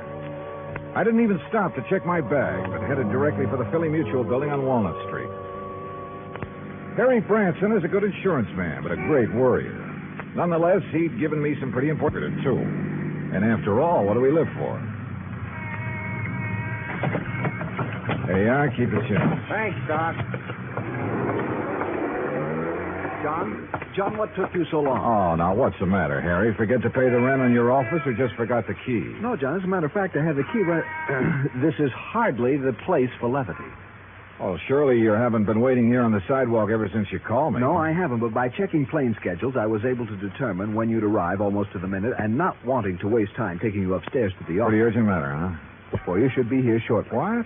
Well, now, usually I arrange these things myself, Harry. Yes, and how we pay of you. Oh, Harry, you touched me to the quick. Oh, now, please don't misunderstand me. I don't mean that there's ever anything really dishonest about You your don't? expense account. Well, It's only... you ought to. Believe me, I'll pad it to the hilt if I think I can get away with it. Anyway, the most important reason for engaging the car was so that you can leave immediate... Malaga? Yes, New Jersey. It's a... Is that where Dr. Merrill is? Yes, as is his custom, he chooses to work in some isolated spot where he can't possibly be disturbed. He and his colleague, that is. Colleague? I always heard that he worked alone, freelance. And you heard right. However, he now has a Professor Theodore Nash with him. Nash? One of outing to Dr. Merrill. Never heard of him. John, they're working together on what I'm sure is some top secret project. Oh? Oh, see, wait. Didn't Merrill have something to do with the early rocket experiments? Precisely. Which is why I suspect their present work may have something to do with the space satellite or intercontinental missiles or something of the sort. Yeah, possible. But what has all this got to do with you? Their insurance. Dr. Merrill has had a policy with us for some years. $25,000. Oh. And he took out a policy for $10,000. Beneficiary? Nash made Dr. Merrill his beneficiary. Oh, well, that sort of thing is often done between men working together, Harry. You know that. Yes, so that if anything happens to one, the other will be financially able to carry on what they've started. Sure, right. Which is no doubt why Dr. Merrill changed the beneficiary of his policy to Theodore Nash. So, what's the worry? No sooner was the change made than I received a letter of protest from Dr. Merrill's daughter. Who's she? Mrs. Howard Harding. She and her husband live in West Philadelphia. He's a welder for an aviation company, I think. Well, what did she base her protest on, Harry? She claims her father must have been coerced into changing the policy. Oh, now, wait a minute. That sounds like the hungry relative who complains about being cut out of the will. It might. If Mrs. Harding weren't a perfectly well-balanced, intelligent, and I'm sure quite unselfish person, a completely... Is she good-looking? Well, yes. And real sweet to you? Yes, she is. Well, now, John, I don't know what you're trying to imply. They do it every time. John. Particularly when there's a bit of money involved. Good-looking insurance broker like you? And you're a bachelor, too, aren't you, Harry? Oh, John, you're pulling my leg. Oh, Harry. But then I guess we're all suckers for someone like that. That has nothing to do with it. I've had these hunches before, John, and they've always been right. Even you will have to admit that. Yeah, I'll confess that in the cases I've handled for you so far. Well, why don't you call up Dr. Merrill? I think the quaint old fellow would die rather than have a phone near enough to disturb him in his work. Oh, there's your rental car waiting at the curb. So off you go, John, and see what you can find out. Okay, Harry. It all sounds like a lot of nothing you're worried about, but as long as you're willing to pay for it. And I always did like South Jersey this time of year. I drove across the Delaware River Bridge into Jersey and headed for Route 45 to Westville, Woodbury, and finally Pittman, where I picked up Route 47. What Harry had said was true. These hunches of his had a remarkable way of panning out. And yet, who was I to complain? After a pleasant hour's drive through cranberry bog and farm country, through miles of orchards and the intoxicating odor of the peach blossoms, I pulled into the quiet little town of Malaga. Population, I'd say around 500. First stop, the post office. Dr. Merrill? Yeah, sure. You go back the way you came, about a mile, till you see the name Wampus Bung. Wampus what? Wampus means cat. Bung, bungalow. Wampus Bung. Yeah. Yeah, the doctor and the professor got the fourth cottage beyond it. White one with a fence around it. Yeah, good, thanks. And if you don't mind, you can take their mail out to them. They haven't been in to pick it up 4 or 5 days now. Oh, nothing wrong, is there? Well, who'd know? The way those two keep to themselves. You'd think whatever they're working on was the atomic bomb. Yeah, well... Just to be sure, you let them know that you're at the gate now before you try to go through the fence. Oh, what's that supposed to mean? The professor sees you prowling around, he's liable to take a shot at you.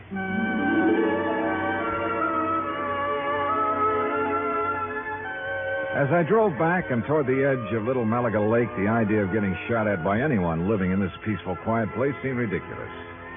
The lake itself, by the way, looked pretty inviting. I made a mental note to come back here on my own sometime after the fishing season opened. As the postmaster had indicated, the fourth cottage beyond Wampus Bung was heavily fenced in, so I gave notice of my arrival.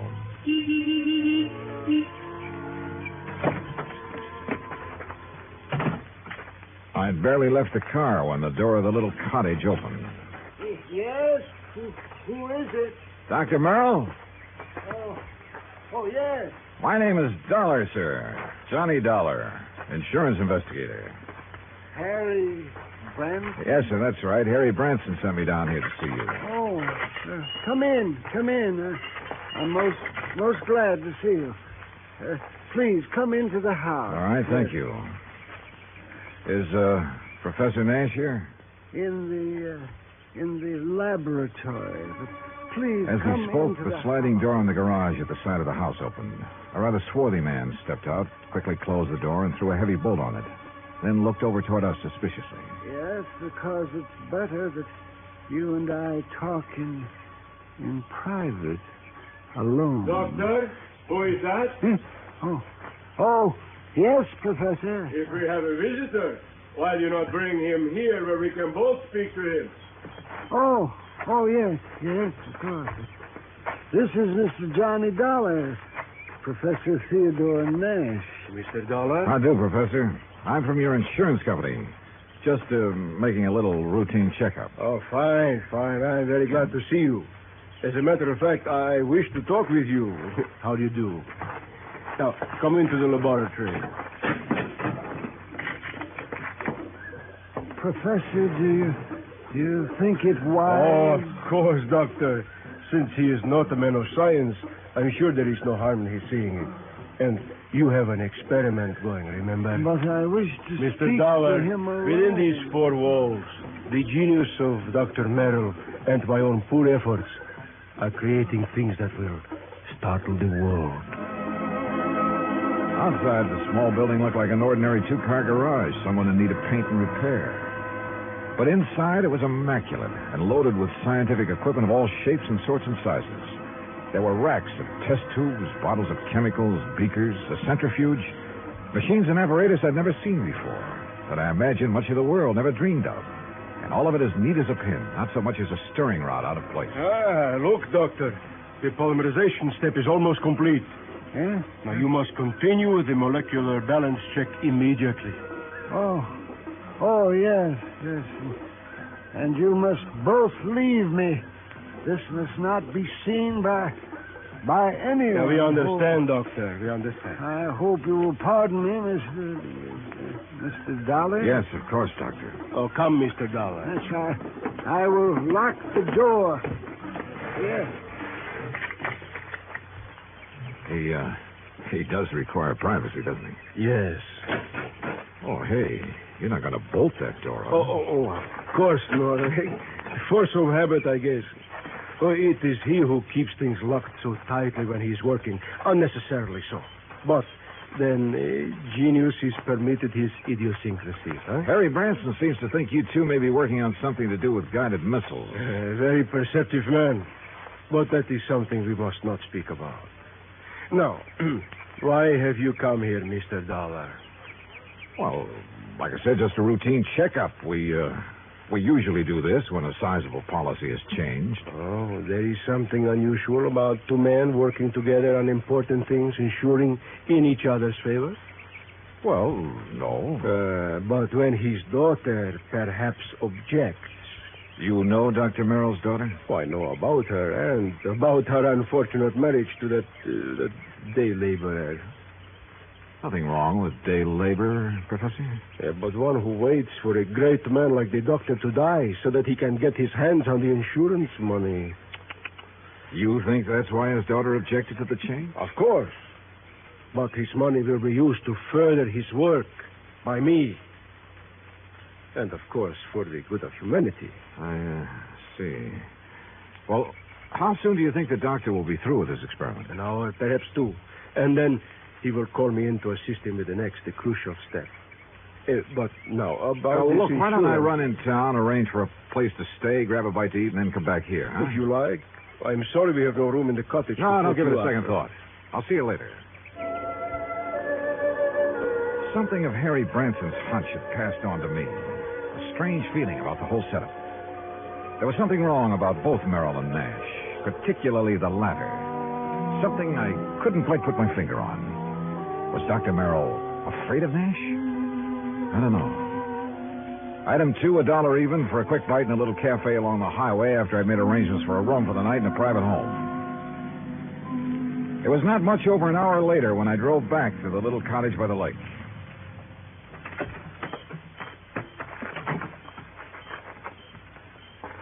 And then I heard it. Someone pounding on the door of the laboratory from the inside. Someone calling for help. Professor! But the lock's on the inside. Turn the lock. What? Hold here on the... Oh, what are you... Oh. Thank heaven. Good Lord, Professor. What happened to you? You look like you've been run over by... Dr. Merrill. Oh, too late. Too late. Professor, what happened here? He beat me. Threw acid at me. The doctor? No, the man. Then he killed the doctor with a gun. He killed him. Who, Professor? Who? I don't know.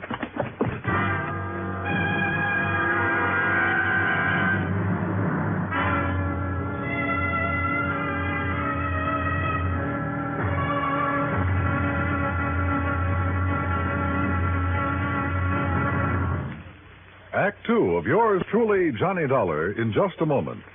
Democracy. To the many who have lived under tyranny, democracy comes as a guiding light, shining on a brighter future.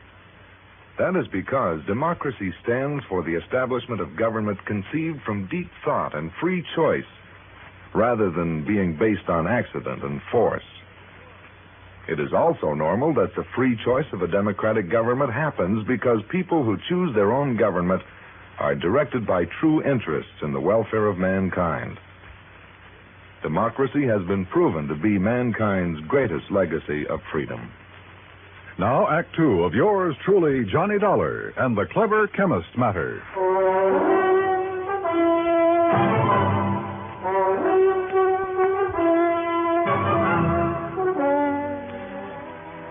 Expense account item 3, $10 for the services of one Dr. Frederick Foote, the only resident medico in the little town of Malaga, New Jersey.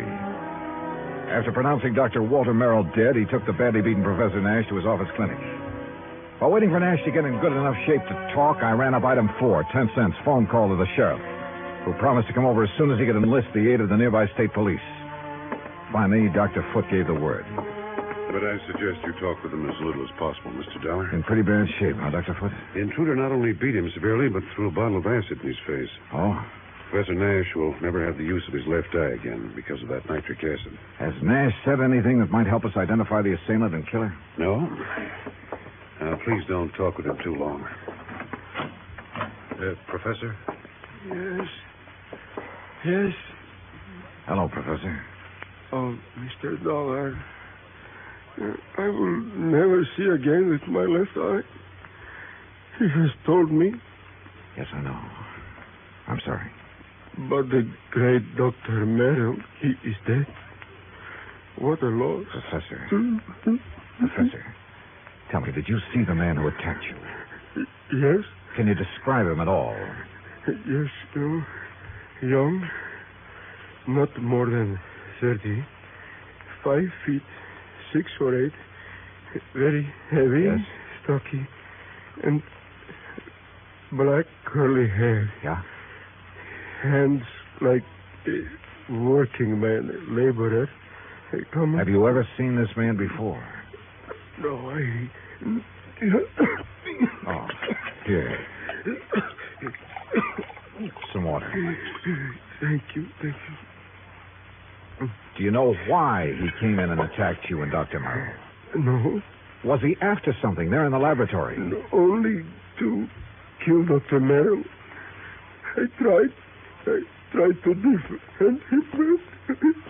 I'm sorry, Mr. Dollar, but I think that's enough. Yes, okay, Dr. Foote. I think I've heard enough. I managed to get back to the cottage by the lake before the police arrived and came up with one very damning piece of evidence. In one of the bedrooms, I found a picture of a wedding couple.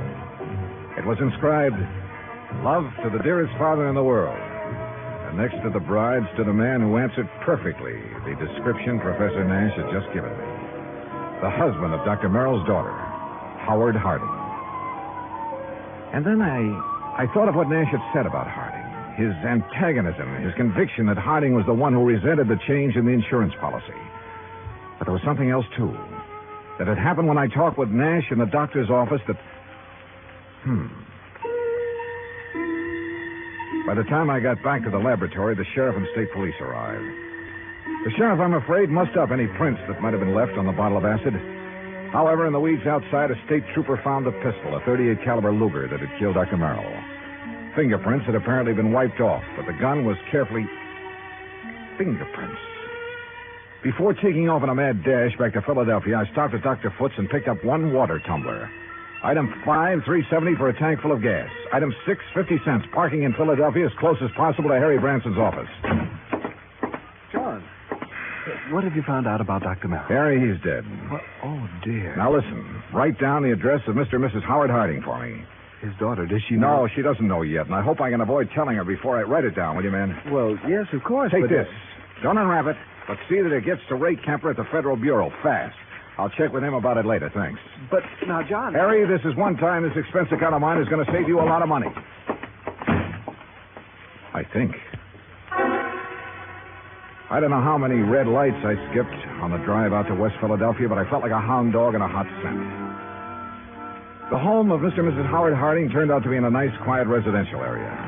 I was met at the door by the girl in the wedding picture. A tall, very nice-looking blonde in her late 20s. Oh, yes? Mrs. Harding?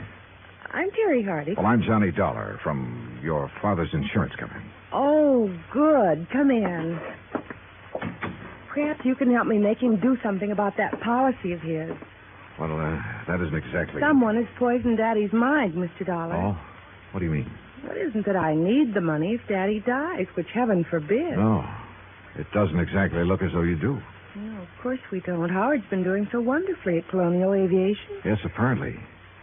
And I'd had a notion he was just a laborer or something. Oh, dear, no. That's what Daddy called him because he wasn't too fond of Howard.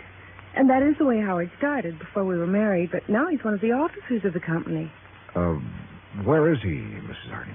Well, as a matter of fact, I thought you were Howard when you drove up just now. He's been fishing.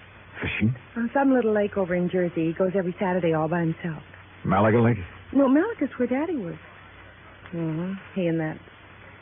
That what, Mrs. Harding? Well, I don't know. It's Howard, I guess. What do you mean?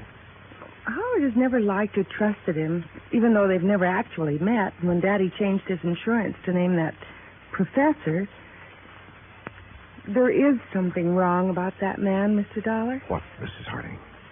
I don't know. Daddy always worked alone until he came along.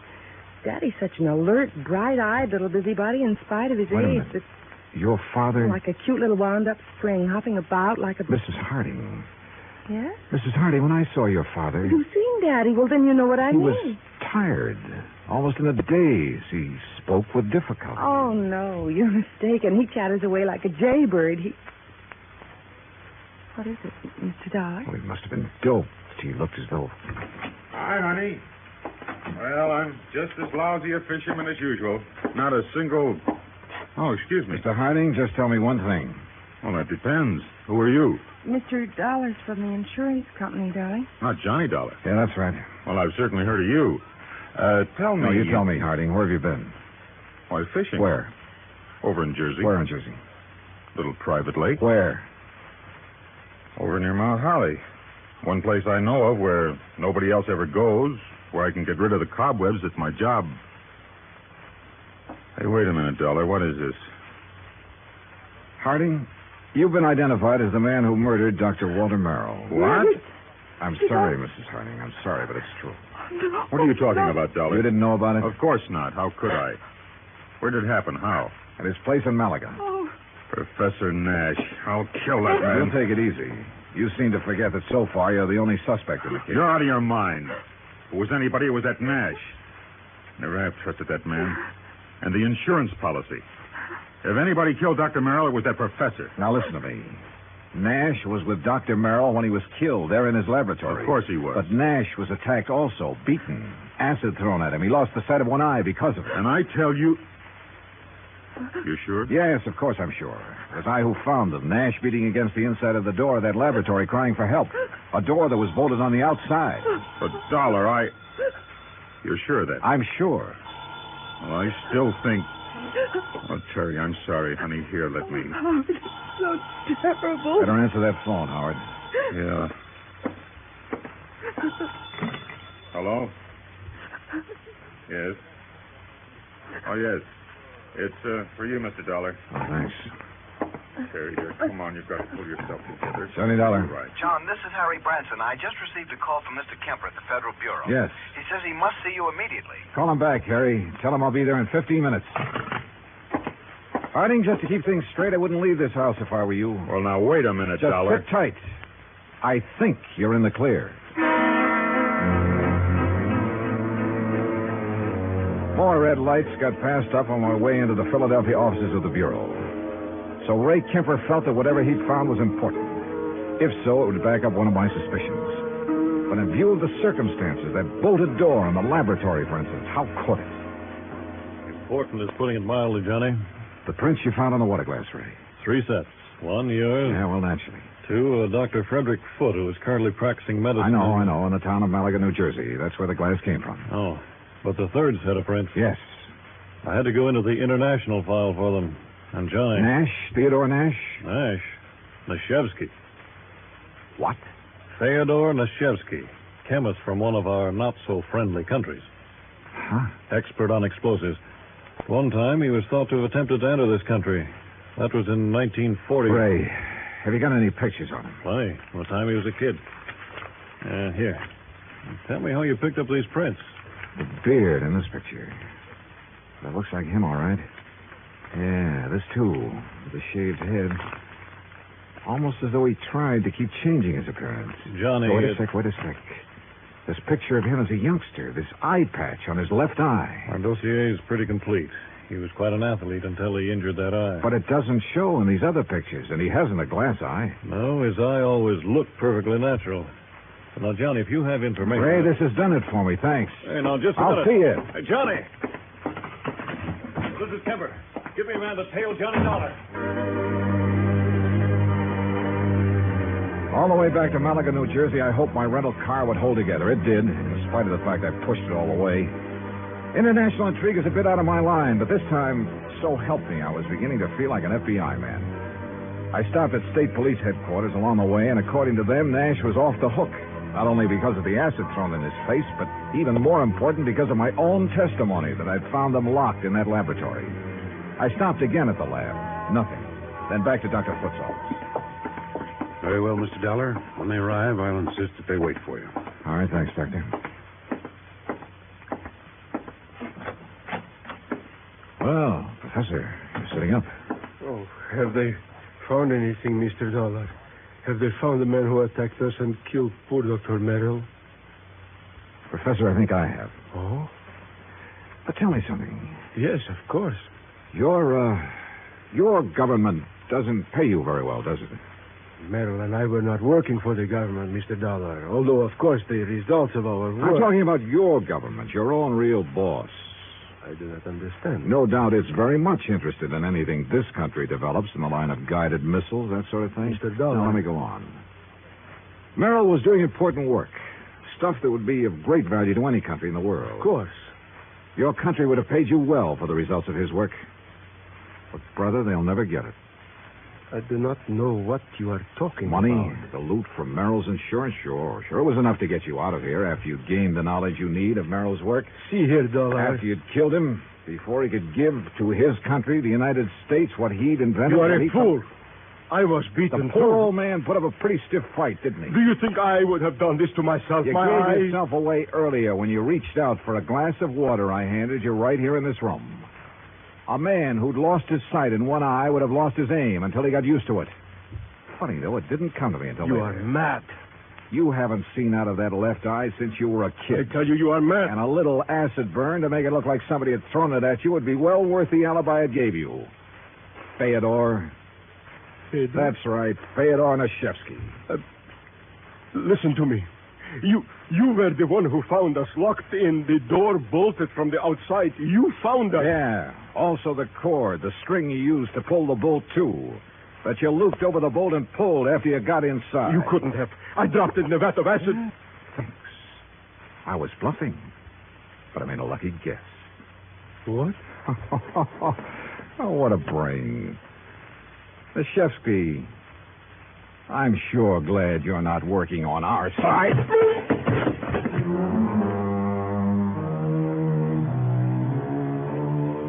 The capsule he fished out of his pocket never got to his mouth. And I'm afraid he won't see very well out of his other eye for a while. My knuckles still hurt. And it was lucky for him that the police arrived. I'm afraid I don't like guys like him. Expense account total, including all the incidentals I could think of, and transportation back to Hartford, $84.35. Remarks? Well, don't beef on this one, Harry.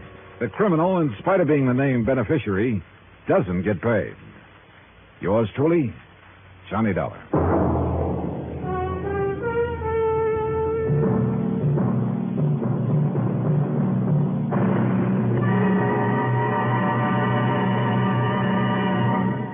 Now, here is our star to tell you about next week's story. Next week, a real close look at a little-known but very dramatic side of Hollywood. Join us, won't you? Yours truly, Johnny Dollar.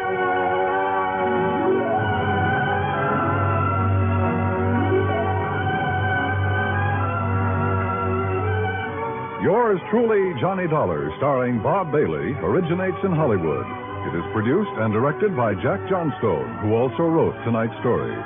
Heard in our cast were Virginia Gregg, Harry Bartell, Howard McNear, Forrest Lewis, Jack Crucian, Russell Thorson, Frank Gersel, and Bob Bruce. Musical supervision is by Amerigo Marino. Be sure to join us next week, same time and station, for another exciting story of yours truly, Johnny Dollar.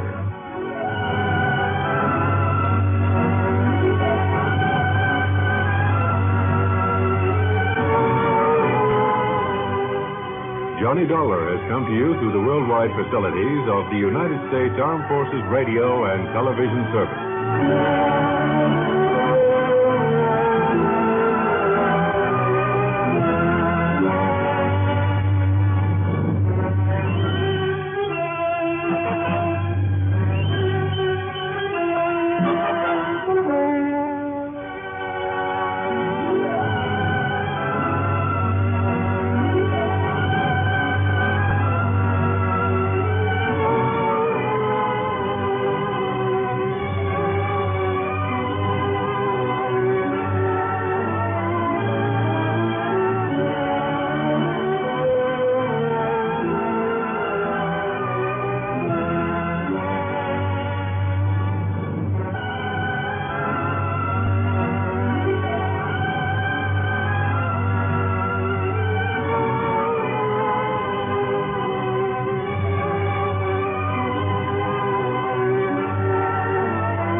From Hollywood, it's time now for Johnny Dollar. Mr. Dollar, my name is Parley Barron. I'm calling from Hollywood. Hollywood? What insurance company, Mr. Barron? None. You handle all investigations for Eastern Liability and Trust. Yeah, I guess I do. Well, I am sure that they'll be calling you in shortly. What about, sir? A little matter of embezzlement. Oh? Nearly $10,000 that's been stolen from the Berkeley Furniture Manufacturing Company there in Hartford. You're connected with Berkeley Furniture? No, actually I am not. Then what's your connection with this embezzlement? I suggest you check with Berkeley and, of course, the insurance company. Of course. When you have learned the facts from them, I am sure you will find it of the utmost importance to contact me. You sent in Hollywood? Yes. Goodbye, Mr. Dollar. Yeah, but where in Hollywood? Hello? Hello? Oh, he's a lot of help.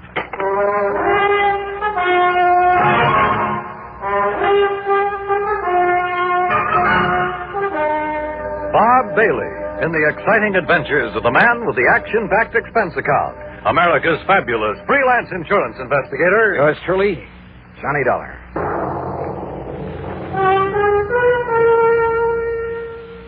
And now, Act One of yours truly, Johnny Dollar.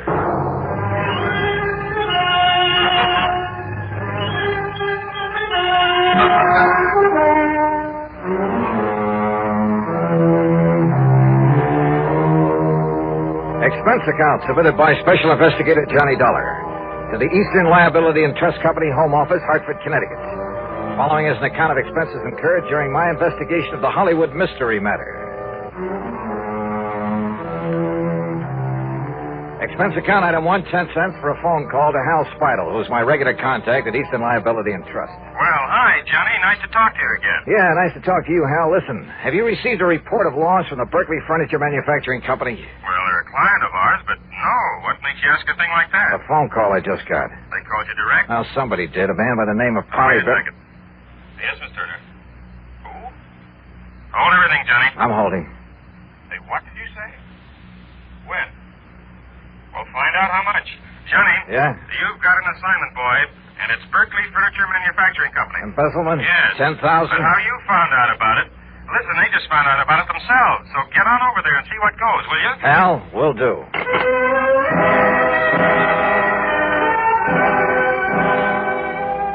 Yeah, my informant, the man who'd called me, had really known something. But how to locate him? Item 2, $1.45 taxi to the Berkeley plant on the northwest edge of town. It's a small company, but an old one. When I flashed my credentials to the receptionist, I was immediately shown into the office of the high and mighty himself.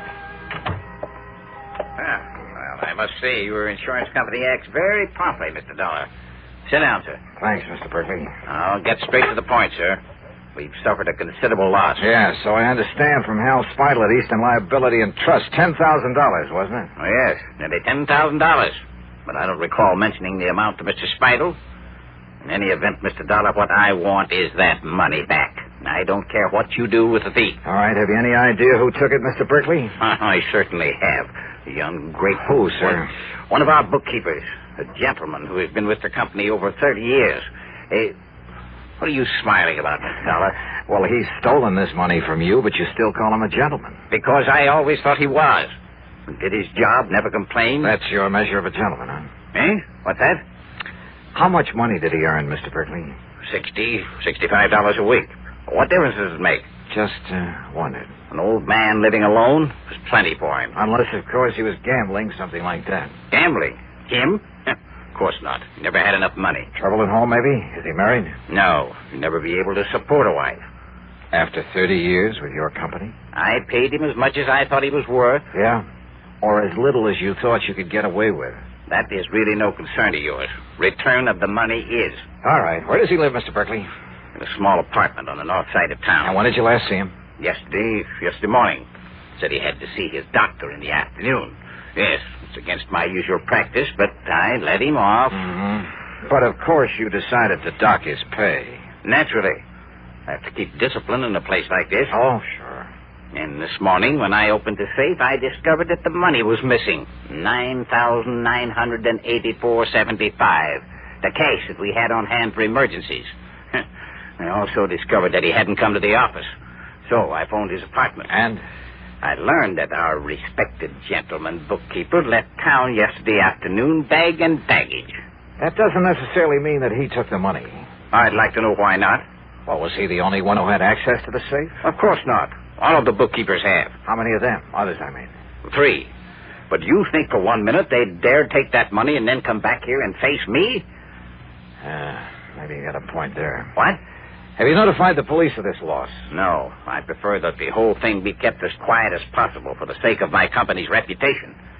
Please, remember that, sir. Whatever you say, Mr. Berkeley. That's why I have no desire to prosecute him, why I'll refuse to even file charges, as long as I get the money back. Yeah. Now, what's his address? 11231 North Maple Street. 11231. But as I told you, he isn't there. He's left town. Yeah, you told me. How old a man is he? In his 60s. But what difference does that make? Oh, and, Mr. Dollar. Yeah? Just how did you happen to know about this so soon? I mean the amount that was stolen. From somebody who called me on the phone. Somebody who apparently knew a good deal about it. If I can locate him, get in touch with him, he can probably be a lot of help in running down this. Come to think of it, you haven't told me what his name is. The bookkeeper? The embezzler? Yeah. Barron, sir. What? Yes. Parley Barron.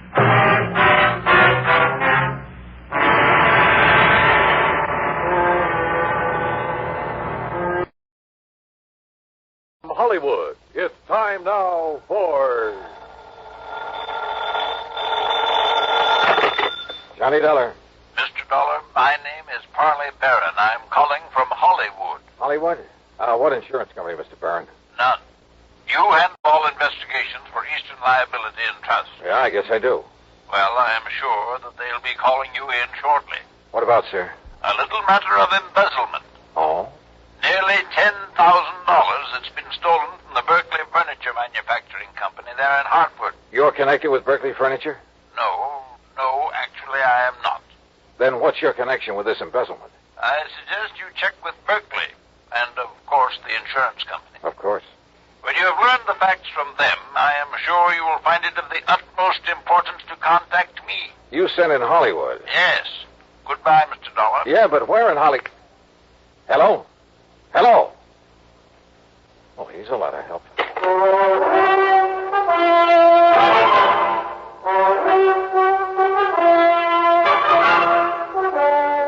Bob Bailey in the exciting adventures of the man with the action-packed expense account. America's fabulous freelance insurance investigator. Yours truly, Johnny Dollar.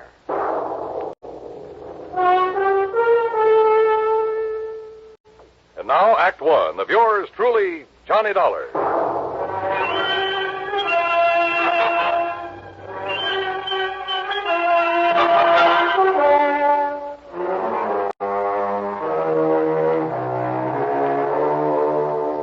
Expense account submitted by Special Investigator Johnny Dollar to the Eastern Liability and Trust Company, Home Office, Hartford, Connecticut. Following is an account of expenses incurred during my investigation of the Hollywood mystery matter. Expense account item 1, 10 cents for a phone call to Hal Speidel, who's my regular contact at Eastern Liability and Trust. Well, hi, Johnny. Nice to talk to you again. Yeah, nice to talk to you, Hal. Listen, have you received a report of loss from the Berkeley Furniture Manufacturing Company? Well, they're a client of ours, but no. What makes you ask a thing like that? A phone call I just got. They called you direct? Well, somebody did. A man by the name of Polly. Wait a second. Yes, Miss Turner. Who? Hold everything, Johnny. I'm holding. Hey, what did you say? When? We'll find out how much. Johnny. Yeah? You've got an assignment, boy, and it's Berkeley Furniture Manufacturing Company. Embezzlement? Yes. 10,000? But how you found out about it? Listen, they just found out about it themselves, so get on over there and see what goes, will you? Hal, will do.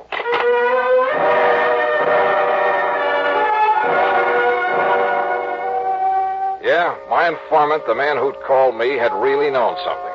But how to locate him? Item 2, $1.45 taxi to the Berkeley plant on the northwest edge of town. It's a small company, but an old one. When I flashed my credentials to the receptionist, I was immediately shown into the office of the high and mighty himself. Yeah, well, I must say your insurance company acts very promptly, Mr. Dollar. Sit down, sir. Thanks, Mr. Berkeley. I'll get straight to the point, sir. We've suffered a considerable loss. Yeah, so I understand from Hal Speidel at Eastern Liability and Trust. $10,000, wasn't it? Oh, yes, nearly $10,000. But I don't recall mentioning the amount to Mr. Speidel. In any event, Mr. Dollar, what I want is that money back. I don't care what you do with the thief. All right, have you any idea who took it, Mr. Berkeley? I certainly have. The ungrateful... Who, sir? One of our bookkeepers. A gentleman who has been with the company over 30 years. What are you smiling about, Mr. Dollar?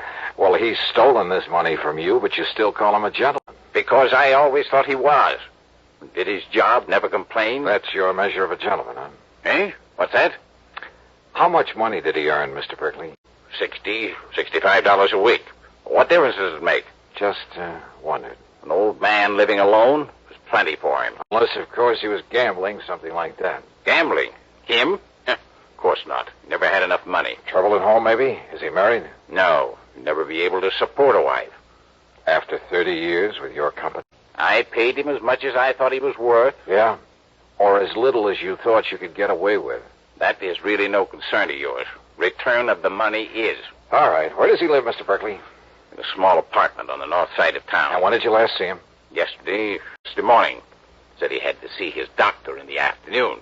Yes, it's against my usual practice, but I let him off. Mm-hmm. But of course you decided to dock his pay. Naturally. I have to keep discipline in a place like this. Oh, sure. And this morning, when I opened the safe, I discovered that the money was missing. $9,984.75. The cash that we had on hand for emergencies. I also discovered that he hadn't come to the office. So I phoned his apartment. And? I learned that our respected gentleman bookkeeper left town yesterday afternoon, bag and baggage. That doesn't necessarily mean that he took the money. I'd like to know why not. Well, was he the only one who had access to the safe? Of course not. All of the bookkeepers have. How many of them? Others, I mean. 3. But do you think for 1 minute they'd dare take that money and then come back here and face me? Maybe you got a point there. What? Have you notified the police of this loss? No. I prefer that the whole thing be kept as quiet as possible for the sake of my company's reputation. Please, remember that, sir. Whatever you say, Mr. Berkeley. That's why I have no desire to prosecute him, why I'll refuse to even file charges, as long as I get the money back. Yeah. Now, what's his address?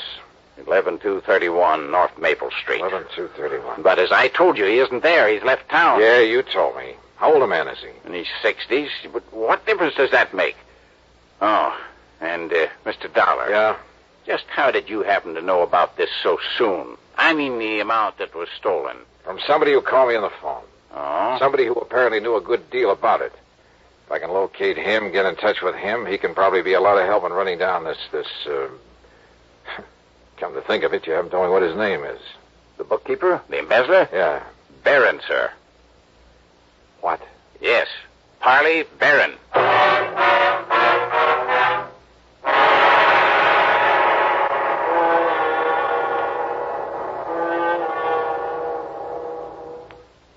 Act 2 of yours truly, Johnny Dollar, in a moment. And now, Act 2 of yours truly, Johnny Dollar, and the Hollywood Mystery Matter.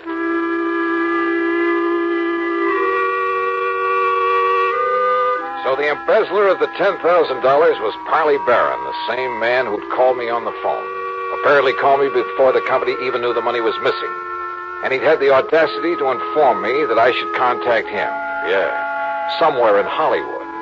Which is like saying the needle is somewhere in the haystack. Item 3, $250 for a taxi to the little apartment house on North Maple Street. I paid off the driver, then walked into the open foyer and looked for the usual bank of mailboxes to find out which apartment was Parley Barron's. Hey, you want me to wait for you, mister? No, that's all right, driver. You go ahead if you want to. Now, let's see. Nelson, Davis, Parrots. Oops. Oh, excuse me, sir. That's all right. Spaulding, Pierce, Robeson. Taxi, wait a minute. Oh, here we are. Barron, apartment 103. Just a minute, young man. Are you a salesman? Oh, no. I was just looking up the apartment number of Mr. Parley Barron. Well, he ain't here, mister. You're sure? No, sir. He left here bag and baggage yesterday afternoon. Any idea where he went? No. Who are you? Cops or something? Here. My credentials. Johnny Dollar, insurance investigator. Yeah, that's right. Now, look, I want you to let me into his apartment. Well, here, sir. Right this way. Something wrong, Mr. Dollar? Ah, just a routine investigation. Oh, well, I was sure he'd done nothing wrong. Oh, why do you say that? Why, nice, quiet old man like him, why should he? Only excitement he ever has is when his niece comes to visit with him. His niece? Yes, sir. Name's Virginia. Jenny Lockhart. Wonderful girl. Sort of drops in here to look after him once in a while, cook him a good meal. Now, here we are.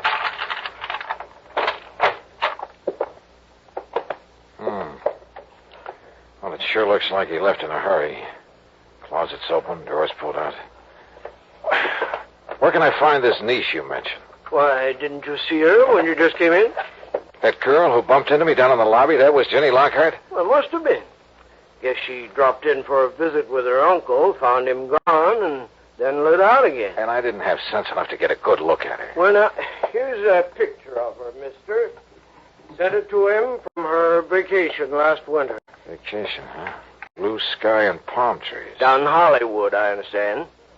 Is that where she's headed for now? Well, now you got me there. Yeah? What's that you picked up, mister? It's a note, I guess. Yeah, it's addressed to her. Jenny, my dear. The doctor you had me see has finally told me the truth. Is this his handwriting? Yeah, that's his, all right. He's finally told me the truth. I have less than a week to live. Oh, my. So for the first time in my life, except for some happy moments with you, I'm going to really live. Make up for some of the things I've had to miss all these years. Well, say now. Yes. You may have some idea where I've gone, but please, please, dear, don't try to follow me. Your loving Hollywood. Yeah, like I said, that's what And she ran off with the taxi I had. Oh, you want me to call you a taxi, mister? I sure do, brother, and fast.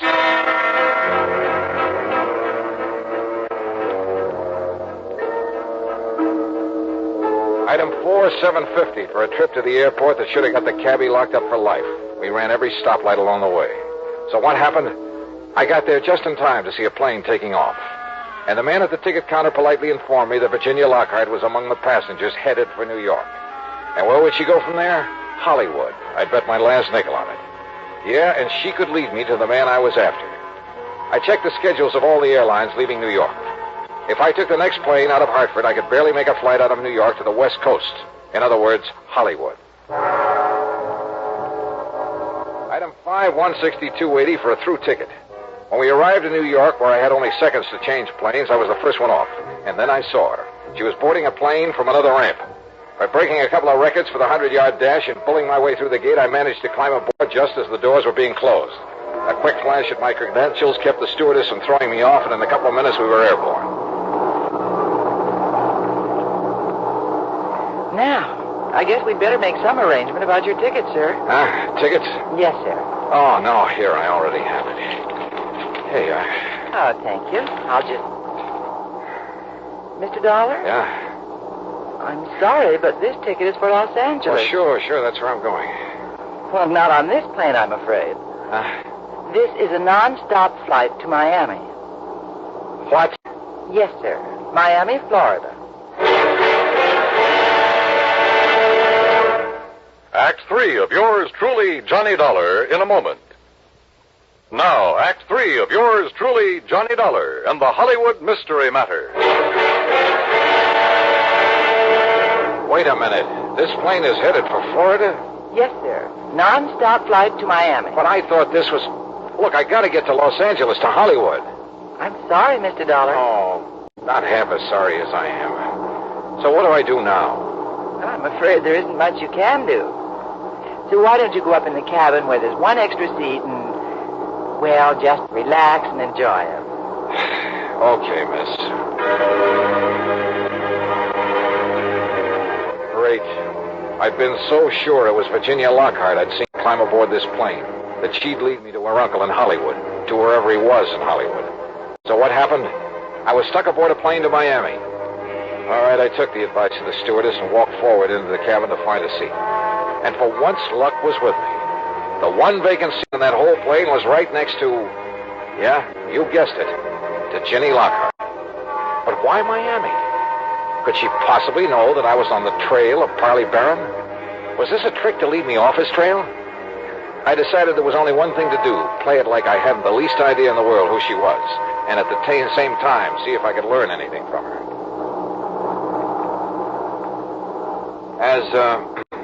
As long as we're seatmates on this trip, we may as well know each other. My name's Johnny. Johnny Dollar. How do you do, Mr. Dollar? Be kind of nice to get on down south and away from all the snow and cold, won't it? Would you like some champagne? I understand all I have to do is flag down the stewardess and she'll be... how about it? No. Thank you.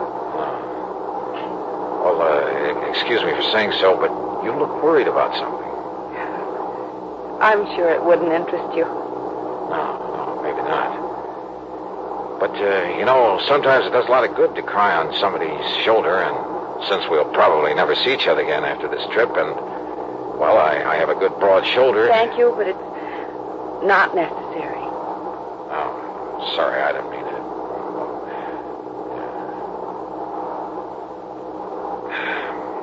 Going down to Florida for a vacation? No. I'm going to Florida to try to save somebody's life. Oh? But I'd rather not talk about it. And she didn't. Or did she talk about anything else during the rest of the flight?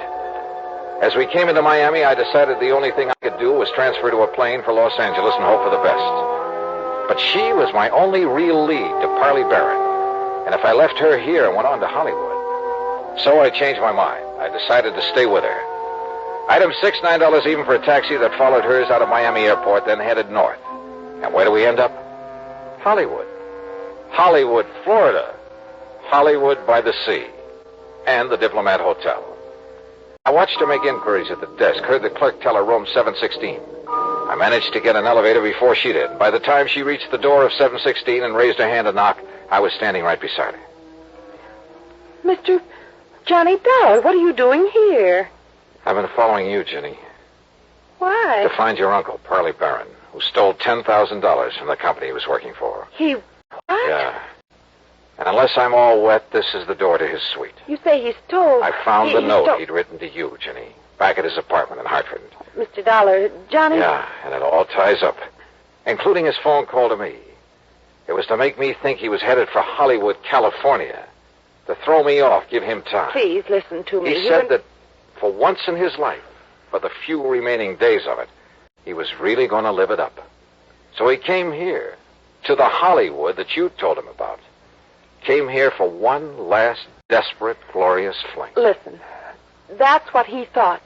But don't you see... And the more I've thought about that crummy, penny-pinching outfit that he worked for 30 miserable years, the more I hated this assignment. Hated the thought of having to deprive that poor old man of this one last chance to get some fun out of life. Because all I know about him is that he's a decent sort who's been taken advantage of. He's a wonderful man. And he's been a good man all his life. Jenny, don't you see? Unless I get him return the $10,000 to his firm... Johnny, listen. He can't have spent $10,000, and I'll make up the rest. Sorry, Jenny. You're not the police. You're not the law. But I have a job to do. Does that dirty old company want the money? Or does it want him? Johnny? For the sake of my company's reputation, that's why I have no desire to prosecute him. Why I'll refuse to even file charges, as long as I get the money back. Johnny, if I give you enough to take the $10,000 back to them? Okay. Okay, Jenny, it's a deal. Oh, thank you. I'm awfully glad. And because of something else, Johnny. Oh? The reason why I was looking for him. What do you mean? The new doctor I'd had him go to a couple of weeks ago, my doctor. He gave him a lot of tests. Then Uncle went back to see him yesterday afternoon. Yes, I understand. It was to find out the result of the tests, and the doctor told him wrong.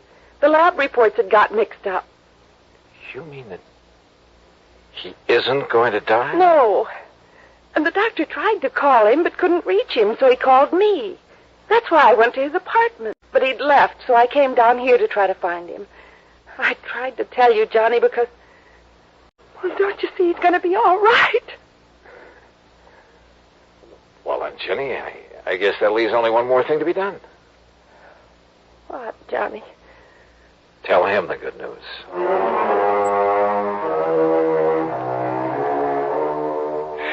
Oh, I don't know. Maybe I'm just a sucker for a good-looking girl. And maybe this makes me an accessory to the crime. But you know something? And you can blame it on the holiday season, anything you like. I don't care. Expense account total, including the trip back to Hartford. Well, a happy new year to you, too. Yours truly, Johnny Dollar.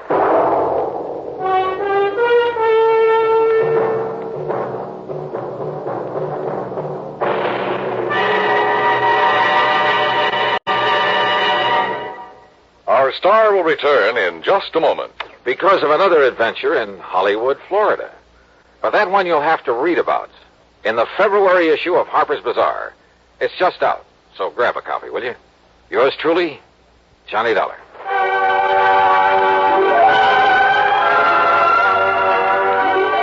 Yours truly, Johnny Dollar, starring Bob Bailey, originates in Hollywood and is written, produced, and directed by Jack Johnstone. Heard in our cast were Virginia Gregg, Gene Tatum, Harley Bear, Forrest Lewis, Junius Matthews, and Frank Gerspool. Be sure to join us next week, same time and station, for another exciting story of yours truly, Johnny Dollar. This is Dan Coverly speaking. Gunsmoke rises today on the CBS Radio Network.